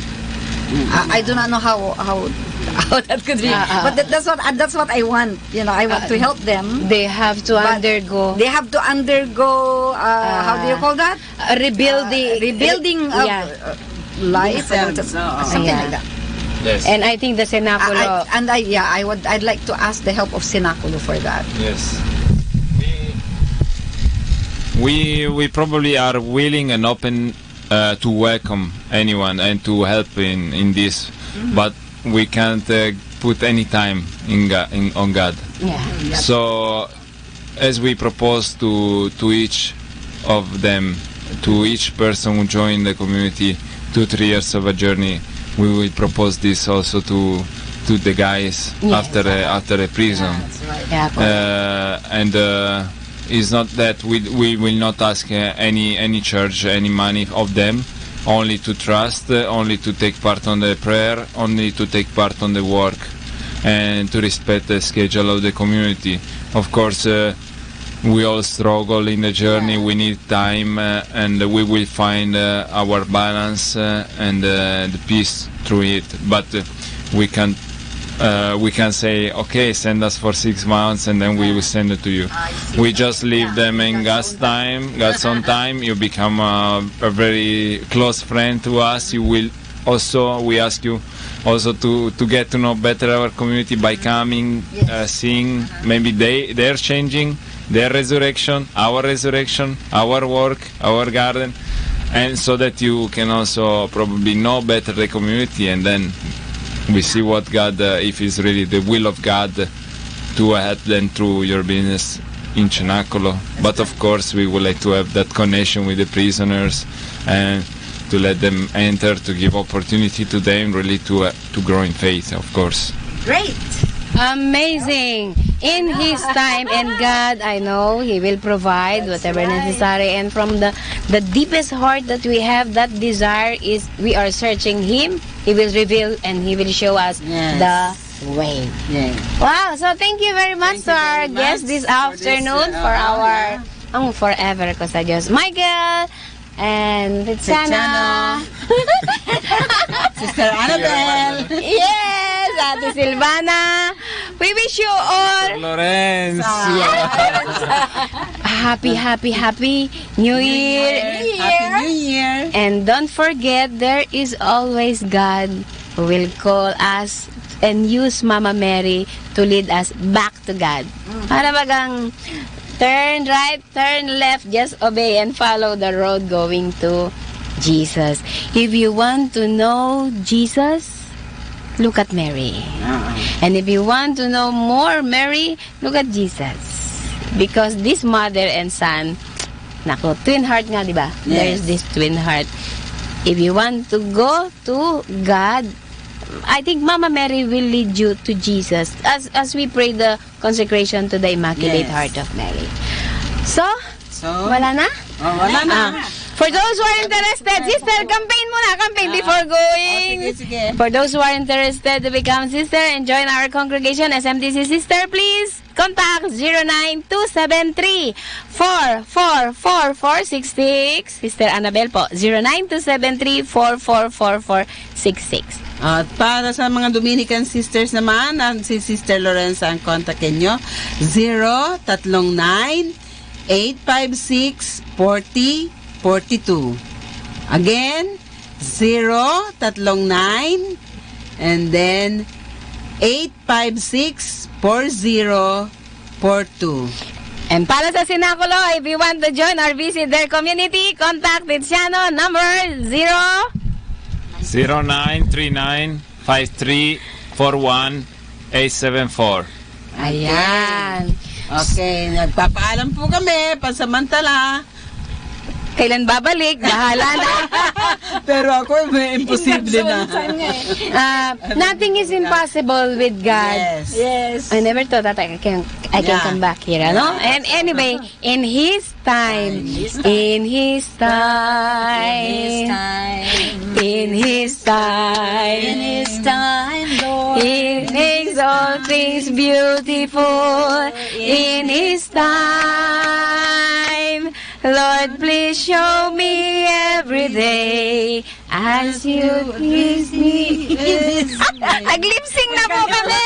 So sorry po. Anyway, in His time, God will show us. And like Mary, just seek what is the will of God. Sabi nga ni Mama Mary, I am the handmaid of the Lord. Be it done unto me according to your word. Sana po yun palagi yung ating mensahe. Sana po yun ang sabihin natin palagi sa ating puso. Sa ating panalangin, lagi nating tatandaan. Si Maria ang magdadaan sa atin, maggagabay patungo kay Kristo, at doon kay Kristo malalaman natin ang kalooban ng Ama. Lagi po nating tatandaan, ito po si Sister Annabel ng programang Ang Forever Ko sa Diyos. May kasama ka, si Jesus, si Maria, at kami. Maraming salamat, God bless, and Happy New Year!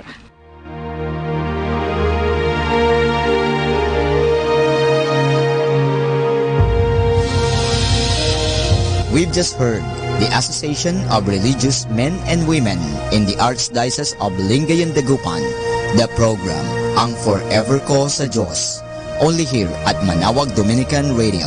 May kasama ka, si Jesus, si Maria, at kami.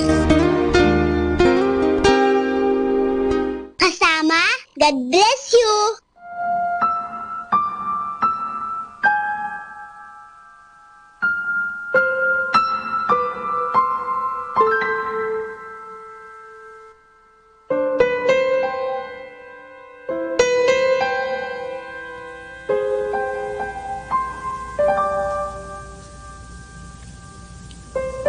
Samahin akong paalam ng araw sa pag-ihip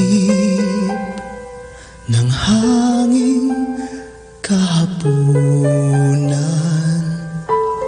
Malabal ko'y init ng iyong pag-ibig. Sa dapit hapong kay lamig.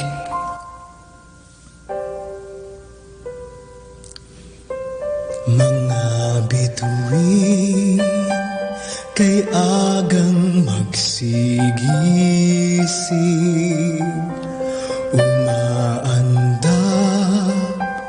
mapaglaro man din. Iyong ngiti, hatid nila sa akin, sa diwa ko't panalangin.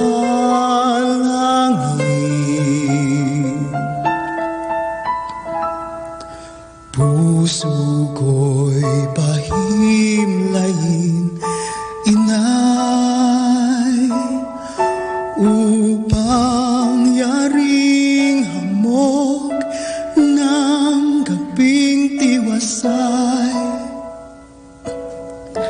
ay madama ko bilang damping halik ng iyong anak ay irog ko,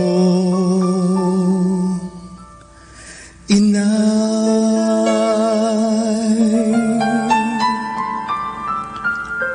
Sa palad niyo itago aking palad, aking bakas, sa inyong bakas ilapag at iuwi sa tahanan kung dapat, sa piling ng iyong anak. Puso ko'y pahimlayin, inay, upang yaring hamog ng gabing tiwasay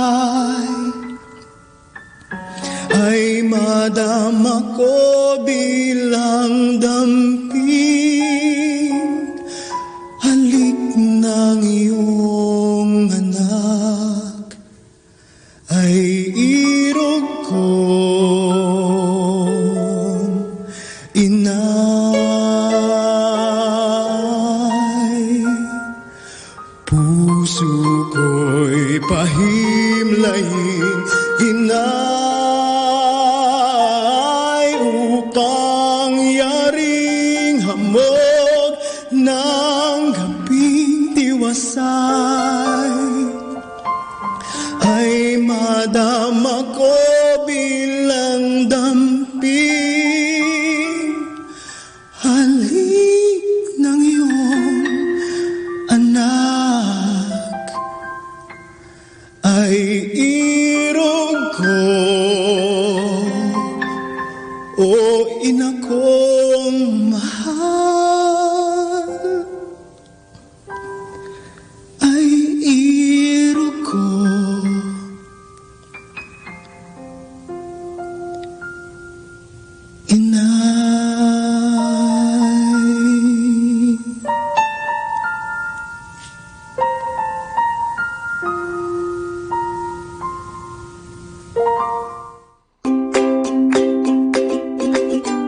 If you want to change the world, change your mindset. To change your mindset, change your perspective. To change your perspective, change what you are listening to. Listen to Manawag Dominican Radio, 102.7 FM.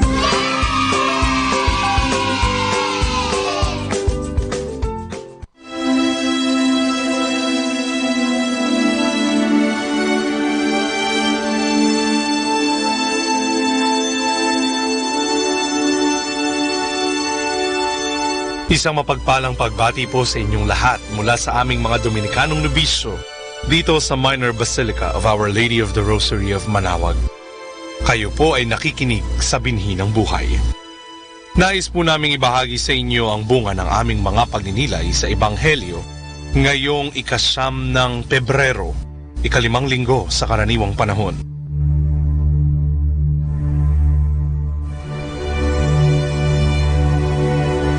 A reading from the Holy Gospel according to St. Matthew. You are the salt of the earth. But if salt has lost its saltiness, how can it be made salty again? It has become useless. It can only be thrown away and people will trample on it. You are the light of the world. A city built on a mountain cannot be hidden. No one lights a lamp and covers it. Instead, it is put on a lampstand where it gives light to everyone in the house. In the same way, your light must shine before others, so that they may see the good you do and praise your Father in heaven.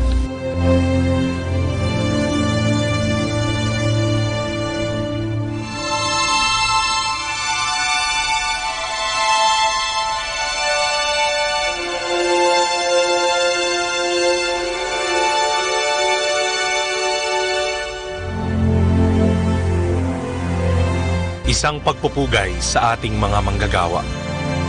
Paglilinis ng mga palikuran, pagtatanggal ng mga halamang nakakalat sa hardin, pagpuputol ng labis na sanga sa ating mga puno, paglilinis ng mga natunaw na kandila, paglalaban ng ating mga damit, pagluluto ng ating mga kakainin, at pangongolekta ng ating mga basura. Ilan lamang ito sa mga gawain ng ating mga manggagawa.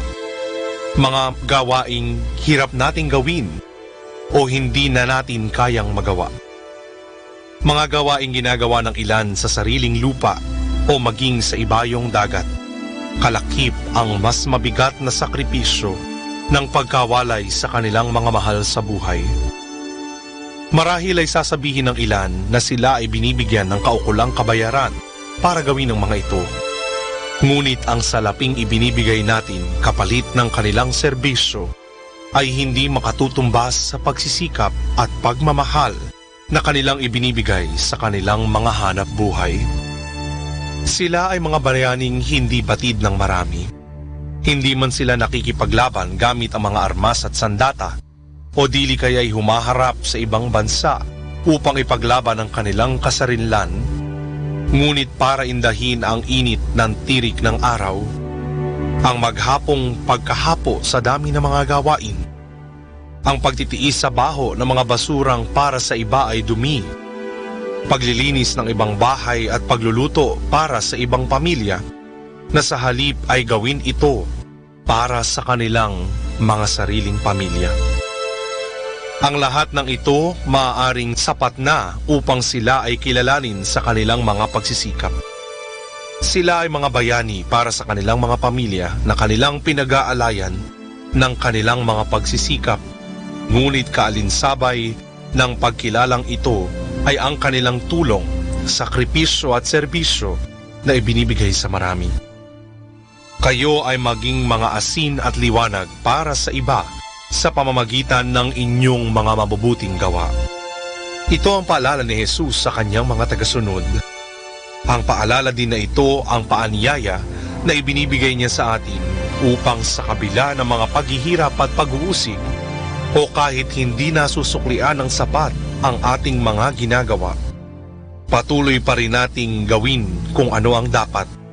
Hindi dahil sa may nakakikita o nakapapansin o kung may karampatang kapalit, kundi dahil ito ang dapat at ito ang mabuti.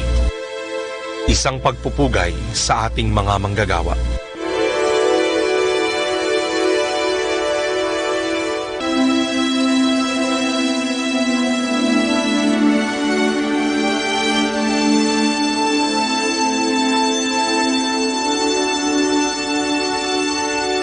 Mula po dito sa Minor Basilica of Our Lady of the Rosary of Manaoag, kami po ay taus-pusong nagpapasalamat sa inyong pakikinig. Nawa ay patuloy po nating isabuhay ang salita ng Diyos. Patnubayan at pagpalain nawa tayo ng Panginoong may kapal. Hanggang sa susunod na linggo po dito sa Binhi ng Buhay.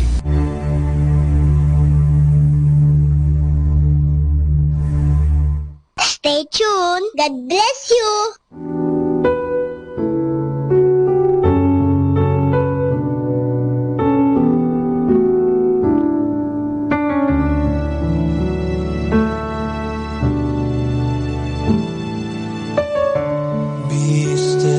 For the presence of the Lord, the Holy One is here.